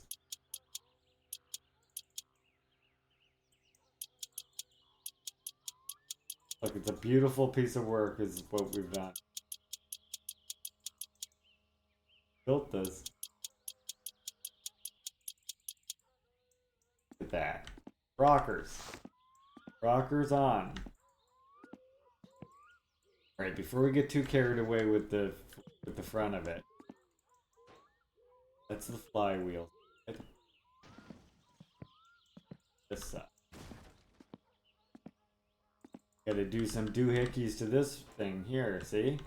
Now, What you want to do here is put that with that. Wait. I want to put this with this. Come on. Get on ya. Get on ya. Get in ya. There it is. Okay, wait. Maybe it is there. Goes on. There we go. Look at that. I know what I'm doing. I know exactly what I'm doing. We'll need this. This. Okay, now this thing. See this doohickey here? You need to rotate that until the Glubschnog reaches the Schlucksberg. Once you've done that, pretty much built the engines are then. Here we go. Oh wait. On here. Get it done. Oh, wait. Get it.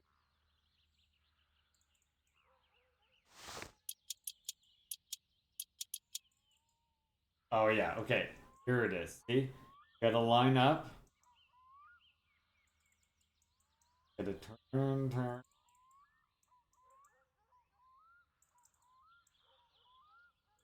Very important.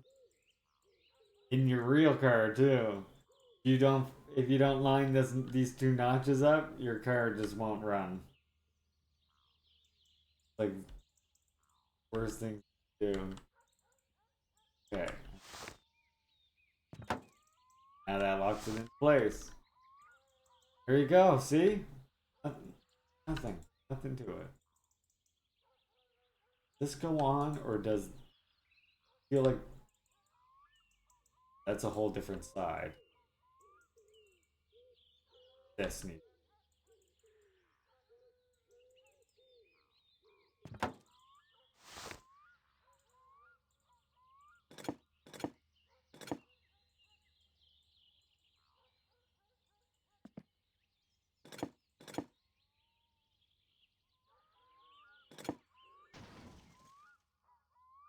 Small can these bolts be, do you think? Really small. Okay, so now that we got this cover on, now we can put the water pump on. Know about the water pump, right? Only their car had a water pump. They have one. Or just cars in general.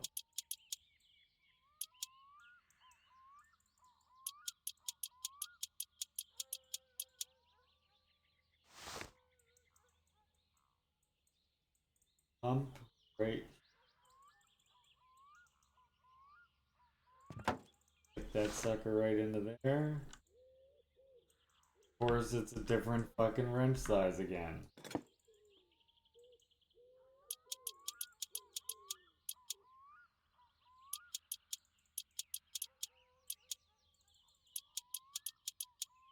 Go.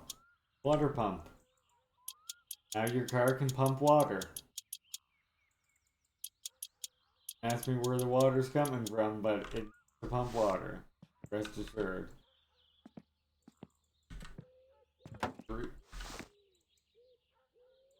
It is all coming together, truly.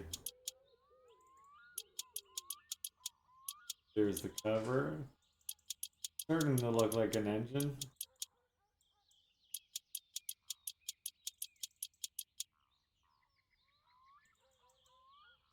Okay, now we can put on. Where'd that?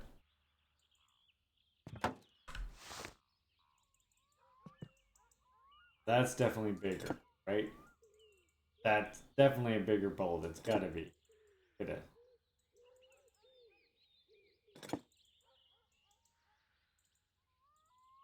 Oh yeah, the engine can definitely explode. You don't even have to do anything really wrong. You can just fuck up and not like have enough oil in it. One of your pistons could be bad. Like I definitely have a bad piston in there. I saw it when I was putting it in. I just want to build as much as I can so that I think that's what makes my uncle show up. But I would be at definite risk of this engine exploding if I ran it with that bum piston that I put in it. Because it was all black. And if the piston blows up, it might blow the rocker cover off. It might blow the cylinder head right off. Oh yeah, all kinds of fucking bad shit can happen in this game.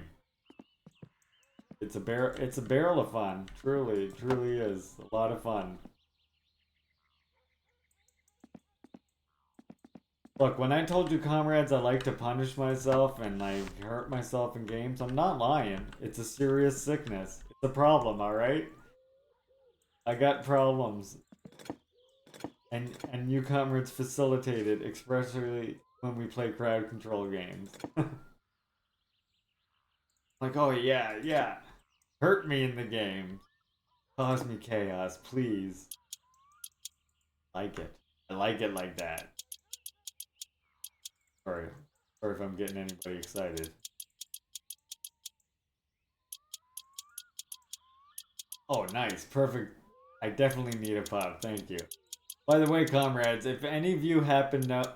If it seems like any of my stats seem to be getting high and it doesn't seem like I noticed them, feel free to mention that. Sometimes I'd get lost in making the car. Get to pay stats. They're still good right now.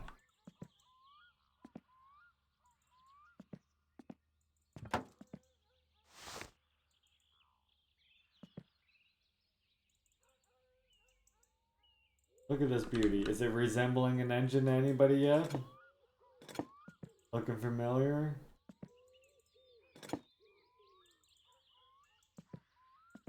Anybody? Anybody?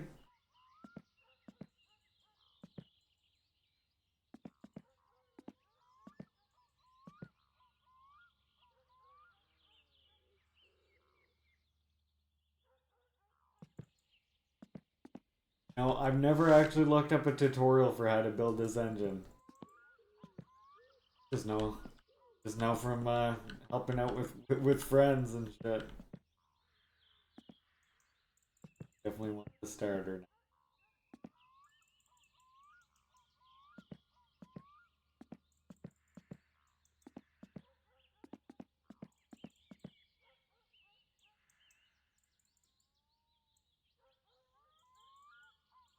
Oh, very safe.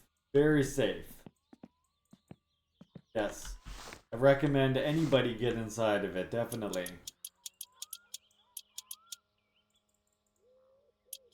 No, it's not a death trap. Not at all. It's just a pure coincidence that it's sitting in the driveway in pieces. Is there a place to bolt some fireworks onto the engine? Well, we'll have to see about that, won't we? For that, we'll have to bring back the firework bag from home.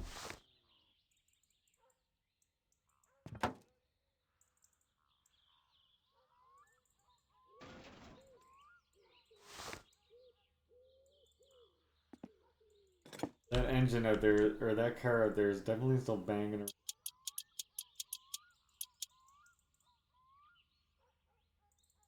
Gotta be another bolt on. I'll have to loosen that one bolt when I go to connect the wires.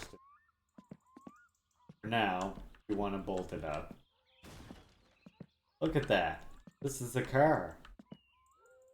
Oh, well, actually, that's an engine.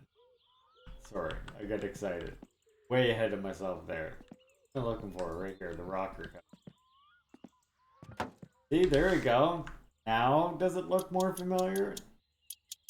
Does it look more like a car yet?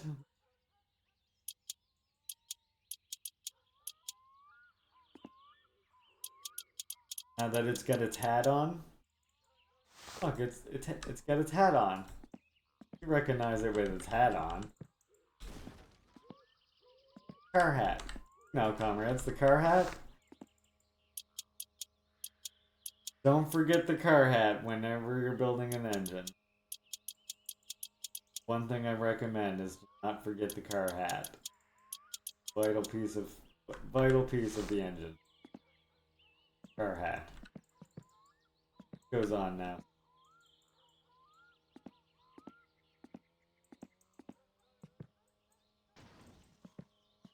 Now we're gonna get busy with it. Gonna get jiggy with it. Actually, before we do that, let's stick these pieces on. Here's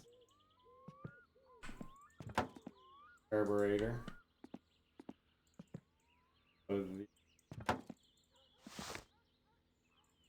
Oh yeah, look, they're both at the same time. Double mounted.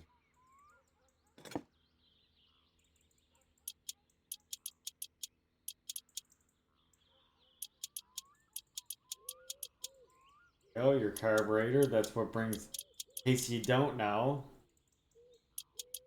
younger whippersnappers out there, the carburetor delivers fuel. What there used to be before there was fuel injection. Remember, this car is from the 70s. Remember that bloody beginning.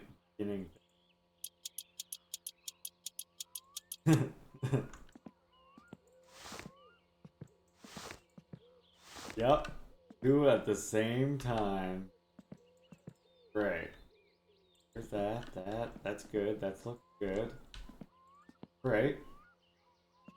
So now we can stick in spark plugs.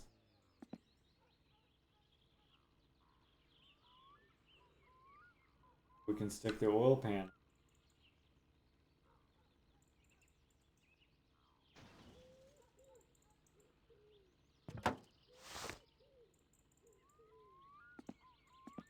Now it's a beefy boy.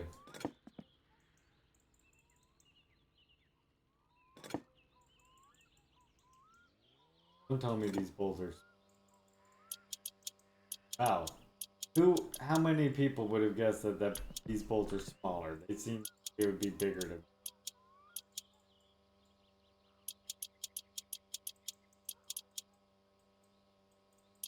Oh, now you got your basic engine here pretty well. Over so we can do...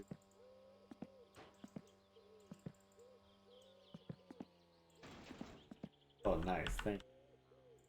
Thanks for cooperating with.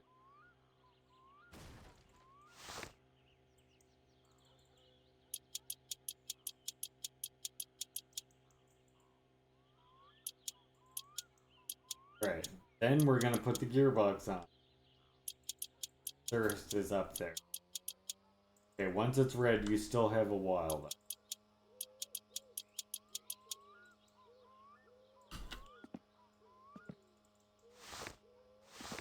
You should always tighten this bolt now, because if you forget, you will fucking regret it.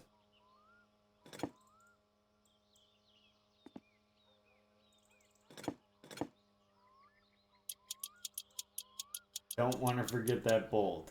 All your oil comes right out of the car. That's true in real life, too.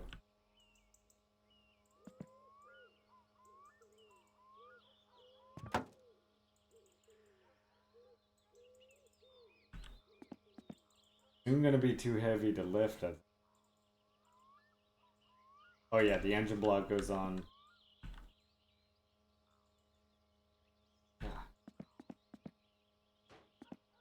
Dying of thirst.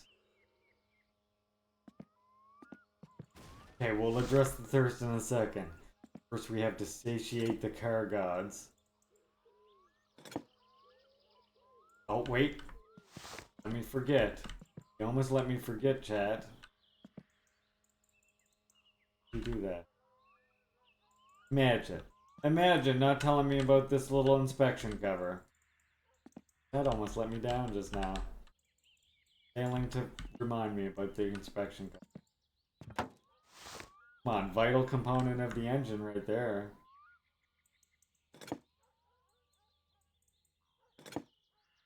Come on. Wow. Those bolts definitely look bigger than that.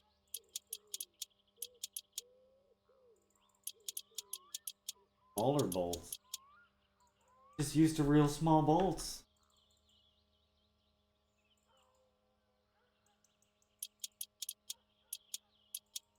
Don't take that the wrong way. We're due. Good either way. Here we go. That's on. Like what I'm seeing. Put the drive gear in there. Goes. A little bit. Good, we're good. Gotta do this.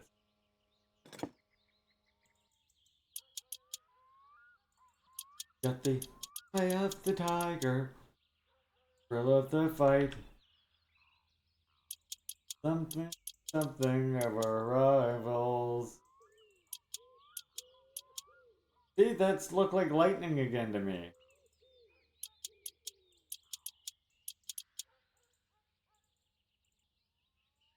Maybe that's just my light flashing before my eyes from dying of thirst.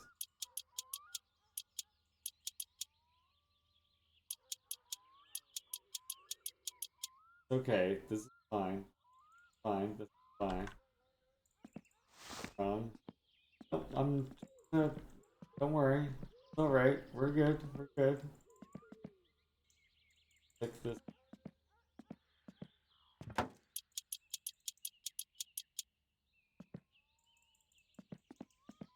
Look at that. I think we built a fucking engine is what we've done here today.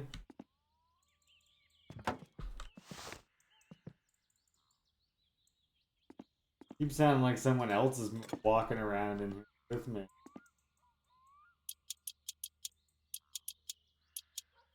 There. Look at that. Gorgeous. Okay, just one more thing, one more thing.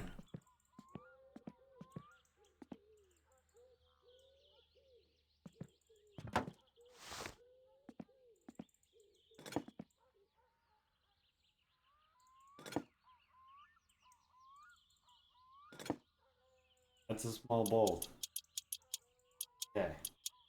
There. That's the one more thing, I swear.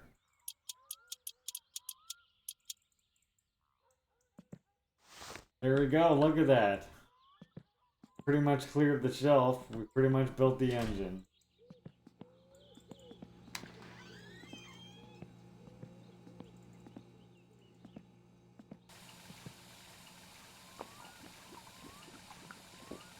Desperately drank water out of the tap because I'm dying of thirst. Oh, I do have a couple meals. Whew, okay. It's all good, it's all good. Our stress is getting up there. Saatana. Hi kitty, what? Voi vittu. Voi vittujen kevä. I think drinking booze helps their stress. Saatana. Voi vittu. Voi vittujen kevä. I think swearing does a little bit. Helvetti. Voi vittu. Jumalauta. Hi kitty. Hi kitty. It's the kitty from everybody's subscription. Making his way into the frame. It's the kitty from the subscription badges. Hi. It's Tatai. He's your very famous kitty from the logo of the channel. Okay, now we're gonna put the engine on the floor because we don't respect it anymore. Good boy.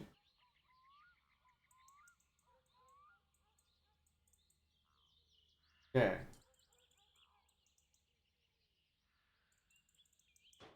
Yes.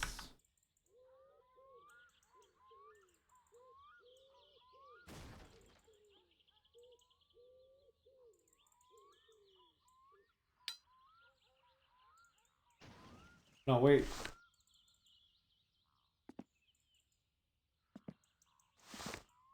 Twitch famous cat. You've seen it right here, everybody. After the stream, I will be taking autograph requests if you would like an autograph from Ty.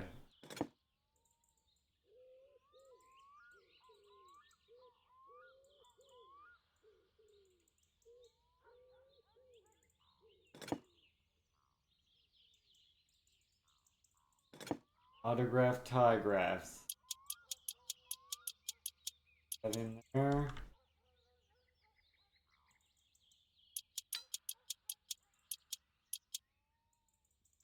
Go, comrades. Just did it. I think that's pretty good. I feel like I built that pretty quick. What do you think? The fucking engine. Built. Now hanging on a hoist. It's a hoist hanging engine. What more do you want? Like, really? Honestly, though. Right?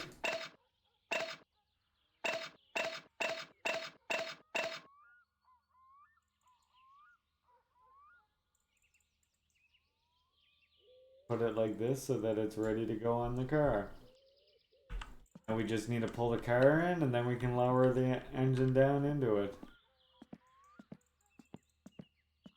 It gets easier each time. Yeah. Yeah, that's the bright side, I guess. The bright side, quote unquote. I feel like I want to put this on. Just in case. That contributes to Uncle Commie. Eyeball bomb from Soup.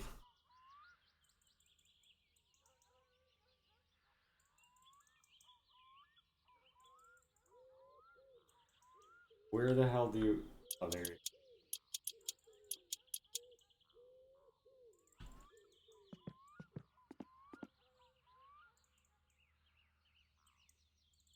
Is this attached with two different size bolts?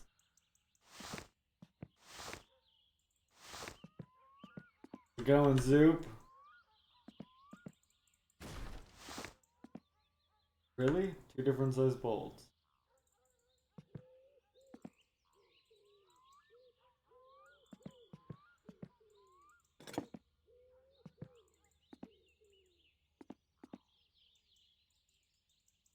Do you learn about engine mechanics in this? You don't really learn about it.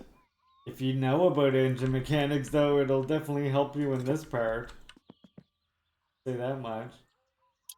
I mean, I guess you could learn a little something from doing this. Maybe. Possibly. Hard to say. I already knew about engines before I played this. I'd like help friends fix their car and stuff already. Right there. Feel like we've done good. Got a good start. We got the engine built. Go inside. We're gonna drink our beer. Close the door.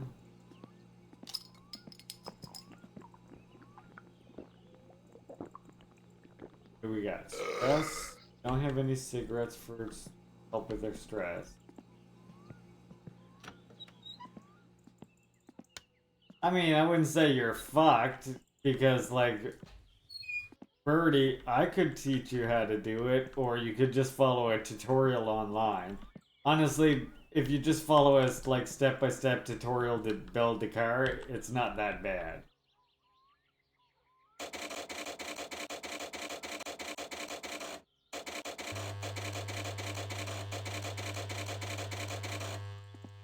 Okay, we're gonna relieve some stress here. Try to.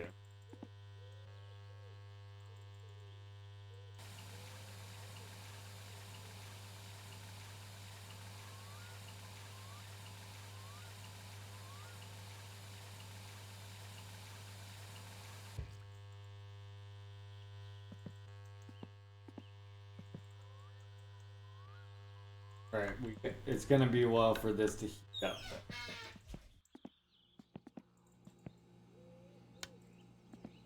Hey kitty, you're back. Hey kitty, you're back. Hello. Say hi to all the people. The famous kitty. It's the one from the logo. Look. Say hi, Ty, everybody. Everybody say hi to Ty.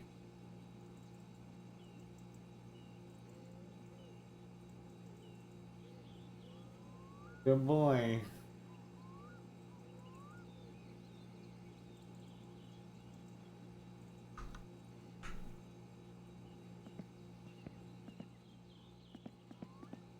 Right. Oh yeah, we can do our urine now. By the time we have our sauna here, stress will be done.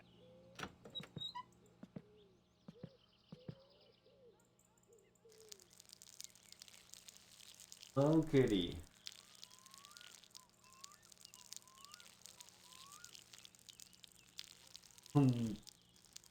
Hey, you're making me mess the toilet now, cat. Oh no, kitty. Now I peed on the floor a little bit, kitty.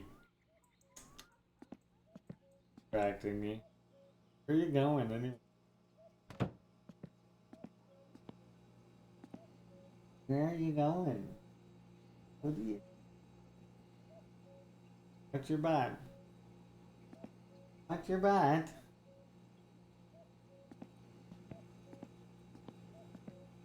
Alright, let's check the temperature now. Good God, is that thing ever slow to come up?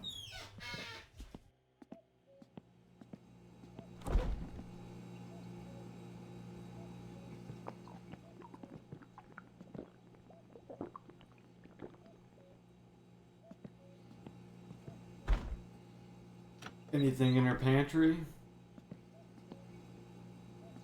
Desperately need the floor. We desperately need to go to the floor as I'm drinking beer. By the way, I know there's a fireplace here, and I know you might be tempted to build a fire in here, but don't do that. Because then you run the risk of your house catching on fire. And if your house catches on fire, you have to restart the game. Game over.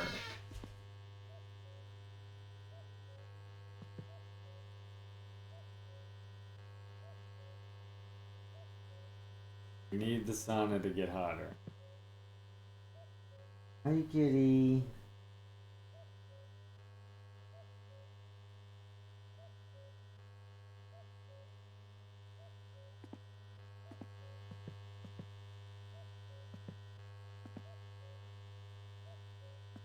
Because every time we break, I keep wanting to celebrate 400 followers, but every time we break the 400 and get to like 401, I look back down and it's like down to 399 again.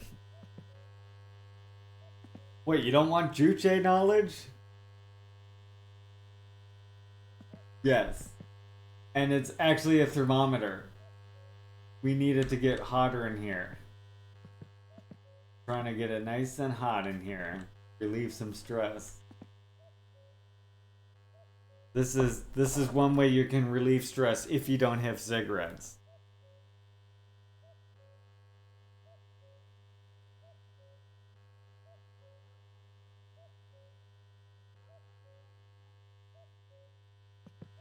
But we just need the temperature to go up even more. Oh, let's get a shower again. That seems like it. Trying to manage our stress here. Sä oot kyllä yks kyrvän syylä. Haista vittu. Painu helvettiin. Voi vittu. Ei saatana. Saatana. Voi vittu. No mitä helvettiä? Voi vittu. Voi vittu. Saatana. Saatana. Voi saatana. Saatana. Voi saatana. Jumalauta. Saatana. Voi vittu. Voi vittu. That does kind of work. Voi helvetti. Vittujen vittu. Voi vittujen kevää. Saatana. Jumalauta. It is going down. Voi vittujen kevää. No mitä helvettiä? Cigarettes works way faster. Saatana. Saatana. Saatana. Voi vittujen kevät. Voi vittujen kevät. Voi vittujen kevät. Helvetti. It's also making, all this swearing is also making me hungry and thirsty. Saatana. Or no, wait, hungry and needing to piss. All this swearing makes me need a piss. God damn it. Come on, get up there. Taking a sweet old time.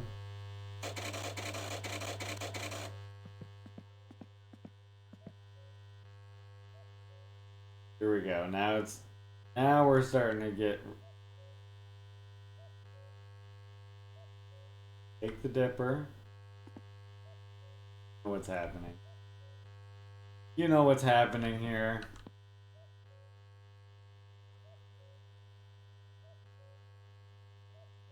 Sä oot kyllä yks kyrvän syylä. Saatana. Voi vittujen kevät.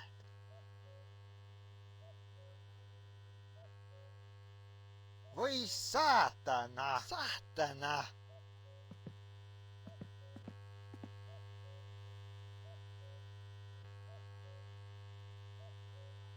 That's good. I think it has to be like around 80 or 100 or something.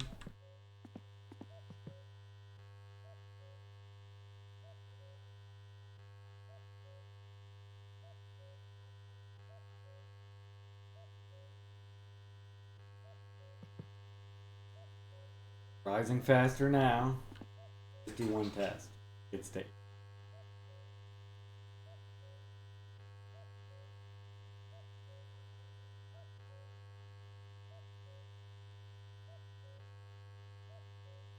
Little test of it. A little testicle of it. Come on. Slowing down. Don't slow down. Yeah, we're waiting on you, bud. Come on. It all depends on you. Ah.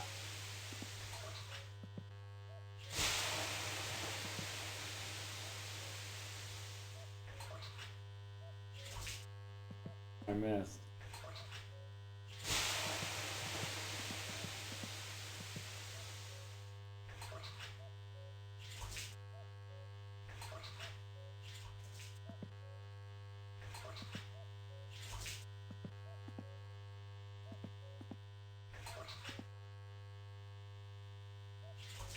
Hey. Matter. Not hurt enough yet? Get hurt, damn it. There we go. Yeah, that does pretty good for your stress.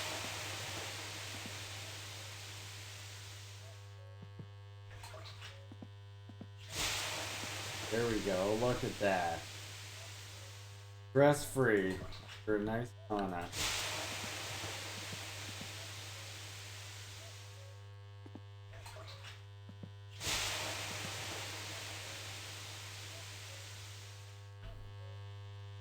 More for good measure.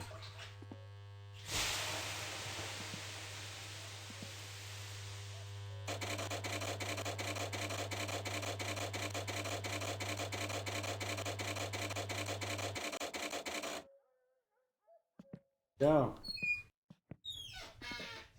We had a nice little sauna. We're all stress free. And we're ready to go to bed. Nighty night, comrades. And now we wake up. We're not shaking. We haven't drank copious amounts of alcohol before bed. Is our uncle home? He is not. Right, well that means today you have to go get tires.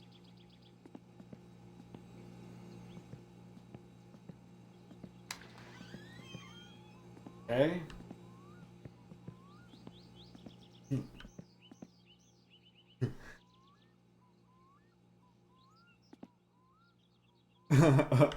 oh boy.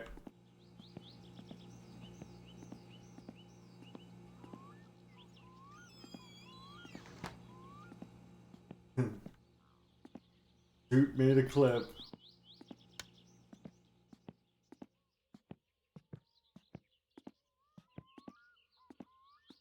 Okay, so actually I might as well worry about this after. I need this right here.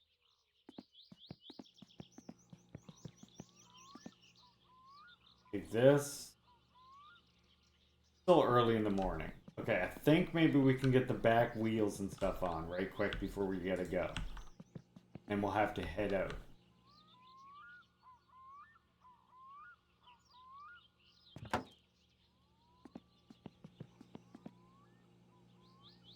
Just stick the... Very interested to see this clip.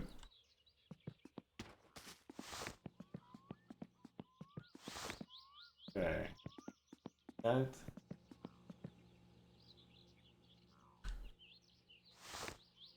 What is it gonna be? Like a 10?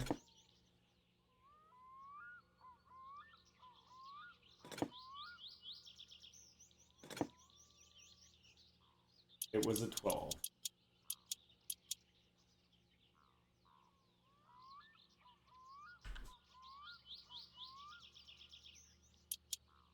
There's 2 bolts on.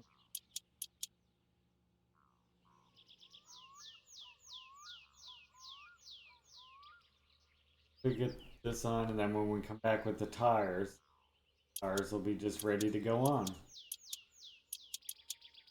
Now the tires that we're gonna get, they're either not street legal. I don't know if they'll pass inspection or not. It's either they won't pass inspection or they're not good enough to race with. Well, I know they're not good enough to race with, but I'm not sure if they're gonna pass inspection. Guess we'll cross that bridge when we... Oh yeah, did I mention we have to get this car inspected if we want to drive it on the road without being arrested.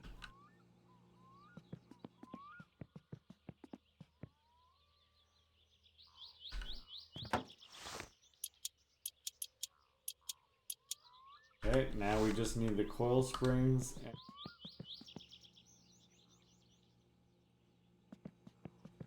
I think the coil springs go on.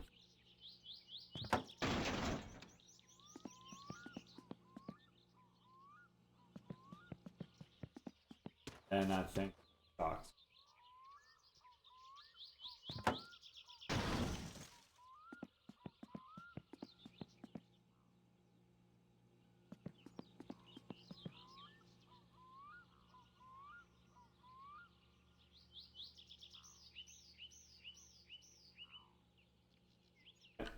That backwards?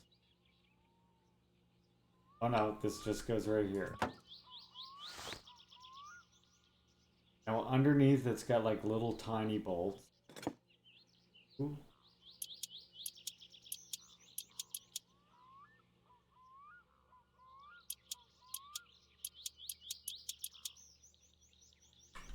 Once I get these shocks on, we're gonna head out and we gotta go get those tires.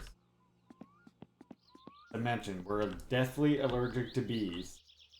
So, going to get the tires presents a challenge. Because it's in a place where there's bees. Means we have to go in at night, and it is like black at night. An adventure. Also, since my uncle's not there with the van, we're gonna have to take the tractor. No, none of this is good news. One more bolt here. So I bolt that. Oh, it's bigger.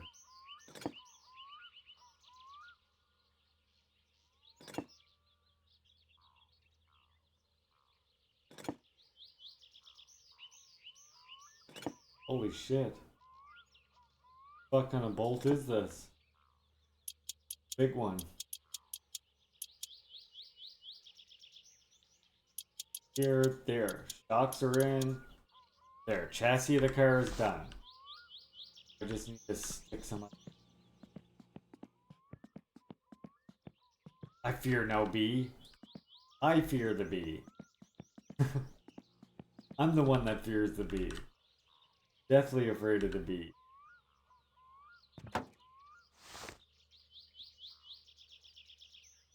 Surprised that doesn't bolt in the middle. I always thought it used to.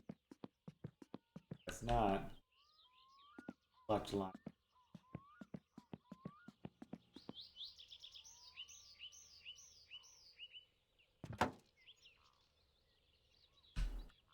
Okay.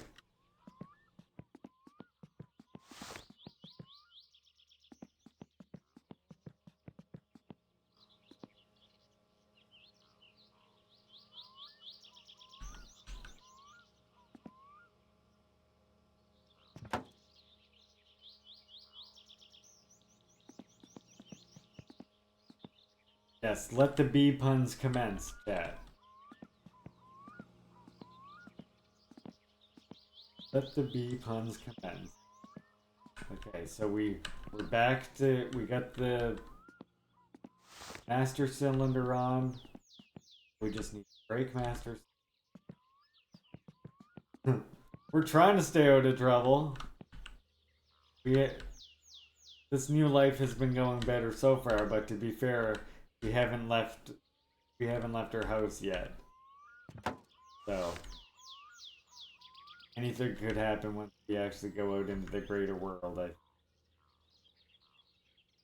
Real danger.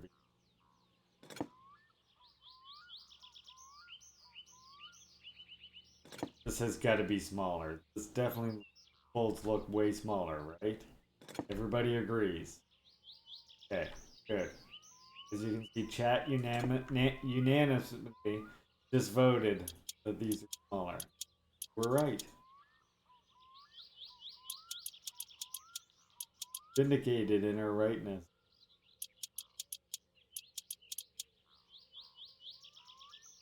Is there a bolt on that? Like there would be.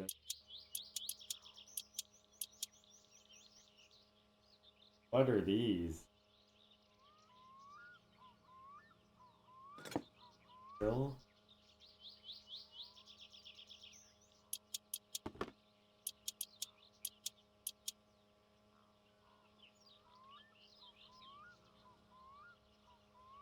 Alright, there. Don't worry, Frank. We're just hooking up the doohickeys to the fligamajigs. Then we gotta tighten out the flim-flams. So, get the flim-flam.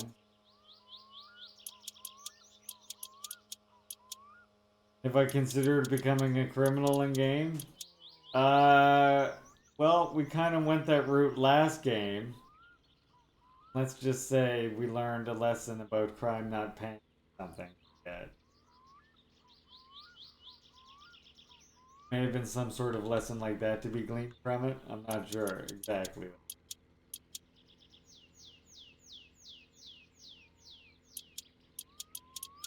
Alright, babe.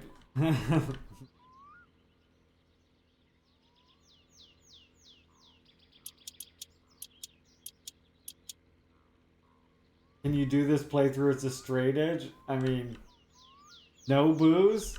You could. But what's the fun in that? The booze gives you everything.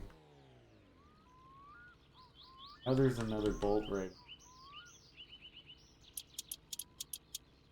Booze can help your hunger, it can help your thirst, everything else.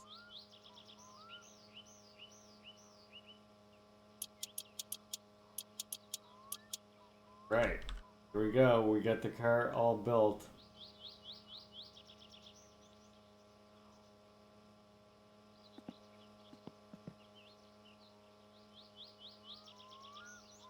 Oh, steering column is quite screwed down yet.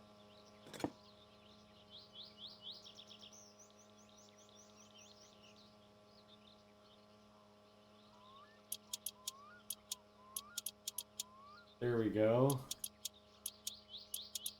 Beautiful.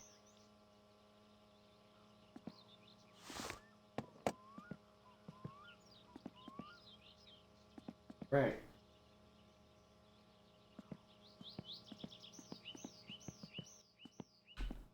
And we'll just go grab her tractor. That way we'll be ready to go.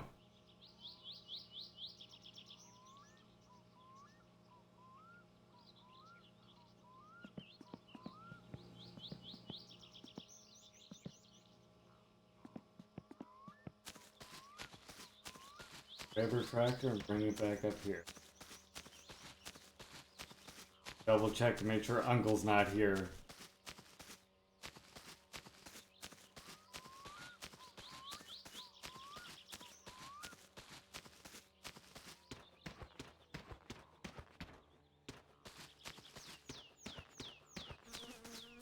Now we can get a septic truck eventually. It's a good way to earn some money.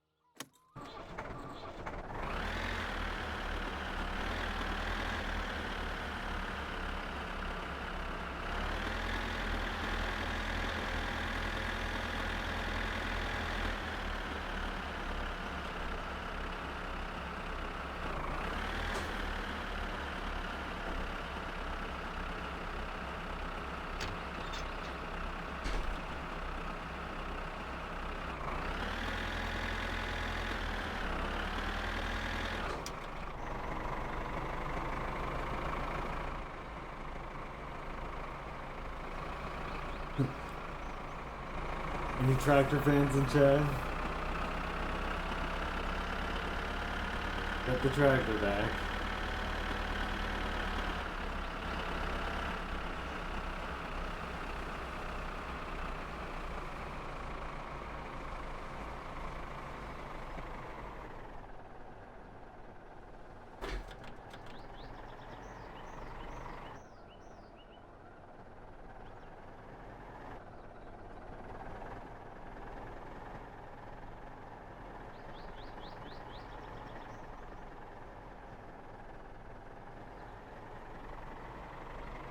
Okay.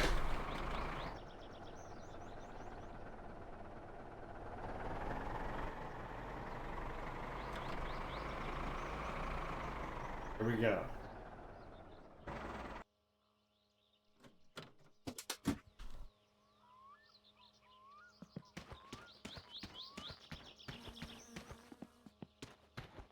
Ready to go.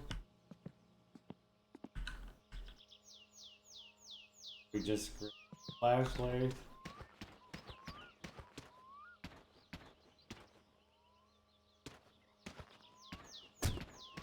Go.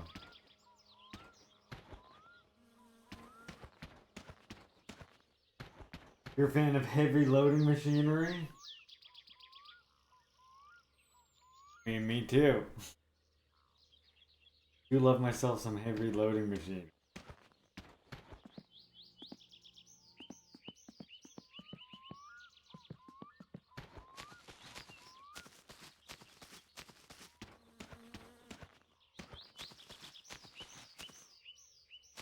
Alright, well,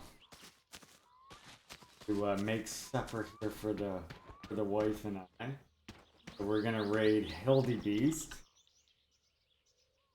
Don't any of you go anywhere, and when we come back, after politics tomorrow, we'll be ready to go and get the tires.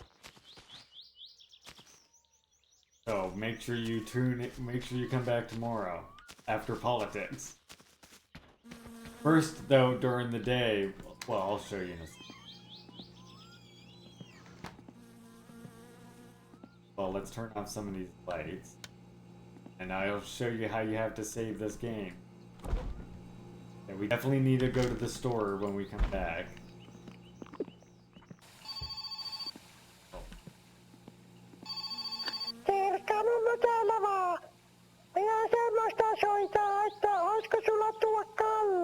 Our grandma wants us to bring her fish. So remember, chat, when you come back tomorrow, I expect you all to be back for our Finland adventure tomorrow. When you come back tomorrow, remember that we have to bring our grandmother some fish. We have to bring our grandmother fish, and we have to go during the nighttime to the mansion and get our tires. And then we also have to go to the store. Oh, we have to buy batteries before we go to the mansion. Just stay right here, Birdie. Gotcha. Trust me, you'll want to see the next game that's like this too. We'll play it after I'm done with we'll see how far we get in this one, and then we'll play that one next. But now, quick before you all go, just settle down. No problem, GMO. Always happy to be here. Yeah, look, that one we were just playing was called My Summer Car.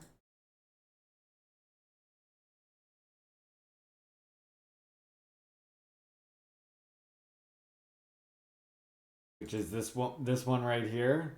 There's another one right here called Mom Bazoo. This one takes place like in, I guess in Quebec somewhere, I guess. Seems like. It's sort of like a similar thing, but you have the truck, and instead of like chopping wood, you make maple syrup because, you know, it's Canada. You smoke doobies. There's your maple syrup operation. There's your log splitter. See, your car's like a little Honda in this one. Not quite as detailed as the building in this one, but you can like grow. You have your own pot farm and stuff like that, so it's kind of funny that way. Okay, don't forget tomorrow when you comrades come.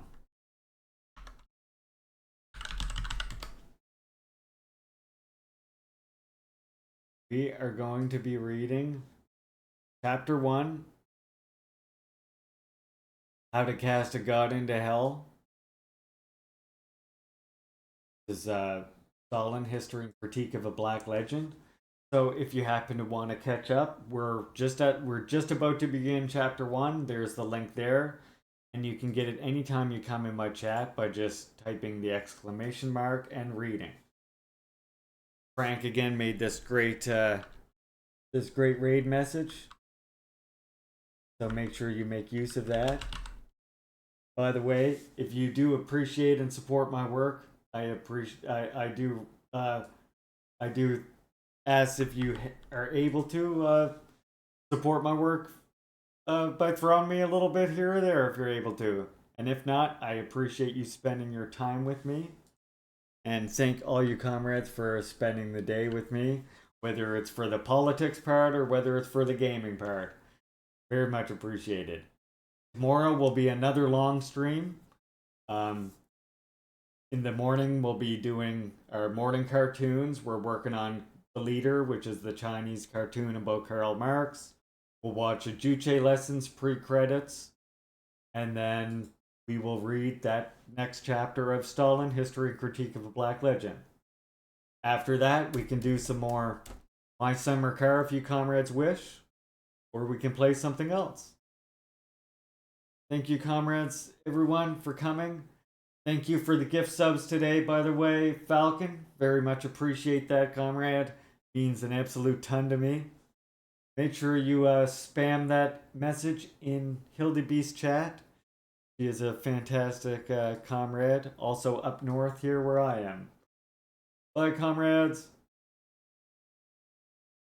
You were right all along, Orb. I laughed the first time you